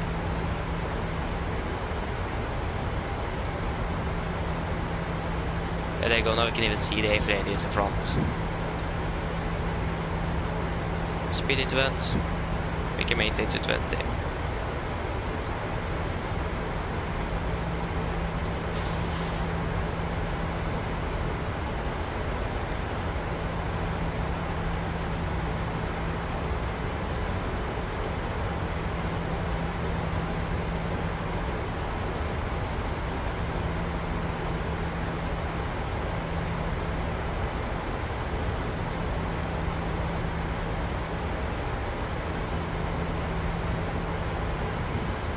There you go, we are turning base.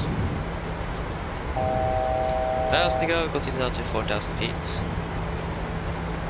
If my computer will allow that. 4,000 is set. Introduce down to 200 knots. 200 is set.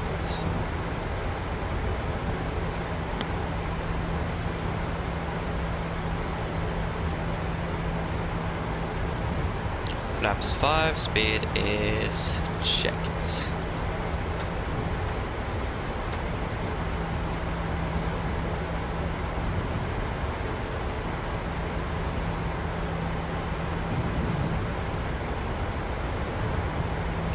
Yeah, we don't really want to slow down today, do we?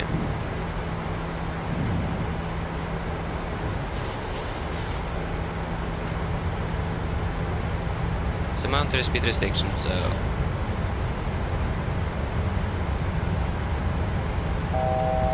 1,000 to go. Garden 1 traffic, Scandinavian 341, runway 01 left, way taken. Okay, we are cleared for approach. And the local loss captured. And heading is 012 degrees. 012 is set.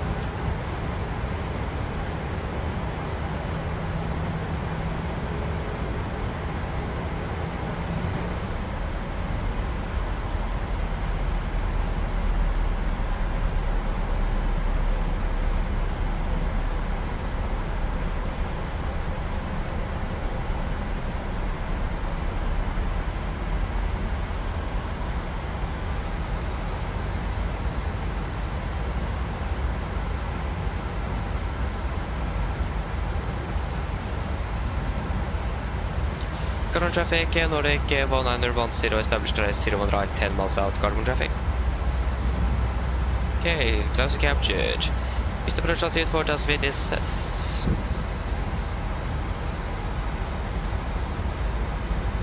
So we go have the SCS also coming from the north here. He's coming from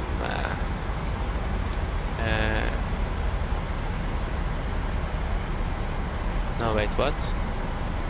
Maybe that is not I don't know. The part, I don't know. Speed 180. Speed 180 set.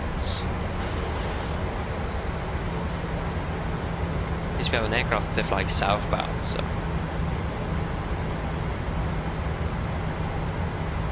Yeah, this aircraft wasn't really happy at slowing down at the moment. And they go passing 200 now. Something at least.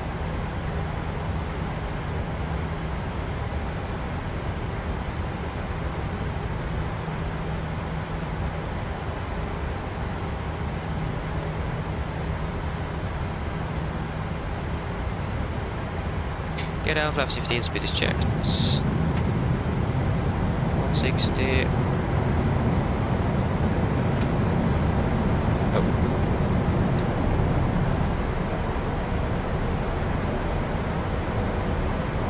Chemical seats for landing, please. Landing checks the flaps. Chemical given. Engine start switches. Continuous. Speed brakes. Arm dug down. Flaps holding 15.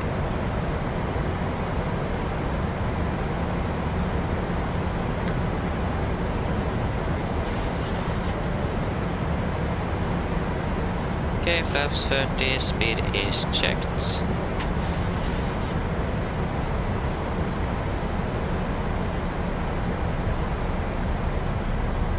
Complete land checklist. Flaps 30 planned, 30 green lights. Disconnecting. We are also approaching 1000, we are stable and the runway should be clear, so we are clear to land.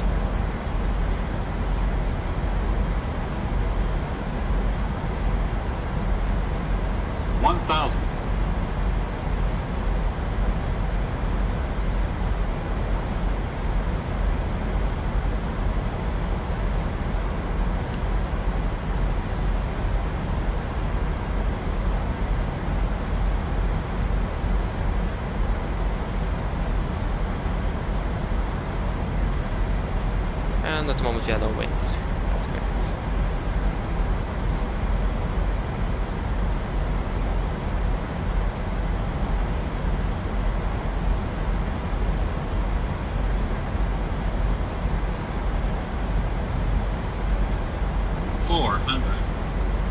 Approaching minimums. 200. Minimums. Continue. 100. 50. 40. 30. 20. 10.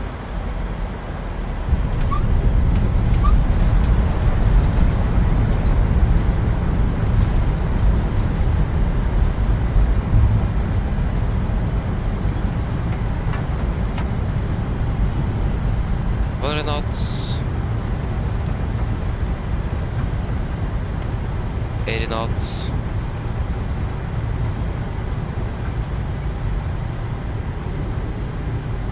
$60 knots. There you go, guys. Welcome to Oslo. Flight time 3 hours 53 minutes. And we are currently 25 minutes behind schedule. But not our fault, that is the weather. But we landed ahead when it comes to the flight time that was expecting. So yeah. Great. To be honest, not a too bad landing. It was a little bit wobbly on the final there. And also with the performance drop as well doesn't really help. But to be honest, it was a nice one. Not really anything I would complain about. Current traffic, Nordic 1910 runway 0 right vacated, current traffic. Right is clear, left is clear, so that's good, we can just continue taxi. We're just going to take a quick left turn to make it to stand. We should probably turn on the taxi lights, there you go. It's easy to see. So we're going to take a left turn here onto Sierra.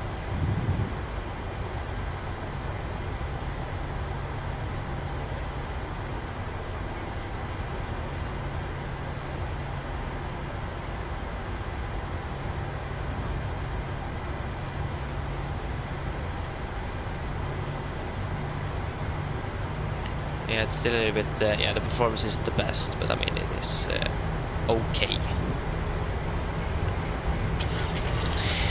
Yes.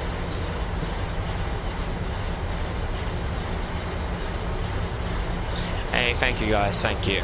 Again, for a late landing, and like for a, like, not a late landing itself, but for like right is clear, left is clear. For a late landing, like when it comes to like time-wise, and not bad. I can agree. It was nice, and also with the performance drop. Oh, what happened? What happened to my voice now? Excuse me. Oh, strange. But yeah. Yeah, I agree with you there, Bruno. The sound of the PMGs is great. When it comes to like the touchdowns and so on, I don't, if I remember correctly, I don't have any sounds from FS Realistic. I just have the PMDG sounds. I just have the camera movements. I do love the sound from the PMDGs. It is good.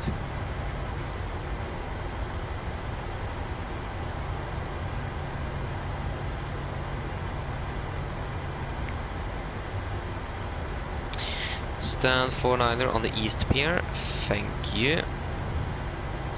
That's 46. 49. No. Mensis.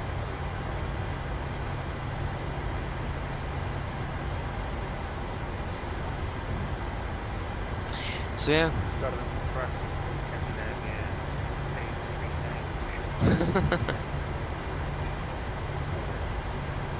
The no problem sound. Nice. I understand that. Hey go, here is our parking.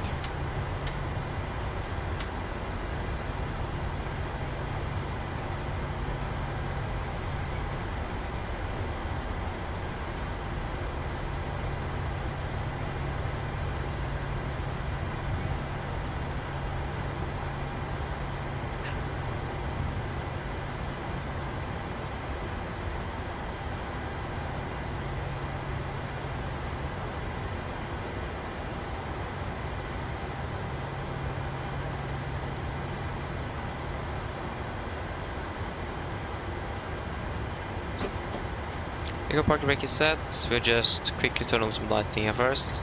We can actually see something. Shutdown number 2. And we will request ground power as always. Ground. We want the PTU. Actually, we can take the GPU card.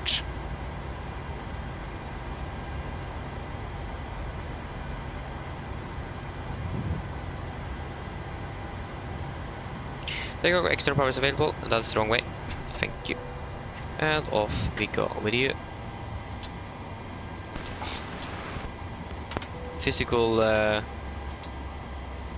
like, moving the switch physically is much better than using mouse. So yeah.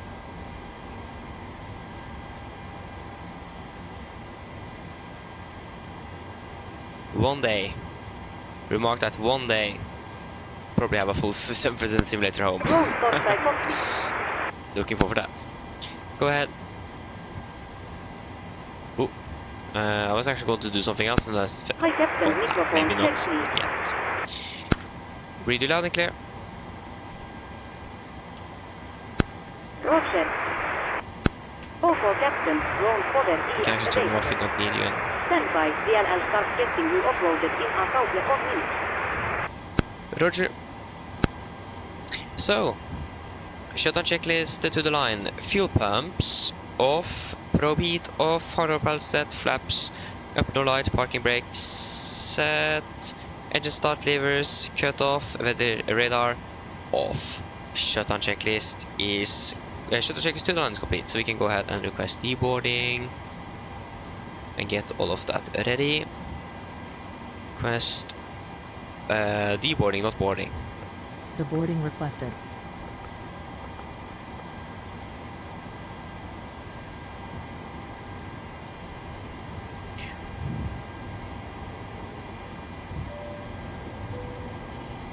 Cabin crew, the aircraft is secured, so we can just begin boarding once. Sorry, we can begin deboarding once we're ready back there. Okay, good. And flight time says here 3 hours and 33 minutes. Passengers deboarding starting. 3 hours. What did I say? 3 hours 32. So 332. 3 hours and 32 minutes. That is about 6, 7, 8. Yeah, that's 38 minutes longer than the flight down to Pristina today. Again, just because of the winds. Okay, then we're just going to finish up the rest here before we finish up the shutdown checklist. There you go, everything is good. We can close out the view. Okay, and warning. Okay, and we can go ahead and quit Volanta as well.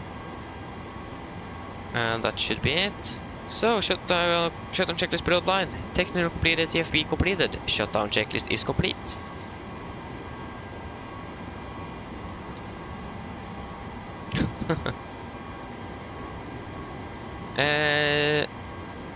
Slimpan, hello, welcome, hope you're doing well. I hope I pronounced it correctly. If I didn't, then I apologize.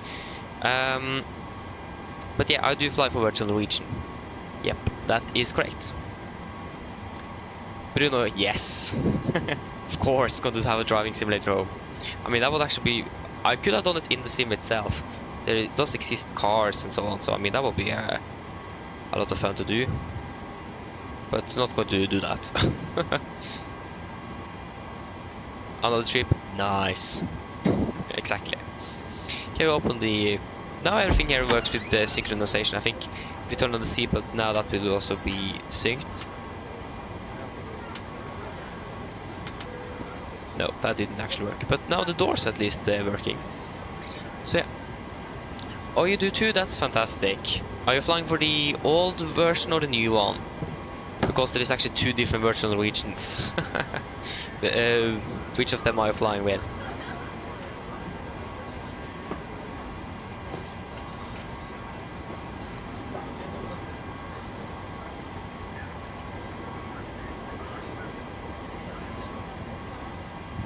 Did I drink up the coffee? Yeah, I did. Did you drink everything up?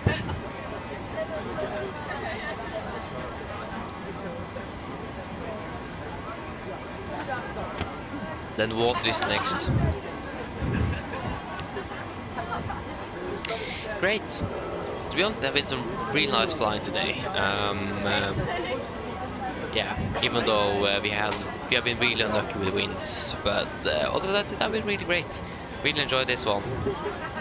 Yeah, been really nice.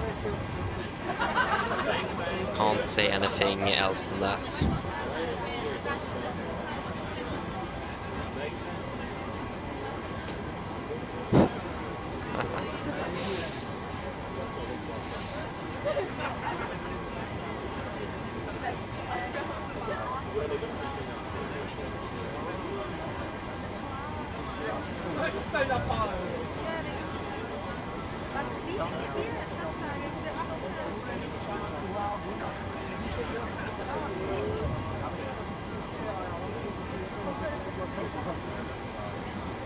Oh, DJ. Oh, that's so typical.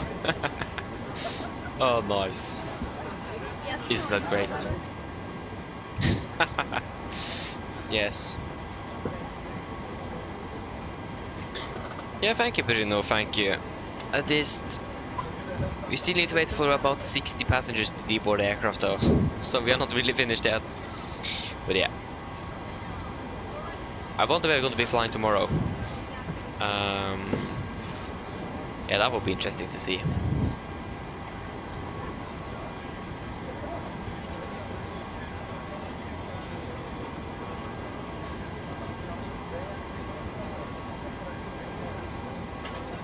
To Kefalonia. Yeah, but remember, I flew once to Kefalonia this summer, and I flew then with another person, yeah, on Virtual Norwegian as well, if I'm correct. So that might have been you. I don't know. I just remember that we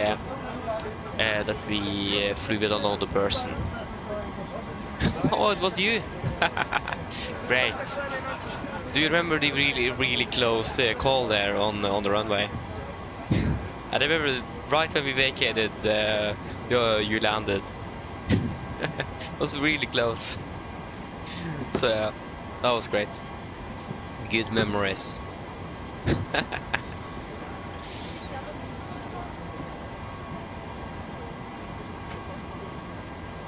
If that was you then. Probably was. Because I think that was the first flight Norwegian did to Kefalonia this summer.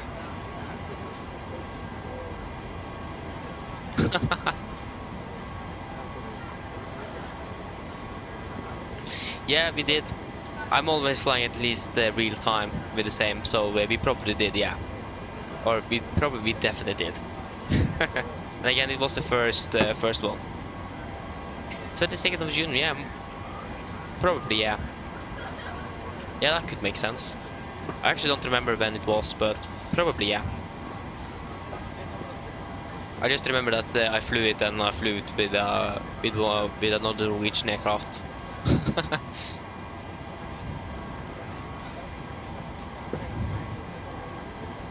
So that was you. That's great. That's an interesting one.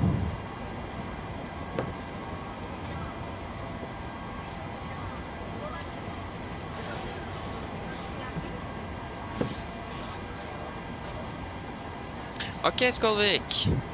Thank you for tuning in. See you tomorrow then. Good night. Ooh. Sorry. Aye. Looks like, or sounds like my throat are struggling a little bit at the moment. I mean, why not? Such a small word. I agree. Feels so big, but you can also, but most of the time it's actually really small. So yeah.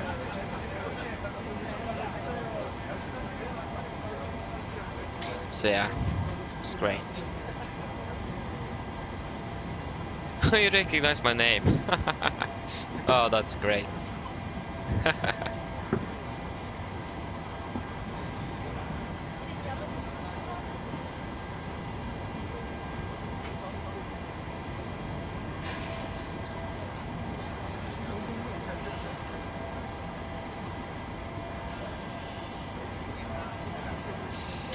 So yeah, that's great.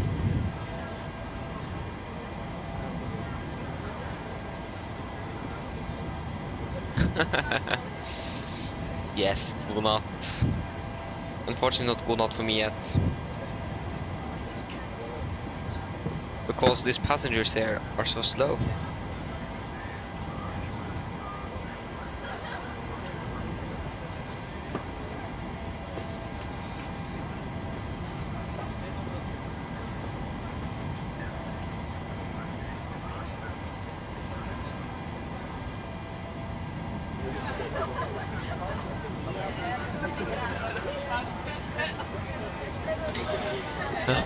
These passengers there.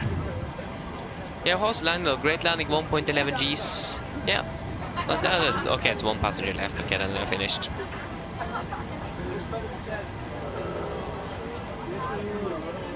Yeah, I agree. We have been flying for almost 9 hours already. Yeah, time flies with good company indeed. Yes, it does. 9 hours. Nice. Yes, the stream tomorrow is going to start after... how is that going to be? We can't be doing anything until after 1100 UTC or 1200 Norwegian time. So it's going to be after that sometime. I'm not really sure. Probably the 14 or 1500 departures from Oslo is what they're going to aim for. And later, Norwegian time tomorrow. Hello. Hello, Captain. You talk a little bit more about that after we have shut down the aircraft. Brilliant landing, by the way. We barely felt anything. Thank you. Give me a call if you need anything else. Of course. Go ahead. Go ahead.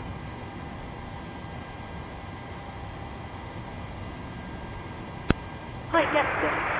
Okay, all bags have been offloaded. We are crossing it now and we will see a cross you next time. Roger.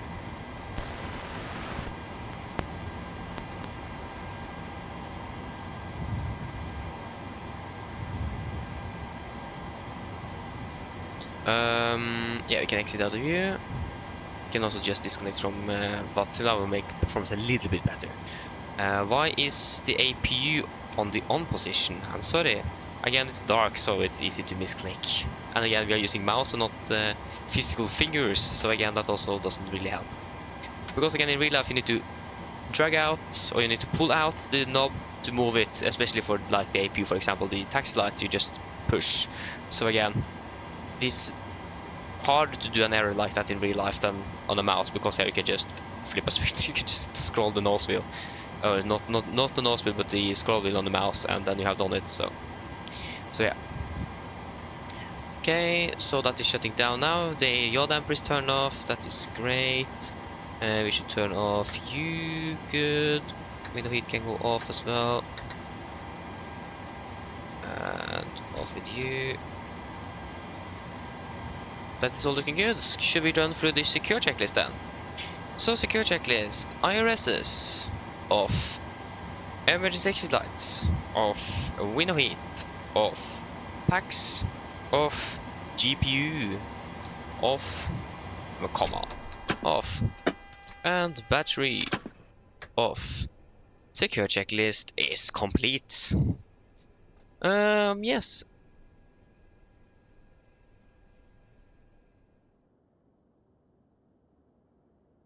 No, it isn't FS2 crew, it's an add-on called self-loading cargo.